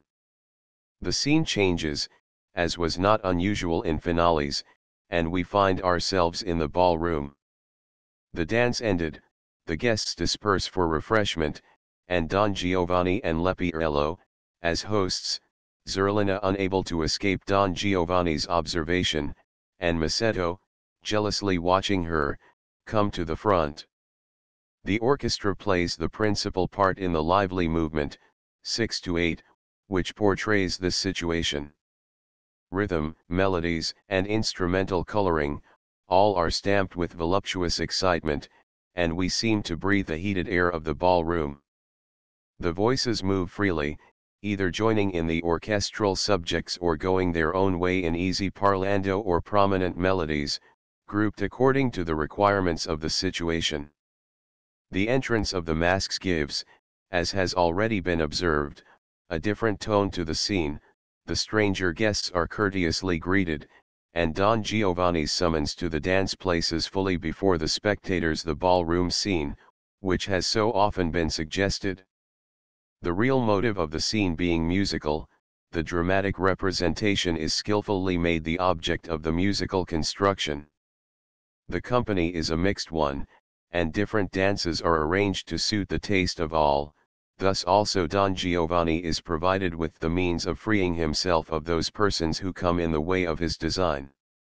His distinguished guests tread a minuet, he himself joins in the country dance with Zerlina, while Leporello whirls Masetto in the giddy waltz. The musical representation of the situation in the three different dances is thus made the chief point of the scene, the plot moving rapidly onward. None of the characters' dances are in a position to express themselves fully, and the dance alone preserves the continuity of the whole. The combination of three dances simultaneously in varied rhythm and expression, offered to Mozart a task in counterpoint which he has accomplished with so much ease and certainty, that the untechnical listener scarcely believes in its difficulty. The arithmetical calculation that 3 bars in 2-4 are equal to 2 bars in 3-4, and 1 bar 3-8 represents a crotchet in a triplet, is easily made, and the system presents no difficulty. But the problem really consists in concealing the system beneath the melody and rhythm, and in causing the necessary coincidence of the phrasing to appear a natural and unstudied one, dependent on the individual character of each dance. One dance follows another as a matter of course. The minuet begins the same which has been heard before. At the repetition of the second part, the second orchestra prepares to strike up, the open strings are struck in fifths, touched pizzicato, and little shake stride, the violoncello joins in the same way and all falls naturally into the minuet, as it pursues its even course. 181 At last a gay country dance, 2-4, strikes up, as different in melody and rhythm from the minuet as can be, although it is of course constructed on the same fundamental base. At the second part, the third orchestra proceeds to tune up as the second had done before, and falls in with a fresh and merry waltz, 3-8. 182 Before the minuet recommences, Zerlina's cry for help is heard, both dances and music break off suddenly, and the orchestra, which has hitherto been silent, strikes in with full force. 183 Zerlina's cry for help brings about a complete change of Don Giovanni. Mood and tone. All present, except Don Giovanni and Leporello, are inspired by one sentiment, and form a compact and solid mass opposing the two, either in unison or by means of a purely harmonious treatment of the voices. Only particular points, such as the unmasking, do the different characters stand out, and the imitation by means of which the parts are again united emphasizes the impression of strict connection between them. This kind of grouping requires a broad, grand treatment, and a more forcible one both for the voices and the orchestra. Mozart has nevertheless happily avoided the adoption of a tragic tone, which would have been unsuited to the situation. The case is not, after all, too grave to allow of Don Giovanni and Leporello expressing their confusion and dismay comically, after their manner, and the humorous character of the opera is thereby preserved. 184. Still more simple is the construction of the second finale. The introduction of table music taken from different operas renders the supper scene a very masterpiece of musical fun, but the episode has no direct connection with the action. 185. This begins with the entrance of Elvira, with a gravity and an impulse which have been wanting since the beginning of the opera. In opposition to Elvira's glowing passion, to which her higher resolves lend nobler impulse than before, so that even Leporello is carried away by her energy, Don Giovanni's sensuality stands out in stronger relief, until it outrages man's noblest and most sacred feelings. The contradiction develops a depth of pathos. The second finale, which prepares for the approaching catastrophe. The force and fullness of musical expression in the scene are as remarkable as the deep truth of its characterization. Compare the passionate expressions of Donna Anna with this outbreak of Elvira, and the fundamental difference of the two characters is clear. So also it is plain that, inimical to each other as they may be, Elvira and Don Giovanni are creatures of the same mold, having the same easily excited sensual impulses. Leporello's terror-stricken announcement of the commendatore's approach comes as a relief to this highly wrought scene. In point of fact, the comic tone increases the suspense more than even Elvira's piercing cry. Ludicrous as is the fear of Leporello, the main impression it produces is one of horror at its cause. The first fear-struck tones of the orchestra, collecting their forces for what is to come, the first simple, firm tones of the spectre's voice 186 transport us to the sphere of the marvelous. This sense of the supernatural is preserved by Mozart throughout the scene, and the hearer seems to himself to be standing in breathless suspense at the very verge of the abyss. It is produced by an uninterrupted climax of characteristically shaded movement, and the object which the master has kept steadily before him has been to produce at every point the expression of a grandeur and sublimity surpassing that of earth. To accomplish this, external means, such as the disposition of harmonies and instrumental coloring, are employed with equal boldness and skill, but the true conditions of its extraordinary effect are the high conception and powerful inspiration which animate the whole. When to this it is added that Don Giovanni and Leporello, although under the spell of the supernatural apparition, act freely, each according to his individual nature, without for an instant prejudicing the unity of tone, it must be acknowledged that the union of dramatic truth and lofty ideal is here complete. After this prolonged and painful suspense, the breaking of the storm Don Giovanni, which is to deliver Don Giovanni into the power of the internal spirits, comes as a long-expected catastrophe. The spirits themselves Mozart has wisely kept in the background. Invisible in the darkness, they summon their victim in few, monotonous, but appalling notes. This allows of a more animated expression to the torture of despair which seizes Don Giovanni, and to the terror of Leporello, while the orchestra depicts the tumult of all the powers of nature. This scene can only attain to its full effect when theatrical managers can make up their minds to allow the music to work on the imagination and feeling of the audience, unimpeded by a display of fireworks and demoniac masks.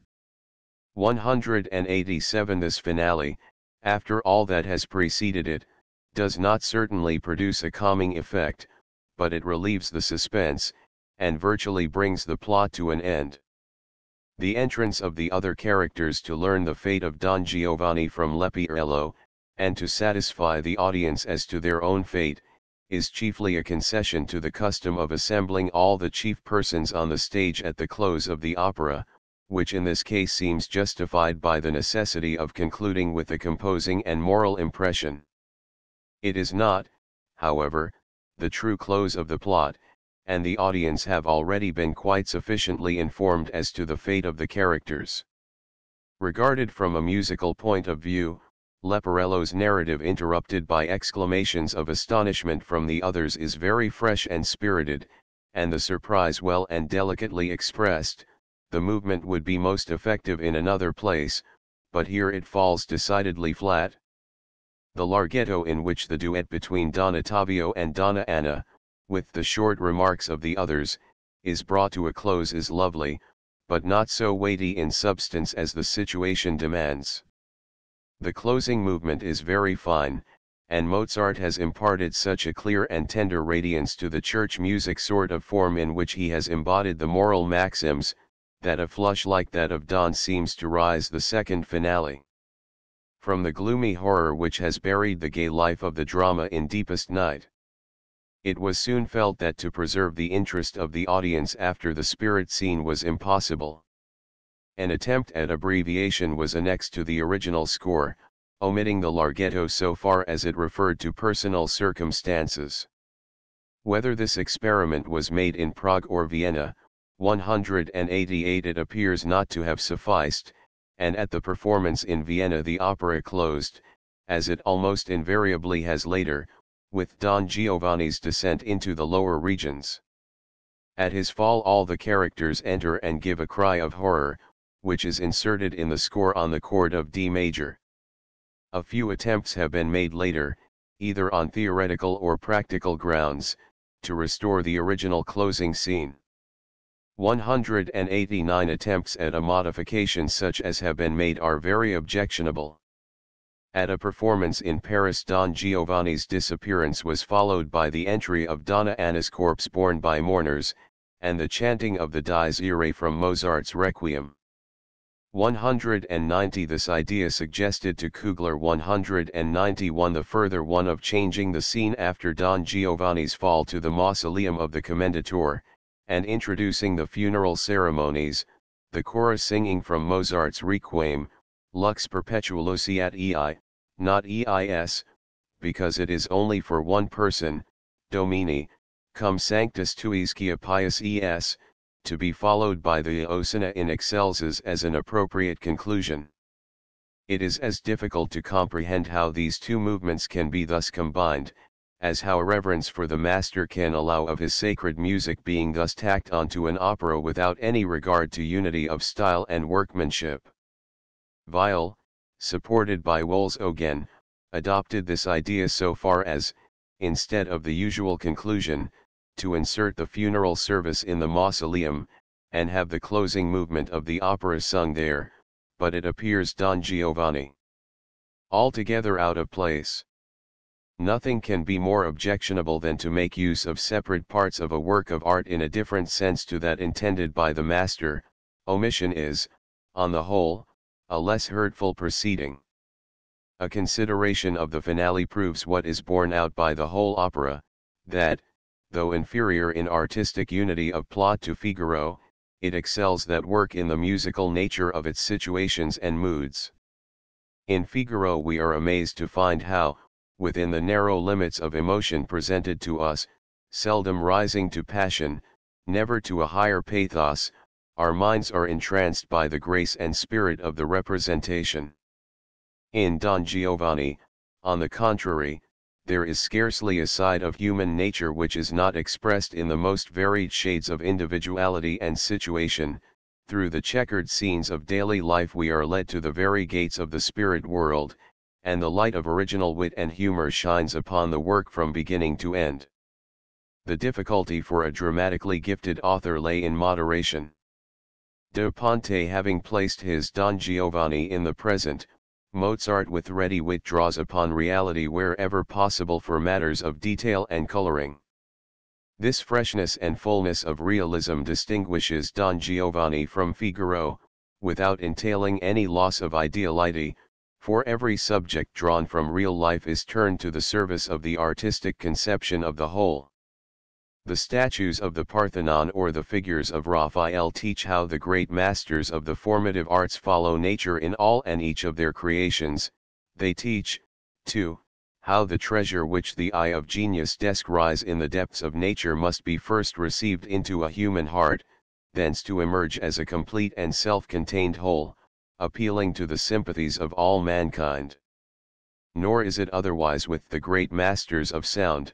Whatever be the impulse which urges them to expression, whether the words of the poet, the experiences of life, the impressions of form, color, or sound, the idea of the whole, which inspires it with life and endows it with form and meaning, must come from the depths of his own spirit, and is the creative force, which is unceasingly active until the perfect work of art is produced. The ideal of such a work is the perfection which is conceivable and visible to mankind in art alone. In it that which elsewhere appears as contrast or opposition rises to the highest unity. This once attained, we experience the satisfaction which for mortals exists in art alone.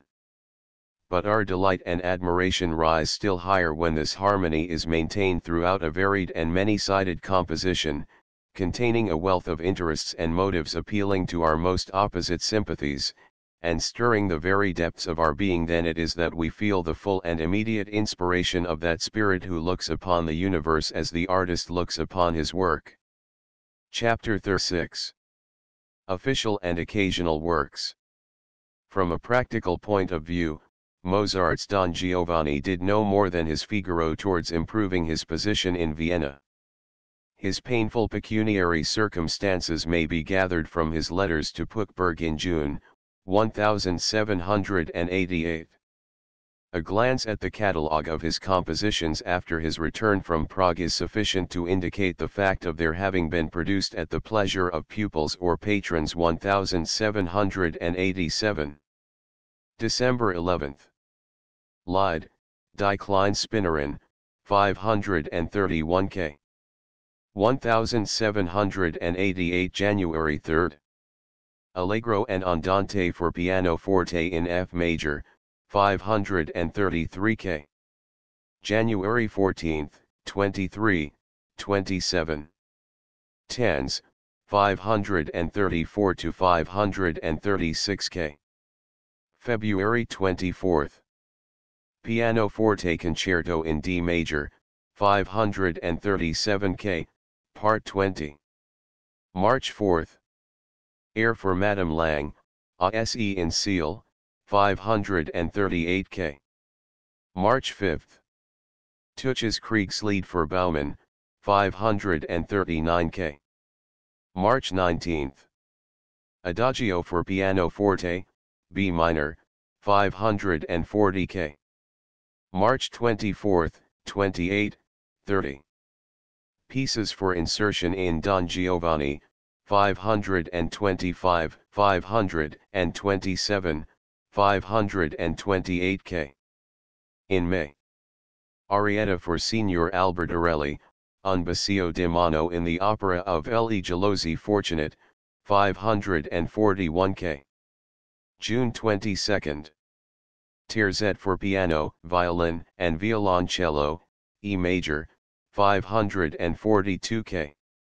Official and Occasional Works. 1788 June 26. Symphony, E flat major, 543 K. A Short March for violin, flute, viola, horn, and violoncello, in D major, unknown, 544 K. A Short Pianoforte Sonata for beginners in C major, 545 K. A Short Adagio for two violins, viola, and bass, to a fugue in C minor, 546 K. July 10. Short Pianoforte Sonata for beginners, with violin, F major, 547 K. July 14. Terzet for piano, violin, and violoncello, in C major, 548 K. July 16. Canzonetta 2 Soprani e Basso, Pi non si trovano, 549 K. July 25. Symphony in G minor, 550 K. August 10. Symphony in C major, 551 K.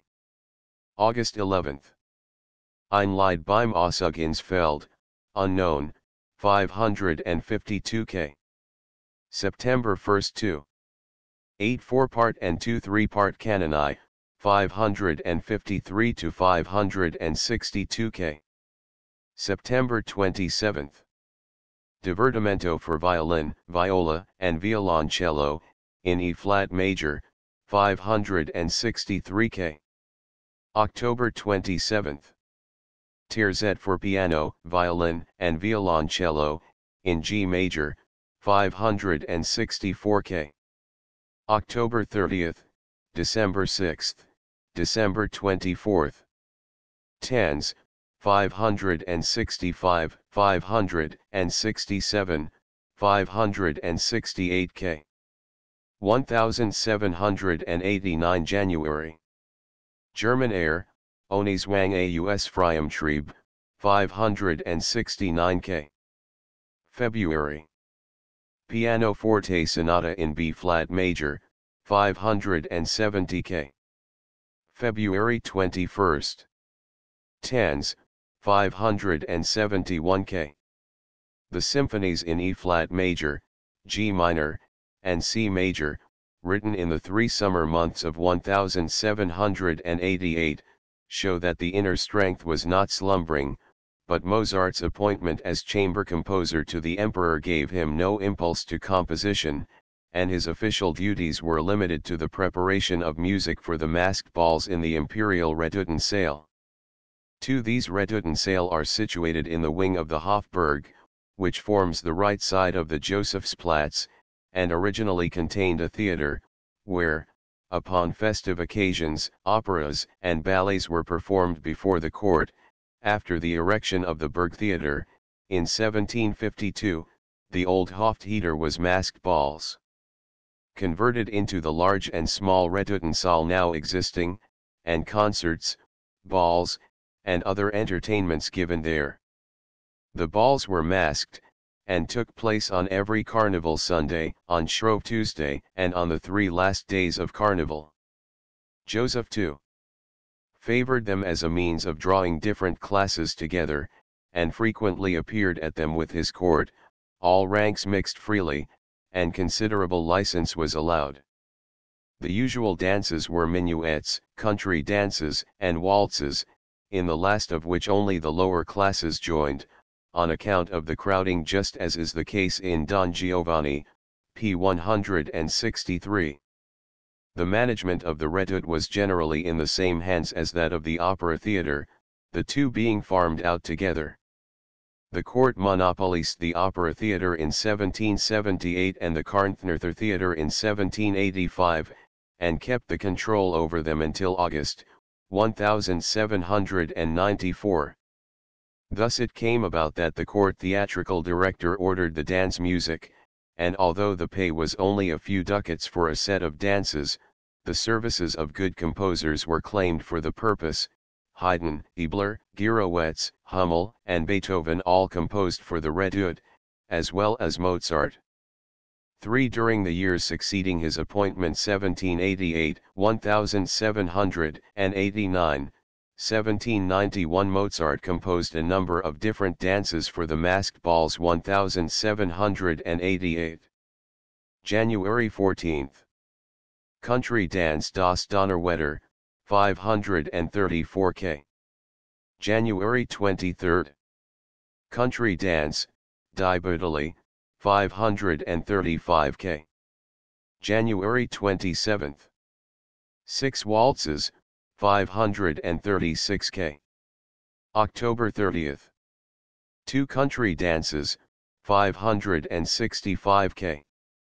December 6. 6 waltzes, 567 K. December 24. 12 minuets, 568 K.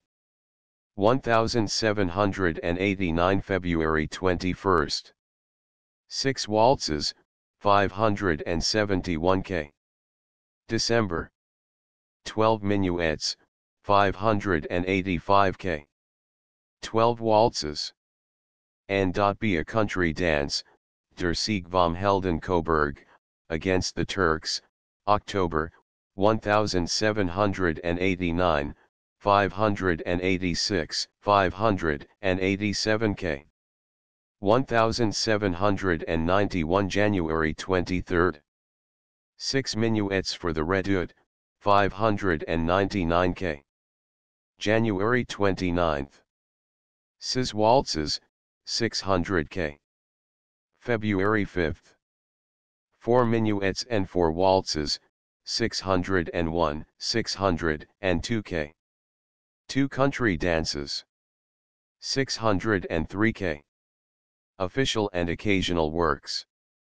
1791 February 12. 2 minuets and 2 waltzes, 604, 605 k. February 28. Country dance, 2. Triunfo del Dun, 607 k. March 6. Country dance, Die Layer, 610 k. 4 waltz with Layer trio, 611 k. 5 no dances are chronicled in 1790, the illness and subsequent death of the emperor, February 20, having doubtless put a temporary stop to such entertainments. Those in the list are for the most part composed for full orchestra, and those with which I am acquainted make no claim to be considered otherwise than as actual dance music, with pleasing melodies and fresh rhythm, innocent recreations, betraying the master's hand in touches here and there. 6. As the only musical task imposed upon him by virtue of his office, they might well give rise to his bitter remark that his salary was too high for what he did, too low for what he could do, Volume 2, p. 276. A commission more worthy his fame was intrusted to him by Van Swieten, who, having brought with him from Berlin an enthusiastic admiration for Handel's oratorios, sought to introduce them in Vienna. He not only gave frequent concerts at his residence in the Rheingasse, for the exclusive performance of classical music, but he arranged grand performances of Handel's oratorios, supported by all the vocal and instrumental forces at his command. He induced several art-loving noblemen, among them the Princes Schwarzenberg, Lobkowitz, and Dietrich Stein, Counts Aponi, Bathiani, Franz Esterhazy, and C., to cover by a subscription the cost of these performances. They took place generally in arrangement of Handel's oratorios. The great hall of the court library, of which Van Swieten was chief director, sometimes at the palace of one or other of the patrons, and always in the afternoon, by daylight. There was no charge for admission, the audience being invited guests. The performances were arranged according to circumstances, taking place generally in the spring, before the nobility left Vienna for their country estates. The performers were principally members of the court capelle and of the operatic orchestra, and the preparation was undertaken entirely by Van Swieten, in whose house the rehearsals took place. He himself arranged Athalia, and very probably also the choice of Hercules, for a performance after Mozart's death. The conductorship was at first intrusted to Joseph Starzer, who had arranged Judas Maccabeus, 7 after his death. On April 22, 1787, Mozart took his place, and young Joseph Weigl accompanied on the pianoforte. 8. A Sisand Galatea was first performed, Mozart's arrangement of it appearing in his own catalogue, in November, 1788. Caroline Pickler retained in her old age a lively recollection of the impression made on her by this performance. 9. It was followed by the Messiah, in March, 1789. 10. Great expectations were excited by this oratorio, by reason of the magnificent performances of it which had been given at the London Handel festivals in 1784 and 1785, 11 at the Cathedral Official and Occasional Works. In Berlin, by Hiller, on May 19, 1786, with Italian words, 12 at the University Church in Leipzig, 13 on November 3, 1786, and May 11, 1787, and at Breslau 14 on May 30, 1788. Finally, in July, 1790, Mozart arranged the Ode for Saint Cecilia's Day and the Feast of Alexander. It was considered necessary, in order not to distract the attention of the public by the unusual effects of Handel's orchestra, to modify the instrumentation. 15 Even Hiller remarks, Nachricht, p. 14, many improvements may be made in Handel's compositions by the employment of the wind instruments, according to the fashion of the present day. In the whole of the Messiah, Handel appears never to have thought of the oboes, flutes, or French horns, all of which are so often employed to heighten or strengthen the effect in our present orchestras. I need not remark that the alterations must be made with care and discretion. But he went far beyond these innocent views, he shortened and altered the composition itself, especially in the airs and recitatives, and wrote an entirely new score, as far as may be what Handel would himself have written at the present day, Betrachtungen, p. 16. He was convinced that only a pedantic lover of old fashions, or a pedantic contemner of what is good in the new ones would find fault with this proceeding, Betrachtungen, p. 18. The object with which Mozart undertook to rearrange the instrumentation of Handel's works was the strengthening and enriching of the orchestra to enable it to dispense with the organ or harpsichord, to which the working out of the harmonies had originally been intrusted. This was principally effected by the introduction of wind arrangement of Handel's oratorios. Instruments. Mozart's autograph scores of ACIS and Galatea, 566 K, of the Ode for Saint Cecilia's Day, 592 K, 16 and of the Feast of Alexander, 591 K, 17 preserved in the Royal Library in Berlin, show how he set about his task. The voice parts and stringed instruments have been transferred to his score, and left as Handel wrote them, with the exception that where Handel has provided a violin part, Mozart employs the second violin and viola to fill in the harmonies. The wind instruments have been altogether omitted by the copyist in order to leave Mozart free play. Wherever Handel has employed them characteristically, they are so preserved, but when, as often happens, the oboes are the sole representatives of the wind instruments, Mozart has proceeded independently, sometimes replacing them by other single instruments, frequently clarinets, flutes only very occasionally, sometimes introducing the whole body of wind instruments. This he does also in some places where Handel has not even employed oboes, if it is needed to give force or fullness to the whole. The frequent introduction of the clarinets replace the full and powerful organ tones, but without any express imitation of that particular sound effect by Mozart. The whole character of the instrumentation was necessarily modified, and even the portions which were literally official and occasional works, transcribed from Handel's original, have a very different effect in their altered surroundings. Mozart has proceeded quite as independently in dealing with the harpsichord parts. Not content with filling in the prescribed or suggested harmonies and regulating the due succession of chords, he has also made an independent disposition of the middle parts and given them free movement. The subjects employed by Handel are further developed, and sometimes a new motif has occurred to him as an enlivenment to the accompaniment, in which case the additional wind instruments are employed to advantage.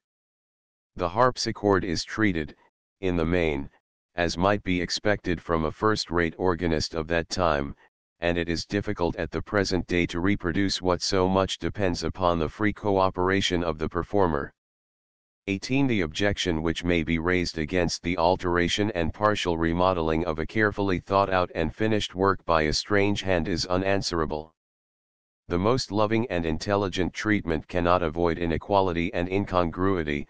Compared with what has been literally transmitted, every modification reflects, both in kind and degree, the individual learning and taste of the adapter. On the whole, however, Mozart's arrangements evince the greatest reverence for Handel, combined with a masterly use of all available resources, and they afford a proof as interesting as it is instructive of the study which Mozart had bestowed upon Handel, of the spirit in which he undertook his task, and of his thorough and delicate apprehension of foreign creations. Mozart had heard the Messiah in 1777 at Mannheim, but apparently it had made no more lasting impression upon him than upon the public. Now, however, he approached the masterpiece with far other predilections, and the adaptation opened to him many points of interest. The three oratorios already mentioned were so moderate in length as to be suited for performance entire, but the Messiah disproportionate length of the Messiah made its curtailment a necessary part of its adaptation, 572 k.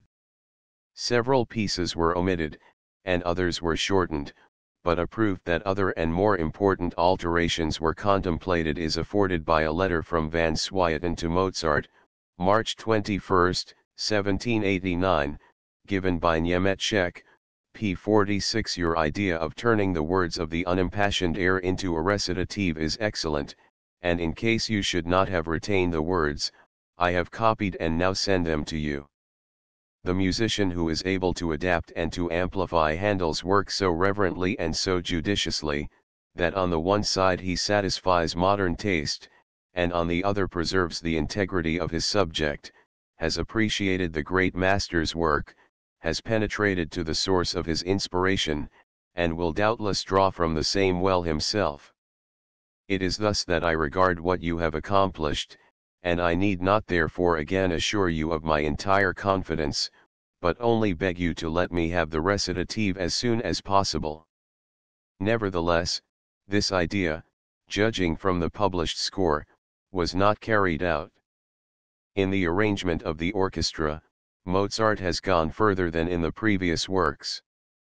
Sometimes there has been an external necessity for altering even characteristic instrumentation, as in the air, The Trumpet Shall Sound, No. 44. There were no solo trumpeters such as existed in Handel's time, and an attempt was made to preserve the effect as far as possible by rearrangement. He has altered, however, even without such occasion as this, and many instances of instrumental arrangement might be cited as far transgressing the bounds within which interference with the work of art is justifiable. 19. In themselves these same portions are admirable alike in their sound effects and musical treatment, and in the delicate discrimination with which Mozart has made his additions appear as the natural development of Handel's ideas. We can see how the fascination of continuing the weaving of the threads from the master's hands has tempted official and occasional works him to overstep the boundary. In doing so, however, the connection of the parts has been lost, and the unity of the whole has been disturbed.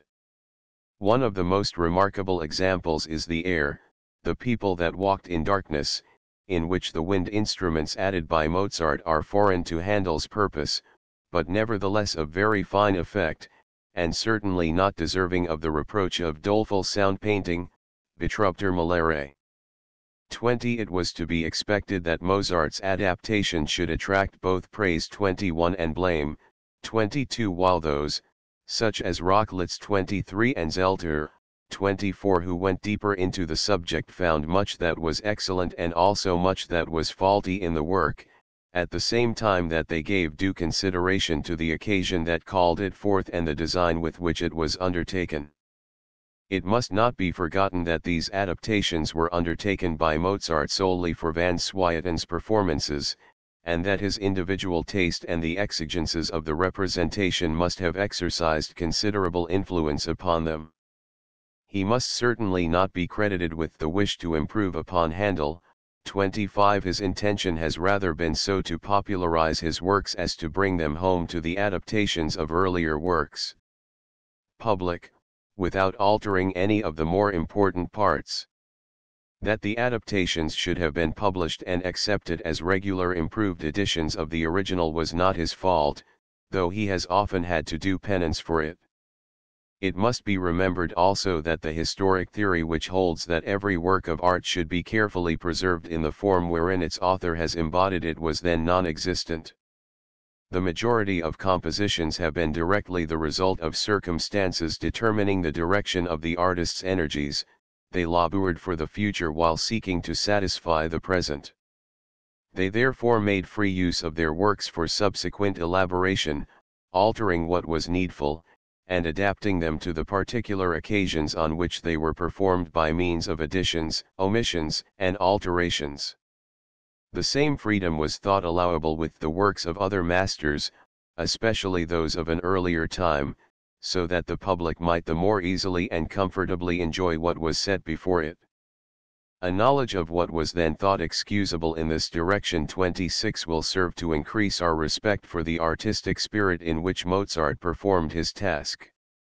27 The scientific and historic ideas which have permeated the cultivation of our times require the enjoyment of a work of art to be founded upon historical insight and appreciation, and to this end it must be represented exactly as the artist has produced it.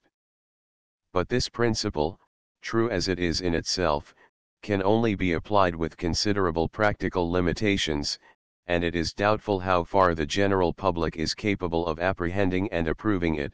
In any case, it is much to be desired that the fashion in such matters should not be set by pedants. 28. Chapter XL. A professional tour.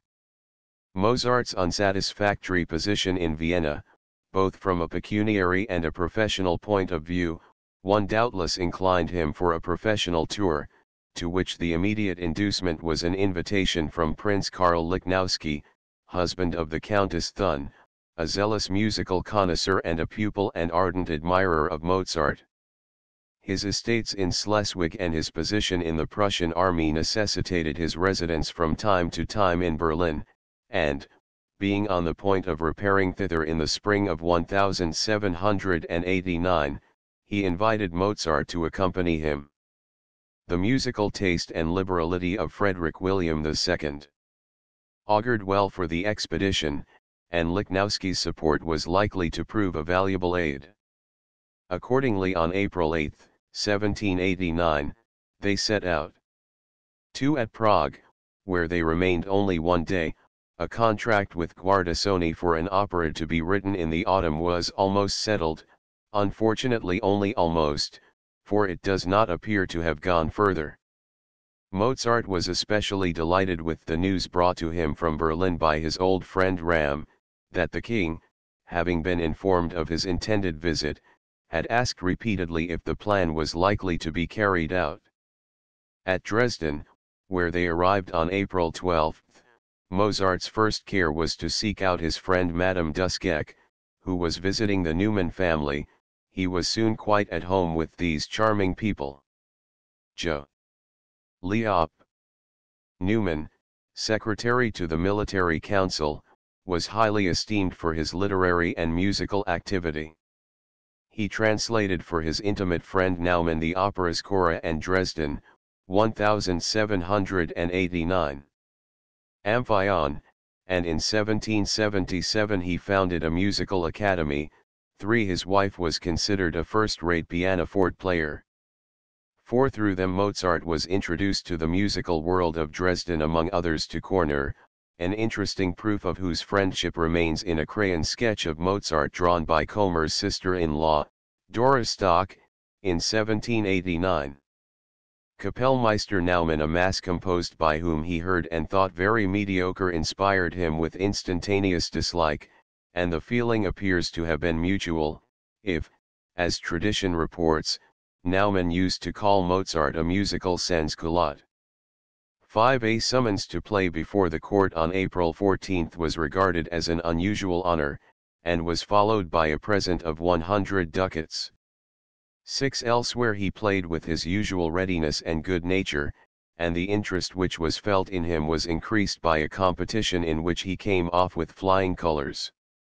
His rival was Hosler of Erfurt, 7, who happened to be in Dresden at the time, and was considered a pianoforte and organ player of the first rank.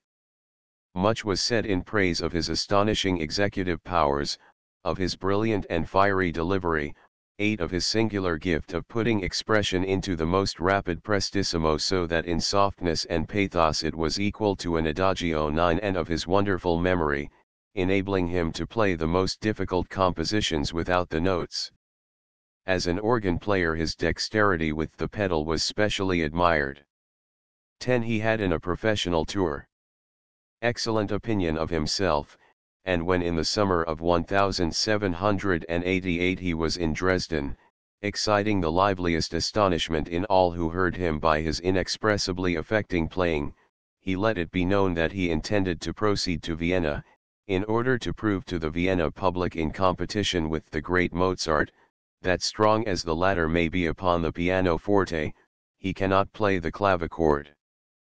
11. To Mozart he appeared no formidable antagonist, he gave him credit for his dexterity in the use of the pedal, but placed him below Albrechtsberger as an organ player, and compared him to Ornhammer as a pianist. Mozart's visit to Leipzig left behind a strong and pleasant impression.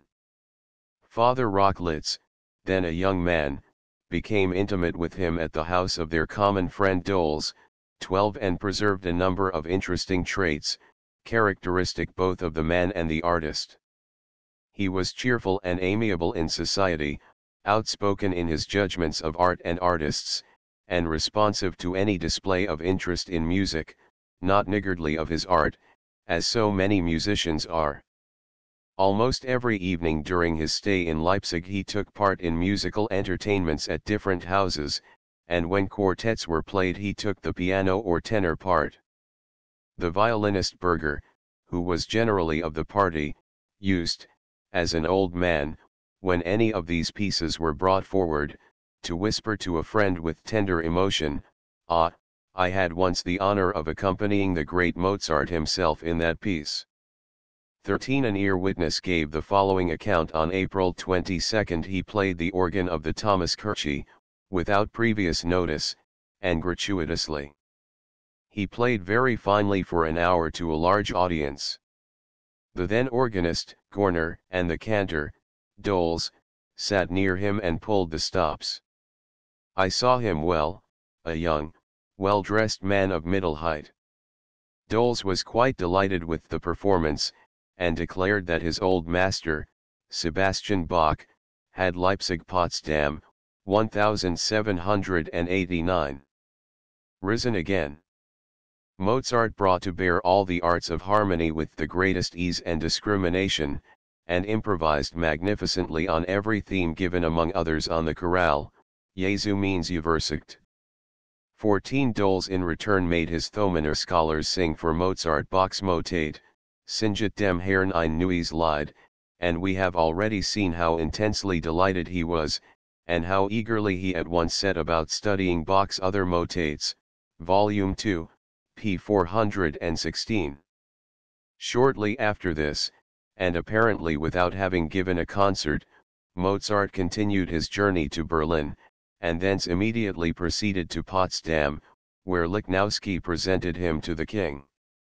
Frederick William II possessed remarkable talent and love for music. He played the violoncello well, not only as a soloist, but frequently also in the orchestra at rehearsals. 15. Even before his accession to the throne he had maintained a well-appointed and excellent capelle under the leadership of the violoncellist Duport Sr., 1741–1818, concerts were regularly performed before him, and he was fond of hearing foreign virtuosi. 16. Reichardt credits him with great universality of taste, 17, which was of special advantage to music after Frederick the Great's bigoted prejudice.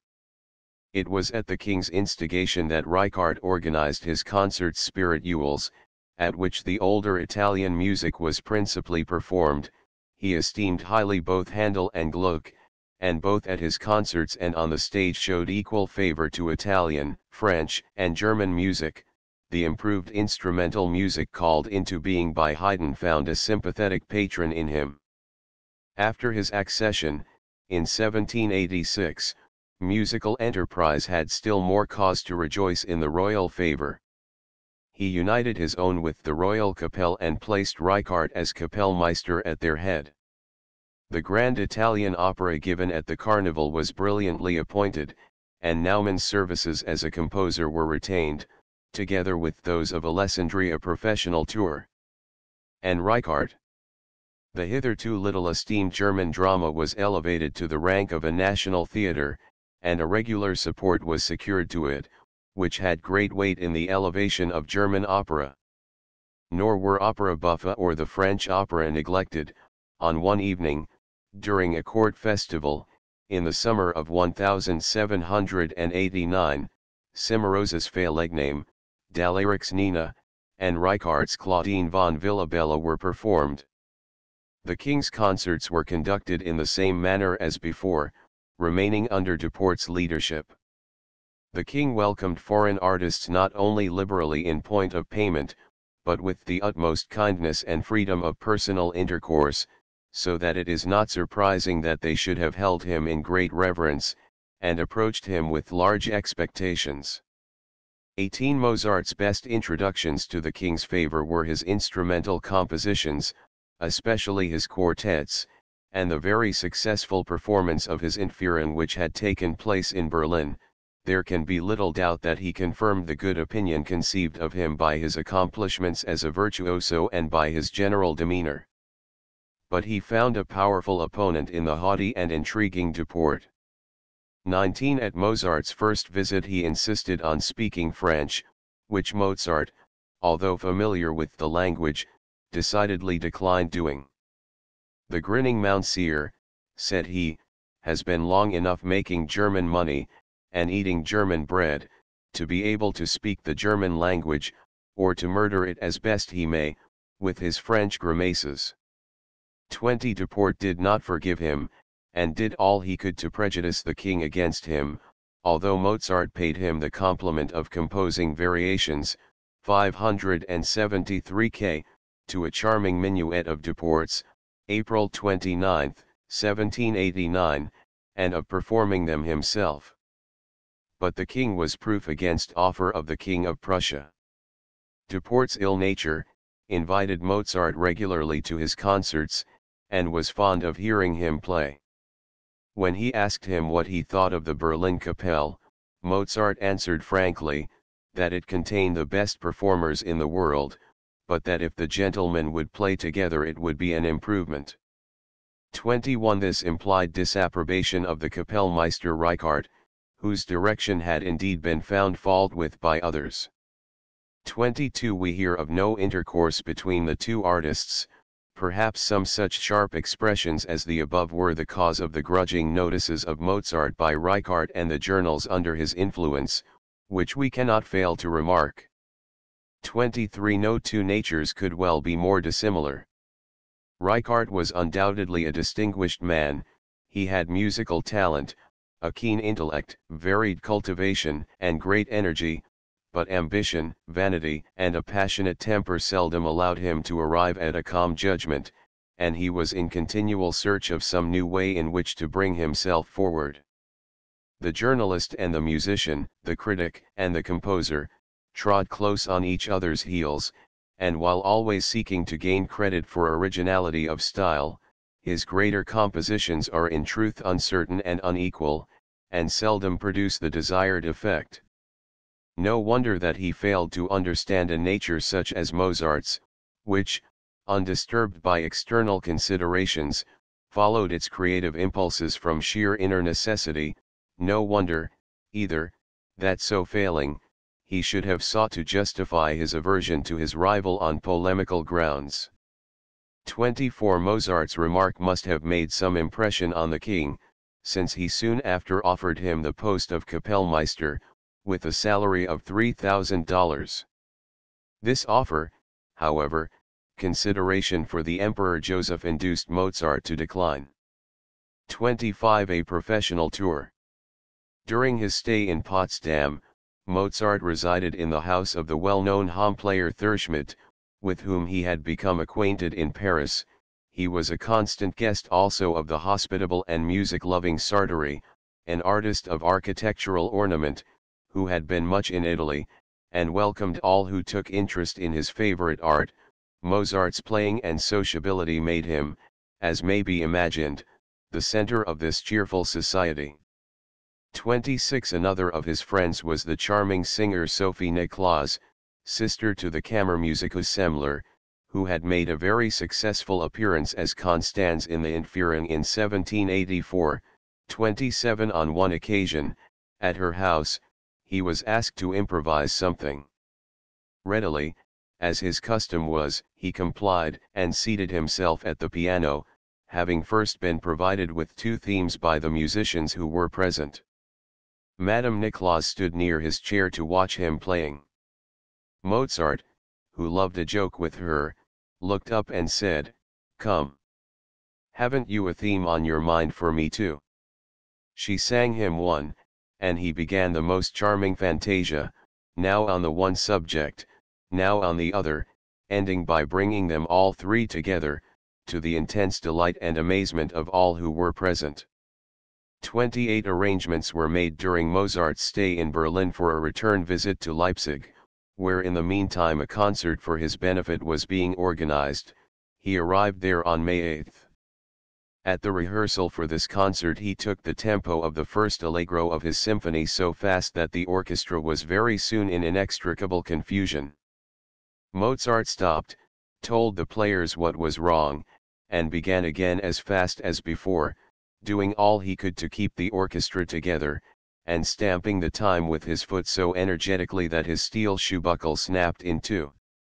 29. He laughed at this, and as they still dragged, he began a 3rd time, the musicians, concert in Leipzig, 1789. Grown impatient, worked in desperation, and at last it went right. It was not caprice, he said afterwards to some musical friends, whom he had lectured only a short time before on the subject of too rapid tempo, but I saw at once that most of the players were men advanced in years. There would have been no end to the dragging if I had not worked them up into a rage, so that they did their best out of pure spite. The rest of the symphony he took in moderate time, and after the song had been rehearsed he praised the accompaniment of the orchestra, and said that it would be unnecessary to rehearse his concerto. The parts are correctly written out, you play accurately, and so do I, and the result showed that his confidence was not misplaced. 30. The concert 31 was poorly attended, and scarcely paid the expenses of Mozart's journey to Leipzig. Almost half the audience had free tickets, which, with his usual liberality, Mozart gave away to everyone he knew. He required no chorus, and the fairly numerous chorus singers were therefore excluded from their usual free admission. Some of them inquired at the ticket office whether this was really to be the case, and as soon as Mozart heard of the inquiry he gave orders that the good folks should all be admitted. Who would think of enforcing such a rule? The poor audience had not the effect of damping his musical enthusiasm or good humor. His own compositions only were performed. He conducted 2 symphonies, as yet unpublished, and then Madame Duskek sang the air composed for Storace with obbligato pianoforte, 505 K. He himself played 2 concertos, one of them the Great C Major, 467 K, as usual without notes. He complied with ready goodwill to the request for an improvisation at the close of the concert, and after it was over, as though he were then just warming to a professional tour. His work, he took his friend Berger into his room and played far into the night. 32. Mozart returned to Berlin 33 on May 19, and his Entführung was performed the same evening by general desire.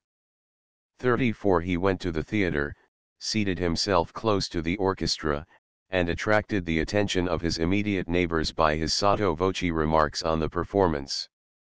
In Pedrolo's air at the words Nur ein Fieser Tropf Versaget, the second violins played D sharp instead of D, whereupon Mozart angrily exclaimed, "Damn it, play D, will you?" Everyone looked round astonished, and the orchestra recognized him. Madame Baranius, who was playing Blonde Chen, refused to make her exit until Mozart went onto the stage, complimented her, and promised to study the part with her himself. 35 This promise, according to old tradition in Berlin, 36 involved him in a questionable adventure. Henriette Baranius, née Husson, made her appearance at a very early age in Berlin in 1784, and became the darling of the public, more from her remarkable beauty and grace than from her talents as an actress and a singer, although these were by no means inconsiderable. 37 She was much talked of, and the theatrical critics of the time were never tired of admiring her costly and tasteful dresses, which in defiance of all precedent she insisted upon wearing in parts to which they were unsuited. 38 She was accused of making the most of her attractions in private as well as in public, and Mozart, it was said, became so deeply involved with her that it cost his friends much trouble to extricate him.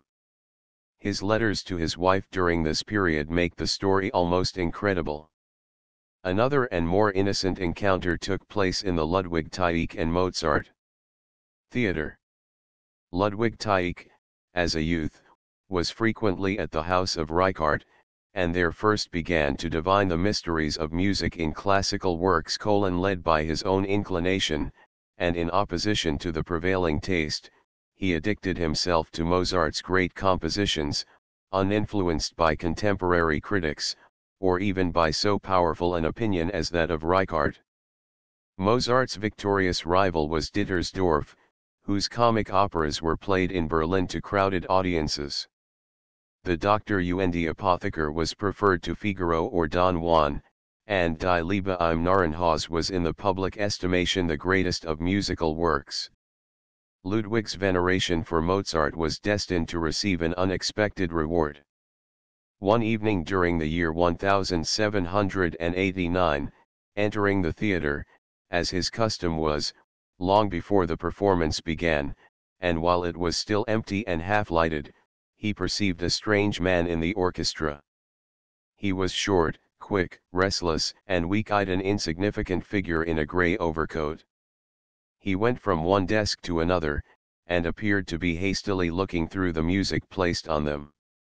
Ludwig at once entered into conversation with him. They spoke of the orchestra, the theater, the opera, the public taste. He expressed his opinions without reserve, and declared his enthusiastic admiration of Mozart's operas. "Do you really hear Mozart's works often, and love them?" asked the stranger. "That is very good of you, young sir." The conversation continued for some time longer, the theater began to fill, and at last the stranger was called away from the stage. His talk had produced a singular effect upon Ludwig, who made inquiries concerning him, and learnt that it was Mozart himself, the great master, who had conversed with him, and expressed his obligation to him. 39 Hummel, who, as Mozart's pupil, had played in Dresden on March 10 with great success, 40 was giving a concert in Berlin, without being aware of Mozart's presence. When the boy descried him among the audience, he could scarcely contain himself, and as soon as his piece was ended, he pushed his way through the audience and embraced him with the tenderest expressions of joy at seeing him. 41 During this a professional tour. Second visit to Berlin, on May 26, Mozart played before the Queen, which was considered a politic step, without any expectation of a handsome present in return. Following the advice of his friends, he did not attempt a public concert, seeing that there was no chance of a large profit, and the king was averse to it. The latter, however, sent him a present of 100 Friedrichster, and expressed a wish that Mozart would write some quartets for him.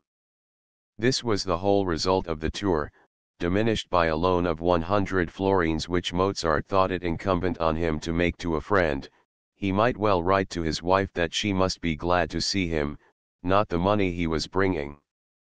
Very different was the career of Dittersdorf, who came to Berlin in July of the same year.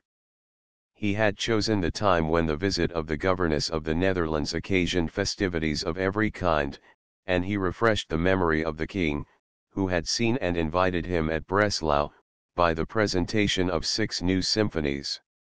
Immediately upon his arrival he managed to ingratiate himself with Reichardt, was by him presented to Madame Rietz, afterwards Countess Lichtenau, and was very soon commanded by the king to put his Dr. Und Apotheker in rehearsal, and to conduct it at a court festival at Charlottenburg.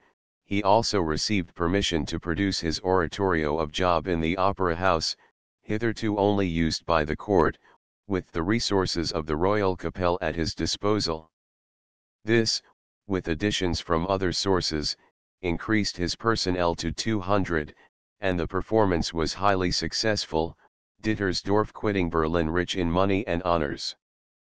42 On May 28 Mozart set out on his homeward journey by way of Dresden and Prague, where he made a stay of a few days. Chapter XLI. Così fan tutte.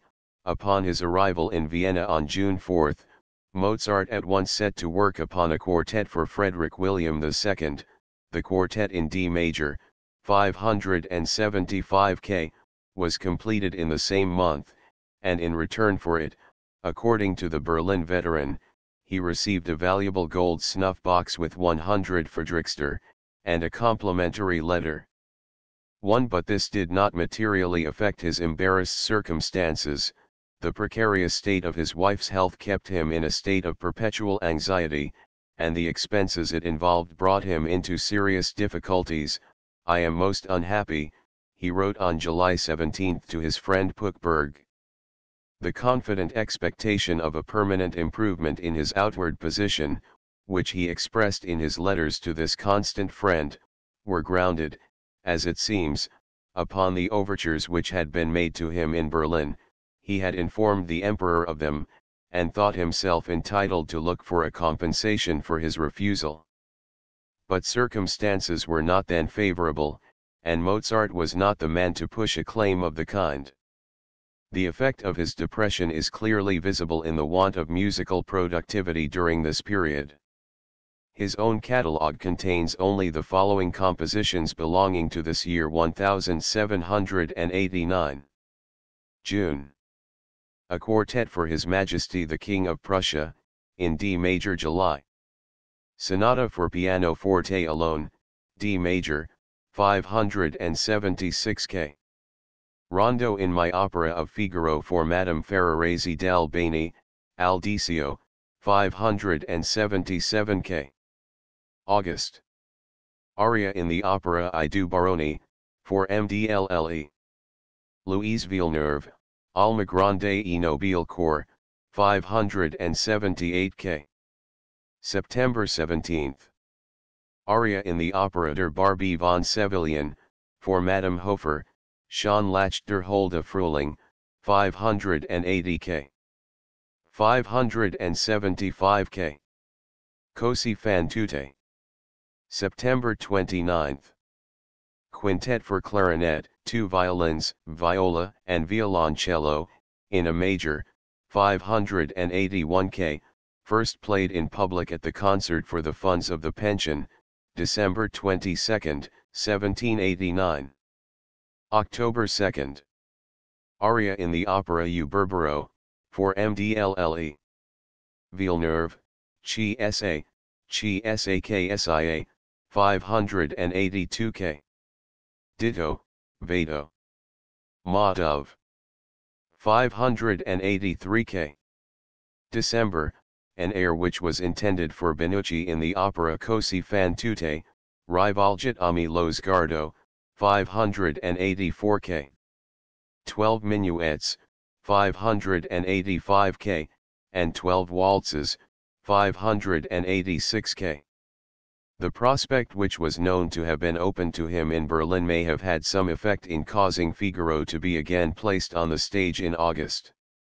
At the request of the prima donna, Madame Adriana Ferraresi d'Albani, who had made her first appearance on October 13, 1788, Mozart wrote the grand air, 577 K.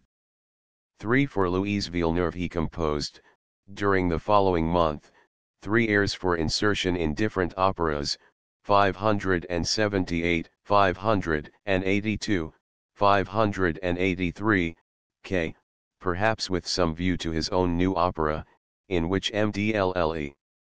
Villeneuve was to appear. The approbation with which the revival of Figaro was received for no doubt suggested to the emperor to commission Mozart to write a new opera. It was not in his power, says Niemetschek, p. 43, to decline the commission, and the libretto was provided him without consultation of his wishes. 5. It was Così fan tutte, Osi alla scuola degli amanti, by Da Ponte. 6. Mozart was busily engaged on it in December, 1789, and in January, 1790, it is entered in his catalogue as completed. It was first performed on January 26, with the following cast, 7 characters and plot. It appears to have been successful, 8 although it did not remain long on the repertory. 9. Unfortunately, we have no detailed information as to the preparation and performance of this opera. Da Ponte's achievement as the writer of an original libretto 10 serves to show more clearly than ever how much he had hitherto owed to his predecessors. Neither invention nor characterization are anywhere visible, only a certain amount of dexterity in the handling of his subject. The plot in its main points is as follows: 2 young Neapolitan 11 officers, Ferrando, tenor, and Guillermo, bass, who are betrothed to the sisters Dorabella and Fiordiligi, are discovered seated in a cafe in lively dispute with their friend Don Alfonso, an old cynic, who maintains that their 2 fiancés would fail under any trial of their constancy. Upon their challenge to make good his words at the point of the sword, he retorts with the old proverb, that woman's faith is like the phoenix never seen. 12. Each of the lovers, Così fan tutte, declares his bride to be the phoenix. At last they agree to a wager. The 2 lovers promise on their word as officers to do nothing during the next 24 hours but what they are directed by Don Alfonso, who thereupon undertakes within that time to prove the fickleness of the 2 maidens. The young men, confident beforehand of victory, determine on celebrating it by a grand banquet in honor of their mistresses. Fiordiligi and Dorabella are discovered in their garden by the seashore, awaiting the arrival of their lovers and lovingly contemplating their portraits. Each declares her lover to be the handsomest and best. Alfonso, entering, brings the direful news that Ferrando and Guillermo have been ordered to proceed at once to the field with their regiment. The lovers enter with melancholy mien to bid adieu, and the 2 ladies give vent to here trending expressions of grief and love. The lovers express satisfaction thereat to Don Alfonso, who bids them wait for the end. A military march with a lively chorus is heard in the distance. 13. The lovers yield themselves to a last fond embrace with sobs and tears, at which Don Alfonso can hardly keep his countenance. The march again summons the officers to depart, and the 2 ladies join with Don Alfonso in waving their adieus to the retreating bark. Despina, the waiting maid of the 2 ladies, waits for them impatiently with their chocolate. 14. She is amazed at their entrance in a condition of violent sorrow, which is expressed by Dorabella more especially in high tragic style. Her astonishment increases on hearing the cause, and she advises her mistresses to take the matter easily, and do all they can to divert their thoughts. The serious reproof with which this advice is met is answered by her in a tirade on the fickleness of men in general, and soldiers in particular, whom she declares to deserve no better treatment. Don Alfonso, in pursuance of his design, now seeks to gain over Despina. A few gold pieces and the prospect of a rich reward speedily gain her promise to admit two friends whom he declares to be madly in love with her mistresses. He at once introduces Ferrando and Guillermo in the garb of wealthy Albanians, and so disguised by great beards as to be unrecognizable by Despina, who regards them as veritable antidoto di amor. While they are ingratiating themselves with the waiting maid, the two ladies enter. Their consternation at the presence of strangers turns to violent indignation when the pretended Albanians proceed without preface to fall on their knees and make declarations of libretto love. Don Alfonso, entering to prevent actual scandal, feigns to recognize old friends in the Albanians, and endeavors to act as mediator. The strangers continue their bold suit, but Fiordiligi proudly declares her faith as firm as a rock, and is immovable. The consequence is that upon Guillermo renewing his entreaties, the two ladies decline to hear him out, and make their exit. No sooner are they gone than the two break into loud laughter, which Don Alfonso with difficulty induces them to moderate. The first attack, which was to carry all by storm, has failed, and Don Alfonso retires to concoct a new plot with Despina. Fiordiligi and Dorabella are again discovered in the garden lamenting bygone happy hours, when the two Albanians rush in. They declare their resolution to take poison, spite of Don Alfonso's earnest dissuasions. Before the eyes of the cruel fair ones they swallow the contents of two vials, and sink in convulsions upon a bank of turf. The two horrified ladies call for Despina, who hurries off with Don Alfonso in search of a doctor, enjoining the ladies to support the sufferers during their absence. This, however, they dare not do, but contemplate the men from a distance in great agitation, which causes intense amusement to the disguised lovers. They gradually come nearer, and begin to express an interest which turns the amusement into disquiet. Don Alfonso returns with Despina, disguised as a doctor, a charlatan of the latest fashion, a la Mesmer, who promises to work miracles by means of magnetism. The terrified maidens are forced to submit to his behests, and to hold the heads of the sufferers, while he magnetizes them back to life. Finding themselves in the arms of the fair ones, they begin to rave ecstatically. The ladies, regarding this as the commencement of the cure, allow it to continue, though not without uneasiness, until the patients demand a kiss from them. This rouses the pride of the ladies, and they break into a rage so violent in its demonstrations that the others begin to be doubtful of their sincerity. The first finale closes amid general confusion. At the beginning of the second act, Despina seeks to reason her ladies out of their exaggerated ideas of constancy and their dread of a love adventure such as offers itself. She places before them the image of a maiden who treats men lightly for her amusement, and remarks with satisfaction that her words have made some impression. In fact, when the sisters are left alone, Dorabella first declares her inclination to hearken to Guillermo's suit, and Fiordiligi pronounces herself ready to put the new ideas into practice with Ferrando. In this favorable mood Don Alfonso invites them to a garden party, where the lovers receive them with a serenade. They now show themselves as bashful and modest as they were formerly urgent and bold. Don Alfonso has to speak for them, Despina answers for the ladies, and reconciliation is sealed by a pressure of the hand. After some general conversation Ferrando and Fiordiligi go off together. Guillermo expresses himself così fan tutte more tenderly to Dorabella, and offers her a valuable gold heart as a gift. She takes it without more ado, declares that she cannot offer him her heart in exchange, since he already possesses it, allows him to loosen Ferrando's portrait from her bosom, and gives way to the tenderest endearments. Ferrando returns with Fiordiligi, who rejects him with apparent severity, but lets it be felt that she is not altogether indifferent to his suit. He ventures upon a tender declaration of love, and, finding it still unheeded, goes out in despair. Left alone, She declares her heart to be affected, but adheres to her resolve to resist the temptation and keep faith with her lover. Ferrando joyfully communicates Fiordaligi's steadfastness to Guglielmo, but is consternate to hear from him how easily Dorabella has been won, and has to submit to some triumph on the part of his friend. He feels all the acuter pain that his love to the faithless one is not yet stifled.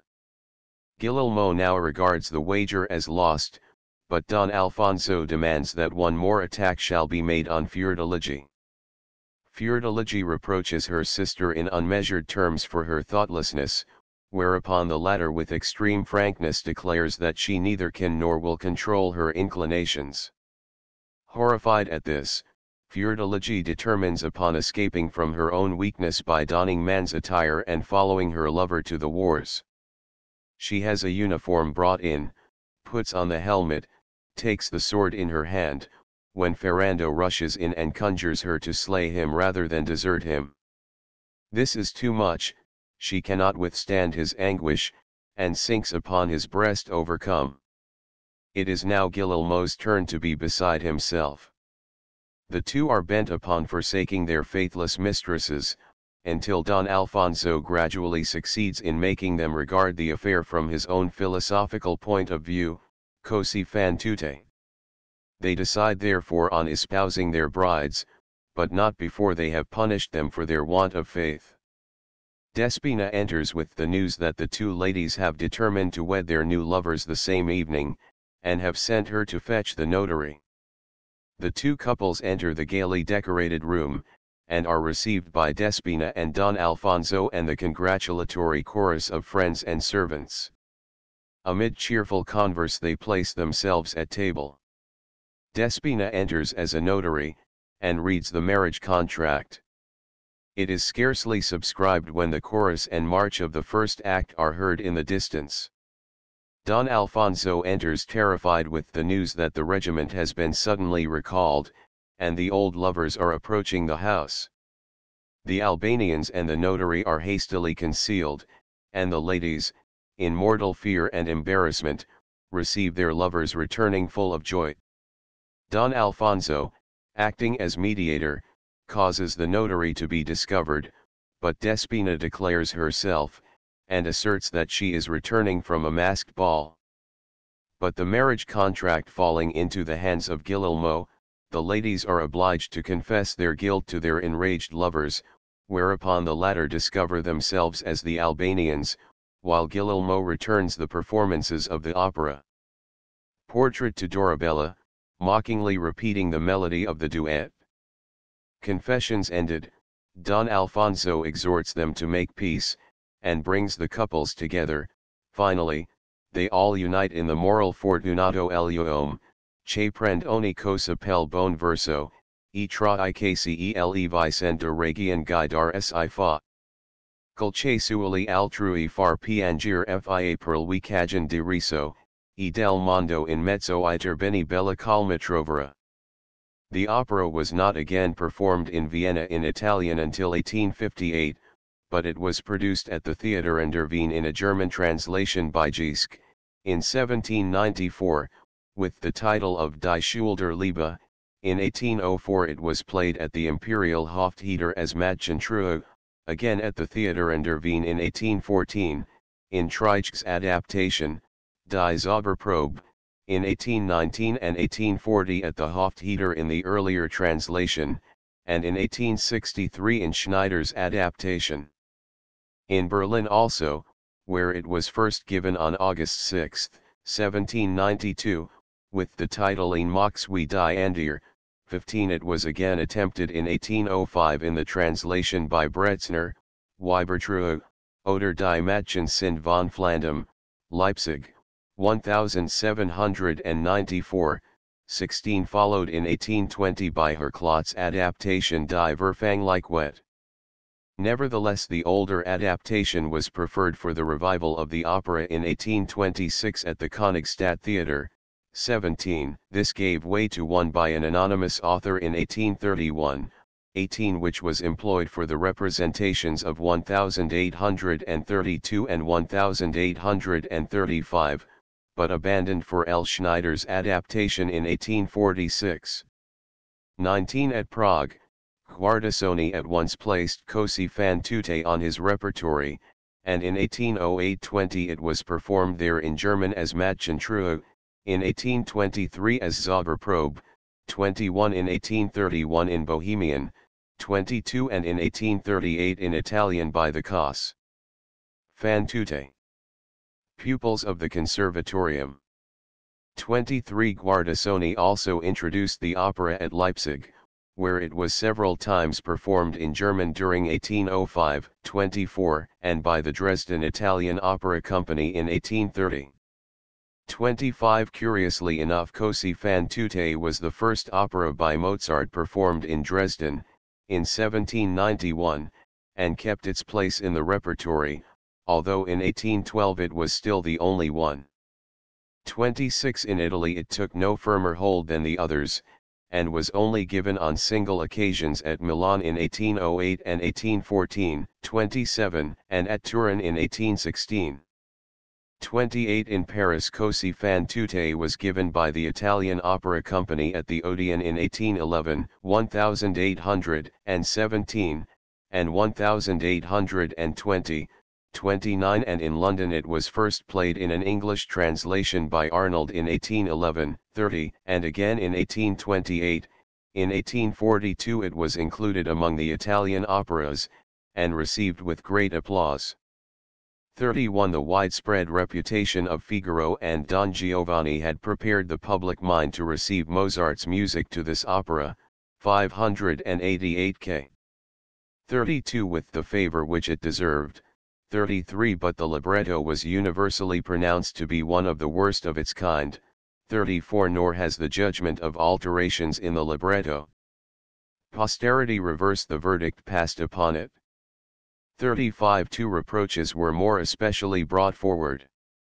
One was the extreme improbability that neither the lovers nor Despina in their disguises would have been recognized by the two ladies, and the other the outrage committed on the moral sense by the frivolity of the test imposed, and if possible still more by the ease with which, after the unfortunate issue of the trial, the lovers all adopt a philosophic toleration towards each other. These two blemishes, however, will scarcely account for the fact that, even where attempts have been made to remove them by adaptation, the opera has never maintained its place on the stage.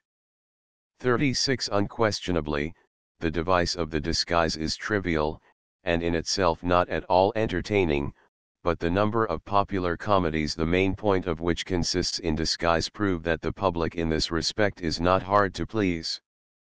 It makes no undue call on the imagination of the spectators to proceed on this supposition, although in every drama deviations more or less important must thereby be made from reality. But the imagination refuses to accept these improbabilities unless they are made to serve as external manifestations of events and actions which seem thus to be taking their regular course. If they are made the foundation for events which are manifestly false to nature, the revulsion in the spectator's mind is extended to the improbable representation itself. Treitschke hit upon the most unfortunate device for obviating the difficulty, by turning Alfonso into a magician and Despina into a sprite, and thereby not only producing glaring inconsistencies, but completely nullifying the musical characterization. Another attempt was made by Kriebel in an adaptation called Mädchen sind Mädchen, performed in Stuttgart in 1816, where the lovers return home after a lengthened absence and Così fan tutte. Before appearing to their brides undertake and carry out the trial of their constancy, Despina undertakes the cure in her own person, and in the last finale a real notary is brought on, whom she afterwards declares to be her lover. The progress of the plot is completely changed, almost all the songs are transformed and taken from their proper connection. Herklot's alterations in Die Verhängnisvolle Welt went still deeper. 37 The ladies are not put to the test by their own lovers, but, with the connivance of the latter, by two of their friends, whose servant Pedrolo takes part in the intrigue as the doctor and the notary. Not to mention the injury which the musical characterization suffers thereby, the clumsiness of the test imposed is made still more apparent, and the final reconciliation becomes more unreal and revolting. De Ponte has made no effort to soften the awkwardness of the situation, it is indeed very much increased by the exchange of lovers made during the trial, as if the right choice was that which is then made. G. Bernhard, Gugler, who has done honor both to words and music by his excellent edition of the opera, 38, removed this obstacle in his adaptation, Sind sie true? Stuttgart, 1858. Here each lover proves his own mistress, and the plot and its development are modified accordingly. 39. De Ponte sacrificed the excuse this would have afforded to the two ladies who might be supposed unconsciously drawn towards the true object of their affections to the dramatic effect of the embarrassing position of the men on either side. Attempts to remedy this defect led to other and greater ones. 40. In an old adaptation, Die Wet, Oder Mädchenlist und Liebe, the author criticism of the libretto, whose name is unknown to me, has hit upon the device of making the waiting maid betray Don Alfonso's plot to the sisters before the entrance of the pretended friends, so that they are supposed to be hoaxing their lovers all the time, and the latter have to sue for pardon at the end. Despina's disguise as the doctor is retained, but a real notary is brought in for the last finale. Arnold proceeded similarly in his English version, tit for tat. 41. L. Schneider, too, has made the same alteration, with the difference that Despina does not betray to her mistresses the plot against them until the second act, from which time they feign the weakness with which they mean to chastise their lovers. But this alteration implies a coarseness of conduct in the two sisters which is scarcely less reprehensible than their fickleness. The musical characterization also is destroyed, since they are now supposed to feign the sentiments which they were originally intended to express in all seriousness. The inconsistency is sometimes unendurable. Added to this, the second finale is nullified by the altered catastrophe, and the charming part omitted where the men recall the characters assumed by them. 42. It would have been necessary to bring the psychological interest of the drama into the foreground in order to conceal what was objectionable in the situations. Ingenuity and delicacy of invention might have turned the subject into an interesting drama, with the guilt and mishaps so evenly balanced that the whole might naturally come to a cheerful and pacifying conclusion. De Ponte's text in no way fulfills these requirements. He takes his stand on the level of the ordinary opera buffa, and demands to be measured by that standard. He makes some attempt at more delicate characterization in his Fiordiligi, in which Ferrando partakes, but the remaining characters are all of the usual opera buffa type, and only receive their individual stamp by virtue of the music. Nor do the situations così fan tutte display much more of original invention. The only animation afforded to the play, consisting of the pretended poisoning and the entrance of Despina as doctor, is neither new nor refined, and the plot proceeds without exciting either interest or suspense. But it gives occasion for a succession of musical situations which, considered apart, have been skillfully treated by De Ponte. The parting scene, the sestet, and especially the first finale, are thoroughly musical in design, and De Ponte's verses are easy and flowing, often not devoid of wit. Unfortunately, his energies are almost all exhausted in the first act. While this contains a wealth of ensemble movements and contrasting situations scarcely to be found in any other opera, the monotony of the second act is strikingly apparent. It does not seem to have occurred to De Ponte to develop his plot by means of an artistic arrangement of ensemble pieces. His sole care has evidently been to apportion the airs and duets indispensable to the chief characters in opera buffa with a due regard to dramatic contrast. 43. Mozart therefore found himself once more engaged upon an opera buffa in the strict sense of the term.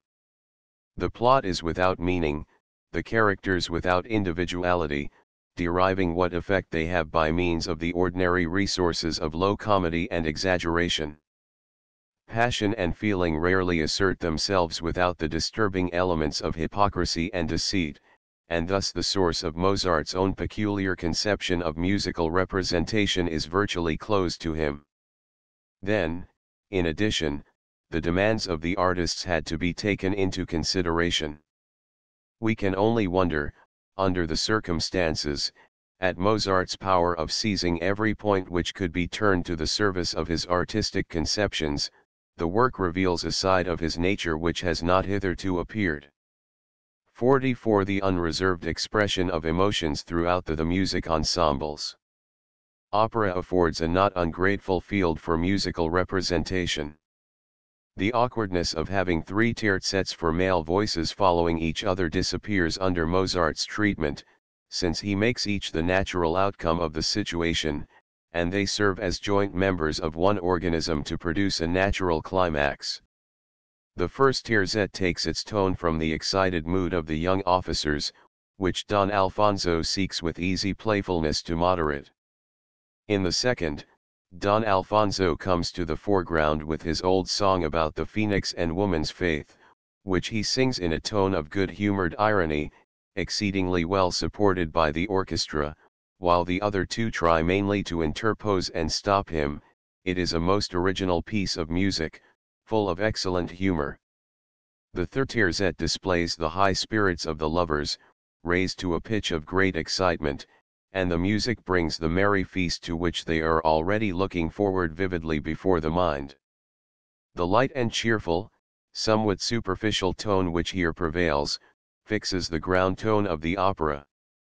The young men are characterized generally, without accentuating their individualities. They stand opposed to Don Alfonso, whose contrasting character comes out all the more sharply. The duet for the two sisters, 4, is more elevated in tone, to accord with the situation. They are melting in tender emotion as they gaze on the images of their lovers, and the expression of the music is full of life and sensuality, but more animated than warm, with no echo of those gentle accents in which Mozart elsewhere so inimitably characterizes the hidden longings of the soul. The unanimity of sentiment here again obscures individual character, and the modifications are more musical than dramatic in their nature. Don Alfonso's Così fan tutte. Short air, 5, where he appears to urge composure, characterizes not his true nature, for he is feigning all the time, but the situation, and that with a degree of exaggeration which comes out in striking relief to his otherwise calm and equable nature. The tone and delivery of the air are correctly indicated by Don Alfonso's words, non son cattivo comico, the deceit is conscious and evident throughout, and it is rendered easy for the performer to let an ironical tone occasionally peep through. The following quintet, 6, carries us to a height hitherto unsuspected. The grief of the sisters at the prospect of separation from their lovers is expressed with ever-increasing passion, while conscious dissimulation imposes a certain restraint on the men, though the emotion they express is in itself genuine enough. The softer nature of Ferrando betrays itself in his gradually increasing sympathy with the sorrowing women. The ironical element introduced by Don Alfonso, just at the point when the passionate lamentation of the sisters is making the greatest impression on their lovers, prevents the situation from passing altogether into the pathetic vein. This quintet undoubtedly belongs in every respect to Mozart's highest achievements. The short duet, 7, on the other hand, in which Ferrando and Guillermo seek to console their trembling fair ones, is poor both in musical substance and characterization, being an easily constructed piece of the kind which the general public loved. The march with chorus, 8, which comes next, is simple, but very fresh and pretty, well suited both to the situation and the character of the opera. The farewell scene, 9, takes place at the same time indicated in the autograph score as recitativo coi strumenti and is a perfect masterpiece of beauty and delicate characterization. The broken sobs of the afflicted women have something of the same comic effect as the infinite sorrow of childhood, and the men seem, half involuntarily, to imitate them, but when the last adieus have been exchanged they give vent to such a sweet and touching sound of lamentation that even the lovers are touched by it, and Don Alfonso is silenced. The repetition of the chorus interrupts the tender leave-taking just at the right time, and endows the scene with fresh life and animation. It finds an appropriate conclusion in the terzet. Tones and gestures of the two maidens as they wave their adieus from the shore, while Don Alfonso appears to share their feelings with a sort of ostentation of sympathy. This terzet No. 10, shows Mozart's power of displaying endless shades of one and the same feeling. The farewells wafted from the shore are more composed than the lamentations called forth by the idea of separation, or even by the separation itself.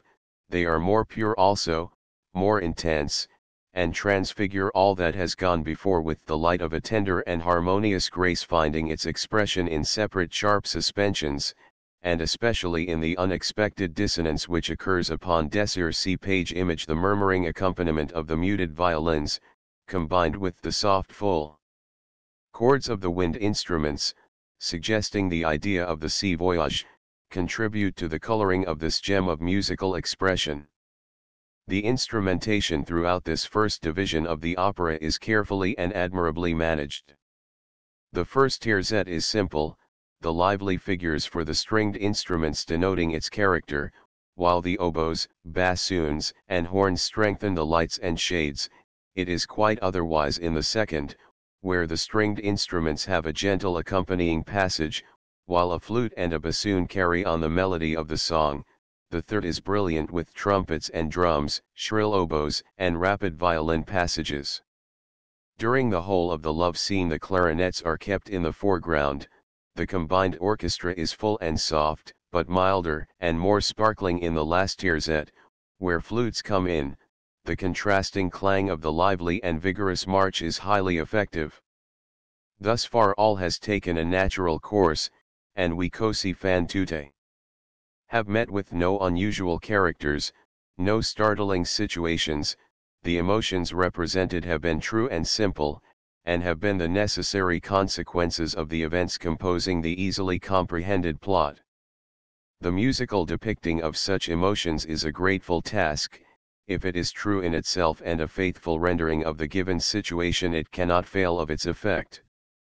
And Mozart has here combined truth of characterization with a beauty of form and a charm of sweet sound which almost overpower the ear, and are scarcely to be found in such fullness in any other of his operas.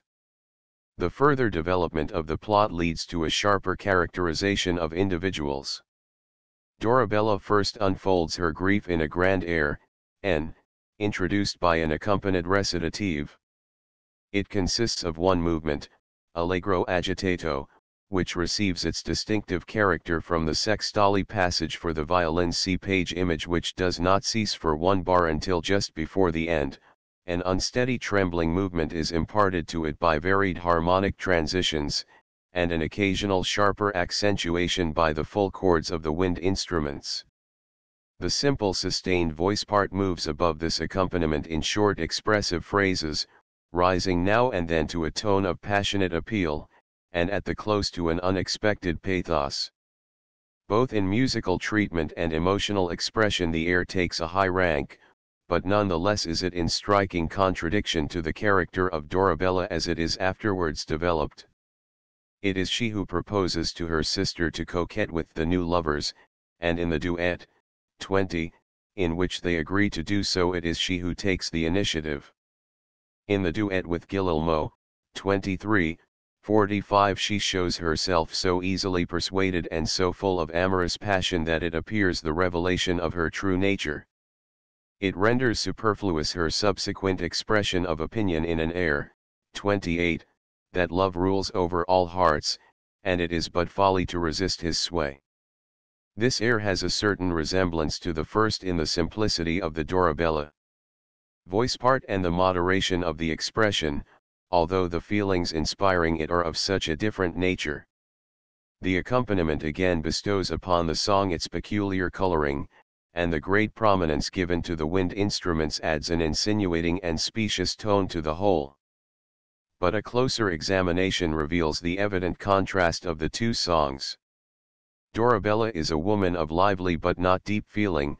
Excitement is necessary to her, even though it may be of a painful nature. She cannot live without it. Her expressions of sorrow increase in intensity, and the orchestra is markedly toned down to allow her to display her true, somewhat shallow nature. Besides this, the exaggerated tone of her grief, displaying its want of perfect sincerity, is strongly marked by the words, e.g. smpo misero di amor funesto daro al humanidad, se viva resto, col suano orabile de mi sosper, and the music takes the cue therefrom. While borrowing the pathetic tone and form of the opera seria, she turns them into a parody like that of the text, invoking the Furies with all the rhetorical apparatus of tragedy. This is especially noticeable towards the close. See page image Cosi fan tutte. The parody facilitates the difficult task of carrying the musical expression of emotion to an exaggerated degree without making it ugly and unnatural. The refined delivery of the vocalist, and the ready apprehension of the audience, must always be presupposed. In the character of Fiordiligi da Ponte has unquestionably kept Ferrarese d'Albani in view. He was said to stand in tender relations towards her. 46 According to him she had a fine voice and an original and affecting delivery, and this opinion was confirmed by the London critics, although she was never considered there as a true prima donna. 47 And Mozart himself remarked that it was not saying much to pronounce Allegrandi far superior to Ferrarese. She had not a good figure, and was but an indifferent actress, but she had beautiful eyes and a charming mouth, and was in great favor with the public. It is not surprising, therefore, that Fiordiligi should have been placed on a higher level than her sister, both musically and dramatically. 48 Her very first air, 14, places her in a far more favorable light. The disguised lovers, after a decided repulse, renew their shameless attack. Fiordiligi's condescending to answer them and to assert her inflexible constancy may not, indeed, be a proof of fine feeling on her part, but it demands an energetic and emphatic tone and strong and appropriate coloring. We therefore have a bravura air in two movements, an andante and allegro, closed by a long coda in accelerated tempo. The comic effect again rests on the element of parody, which is even more strongly marked than in Dorabella's air. The bravura passages, intervals of octaves, tenths, and twelfths, the roulades which she flings at her opponents, the bass-like passages in the deeper register of the voice, all characterize Fiordiligi's Amazon-like haughtiness in an exaggerated manner. Afterwards, it is true, she Ferrando is induced by her more thoughtless sister to coquette with the new lover, but Dorabella's lover presents himself after a fashion calculated to make a strong impression upon her. Guillermo is always light-hearted and cheerful, while, even in the parting scene, Ferrando has shown himself to be a man of softer mold. His air, 17, after the first repulse of his suit, leaves no doubt as to his nature. It renders the vapid sentimentality of the words with remarkable tenderness and delicacy, but this kind of sentimentality being quite foreign to the southern nature, the portrayal of it would rouse more ridicule than sympathy. Such a character cuts a comic figure upon the stage, a circumstance which must be borne in mind in considering this opera. Even in his feigned wooing he expresses his feelings with warmth and animation, his eccentricities being indeed heightened by the difficulties of the situation. This is just the demeanor calculated to make an impression on Fiordiligi, and she soon begins to waver. Perceiving this, he expresses his delight with an extravagance which a man of calmer temperament would have been incapable of dissembling. 49 It is evident that his fancy gets the better of his excited feelings. So apprehended, this air, 24, not only entrances our minds by its continuous flow of lovely melody, but gives us a sense of natural fitness for the situation and characters. It would have been an impossible task for music to represent Ferrando as singing this song with coolly calculated dissimulation, for the exaggeration of caricature is only appropriate when no conviction is required to be brought home to us, whereas here the impression experienced by Fiordiligi must be shared by the audience before it can become intelligible. The music must therefore express a feeling by which a man of excitable nature would be likely to be carried away. In this way only can we justify the deep impression made upon the equally excitable Fiordiligi, when, left alone, she reproaches herself doubly for having coquetted with Ferrando, and been false at heart to her lover. The feeling così fan tutte of remorse, and of newly strengthened fidelity which the memory of her absent lover inspires, is charmingly expressed in the lovely air, 25, Per pietà, ben mio, perdona. This is genuine emotion, springing from the heart, and the music expresses it with all the charm of pure melody. This important air, in two elaborate movements adagio and allegro, gives ample opportunity for display to the singer and an independent part to the wind instruments, especially the horns, without doing injury to truth of expression. It is undeniably akin to the great air in Figaro, p. 92, composed for the same Ferrarese, although they differ both in tone and coloring. Probably the individuality of the singer, distinctly recognizable in the three songs, exerted considerable influence over their composition, and it may also be remarked that too vivid a representation of such a mood as this would have exceeded the limits of opera buffa. Even as it is, it suggests almost too serious a complication and solution of the situation. Ferrando, on learning the faithlessness of his Dorabella, breaks at first into violent indignation, but this soon gives way to softer feelings, which he cannot overcome. In his lovely Cavatina, 27, so Mozart has entitled it, his anger is only faintly suggested, while the memory of his still loved Dorabella shines forth from the darkness of the soul. 50. While he is yet in this sentimental mood, he is urged by Don Alfonso to make one more attack upon Fiordiligi's heart. With this intent, he surprises her in the act of putting into effect her romantic determination to escape from her own weakness by donning man's attire and following her lover to the wars. The duet which ensues, 29, is of singular design and unusually rich elaboration. In contrast with Fiordiligi's grandiloquent sentiments, as she fancies herself again by the side of her lover, comes the melancholy plaint, the urgent petition of Ferrando. Her resistance grows weaker as his entreaties grow more earnest, until at last she sinks into Ferrando Guillermo. His arms. This scene consists of a regularly worked out duet in two movements, but the long suspense requires a corresponding length of reaction from it, and we have to all intents and purposes a second duet, with two movements expressive of the happiness of the lovers. Here again the expression of feeling is so direct and true that we cannot but imagine Ferrando carried away by the impulse of the moment. In fact, these two characters and their relations to each other are somewhat out of keeping with the rest of the opera. Da Ponte failed in giving due effect to the deeper psychological interest of the characters. Mozart has clothed them in flesh and blood, but even he has failed to endow them with the distinct and vivid personality which is to be found in Figaro and Don Giovanni.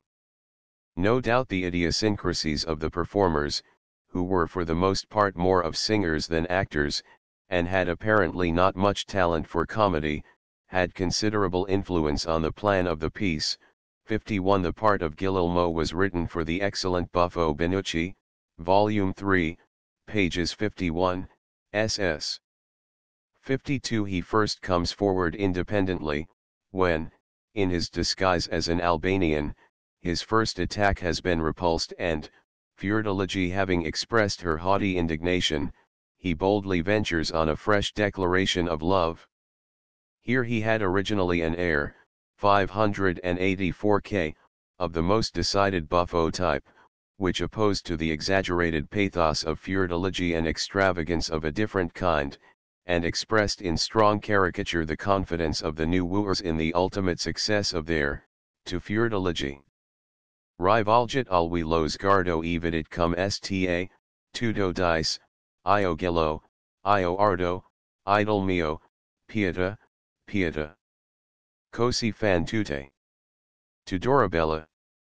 Evoi, cara, un sol momento il bel siglio a mi valgit, e nel mio ritrovirat colche il labro dir non sa. Un Orlando innamorato non e niente in mio confronto, un metero il sen piagato verso lui per nullo io canto. Sun di foco I mi sospiri, sun di bronzo I sui desiri.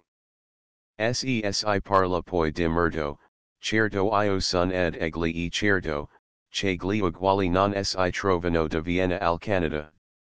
Siam du cresci per ricchezza, du narcissi per bellezza, in amori I Marcantoni verso noi Sarian Buffoni, siam piu 40 di un ciclopo, letterati al pard isapo, se belium, il pic ne seed, si janti e snello il pied, se cantium, col trillo solo faxium torto al assignolo, e qualche altro capitali abbium poi, che alcun non sa. Mozart has turned this into a comic air in the grand style, worthy to rank with those of Leporello, although the delicate malice which characterizes the latter would be out of place here. The various points, not only where the mention of dancing and singing suggest musical freaks, but throughout, are made effective in the happiest musical contrasts, without disturbing the flow and consistency of the whole song. Towards the close especially, the climax is inimitable. After the transition into D minor on trillo and assignolo see page image Guillermo's air. The wind instruments sound a mocking fanfare to the violin quavers on qualche altro capitali see page image cosi fan tutte. Whereupon Guillermo, after the exit of the sisters, breaks out with the whole strength of his voice into a triumphant allegro molto see page image but stops suddenly, as if afraid of being overheard, and sings his joy sotto voce to Don Alfonso. This air, which afforded abundant opportunity for the display of voice and art to the happiest advantage, was laid on one side, no doubt with the conviction that so evident a caricature could not be maintained throughout the love test without wedding internal to external improbabilities, and displaying Guillermo in two distinct characters. Another air, 15, was therefore substituted, expressing Guillermo's character as a cheerful man of the world who takes serious matters lightly, and comports himself with ease and freedom. He turns half confidently, half jokingly to the ladies, the secret pleasure which their rejection of his suit affords him increasing his cheerfulness, and even giving it a tinge of irony. The music is quite simple, tuneful, light, and pleasing, in direct contrast to the previous grand air. His second air, 26, in which, after his adventure with Dorabella, his good opinion of women is considerably modified, is in perfect harmony with the first. The feeling that he has the advantage over Ferrando, the Guillermo assurance of Fiordaligi's unalterable faith, give him an air of overweening security, and cause him to express himself with a lightness which he would certainly have refrained from had he known how nearly the matter affected himself. This is a truly comic situation, and Mozart has given effect to it mainly by the tone of easy merriment which he has caught so admirably, and which never passes the bounds of friendly good humor. The air is long, singer and orchestra vying with each other in rapid animation, and the jovial, easy character of the man is fully and pleasantly expressed. 53 His intercourse with Dorabella corresponds with this view. The easy, half-jesting gallantry with which he approaches her in the duet, 23, belongs to his nature, and the part he is playing is no effort to him. It is more than once made plain that Dorabella is more strongly affected than he.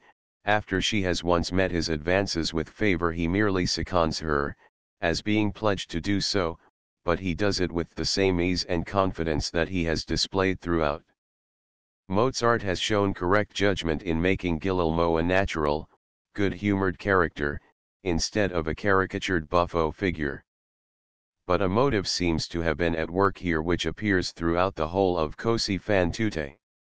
It is evident that Mozart has sought to clear himself from the reproach that his music was too heavy, too serious for a comic opera, and to satisfy the taste of the public for what was light and entertaining. This demand was met in the two male duets, the first, 7, being light and superficial, and the second a serenade, 21, which, accompanied, according to custom, only by wind instruments, follows a striking chorus with a melodious and pleasing effect, but without individual character. The same motive is even more evidently at work in the character of Despina. She never betrays a particle of true feeling. She has no sympathy così fan tutte. Either for her mistresses, or for their lovers, or for Don Alfonso, and she has no love affair of her own. The only visible motive of action with her is selfishness, which triumphs even over her love of intrigue. Every expression of hers shows giddy thoughtlessness, not always of the most refined kind. Her two songs are both addressed to her ladies. The first, 12, is in answer to Dorabella's pathetic burst of sorrow, and scoffs at her belief in the constancy of men, while urging her to reward inconstancy with inconstancy. The second, 19, exhorts the still undecided fair ones to adopt coquetry as the true rule of life for the female sex. In the first air the gaiety, lightly tinged with humor in the short introductory allegretto, is light and easy, and has a forwardness about it not quite maidenly, but so pretty and winning that the whole person is invested with a certain interest and attractiveness. In the second air Despina appears as the temptress, therefore the action is more careful, the expression more delicate, insinuating persuasion takes the place of her former pertness, and the comic element only asserts itself once in the strongly accented e qual regina dali alto soglio col passo e voglio farsi ubitur. This air reminds us in many points of Zerlina, but it serves also to prove how many touches of detail and delicate shades of musical expression are wanting when true feeling is not at the root of the conception. Spite of its commonplace tone, its lively gaiety gives it a certain charm, just as in everyday life we often meet with people commonplace in their nature, but attractive from their youthful freshness and cheerfulness. But Despina is in her element when she herself is playing some extravagant prank, and she adopts her various disguises with much boldness and gay humor. The scene where she enters as a doctor in the first finale belongs indisputably to the wittiest performances of comic music. After the long suspense, the animation caused by the entrance of the doctor has an excellent effect, and the Despina, boastful loquacity and solemn conceit of the charlatan stand out from the surroundings without the need of any special medium for their expression. Every phrase is pronounced simply but with telling effect. Exaggeration, which at this point of the situation would only do harm, is carefully avoided, and the general impression of unclouded gaiety is heightened by the intensity with which the other characters express their feelings. 54 The notary in the second finale is quite as humorously depicted.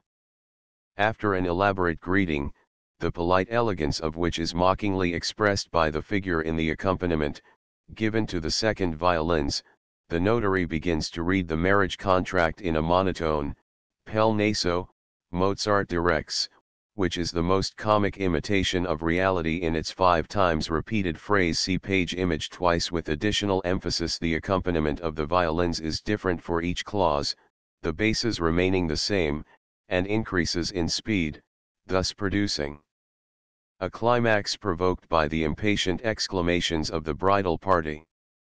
The whole conception of the part of Despina may be referred to the individuality of its first performer, Signora Busani, whose reputation was così fan tutte. Rather for spirit and audacity than for delicacy of expression, Volume 3, p. 97. Another example of perfect gaiety is the terzet for the three male voices, 16. After the angry exit of the sisters, Guillermo and Ferrando begin to laugh, 55, thereby increasing the discomfiture of Don Alfonso, who with difficulty persuades them to desist. The merriment of the young men, the annoyance of the old one, the laughter which they vainly endeavor to suppress, are so admirably expressed, and the triplet passage of the accompaniment adds so strikingly to the effect, that we feel the same irresistible inclination to merriment that is inspired by the countenance of an antique laughing satyr. The counterpart to Despina is Don Alfonso, 56, who displays throughout the plot no single impulse of sympathy or good nature, and at the same time fails to inspire interest as a purely comic character. Paltry scepticism without humor or good temper, cold rationalism without any tinge of geniality, are not attractive in themselves, and are essentially unmusical. They can only be effective by virtue of contrast, and Don Alfonso therefore appears principally in ensembles.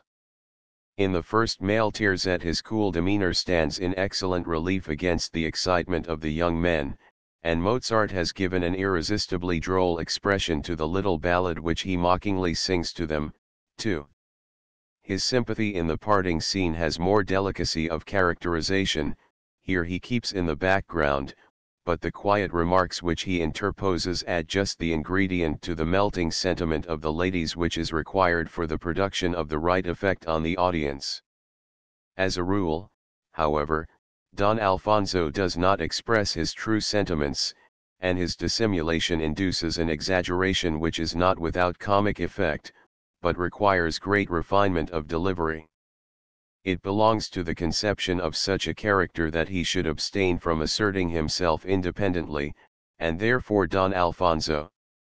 No grand air is assigned to him.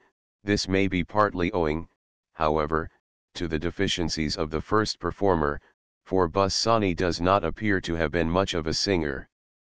His two most important solo pieces are purposely so arranged as to admit of an amount of sentiment which is foreign to his true character. In the first he expresses with evident exaggeration the consternation which fills him at the afflicting intelligence which he is bringing to the sisters.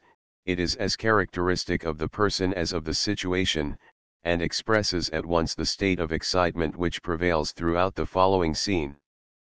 Of more original design is the short ensemble movement, 22, in which Don Alfonso and Despina bring the two couples together.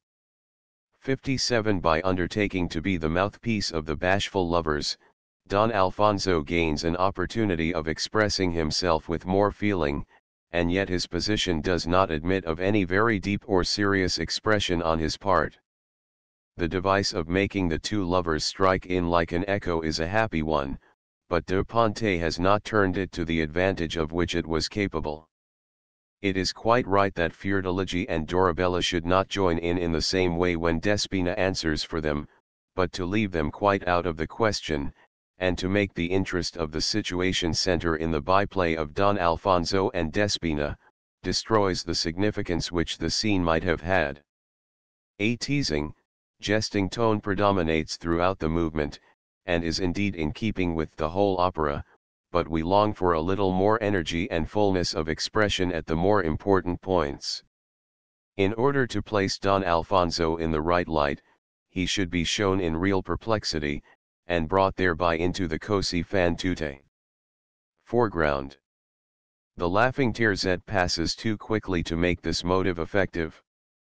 Besides the terzet, he has only two short movements wherein to express his views on the inconstancy of women, and these in a sort of accompanied recitative suggest very vividly his exalted and pedantic turn of mind. In the latter of the two he proceeds through a very simple but suggestive climax to point his closing moral. See page image, and the converted but appeased lovers join in at his desire. As has already been remarked, Mozart took this phrase as the motto for his overture.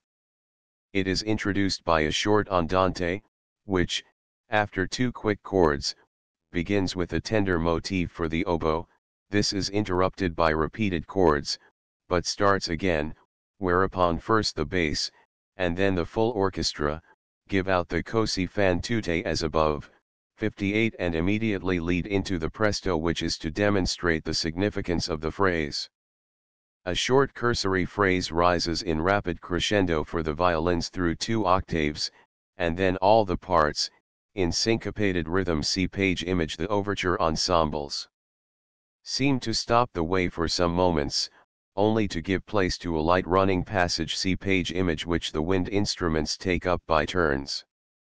These are the elements which in rapid and incessant alternation chase each other through the overture like feather balls tossed from hand to hand, until the merry game is interrupted by the phrase which gave birth to it, così fan tutte.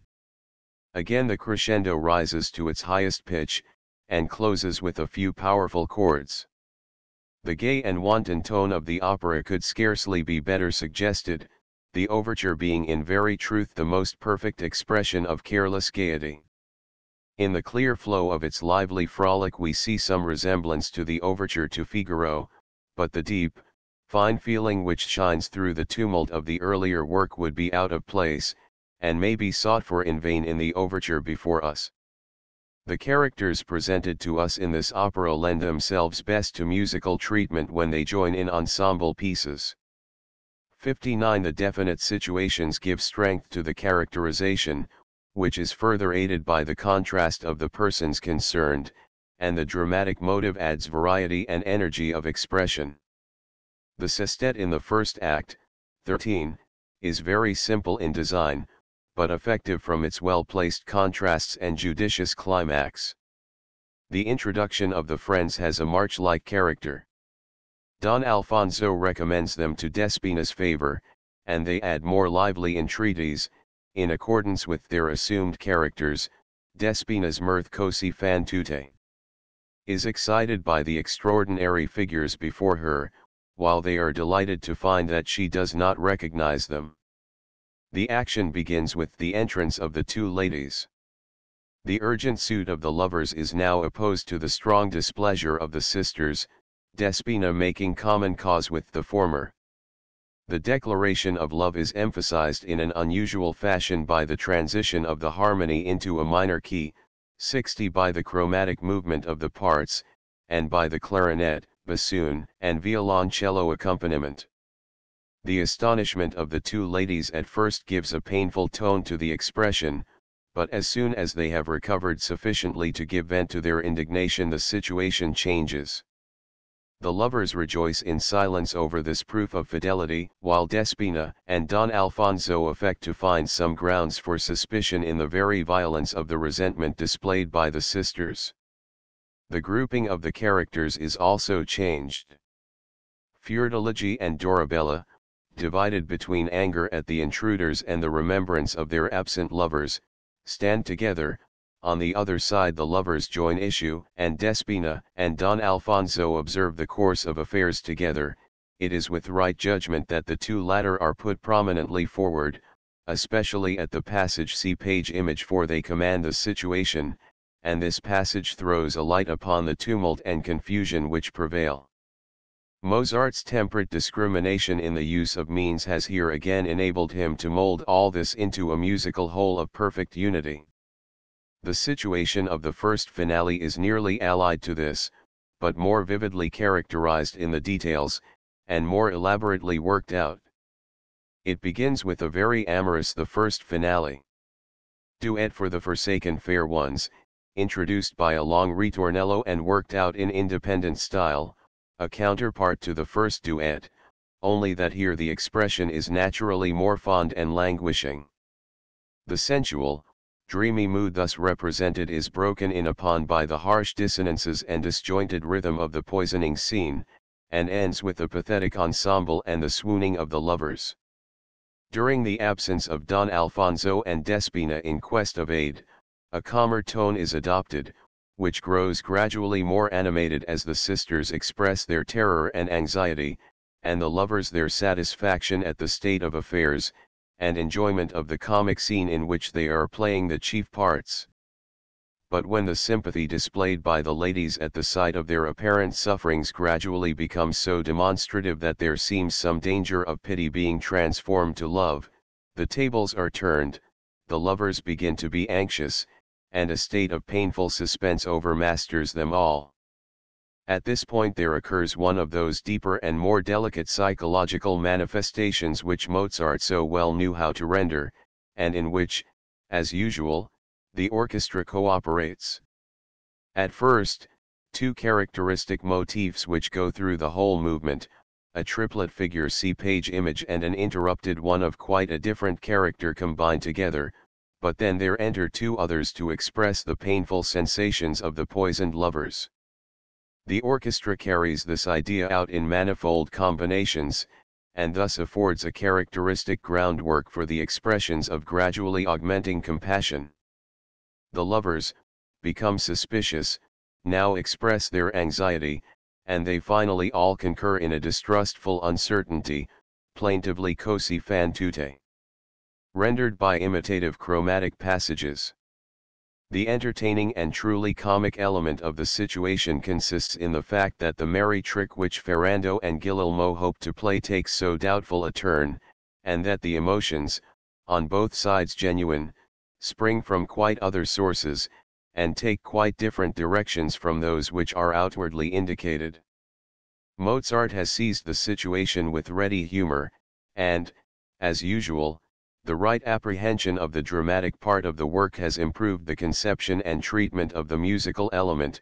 This movement is in every respect a masterpiece, and belongs to Mozart's most exquisite compositions. The scene changes completely with the entrance of the disguised physician, and the key of the dominant G major, following the close in C minor, makes the same impression of freshness as the introduction of an entirely new element.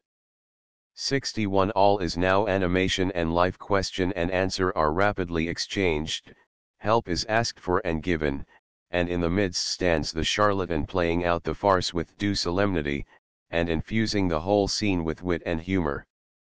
After the completion of the pretended cure, the lovers again come to the foreground and express their passion in extravagant ravings. The reluctance of the ladies, in spite of Despina's and Don Alfonso's persuasions, again gives a comic tone to the situation, contributing to the production of an ensemble singularly rich in contrasting sentiments. The orchestra again serves as a groundwork, and an original and persistent violin figure gives the andante a strange, somewhat solemn character, with which the voices frequently contrast in a manner highly suggestive of the situation.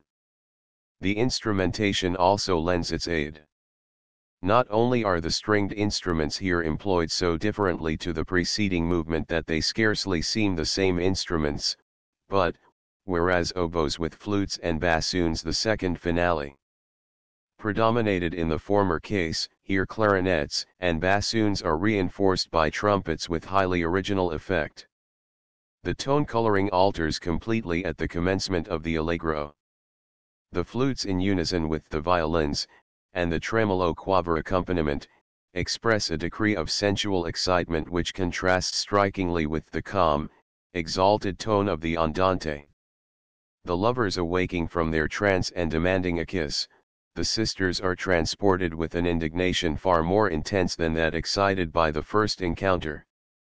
Don Alfonso and Despina seek to pacify them, and an unwilling suspicion that the very violence of the resentment argues against its absolute sincerity modifies in the minds of the lovers the comic impression of the whole scene.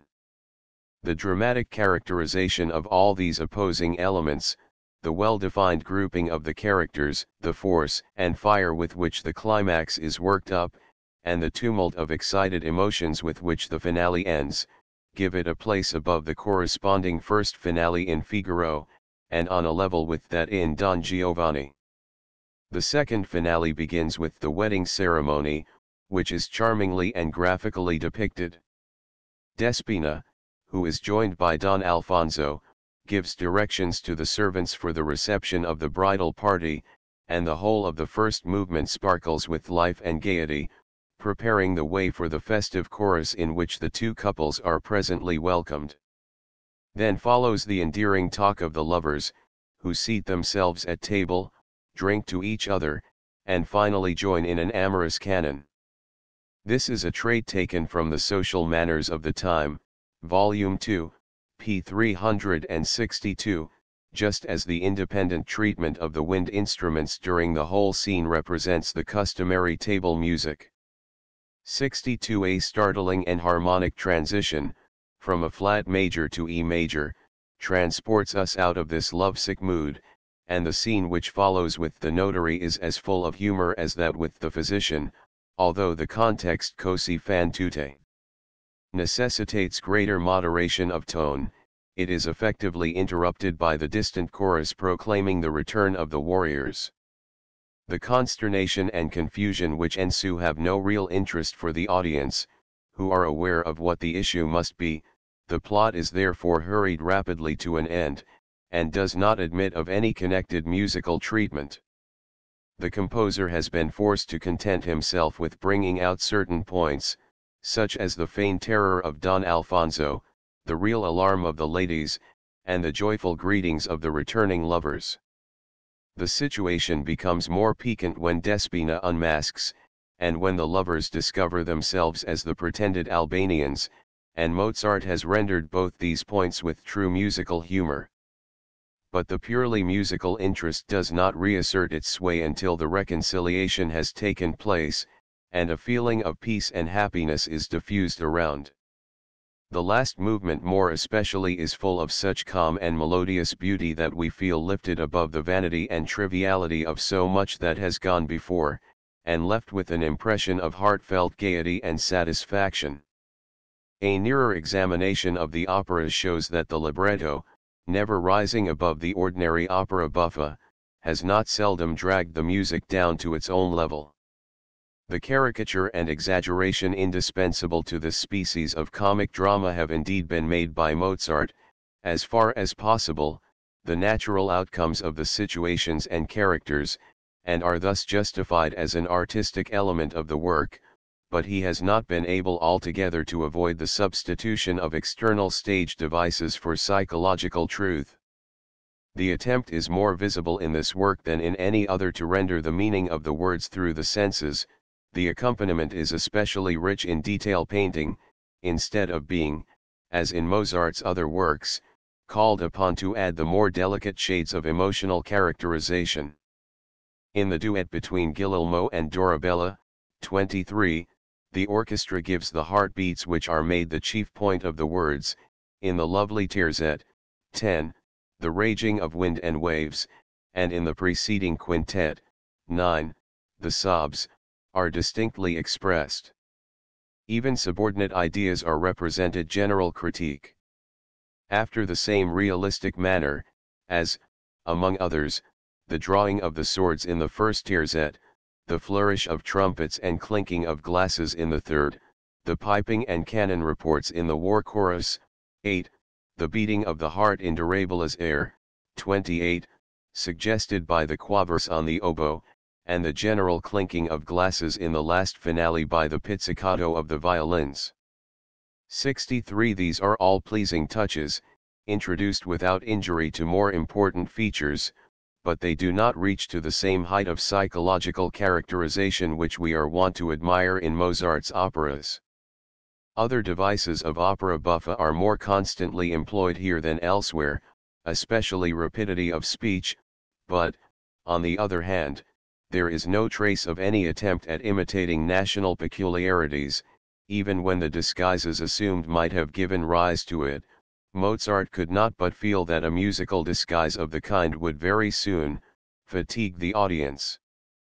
The effort to cater to the taste of the public goes hand in hand with submission to the dictates of the singers, and we find their influence far more visible in Così fan tutte than in Figaro or Don Giovanni. There is an evident effort to please individual taste in the concerted airs, and in the unusually light and pleasing melodies. Such concessions cause this opera, more than any other, to resemble the best works of Italian masters. The peculiar qualities of Mozart's nature, his refinement and nobility of thought, his wealth of productivity, and his marvelous technical knowledge, are as distinctly marked in this opera as elsewhere. The planning, the construction, the grouping of parts, are so firm, so transparently clear, that we follow even the most complicated movements with ease. The freedom and pliancy of the disposition of parts, where there occurs a combination of different characteristic melodies, the easy dexterity displayed in the employment of contrapuntal forms, cooperate to excite and rivet the attention of the hearer, without causing him any sense of effort.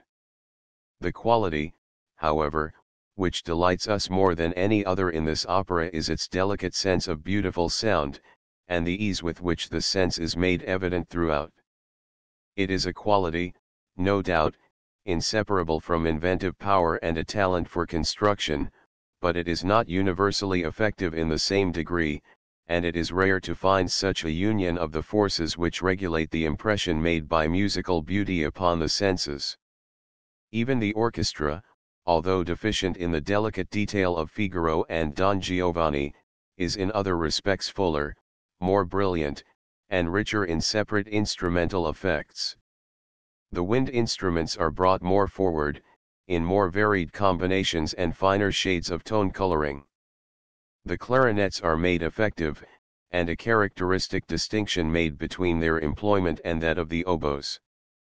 An original use is made of the trumpets. Apart from drums they are not trumpet-like in the ordinary sense, but are used in place of the horns, not in combination with them, and mostly in the lower registers, in order to give freshness and force to the tone coloring. Similar observations might be extended to show in detail with what refined penetration and correct judgment of effect the forces of the orchestra are made to conduce to the euphonious charm of the opera. That così fan tutte, considered as a whole, and in respect of importance and detail of characterization, is inferior to Figaro and Don Giovanni, no competent critic will deny.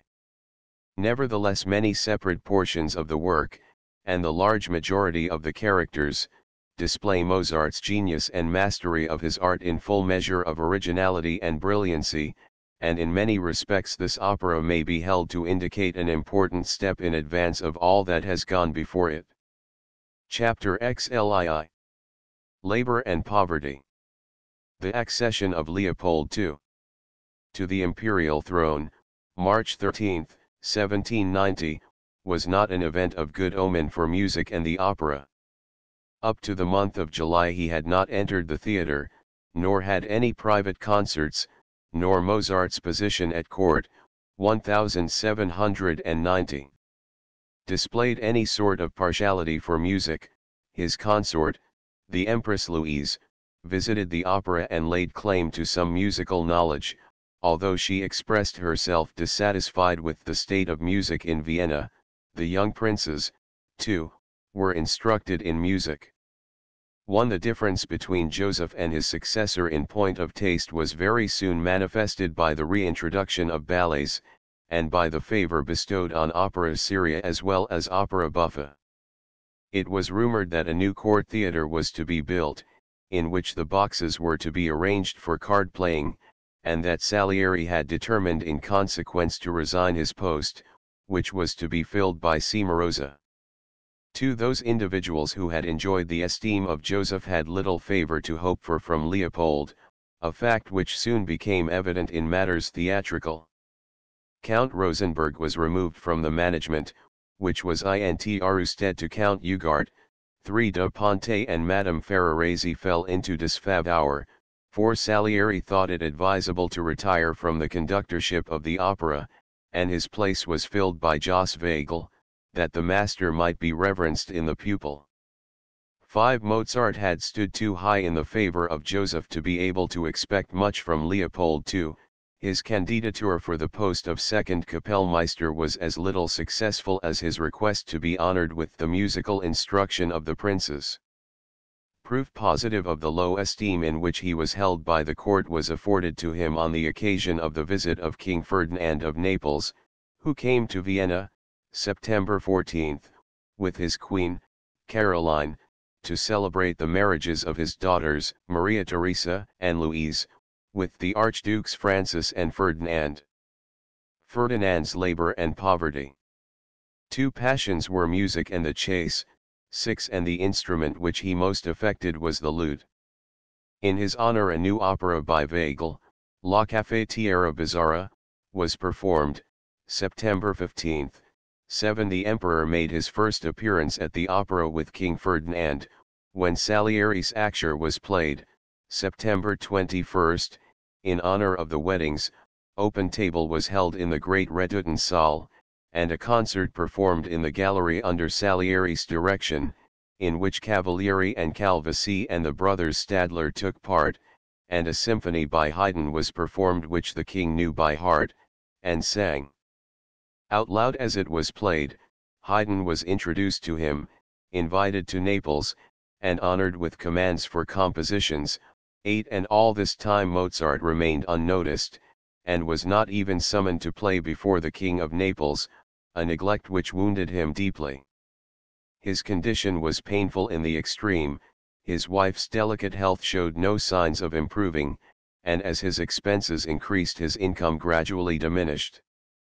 In May he had only 2 pupils, and was obliged to appeal to his friends to assist him in raising the number to 8.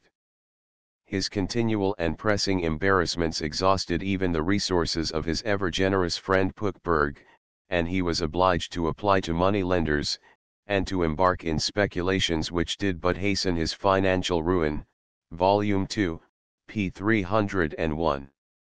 The weight of these cares crippled his energies for work, as he himself complains, and no period of his life is so poor in artistic production as this year. His own catalogue contains, after the completion of Così fan tutte in January, 1790, only May. Quartet for 2 violins, viola, and violoncello in B-flat major, 589 K.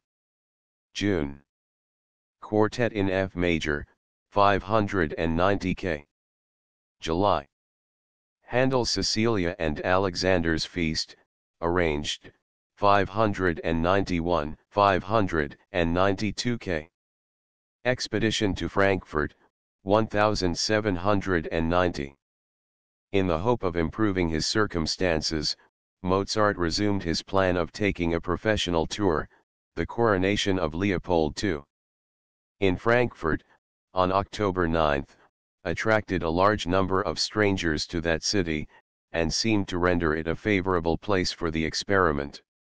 Salieri, as court Kapellmeister, 9 IGN Umlauf as his deputy, and 15 chamber musicians, were sent to Frankfurt among the retinue of the emperor. 10 Mozart was not included among the number, and thus was deprived of the advantage of the imperial patronage. On September 23 he set off, after pawning his silver plate to defray the expenses of his journey, Volume 2, p. 301, in company with his brother-in-law, the violinist Hofer, whom he took with him out of compassion, and with the intention of sharing the expected profits together. They traveled in their own carriage, and, arriving in Frankfurt on the 23rd, had considerable difficulty in finding a lodging, owing to the overflow of strangers into the town.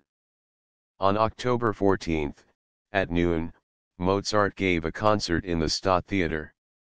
11 The contrabassist Ludwig, long since dead, who took part in the concert, used to tell how the piano stood upon the stage, and how during the rehearsal the restless, agile little man was continually leaping over the prompter's box into the orchestra to chat in a friendly way with the various performers, and then climb back again onto the stage. Mozart's own compositions were exclusively performed at this concert. He played the concertos in F major, 459 K, and D major, 537 K. Margarethe Hamel, afterwards Frau Schick, was the vocalist, and so charmed Mozart by her voice and delivery that he is said to have exclaimed repeatedly, "I never wish to hear any other singing labor and poverty than this." 12 It is also said that he played a pianoforte concerto as a duet with old Papa Beek, Volume I, pages 151,368, whom he met again here. 13 He acquaints his wife with the friendly reception accorded him, and tradition has it that he struck up a friendship with the Concertmeister Hoffmann, and generally spent the evening with him at Grand's Tavern in the Bleidenstrasse. Hesse became acquainted in Frankfurt, as he tells us, 14 with an old superannuated organist of the Katharinenker Arch, who in 1790 had been the pupil of his predecessor. The old man said one Sunday, after service, Mozart came into the choir at St. Catherine's, and begged the old organist to allow him to play something. He seated himself on the stool and gave the reins to his fancy, when the organist suddenly pushed him off the stool in the rudest manner, and said to the pupil standing by, "Mark that last modulation which Herr Mozart made. How can he profess to be a musician and commit such grave offences against correct composition?" The pupil had remembered the modulation, and Hesse thought it a fine one, and not even unusual. From Frankfurt Mozart proceeded to Mayence. Here rumour assigned him a touching love intrigue, which was supposed to have suggested the song Iot I Lasaio, the said song having been in reality composed by Gottfried von Jacquin in Vienna, and not by Mozart at all. Volume 2, p. 361. On his way back to Frankfurt, Mozart stayed at Mannheim, and renewed the memory of former days with as many of the old friends as still survived. He arrived just in time for the first performance of his Figaro, which took place on October 24. The actor Backhaus notes in his Tagebuch der Mannheimer Schaubühne, "I got into great disgrace with Mozart. I was standing at the door while our rehearsal was going on. He came and asked me about it, and whether he might hear it. I took him for a little journeyman tailor, and refused to let him in. You will surely allow Kapellmeister Mozart to hear the rehearsal." So I was in a scrape most decidedly. 15 Return journey to Vienna, 1790. The late organist of the Trinitatiskirche, Schultz, delighted as an octogenarian to recall how Mozart, who visited his father and played the organ with him, censured the slow tempi of the Kapellmeister Franzl at the rehearsal in the theatre, and gave it himself with more animation. Otherwise, Mozart pronounced himself highly satisfied with the cast and the performance. 16 At Munich, where Mozart arrived on October 29, and took up his quarters with his old friend Albert. 17 He found still more of the old set, and his letters to his wife show the pleasure he took in their society. Here at last he had the gratification of being requested by the Elector to play at the concert which was given at court to the King of Naples, who was staying at Munich for 2 days 18 on his return journey from Frankfurt. Highly creditable to the Vienna court, he writes, that the king should hear me in a foreign country. Shortly after Mozart's return to Vienna, Salomon arrived from London, and made what might at that time be considered brilliant proposals to Haydn to accompany him to England, and produce that series of compositions for the Philharmonic Society which were destined to lay the foundation of Haydn's fame and prosperity. Salomon made repeated propositions to Mozart also to undertake the journey to London under similar conditions, as soon as Haydn should return. It was with a heavy heart that Mozart bade adieu to his dear Papa Haydn, the only artist in Vienna who really understood him and wished him well. It may safely be asserted that Mozart did not return to Vienna with a full purse, nor did his other financial operations secure for him that for which he so touchingly expresses to his wife his ardent longing, a mind free from anxiety, and permission to work only to work. He did work, though, labor and poverty. After his return, and the last year of his life displays an activity which passes belief. His own list contains 1790. December. A quintet for 2 violins, 2 violas, and violoncello D major, 593 K. 1791 January 5. A pianoforte concerto, B flat major, 595 K. January 14. 3 German songs, 596 K. January 23, 29, February 5, 12, 28, March 6. Dances, 599 to 607, 609 to 611 K. March 3. A piece for clockwork, in F minor, 608 K. March 8. A bass air with obbligato double bass, for H.R. Engorl and Pichelberger, per Questa Bella Mono, 612 K. Variations for the piano on the song Ein Weib ist das herrlich Saint Ding, 613 K. April 12.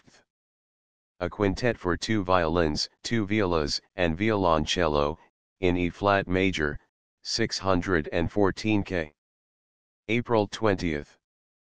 Final chorus in the opera Le Gelosi Villain, by Sardi, for amateurs, Viviamo Felici in Dolce Contento, 615 K, unknown. May 4. Andante for a waltz on a small barrel organ, in F major, 616 K. May 23. Adagio and Rondo for harmonica, flute, oboe, viola, and violoncello in C minor, 617 K. June 18. In Baden Ave Verum Corpus, 618 K. July. A short German cantata for solo voice and pianoforte, Die Erde unermesslichen Welt als Schofer, 619 K. A glance at this catalogue is sufficient to prove that he wrote whatever he was requested, either by commission or to please his friends. For his own playing, no doubt at a concert, he wrote the pianoforte concerto in B-flat major, which like most of the compositions of this period, is distinguished by its mild and earnest tone and charming euphony. The 2 fine quintets for stringed instruments were written at the earnest solicitation of a musical friend, Volume 3, p. 18, who was no doubt acquainted with Mozart's poor circumstances, and wished to afford him a worthy opportunity of turning his art to account. The spirit in which Mozart undertook commissions which were often of a very subordinate nature may be best seen in his composition for a mechanical timepiece which was ordered by Count Diem for Müller's art collection, then attracting great attention. The serious temper which it displays, and Baden, 1791 Stahl. The thoroughly technical treatment of the composition, betray no evidence of a work merely done to order. Another occasional composition is the beautiful chorus with stringed quartet accompaniment, Ave Verum Corpus. Mozart's wife was staying at Baden for the waters in the summer of 1790, and again in 1791, in company with her sister Sophie. There Mozart became acquainted with the schoolmaster and choirmaster Stahl, an ardent admirer, who took pleasure in making himself useful to Mozart and his wife. That Stahl could appreciate the fun of Mozart, in his unrestrained moods, is shown by the superscription of a note, July 12, 1791, Liebster Stahl. Bester Knoll. Groster Schroll. Bist Stemval. Gelt das Mal. Thut dir Wall. Or by his assurance in another letter, this is the stupidest letter which I ever wrote in my life, but it is just fitted for you. On the other hand, Mozart was of use to him with his compositions, and lent him, among others, his masses in B-flat major, 275 K, and C major, 317 K, for performance. On one of these occasions the soprano singer turned obstinate, and would not obey Mozart's directions. He sent her away, and gave the part to his little favorite, Antonia Huber, a child of 10 or 11 years old, who was often with her brother-in-law Stahl and met Mozart at his house. He practiced with the child for a week, and her industry and attention were so great that she performed her part to admiration, and was rewarded by Mozart with Brave, Tonnerl, Recht Brave, together with a kiss and a ducat. He used to say to her, "Tonerl, make haste and grow big, and I will take you with me to Vienna." 19. The Ave Verum Corpus was no doubt composed at Stoll's suggestion during one of these visits to Baden. It bears tokens of haste, but is so full of childlike piety, winning simplicity, and entrancing harmony, labor and poverty, that one seems for the moment transported from all earthly doubts and cares into a region of heavenly calm and peace. A very different impression is made by the bass air with obbligato double bass, composed by Mozart for two professional friends. The celebrated double bass player, Pichelberger, was in Skakanader's orchestra, and Jurl and his wife, formerly Mdlle. Riesinger, sang at the same theater. Contemporaries affirmed that the very pretty and attractive woman had completely entangled Mozart in her coils. Be that as it may, this composition was the cause of a connection between Mozart and Skakanader which was fertile in results to the former. Emanuel Skakanader was born in poor circumstances at Regensburg in 1751. He was obliged as a boy to earn his living as a wandering musician, and in 1773 was so inspired by the performances of a wandering troupe of actors at Augsburg that he joined them. He afterwards married Eleonore Artem, the adopted daughter of his manager, and undertook the management. He had considerable skill and audacity, not only as an actor and singer, but also as a dramatic poet. His company visited by turns Innsbruck, Laibach, Graz, 20 Pressburg, Pest, and Salzburg, where he had become acquainted with the Mozarts in 1780, and had suggested some compositions to Wolfgang, Volume 2, p. 102. His want of refinement in the choice of means of attraction is sufficiently proved by his having on one occasion at Salzburg, when Agnes Bernauer was performed, made the public announcement, "The victim will this day be thrown over the bridge," which concession to the moral feelings of his audience was duly made the same evening. 21. He acquired a considerable competence, but an unlucky speculation in Pressburg ruined him. He had written a piece in which a goose played the principal part, and all the others were cocks and hens. The expenses for scenery and costumes were very great, and, as it was a complete failure, his finances were Skakanader. Irretrievably injured. In November, 1784, he gained access for his company to the stage of the Karntheater Theater in Vienna, where he gave German operas and plays, at which the emperor was occasionally present. 22. He appeared on April 1, 1785, in the part of Schwindel in Gluck's Pilgrim von Mecca, but attempting greater parts in serious drama, he was hissed off the stage, and in February, 1786, was forced to leave Vienna. 23. He then took the town theatre in Regensburg, and endeavored to satisfy the taste of the populace for low comedy, but this did not last long, and in the summer of 1787 he threw up the undertaking 24 and returned to Vienna.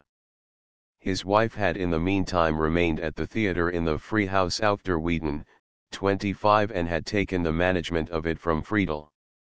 This now passed into Skakanader's hands, and in these confined premises, little better than a barn, he succeeded in delighting the Viennese public with performances expressly designed to attract them, especially comic operas, of which many were highly successful.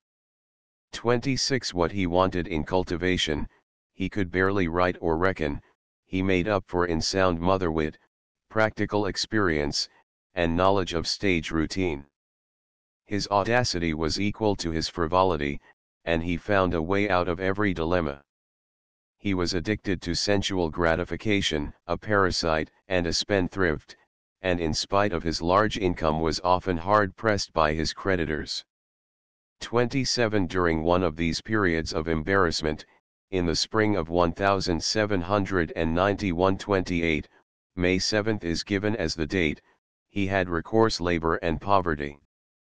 To Mozart, with whom he had renewed the old acquaintance, and representing to him that he was lost unless he could produce an opera of great attractive power, he assured him that he had discovered an excellent magic subject for an opera, which Mozart was just the man to compose.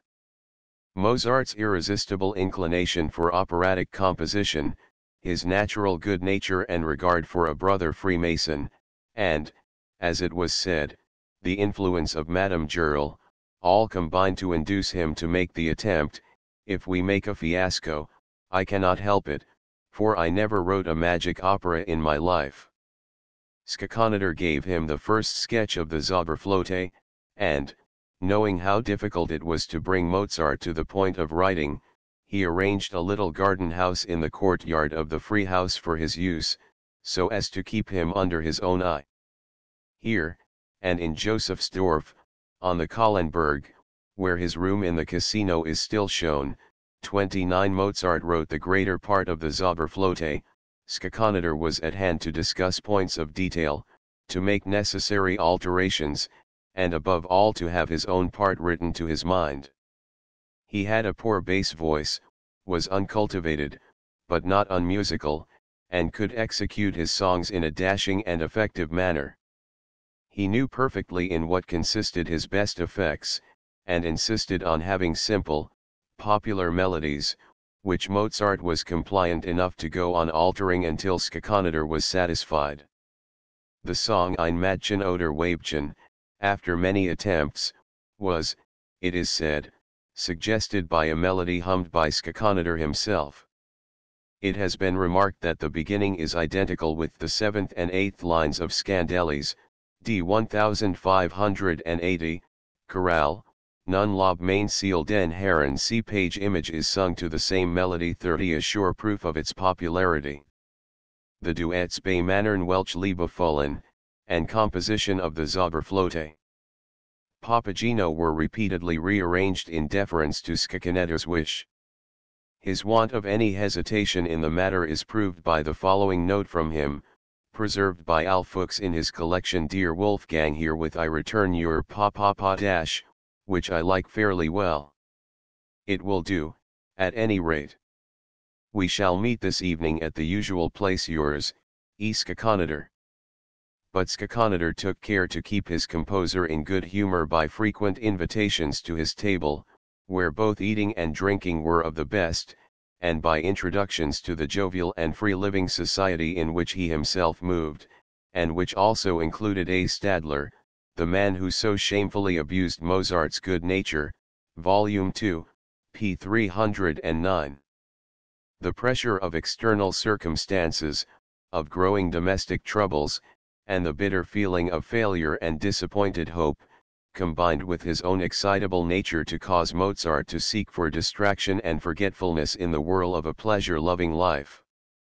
His wife was at Baden, where his youngest son Wolfgang was born on July 26. Her absence deprived his home life of any comfort, and drove him to take refuge among his theatrical friends.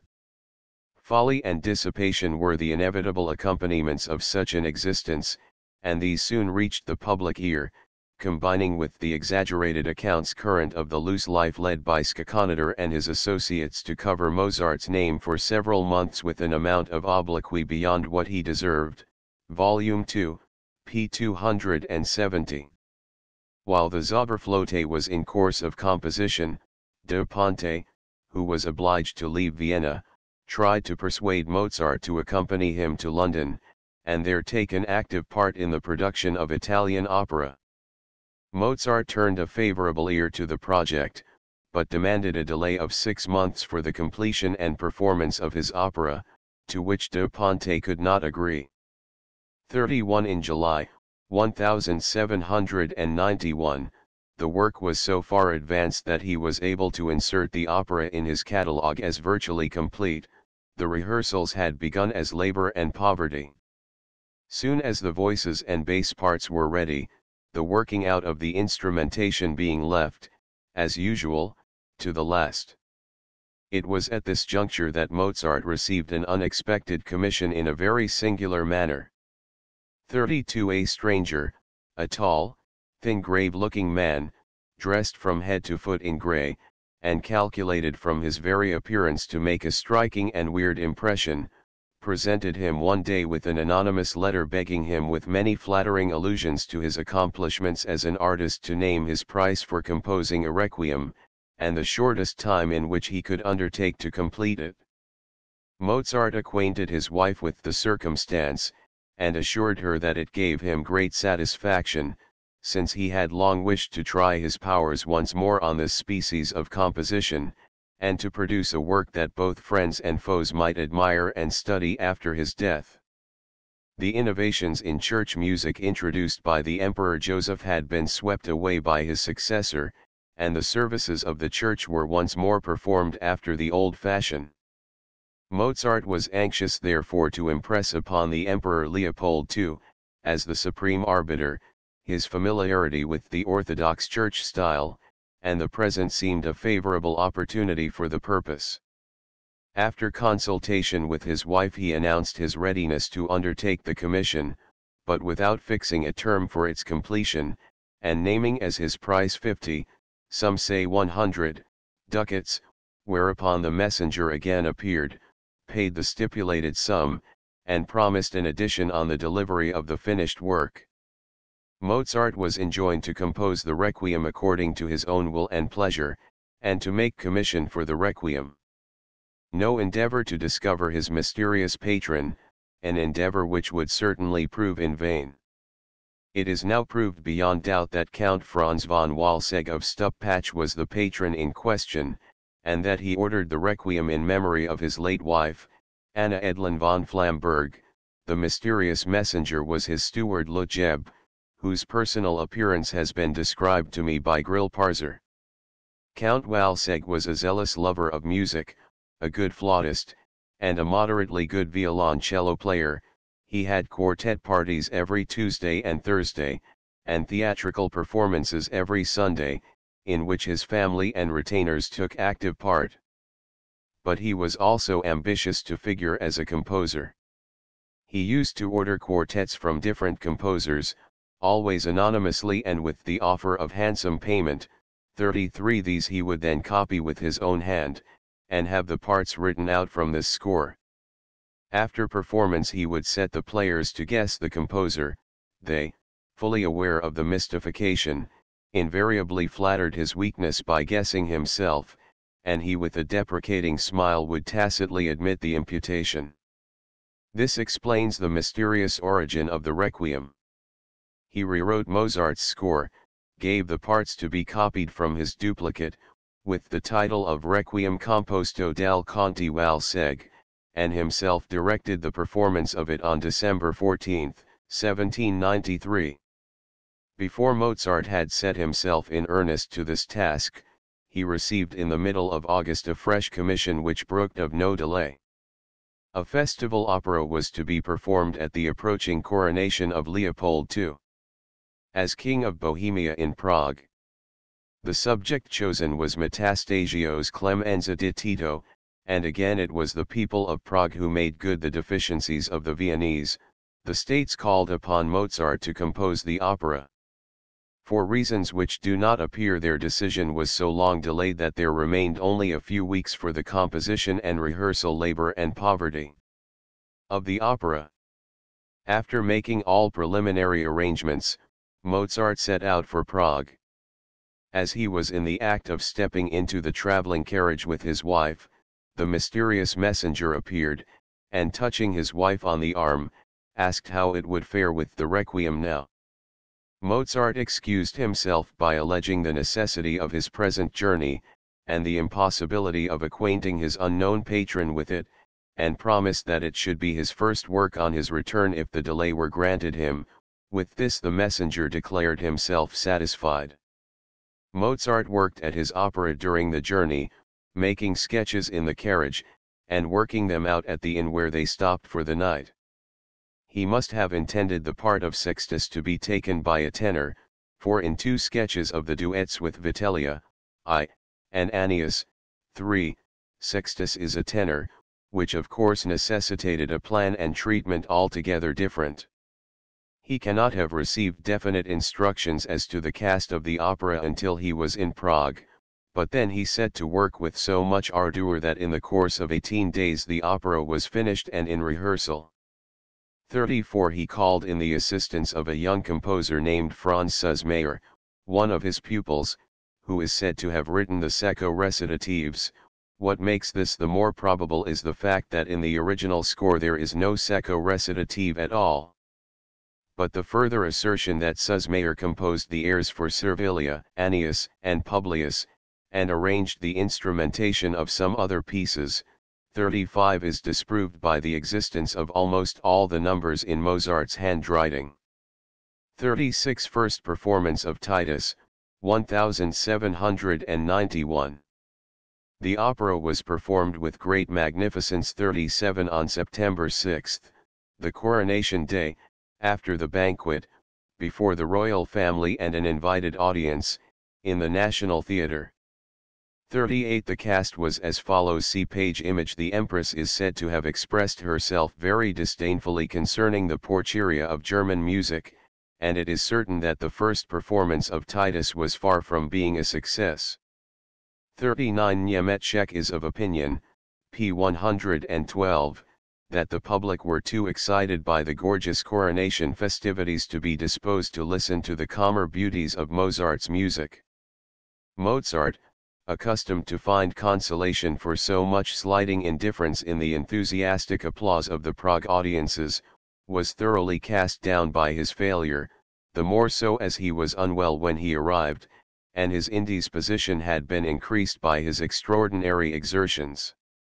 He was continually taking medicine and looked pale and depressed, although, as Niemetschek says, his gaiety shone forth bright as ever in the congenial society of his Prague friends.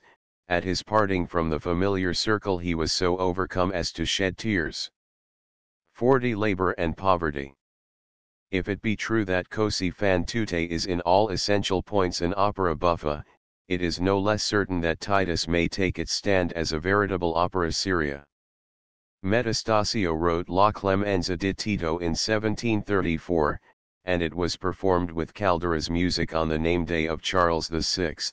It was subsequently set to music by several distinguished composers. 41 It is true that the public taste had so far altered that it was scarcely feasible to present it in its original form, but the improvements in the libretto, made by Cottarino Mazzola, the Saxon court poet, 42 did not affect the character of the opera in any important degree. The principal change was the compression of the original 3 acts into 2, and the omission of a not very happy episode, in which Annius, by a change of mantle, is taken for the guilty person. The course of the plot is thereby simplified, but it would be impossible by means of alterations to endow it with any lively dramatic interest. Nor is it rich in good musical situations. Of all the characters Vitellia is the only one who displays the least passion, and the excessive amount of virtue and generosity depicted affords no field either for musical or dramatic interest. Further condensations were made of the numerous and, for the most part, rhetorically sententious solo airs, and ensemble movements were introduced at suitable points. This was accomplished with all possible deference to the original design and to Metastasio's verses, so that the character and coloring proper to a court festival piece was well preserved. 43 The following is a brief abstract of the plot. 23, the duets, 1, 3, 7, terzets, 10, 14,18, the quintet, 12, sestet, 26, and the chorus, 15, they retain for the most part Metastasio's ideas, and often his verses and turns of expression. Plot of Titus. Vitellia, daughter of Vitellius, who has been deposed by Vespasian, has nourished the hope of a union with Titus, but finding herself disappointed, she wishes young Sextus, who is passionately in love with her, to form a conspiracy against his friend Titus, and by his overthrow to gain her hand. At the beginning of the opera she is urging her wavering lover to action, when Annius brings the unexpected tidings that Titus has banished his mistress Berenice from Rome. He entreats Sixtus to obtain the consent of Titus to his union with Servilia, the sister of Sixtus, who willingly promises his aid. After a magnificent assembly of the people, in which the generosity of Titus is publicly displayed, the emperor himself demands from Sixtus the hand of his sister Servilia. Sixtus is confused and silent, but Annius, by his generous praise of the virtues and beauty of Servilia, strengthens the emperor in his decision. Servilia, however, informed by Annius of the honor in store for her, assures him of her unalterable love, and, hastening to Titus, confesses to him the whole truth, whereupon he generously resigns her, and unites her to Annius. Vitellia, incensed to the highest degree by the proposed elevation of Servilia, directs Sixtus and his co-conspirators to proceed at once to action. He obeys, but has scarcely left her presence, when Publius, leader of her bodyguard, enters, and summons her to the palace to bestow her hand upon Titus. She hastens to the palace in the utmost dismay and consternation. There is a general encounter in front of the Capitol, which has been set on fire by the conspirators. Great excitement prevails, and turns to grief and horror at the tidings brought by Sixtus of the death of the emperor, whom he believes himself to have slain. In the second act, Sixtus, a prey to remorse, confesses his guilt to Annius, who counsels flight, and is supported by Vitellia with an eye to her own safety. Publius enters and arrests Sixtus on the testimony of some imprisoned conspirators. At a meeting of the senators, who bewail the death of Titus, the latter steps forth from among the people, throws off the disguise in which he had saved himself, and is recognized amid general rejoicings. 44 He knows that Sixtus intended to assassinate him, and has been condemned to death by the Senate, but summoning him to his presence, he offers him a free pardon in return for a full confession. Sixtus, unwilling to inculpate Vitellia, maintains an obstinate silence, and Titus finally ratifies the sentence of death. Vitellia yields to the entreaties of Servilia to intercede with the emperor for Sixtus, renounces her hopes, and resolves to save him by confessing her own guilt. All being prepared in the amphitheater for the execution of Sixtus, it is about to take place, when Vitellia rushes in, and denounces herself as the originator of the revolt. Titus pardons her as well as Sixtus and the conspirators. All present extol his clemency. Labor and poverty. Both the plot and the characters are absolutely devoid of dramatic interest. The abstract goodness of Titus, who is ready on every occasion to pardon and to yield, rouses no sympathy. 45 And is dramatically mischievous in its effects, since it destroys any sort of suspense. Publius, Annius, and Servilia are mere props in the plot, characters without any individuality.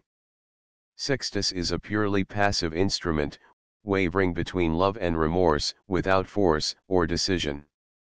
We should sympathize with him if his love for Vitellia were returned, and if a healthy passion gave an impulse to his crime, but his weakness, which prevents his being aware that he is only the instrument of her selfish passion, deprives him of all sympathy, while Vitellia repels us by her barefaced ambition, to which she is ready to sacrifice every sentiment and every duty. Her remorse comes too late to appear anything but a dissonance leading to the inevitable conclusion of the plot.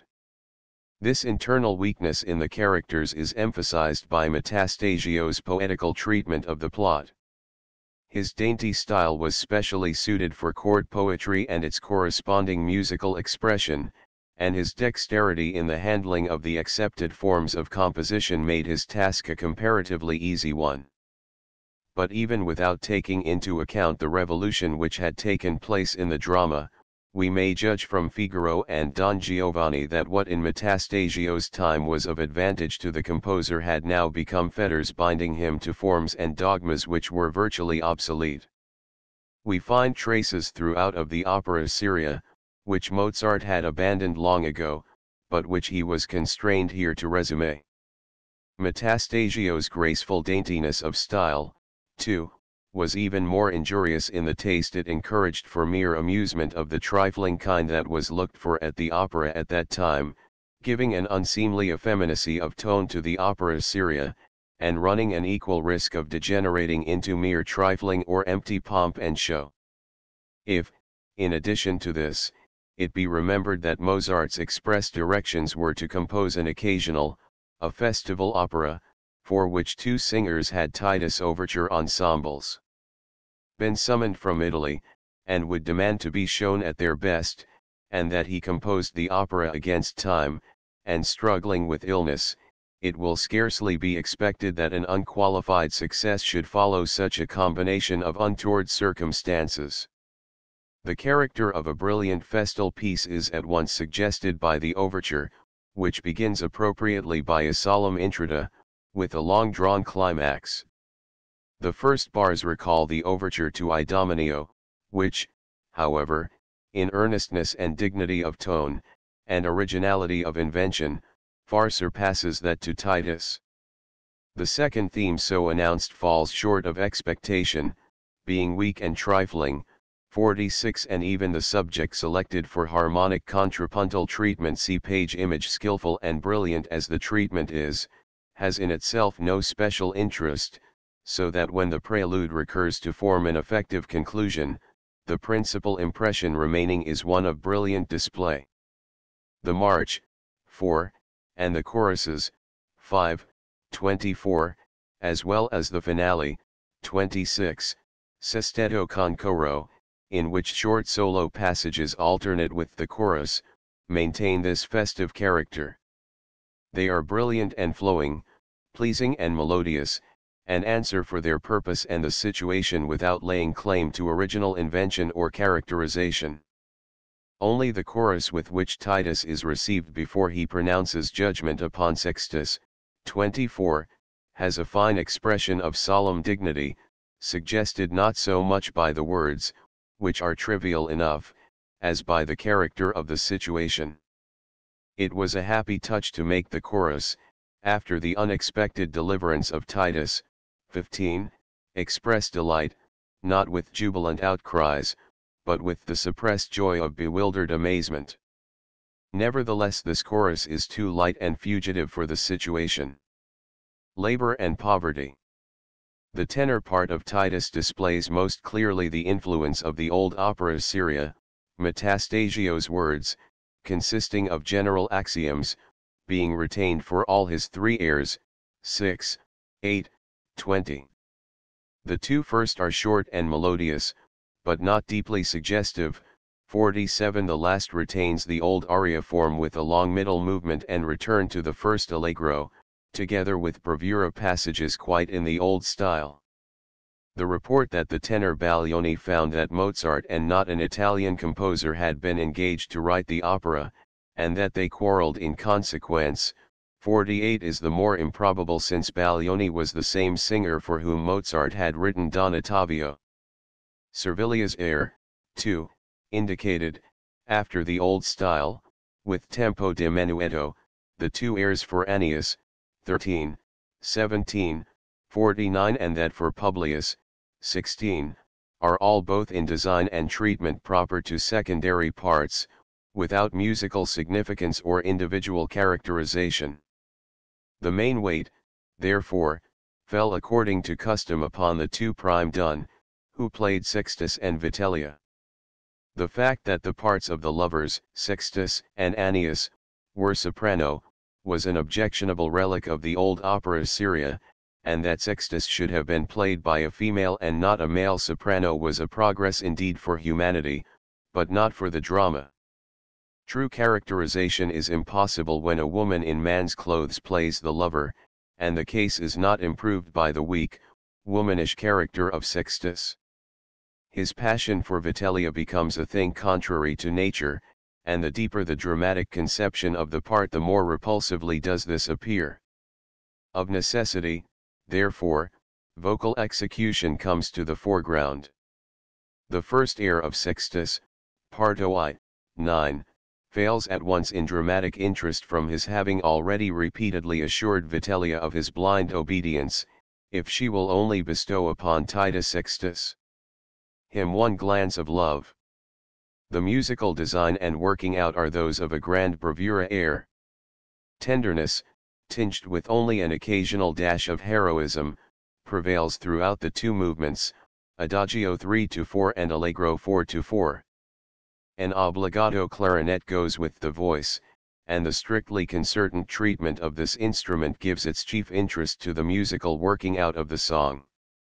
Considered as a concert air which treats the given situation only as a general foundation for the development of musical forces, it is of extraordinary beauty, the melodies being noble and expressive, the sound effects of the voice and clarinet admirable, and the only concessions to brilliancy of effect the triplet passages and the long drawn-out conclusion. The second air, 19, is more definitely characterized by the situation. Sextus, having with difficulty withstood Titus's friendly entreaties, is overpowered by his feelings when the emperor turns coldly away, and leaves him to be led to death. This air is also in two movements. Sextus expresses his grief for the loss of Titus's confidence in an adagio, and his despair at the death awaiting him in an allegro. Metastasio's text expressed only the latter feeling, and Mazzola formed the first part of the air out of the words of the dialogue. 50. The expression of the first movement is fervent and true, and the softness characterizing it belongs to the character and the situation. The second movement expresses a certain amount of passion in some parts, but is as a whole wanting in energy, and its chief motif, even for a female sextus, is too soft and tender. Scholl adduces as a proof of Mozart's frequent sins against good sense that Sextus, tortured by remorse, should express his agony to Titus in a rondo. 51. If it were a rondo by Pleyel or Clementi, remarks C. M. von Weber in answer, 52, it might indeed produce a ludicrous effect, but let the critic only note the heartfelt fervor of the song, the depth and beauty of expression in such places as Perseresti men labor and poverty. Severo, se videsti questo cor, and all such petty fault-finding will cease to be heard. Mozart had originally sketched another allegro, the first bars of which, still existing in autograph, are rather more decided in character. See page image. The page ends here, and the present allegro is begun on a fresh one. It cannot be determined whether the first allegro was finished or only commenced, but in any case the instrumentation was not worked out.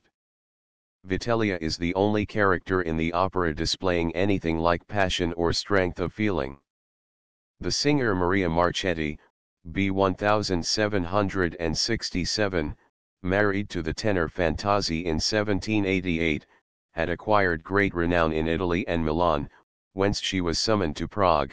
She possessed a fine, full voice, an excellent execution and action, enhanced by a pleasing exterior and dignified bearing. 53. In her first air, 2, there is indeed no passion, Metastasio's words, consisting of frigid moral observations, scarcely allowing of any characteristic musical expression. The air is divided into the traditional two movements, neither of them distinguished by originality, Titus Vitellia. And even the bravura part is insignificant, the whole effect is so dry and commonplace as involuntarily to suggest sus maior. Vitellia's second air, on the contrary, 22, 23, is the gem of the opera, and incontestably one of the most beautiful songs ever written. At the decisive moment Vitellia rises to the resolution of renouncing her dearest hopes, of sacrificing her very life to the nobler instincts of her soul, which have too long been made to yield to her ambitious striving after false greatness. The musical characterization grasps the situation, and develops from it a psychological picture complete in itself, and only loosely connected with the earlier conception of Vitellia's character in the opera. The song seems thus to be detached from the framework of the opera, and to belong rather to the province of concert music.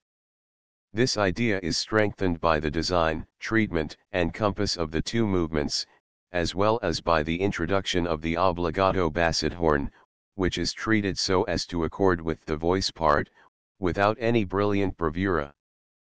54. Every element of the song is blended into such perfect unity, such charm of melody, such beauty of musical form, the sharp contrasts of the different motifs are so admirably expressive of the general character of which they form the details, and the whole work is so permeated by the breath of poetic genius, that our satisfaction in contemplating a perfect work of art leads us to forget how it stands forth as something foreign to the context.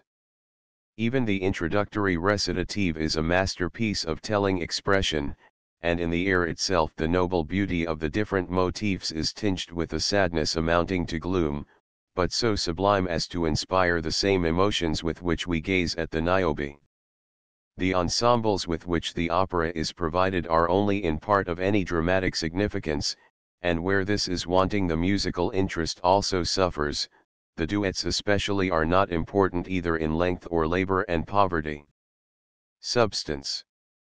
Passing over the duettino, 3, between Sextus and Annius, which became popular owing to its easy and pleasing tone, but which in no way corresponds to the character of an heroic opera, we may notice the first duet between Sextus and Vitellia as better defined, especially in the first movement, although even here the wish to attract is very apparent, and gains quite the upper hand in the triplet passages and easy imitations of the allegro.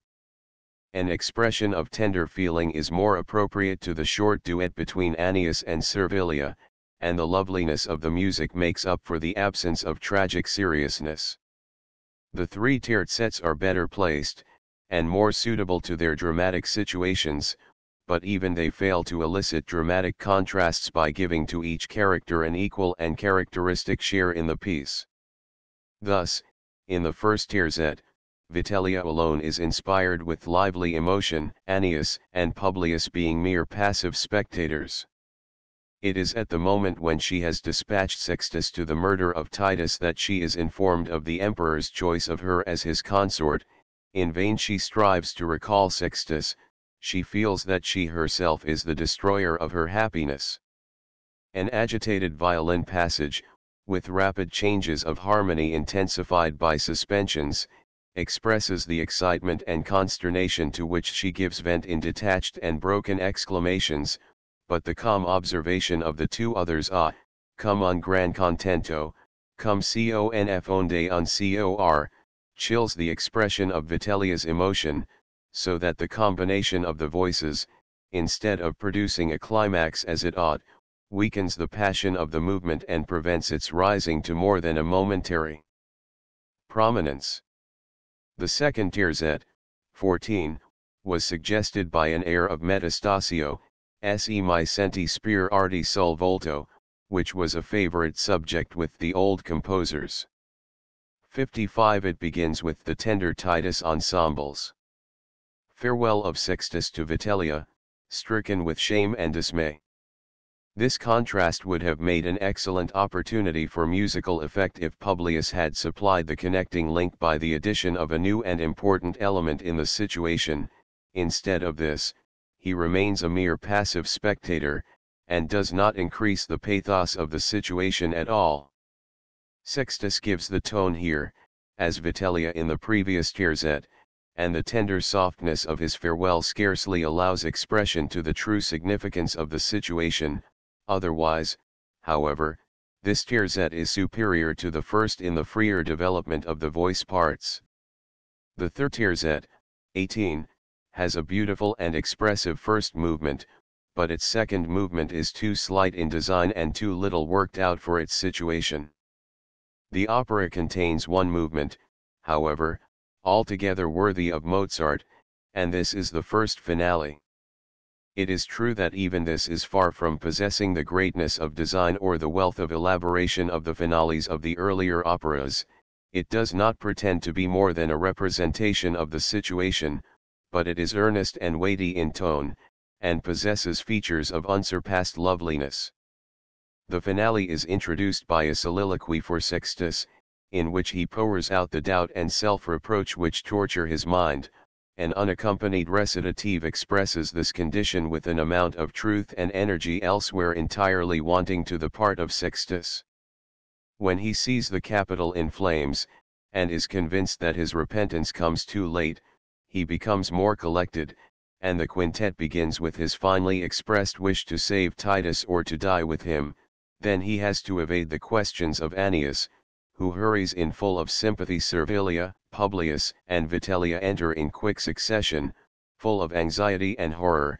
A characteristic orchestral motif gives the clue to the development of the movement, and the separate exclamations of the invisible chorus interposed in rising, dissonant chords, form the pivots on which the progressive harmonies turn. The re-entry of Sixtus brings the symmetrically constructed movement to a close. A short recitative, in which Sixtus announces the assassination of Titus, leads into the Andante, which ends labor and poverty. The finale. All present are united in one feeling of sorrow and horror at the crime which has been committed, and the chorus has approached near enough to join in lamentation with the solo voices. The impression thus produced is dignified and beautiful in the extreme. Here we may perceive to what a height opera seria was capable of rising by a liberal development of its original elements, but unfortunately this movement is the only one of the kind in Titus. A backward glance of comparison upon Idomeneo 56 results to the advantage of the earlier opera in many and important points.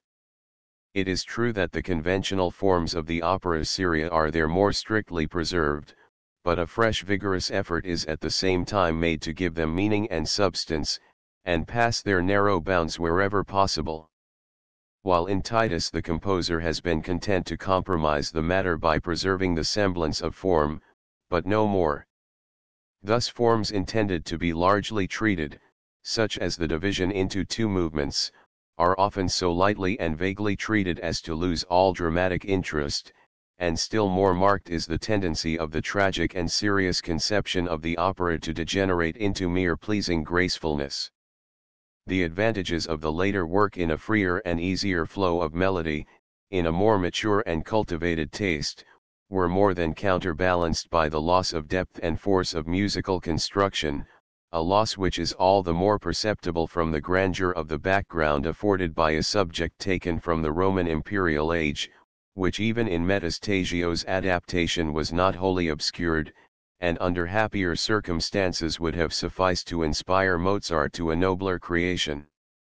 The treatment of the orchestra is indicative of the whole tone of the opera, displaying occasionally the full splendor with which Mozart has endowed it, and raising and supporting the musical representation wherever it attains to dramatic significance, but for the most part not going beyond an easy accompaniment of the voices. Criticisms on Titus. In brilliancy and delicacy of orchestral treatment Titus can sustain no comparison with Idomeneo, or even with Così fan tutte. Opinions on this opera were widely diverse. According to Niemetschek, p. 111, Titus ranks from an aesthetic and artistic point of view as Mozart's most perfect work. Mozart mentally grasped the simplicity, the quiet dignity of the character of Titus and of the whole plot, and embodied them in his composition. Every part, even the very moderate instrumental parts, bear this stamp, and combine into perfect unity. He is of opinion that full maturity of taste is nowhere more finely displayed than in this opera, p. 105, which is also the best example of Mozart's admirable dramatic characterization, p. 72. An article showing the shortcomings of Metastasio's libretto praises the excellence of the musical characterization which endows Titus with the character of gentle amiability, Vitellia with force and dignified purity, and the friendship between Sixtus and Annius with quite an ideal tenderness.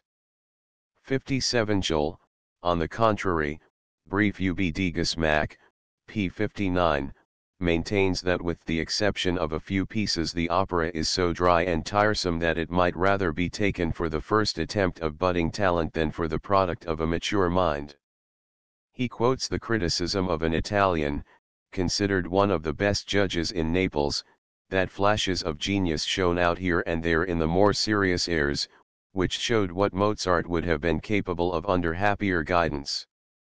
Titus was criticized in Berlin, in 1796, with the greatest harshness and severity in two articles which excited indignation on account of their disrespectful tone, although the blame bestowed was not without foundation.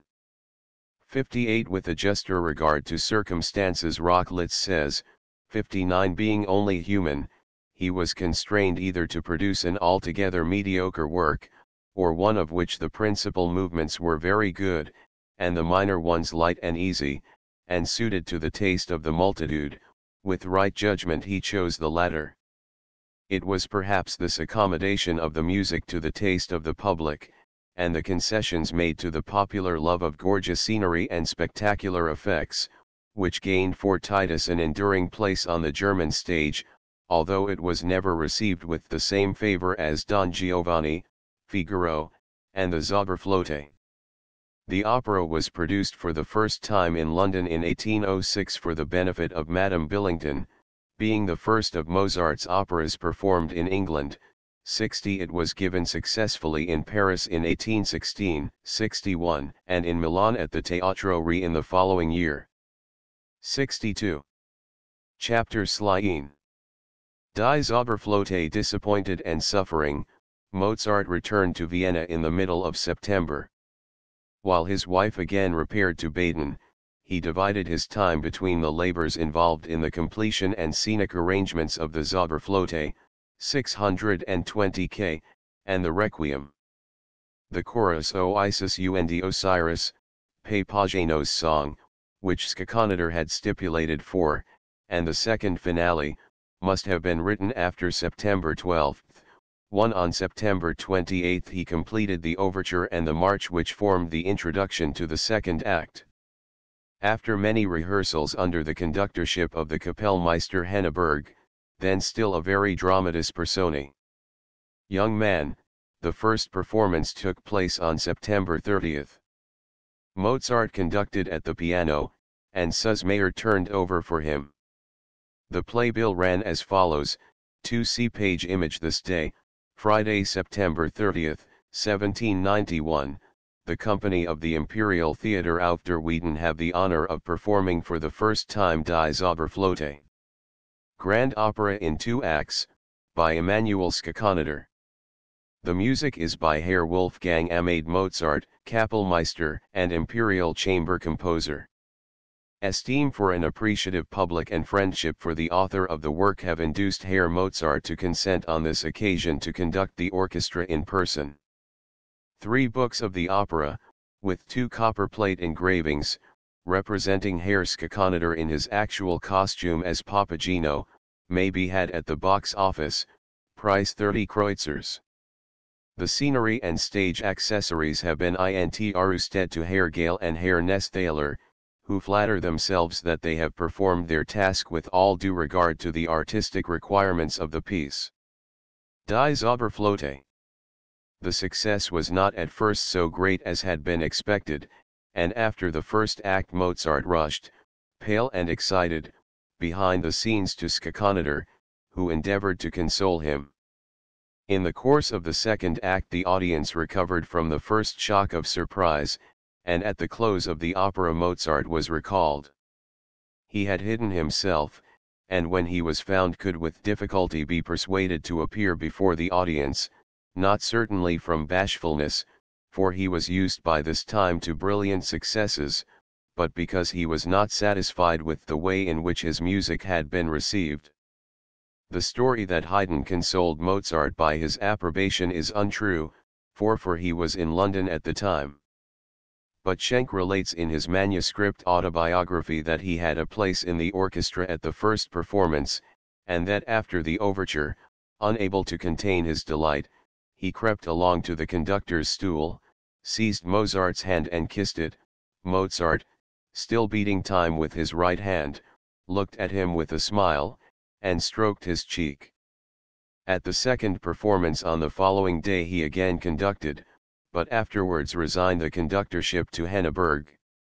On October 9 notice was sent to Berlin the new spectacular drama, Die Zauberflöte, with music by our Kapellmeister, Mozart, has been performed at great expense and with much magnificence of scenery, and c. but it has not attained the success hoped for, owing to the inferiority of the subject and diction of the piece. 5. Schackanader, however, persevered, and with every repetition the applause increased, Mozart's pleasure thereat, and more especially at the approbation expressed by Salieri and Cavalieri, may be gathered from his letters to his wife. The Zauberflöte soon became the most popular of operas. It was performed 24 times in October. On November 23, 1792, Schackanader announced the 100th, and on October 22, 1795, the 200th performance of the opera.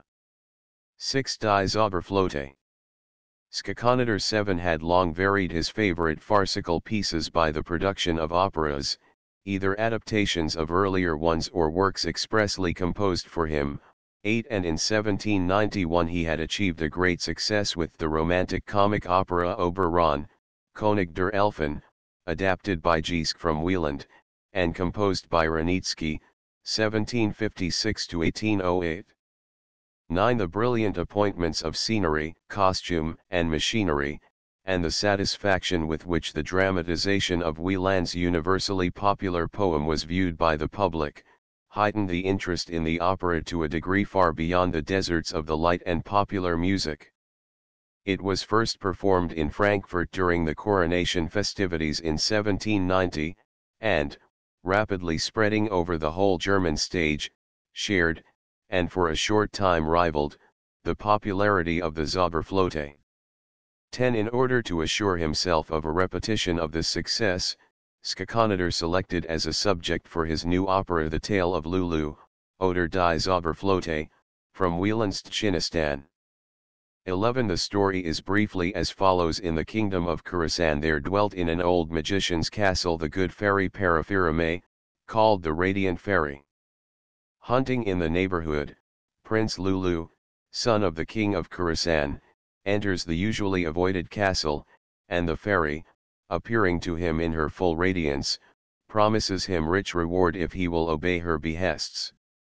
She discloses to him that the wicked magician Dilsenhuin, with the help of her faithless Die Zauberflöte, attendant Barsine, has deprived her of her precious talisman, a golden fire steel, which is obeyed by the spirits of the elements and of all earthly regions, every spark struck from it becoming a powerful spirit, subject to the possessor.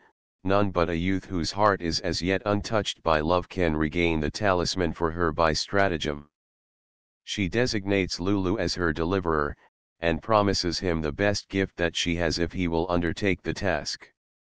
This is none other than the beautiful Sidi, daughter of Paraphirame and Sabalam, king of Kashmir, whom the magician keeps in his power, making tender advances to her which she is only able to resist owing to her magic power of repelling attacks so long as her heart is untouched by love. The fairy dispatches Lulu with 2 magic gifts: a flute which has the power of winning all hearts, and of exciting and appeasing every passion at will, and a ring, by turning which the wearer can assume any form, and by throwing it away can summon the fairy herself to his aid. Thus provided, Lulu approaches the magician's stronghold in the form of an old man, and by his flute playing entices first the forest beasts, and then the magician, who takes him into the fortress to try his art upon the obdurate beauty. Lulu gains the confidence of the magician and his son. With Barsine and the dwarf Barca, the love of the beautiful Sidi is also soon his.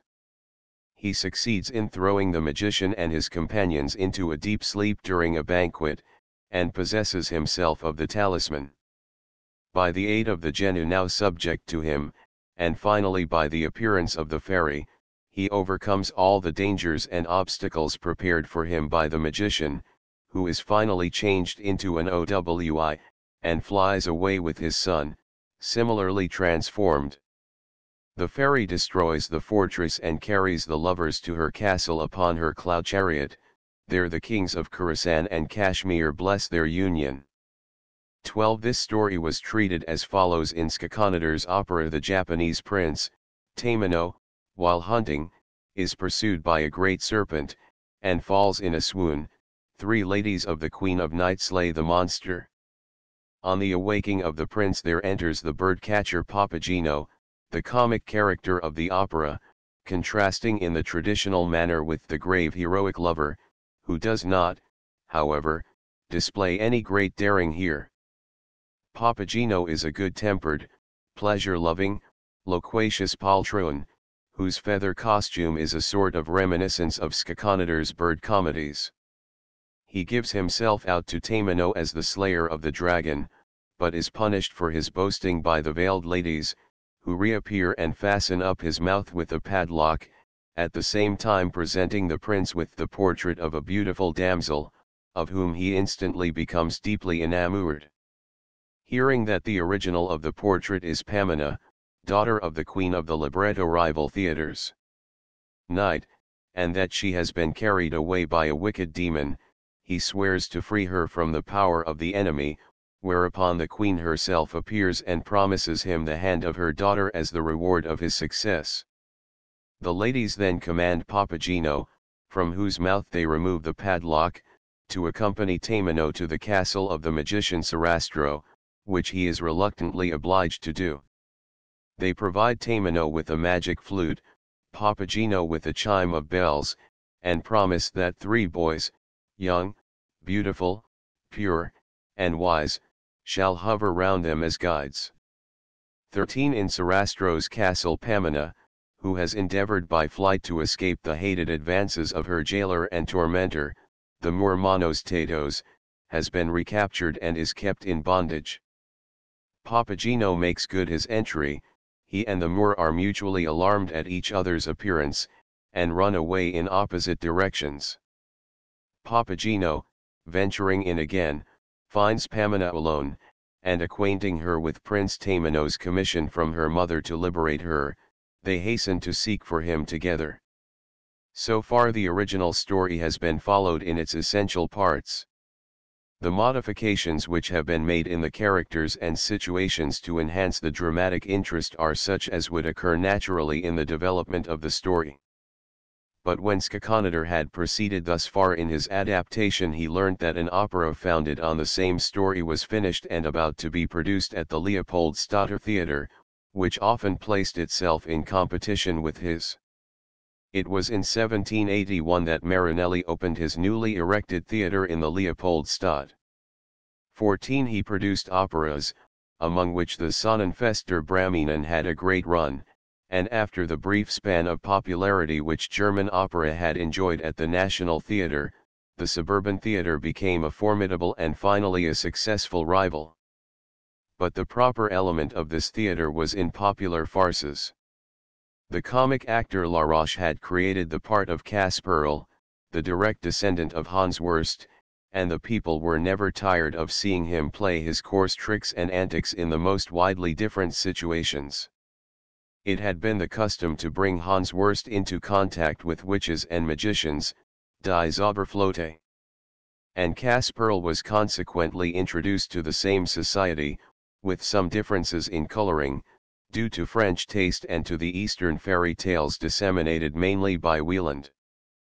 Popular songs played their part in these Kasperlads, and out of modest vaudevilles, such as Kasperl's Erentag, a fairy tale by Hensler, 1789, in which the music was confined to some short choruses and an accompaniment to the supernatural apparitions, arose gradually comic magic operas.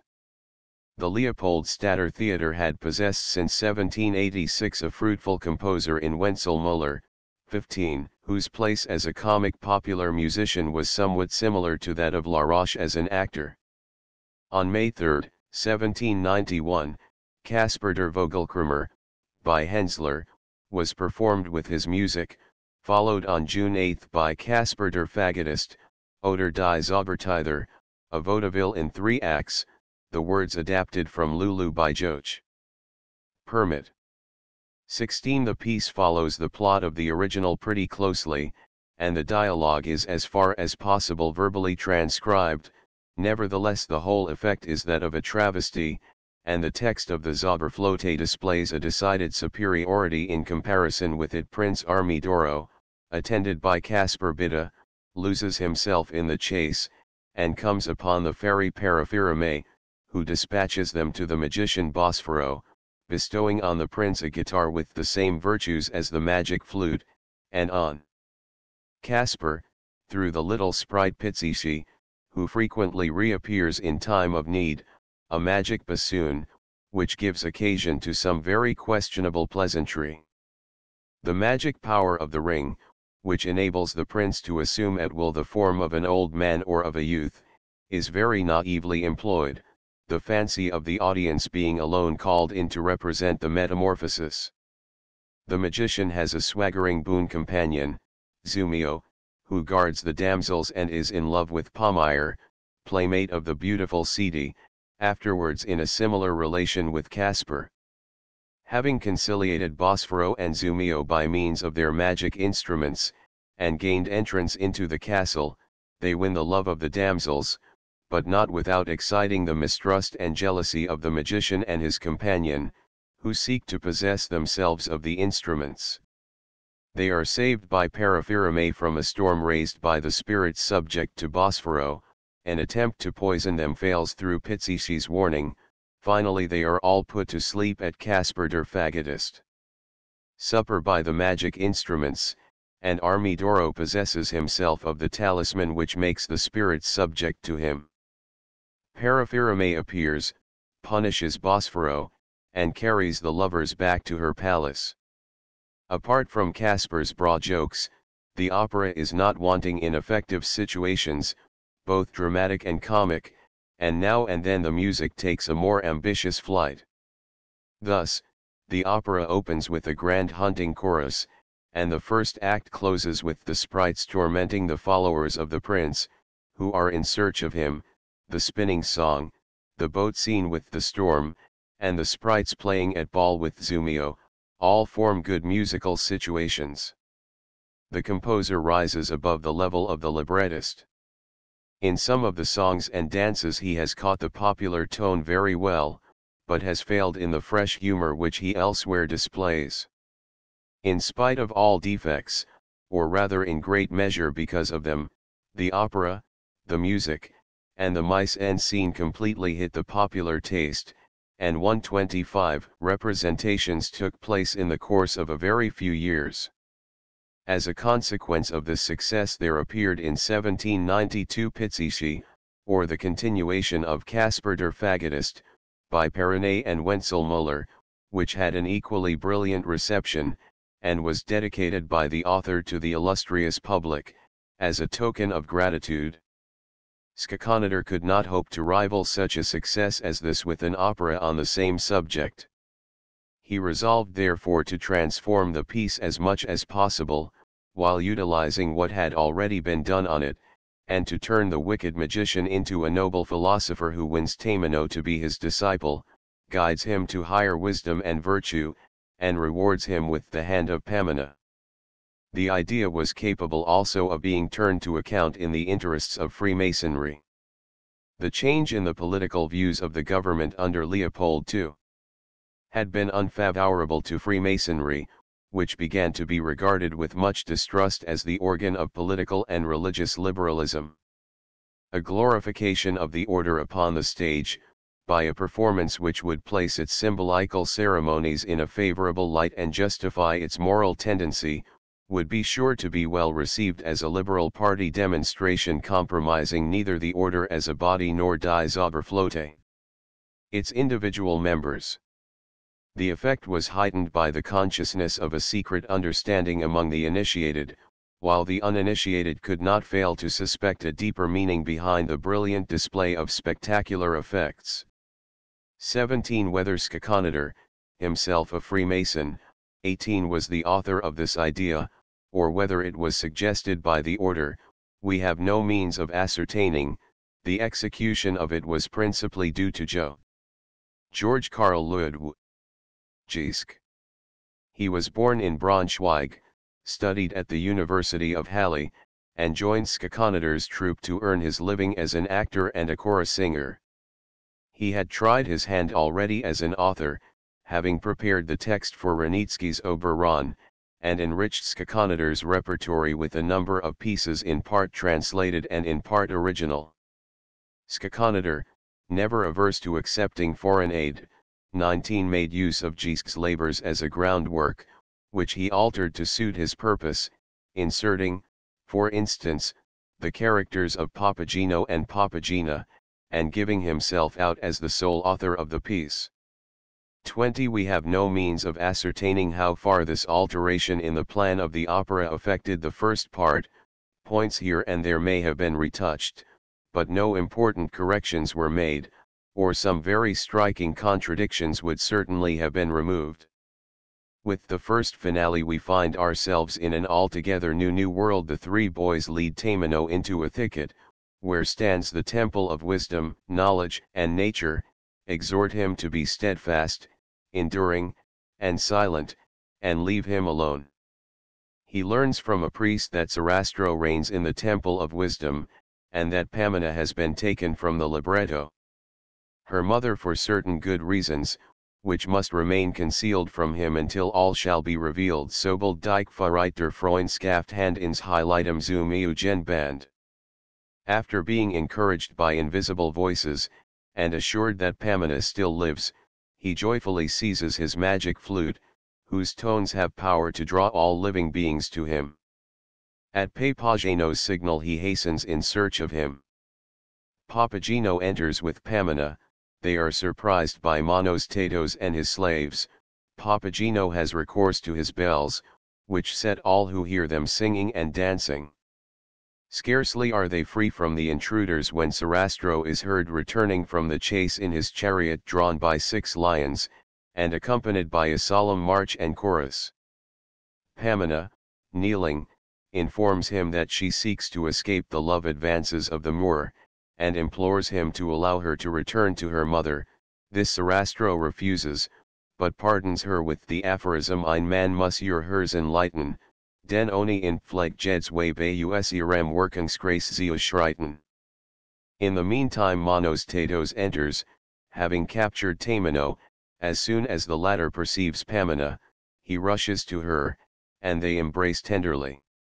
The Moor, to his consternation, is rewarded by Sarastro with 77 strokes of the bastinado, and the strangers are conducted into the temple of expiation, that their heads may be covered and they may be purified.